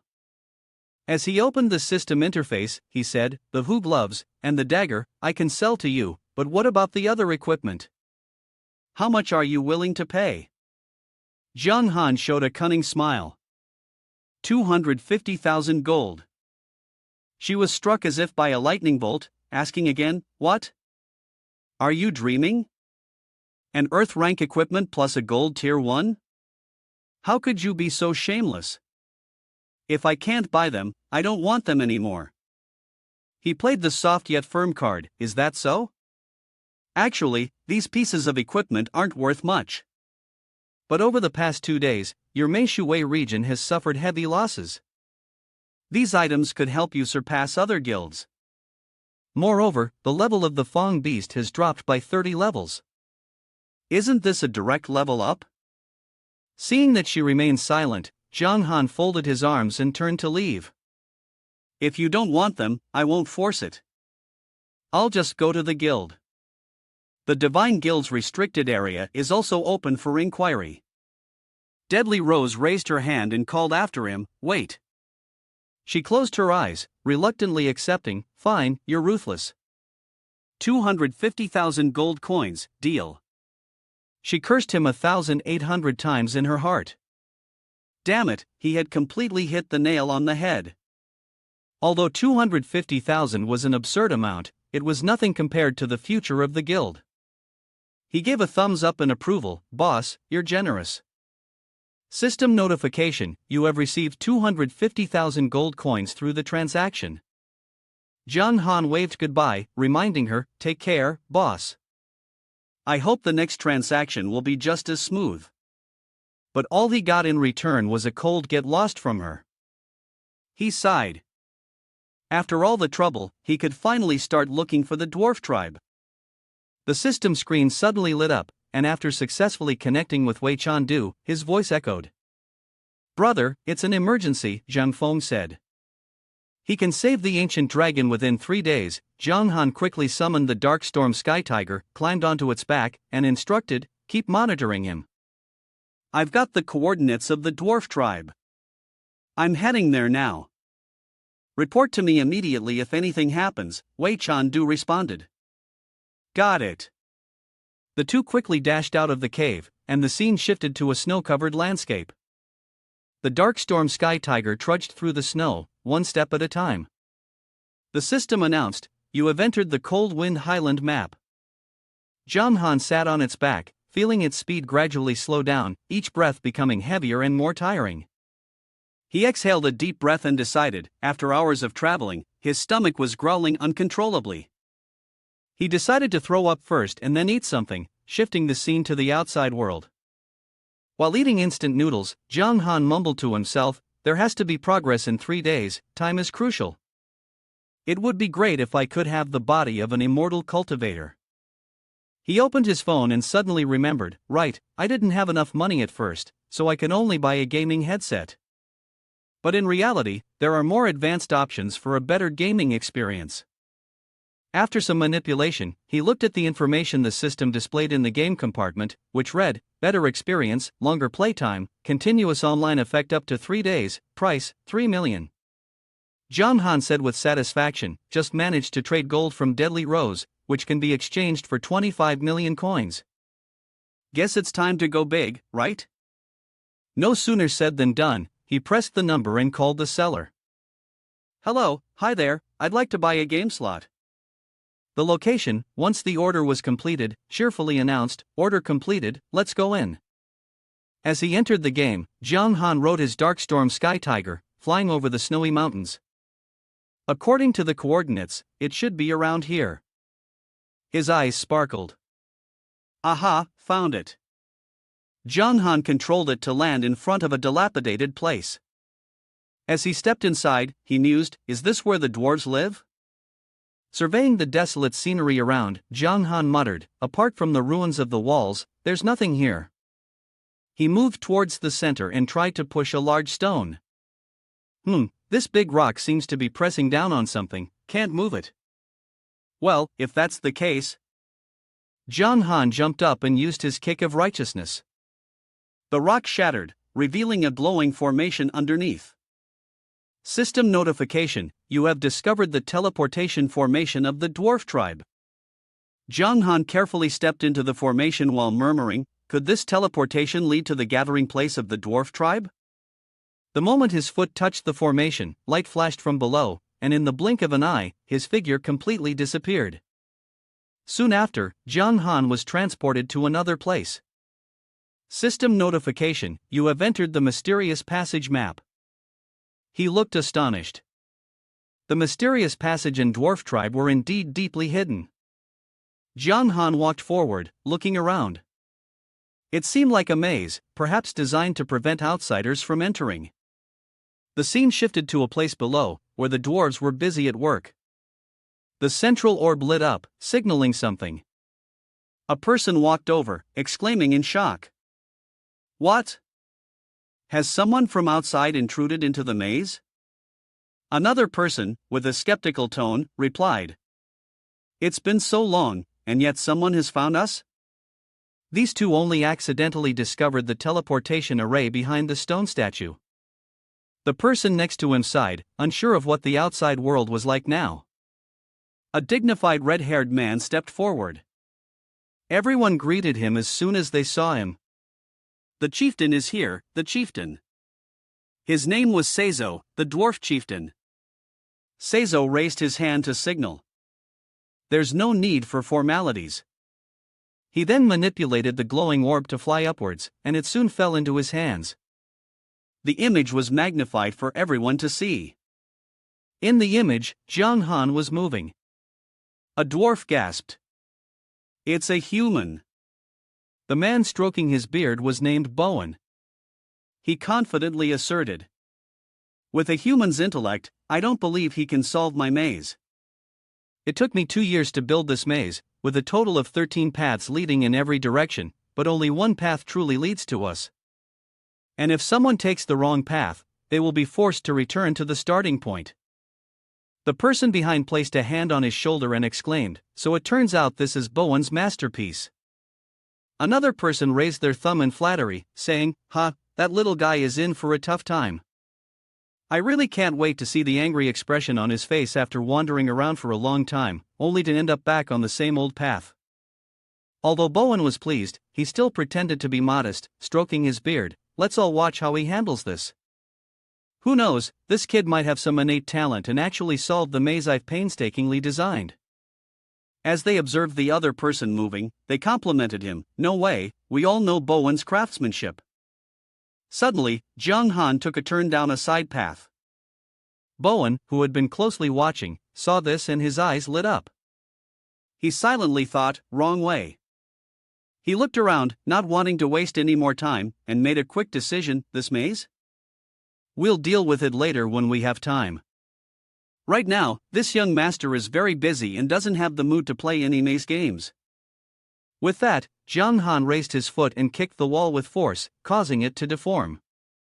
Every 30 seconds, I'll give it a kick to see how long this maze can hold me. Bowen, watching from below, cried out in pain. What? Just one kick and the sturdy structure has been destroyed? Is he holding his face and shouting in agony? This maze, my painstaking creation. The person beside him angrily shouted, "How shameless! He's cheating!" Bowen quickly sought help. "Chief, hurry and take him away. If this keeps up, all my hard work will be ruined by him." Seizo seemed hesitant. Although this approach was risky, it was also a strategy.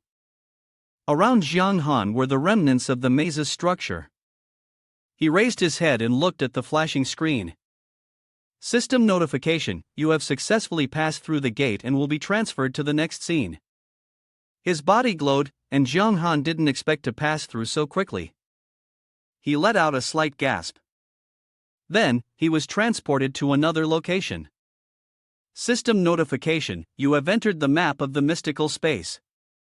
Jiang Han, puzzled, repeated, "Mystical space." He reassured himself, it seemed there wasn't just one gate. The maze he had just passed through must have been the first gate, right? He hadn't noticed that a black orb was approaching from behind. Nevertheless, following his body's instinct, Jiang Han swiftly dodged the black orb. It passed cleanly by him. He froze, noticing two black orbs stopping in front of him, and they attacked once more. Jiang Han tilted his body to avoid them and muttered softly, "This is interesting." The number of black orbs attacking continued to increase, but he wasn't intimidated. He smiled. "More of them, huh?" Seizo stroked his long beard, his voice tinged with surprise. It seemed he had figured out the rules. Someone next to him curiously asked, "Could the second gate be the work of the tribe leader?" Oh no, who would have thought he'd be randomly placed in a difficult gate designed by the tribe leader? This human kid's in trouble. Over here, Jiang Han skillfully dodged the attacks of 4 black orbs. He furrowed his brow. The number of black orbs was increasing, which meant the difficulty was rising. 8 black balls surrounded him. Jiang Han exclaimed in astonishment, "Why are there so many all of a sudden?"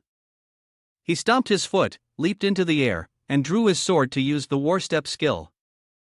The black balls around him collided with each other, creating a loud noise. Seizo raised an eyebrow and snorted coldly. "Humph, a childish trick. The balls just keep multiplying. All it takes is one hit, and once you jump, you'll enter my killing field." Jiang Han looked at the countless black balls hovering around him, while Seizo stood smugly. In the air, with no freedom of movement, how could he avoid so many balls? The sound of wind cutting through the air echoed as the black balls rushed toward Jiang Han. He swung his sword, choosing to confront them head-on. If I can't dodge, then why bother dodging? Jiang Han executed the sword-breaking 8 directions move. Countless rays of light streaked across the air and collided with the black balls. Seizo was stunned by the scene before him. What? Are these balls made of rare metals? System notification, successfully passed the stage and will transition to the next scene. He looked at the shards of the balls scattered on the ground and laughed. Compared to the first stage, this one is indeed a bit harder, but the designer of this stage seems somewhat naive. Didn't they think that an intruder might destroy these balls? Seizo clenched his fist, silently seething with anger. This arrogant brat, my balls can't be destroyed by ordinary weapons. He looked at the sword in Jiang Han's hand and realized that the weapon he held was far from ordinary. Seizo pointed at the person opposite him, signaling, Bowen, force him to the checkpoint we designed together, let it be the next stage. Bowen hesitated and asked, do you mean that place? His eyes flashed brightly, and he spoke in a deep voice, yes, make that damn human brat understand the strength of our dwarf tribe. Bowen nodded in agreement, two golden light orbs hovering in his hands, got it, this arrogant little human definitely needs to be punished. The two light orbs collided, and countless golden rays of light flickered.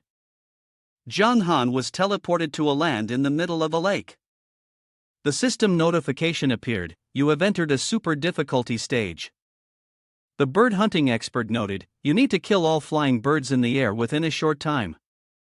He was stunned when he received the system's message. The system notification continued, due to an unknown reason, you cannot fly above the lake or swim across the lake in any way. The system notification continued, due to an unknown reason, you cannot ride a mount or summon your pet. The two onlookers saw Jiang Han standing dazed, not knowing what to do, and exchanged praises. This stage, this lake, was designed by Bowen. Above the lake is a no-fly zone. And the water beneath the lake cannot be touched, not even a single drop. This ensures that participants can't cheat by getting closer and killing the birds. The bird, designed by the tribe leader, was full of spirit, as if it truly existed, alive and lifelike. Not only did its flight path seem irregular, but it could also dodge incoming arrows. This was truly a masterpiece. Seizo still felt a bit unsure. This person was only at spirit rank, unless they had archery skills far beyond an ordinary person's, there was absolutely no way they could do this. Bowen, on the other hand, seemed quite confident, but I think he uses a sword as his weapon. So clearly, he's a close combat warrior, and his archery skills are probably just average. Suddenly, a bow appeared in Jiang Han's hand, and the system notification popped up, you have received the wooden bow of renewal. He asked in confusion, a bow? Does this mean it wants me to use archery? Jiang Han looked at the forest in front of him, contemplating. Through the sound, he could hear the bird somewhere within the forest, about 100 meters away. Even a player who specialized in archery and had mastered the technique wouldn't be able to accomplish this. Suddenly, the water surface made a splashing sound. He looked down and saw a small fish swimming happily, its body arched as it swam. Jiang Han quietly murmured in thought. He glanced at the bow in his hand, an idea forming in his mind. Although he was known as a strategist in this world, considering the first two levels, the only way to move forward was to find another way.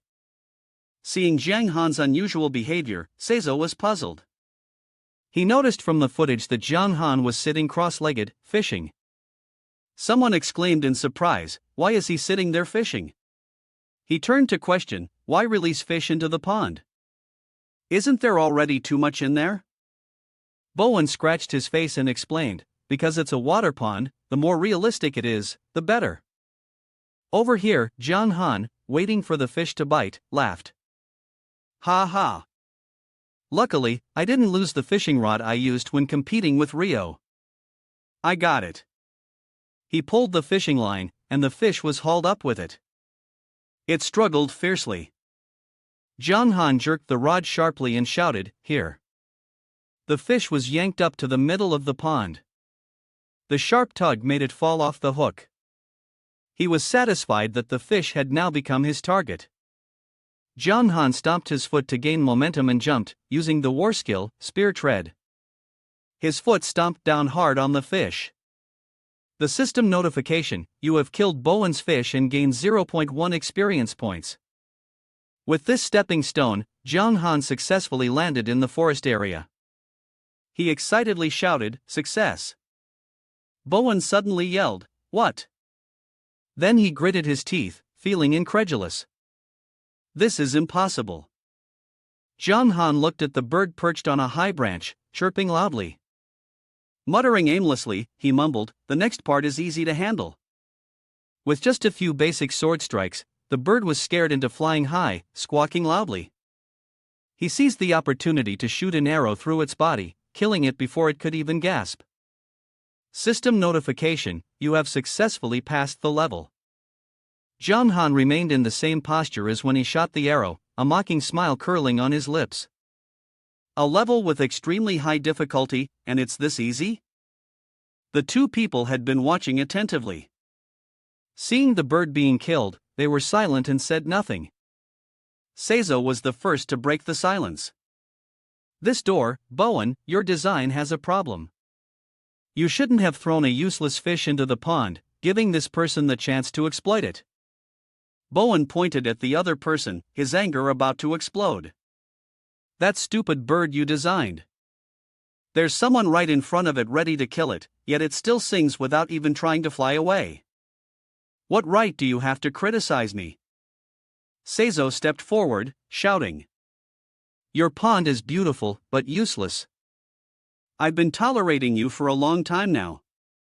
Bowen didn't back down, retorting sarcastically. "Your bird can't even fly. Is it really that useless of a bird? Do you want to fight?" At Zhang Han's feet, a light formation appeared, signaling a teleportation. The system notification read, "You have passed all the trials and will be teleported to the dwarf tribe settlement." The light flashed, and his figure disappeared. The system notification continued, "You have entered the underground palace map." As soon as Zhang Han appeared, he heard the loud quarrel. He was surprised and asked, "Hey, what's going on here?" The two were still arguing and fighting.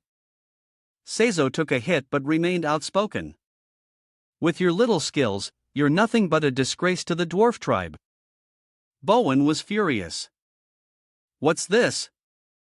"The meticulous plan of the tribe leader has ended up as a joke for outsiders. That's all there is to it."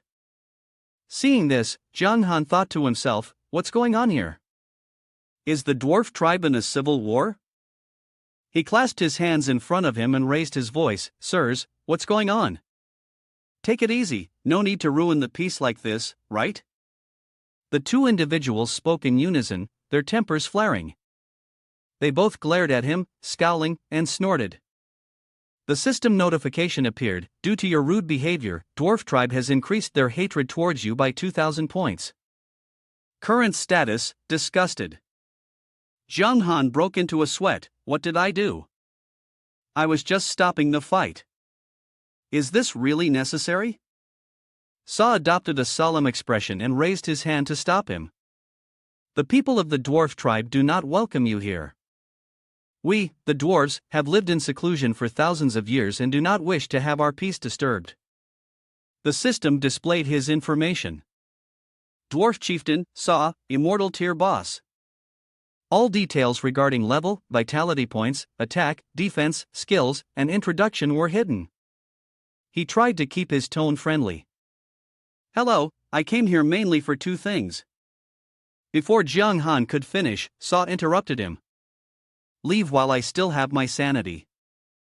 Zhang Han continued trying to reason with him. 1. I need the dwarf tribe to help forge a weapon for me. 2. I hope you can. Sa turned and walked away, shouting, "See him off." Meanwhile, Bowen, surprised, called out, "Human, stop right there." He had noticed the item in Zhang Han's hand. "Wait, what is that?" Seeing the rays of light emanating from the stone, Seizo grew suspicious. These are his eyes shining, and his voice is trembling. The legendary black wine crystal. Seizo walked over, unable to hide his astonishment in his voice. "Are you willing to provide the black wine crystal for us to forge weapons?" He nodded in response. "That's right." He rubbed his hands together, his attitude shifting to one of dizziness, then smiled warmly.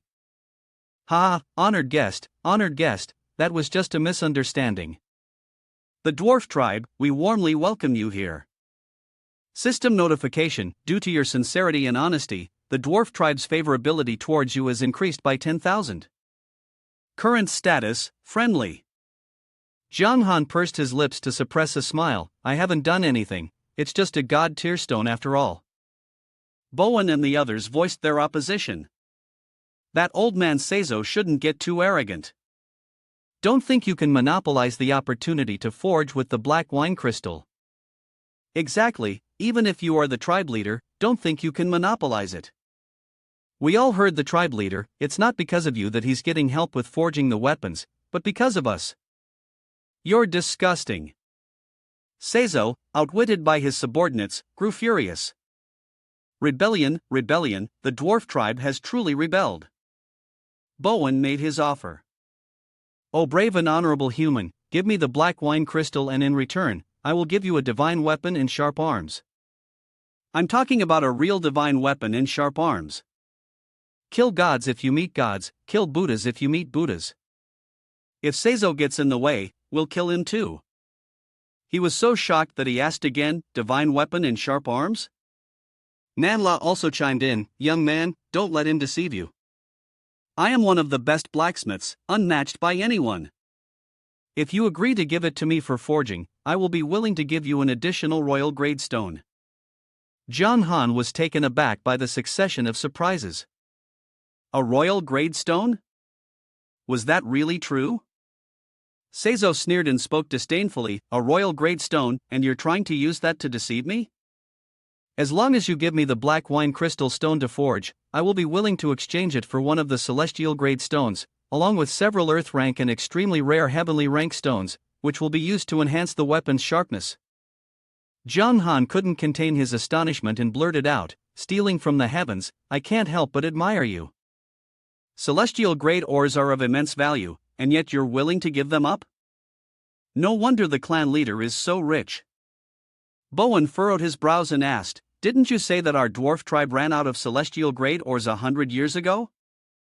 Could it be that you've been embezzling them?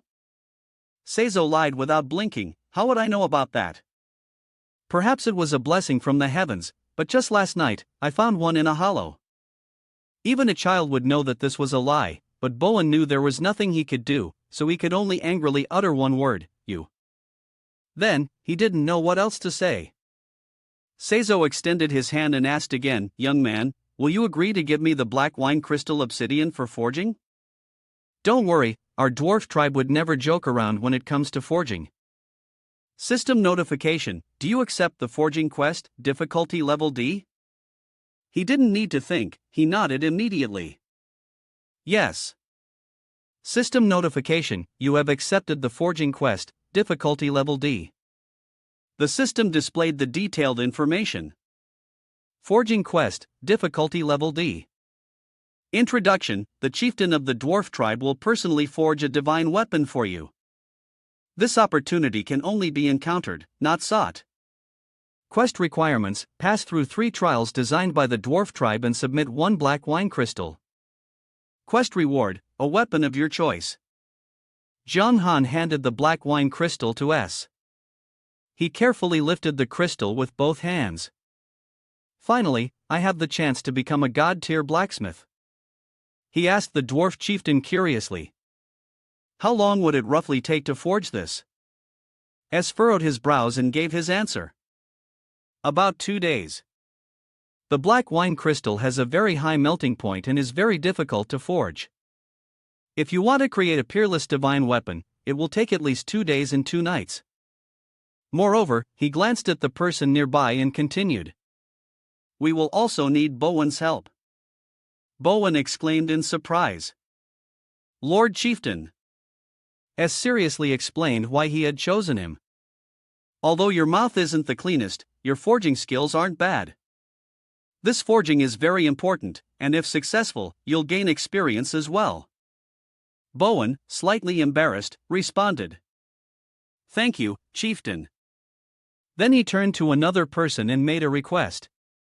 Give me that king level ore first, and I'll return it to you with a piece later. Nanla immediately agreed. All right. Zhang Han pondered. Every type of divine grade, immortal grade, and king grade or had one piece each. According to the dwarf chieftain, a large quantity of heavenly rank ores could also be added. It was rare to come across such a treasure, and he was indeed lucky this time. Therefore, he raised his hopes and spoke up. "Excuse me, could you add some materials to the weapon in my hand?" Seizo reached out and took the sword. "Let me have a look." He examined the sword carefully before giving his assessment. "Not bad. This sword was forged from a heavenly blood divine core, but after many years of wear, its power has gradually dissipated." The dwarves around them were stunned upon hearing this. The heavenly blood divine core contained both black mystery crystal and the heavenly blood divine core. Where did this person come from? Seizo squinted at the sword and pondered. With only about 3/10 of the heavenly blood divine core remaining as the raw material, he decided to add black wine crystal and fairy or wind spirit. After a moment, he said confidently, "There's a 100% chance of creating a peerless divine weapon." Zhang Han thought for a moment.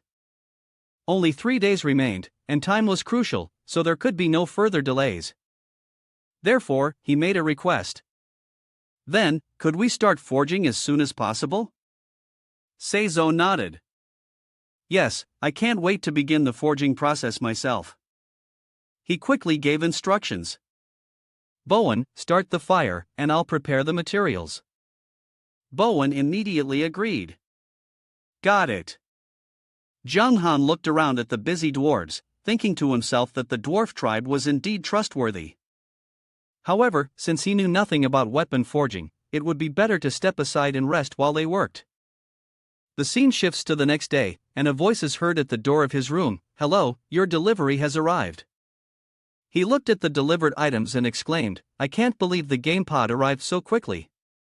The staff handed Zhang Han a paper and said, "Please sign here to confirm, and then I'll assist you with the setup." Looking at the brand new game pod in front of him, he sighed in relief. Phew, finally set up. Let's test it out. Zhang Han sat inside the game pod, feeling extremely satisfied. This was indeed a game pod. The feeling was incomparable to that of the helmet. Moreover, the game pod could extend gameplay time through its cryogenic technology when activated. It didn't take long before he logged into the game. Seeing the two people still deeply focused on their work, Zhang Han thought to himself, "They're still working on it. In that case, I might as well level up a bit." As he entered the teleportation portal, he pondered, 2 days from now, the giant dragon under Rending Lake will be rescued by Zhang Feng. I wonder how the main quest will end. Ri said that there needs to be some progress before the dragon can be rescued. But there's still the issue of whether these dwarves can be brought back to the world. The situation doesn't look too optimistic right now. The scene shifts to the Cold Wind Highlands, where Zhang Han, riding the Darkstorm Sky Tiger, moves through the snowstorm. The deeper he went into the Cold Wind Highlands, the lower the temperature dropped, and his health began to decrease. But it didn't matter, with his high health, recovery was quick, and the deduction was barely noticeable. After walking for a while, he encountered a herd of pigs. They saw him and immediately began to snort threateningly. Zhang Han was astonished and exclaimed, "A pig with glowing eyes and sharp tusks." System information. Cold Wind Wild Boar, Demon Realm level 105, health 7,500,000, attack 27,000 to 28,000, defense 19,500 to 20,000. Skills, resistant to extreme cold. Ice Mace Ambush, Rampaging Boar Attack. The wild boars surviving in the Cold Wind Highlands have gradually mastered the use of ice elements in the harsh cold. Its strong adaptability has made it the sole king deep within the Cold Wind Highlands. Out of habit, he raised his hand, excitedly saying, "A level 150 demon beast, perfect for leveling up." But upon seeing his empty hand, Zhang Han fell silent. "The Bloodthirst sword is still being forged, so I don't have any weapons for now." He jumped off his mount, looked at the Cold Wind Wild Boar, and muttered, "Oh no." Zhang Han charged toward it, deciding to use his fists. "I am the Fist King Zhang Han Shui, pleased to make your acquaintance." He threw a powerful punch at its face, dealing 24,500 damage to the opponent. Jiang Han clenched his fist again, preparing to strike. Well, it's enough to break through its defense, though the efficiency is a bit slow. The cold wind wild boar's face twisted into a sinister expression as its hooves scraped the snow. System notification. The cold wind wild boar has activated the rampaging boar attack skill. When it charged at him, Jiang Han quickly jumped up to dodge. He kicked it in the butt, using the war technique, farewell kick. A dozen minutes later, the system announced, "You have killed the wild boar cold wind." Jiang Han exhaled deeply. Phew! Fighting monsters without a weapon is really no easy task. The body of the wild boar cold wind vanished, replaced by a magic staff. He was surprised. It actually dropped a magic staff. Well then, for now, I'll just use it as a melee weapon. Suddenly, the system screen lit up. Wei Chan Du was calling. He spoke urgently. "Brother, something big just happened." Jiang Han asked. "What is it?" Chan Du's voice was uneasy. "The giant dragon beneath Ding Lake. It seems to be a dragon god."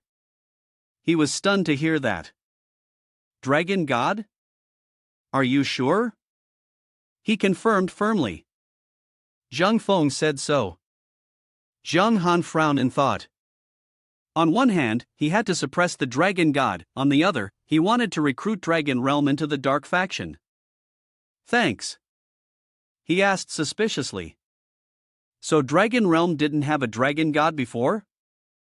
He nodded in response. "They did." Jiang Han's voice came through the screen. "Then the one being suppressed right now must be the previous dragon god?" Wei Chan Du shook his head and replied. "No, the dragon god of Dragon Realm was actually impersonated by the ninth demon god, the evil dragon Atticus. The real dragon god is the one currently being suppressed beneath Ding Lake." The more he listened, the more surprised he became. Get lost. Is this some kind of attempt to deceive me? His mind quickly summarized the situation, suppressing Longshan, then allowing the demon god to impersonate Longshan. Wasn't this almost equivalent to pushing the dragon realm toward the opposing side? And now, they were still considering pulling it over? He anxiously asked, "What should we do now?" Jiang Han tried to keep his mind clear and calmly proposed a solution. "When the soldiers come, the generals block them. When the water rises, build the dam. We'll take it one step at a time," still holding on to hope in his heart. Zhang Feng said to Wei Chan Du, "If you are suppressed by the boar and Ding, that means it's Longshan, but this mission hasn't been declared a failure yet. So I think there's still hope for a turnaround." Wei Chan Du replied, dejected, "Fine." He tightly gripped his staff and swung it. Right now, his weapon was still being forged. The only thing he could do was to increase his strength as much as possible. Jiang Han swung his staff at the wild boar cold wind. It screamed in pain. Ugh! The boar disappeared, leaving behind a sword on the snowy ground. He looked at the sword with satisfaction. Pulling out a blade, he finally had a useful melee weapon. The scene shifted to the Light Faction's Holy Hall. Everyone was gathered there. Elvis spoke with indignation, "It's just a mere dark swordsman, and yet he's destroyed so many years of effort from our church?" A bishop stepped forward and said, "Your Highness, this isn't our fault. The Lord of Light underestimated the dark swordsman. The Lord of Mercy will not hold us accountable." Elvis clenched his fist and gave the order, "No matter what, the dark swordsman must be killed. Keeping him alive would lead to grave consequences." The group of archbishops unanimously shouted, agreeing with the Pope's words. The dark swordsman had originally planned to stir up chaos and bring disaster to mankind, and we needed to eliminate him as soon as possible. Elvis asked the group, "So, do you have any plans to kill him? Just a moment ago, you were all so enthusiastic, but now it's so quiet." Elvis spoke sternly, "With our strength, killing the dark swordsman might not be difficult, but we have no reason to chase after him without cause. Therefore, there are certain restrictions in the rules. How do we ensure that we can kill the dark swordsman justifiably?" One of the archbishops spoke up, Pope, the Dark Swordsman is now affiliated with the city of High Xin. The Dragon Realm also has intentions to join the Light faction. Upon hearing this, Elvis let out a low sound of understanding. He vaguely grasped the meaning behind the words, using someone else's hand to kill. Elvis smirked, let the greedy ones in the Dragon Realm punish him and eliminate the crimes he's committed on our behalf. He stroked his beard, clearly satisfied with the plan. This idea wasn't bad at all. Meanwhile, Jiang Han, holding his sword, continued charging forward. The familiar golden light flickered again. The system notification appeared, your level has reached level 88. He gasped for breath, exhausted. After 2 days of relentlessly grinding the wild cold winds, he had finally reached level 88. Now he felt utterly nauseated. His divine weapon should be finished forging today, right? It was time to head back. Afterwards, through the teleportation, Jiang Han returned to that place. The system announced, you have entered the underground palace map. At this moment, the dwarves were holding their breath, watching intently. Everyone, full of anticipation, said, the main materials are heavenly blood divine core, black wine crystal, and fairy or wind spirit, with many other rare materials like king level or added. It's hard to imagine what the divine weapon will be like once it's forged. The clan leader is also taking this opportunity to become a god-tier blacksmith. We will definitely restore the glory of our ancestors. Seizo raised the hammer high, silently praying that the final strike would not disappoint the expectations of his ancestors and would result in a masterpiece. The divine grade light flared, and a powerful strike came down onto the blazing sword. Countless tiny sparks flew out. A loud crash echoed, and a blinding light flashed. He was knocked back, letting out a loud ah. The surrounding dwarves were also affected and fell backward. Jiang Han raised his hand to shield himself, sighing inwardly, such immense power. Is this a success or a failure? As everyone looked at the sword, which now gleamed brilliantly, they cheered in joy. This is the aura of a divine weapon being born. The clan leader has succeeded. Seizo laughed loudly. Ah, our ancestors' blessing has allowed the dwarf tribe to once again forge a divine weapon and the sharpest arms unmatched. Bowen turned to Jiang Han, urging, human boy, quickly drop some blood to bind the sword to its master. He nodded and replied, all right. Jiang Han looked at the sword, both familiar and unfamiliar, floating before him in astonishment. He couldn't believe how thick and heavy the divine weapon forged by the dwarf tribe was. He stepped forward, raised his hand, and touched the sharp blade, causing blood to flow. With this, I guess I must have earned the Lord City title, right? Jiang Han grasped the sword with both hands, thinking to himself. Although the weapon appeared large, it actually felt incredibly light. System notification, congratulations, you have obtained the unnamed weapon and it has recognized you as its master. This weapon will become your exclusive weapon, it cannot be traded, dropped, or discarded. System notification continued, congratulations, you are the first player in Eternal to obtain a divine grade item. Lucky stat increased by 1. His eyes widened in surprise. A divine grade item? This is definitely a god-stealing weapon. Is there something wrong with this game? Isn't it too early for players to be getting god-stealing equipment? System notification, please name your unique weapon. A prompt urged him to hold on tight. Jiang Han exclaimed in confusion, huh? The sword in his hand suddenly became incredibly heavy and fell to the ground. Staring at the sword's tip embedded in the earth, he asked in a daze, what's going on? Jiang Han felt confused, why did it suddenly become so heavy? The system answered, black wine crystal is a top-tier divine grade ore, but it has a flaw though. It's not exactly a flaw but a characteristic. It causes the sword to become extremely heavy, making it difficult to wield. Upon hearing this, Jiang Han finally understood. So that's how it is. Both hands grasped the sword once again, tightening their hold on the hilt, and then, using all his strength, he raised the sword and shouted. I, Jiang Han Zhang, am no ordinary mortal, raise it for me. Finally, he succeeded in pulling the sword from the ground. Zhang Han let out a breath, surprised by the weight of the sword. Just lifting it was difficult, let alone swinging it. First, he stored it in his spatial ring. The sword disappeared from his hands. He muttered to himself, "I still haven't checked the attributes of this weapon, let me inspect it first." Looking at the sword occupying half the space in his inventory, Zhang Han was shocked. "This thing occupies a full 50 slots in my inventory?" "Fortunately, my spatial ring is spirit rank, so it can hold up to 100 slots. If I gave this to another player, they probably wouldn't even be able to carry the sword." Weapon details, unnamed. Level, God. Attack, 4,800 to 5,200. Attack, 180%. Current speed, 500%. Additional effect, 10% chance to bypass 30% of the opponent's defense when attacking. Lifesteal effect, plus 20%. Critical hit rate increase, plus 20%. Critical damage, plus 50%. Special skills, Super Lifesteal, Divine Illusion Transformation, 1 strike to kill, temporarily unusable. Special effect, Heart of Dark Mystery. Level requirement, 80.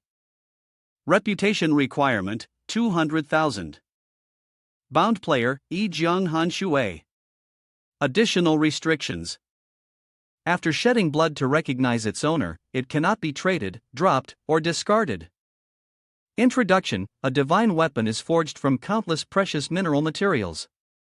It will dominate the world and drink the blood of high-level experts, or it will end up in solitude, forgotten and unknown. He felt both amused and helpless, absurd. This is truly ridiculous. A divine weapon really is a divine weapon, with so many effects and special skills, and its basic stats are ridiculously high. Everything on me, including the free attribute skills, the growth attack boost at basic level 88, and even the equipment ring, doesn't compare to this sword. Looking at the screen, he noticed the Heart of Dark Liquor, which also came with a passive skill similar to the growth skill, with the system information showing Heart of Dark Liquor, SS level. This weapon has intelligence and will evolve alongside its master. Every 10 levels, it will release a part of its suppressed power until the master is strong enough to unleash its full strength, at which point it can reveal its true form. Zhang Han stroked his chin thoughtfully. Although the sword's face seemed illogical, the 500% speed reduction felt somewhat embarrassing. Seizo, who had approached and heard this, explained, "With your current strength, using this weapon at will is indeed too difficult." Upon hearing this, Zhang Han turned his head and scratched his ear, asking, "Is there a way to reduce the difficulty? Even though this sword is powerful, it's useless if I can't wield it." He cautiously replied, "There is a way, but it is a secret formula of our dwarf tribe, and only core members are allowed to use it." Zhang Han skeptically asked, "Do you mean the Great Strength Pill?"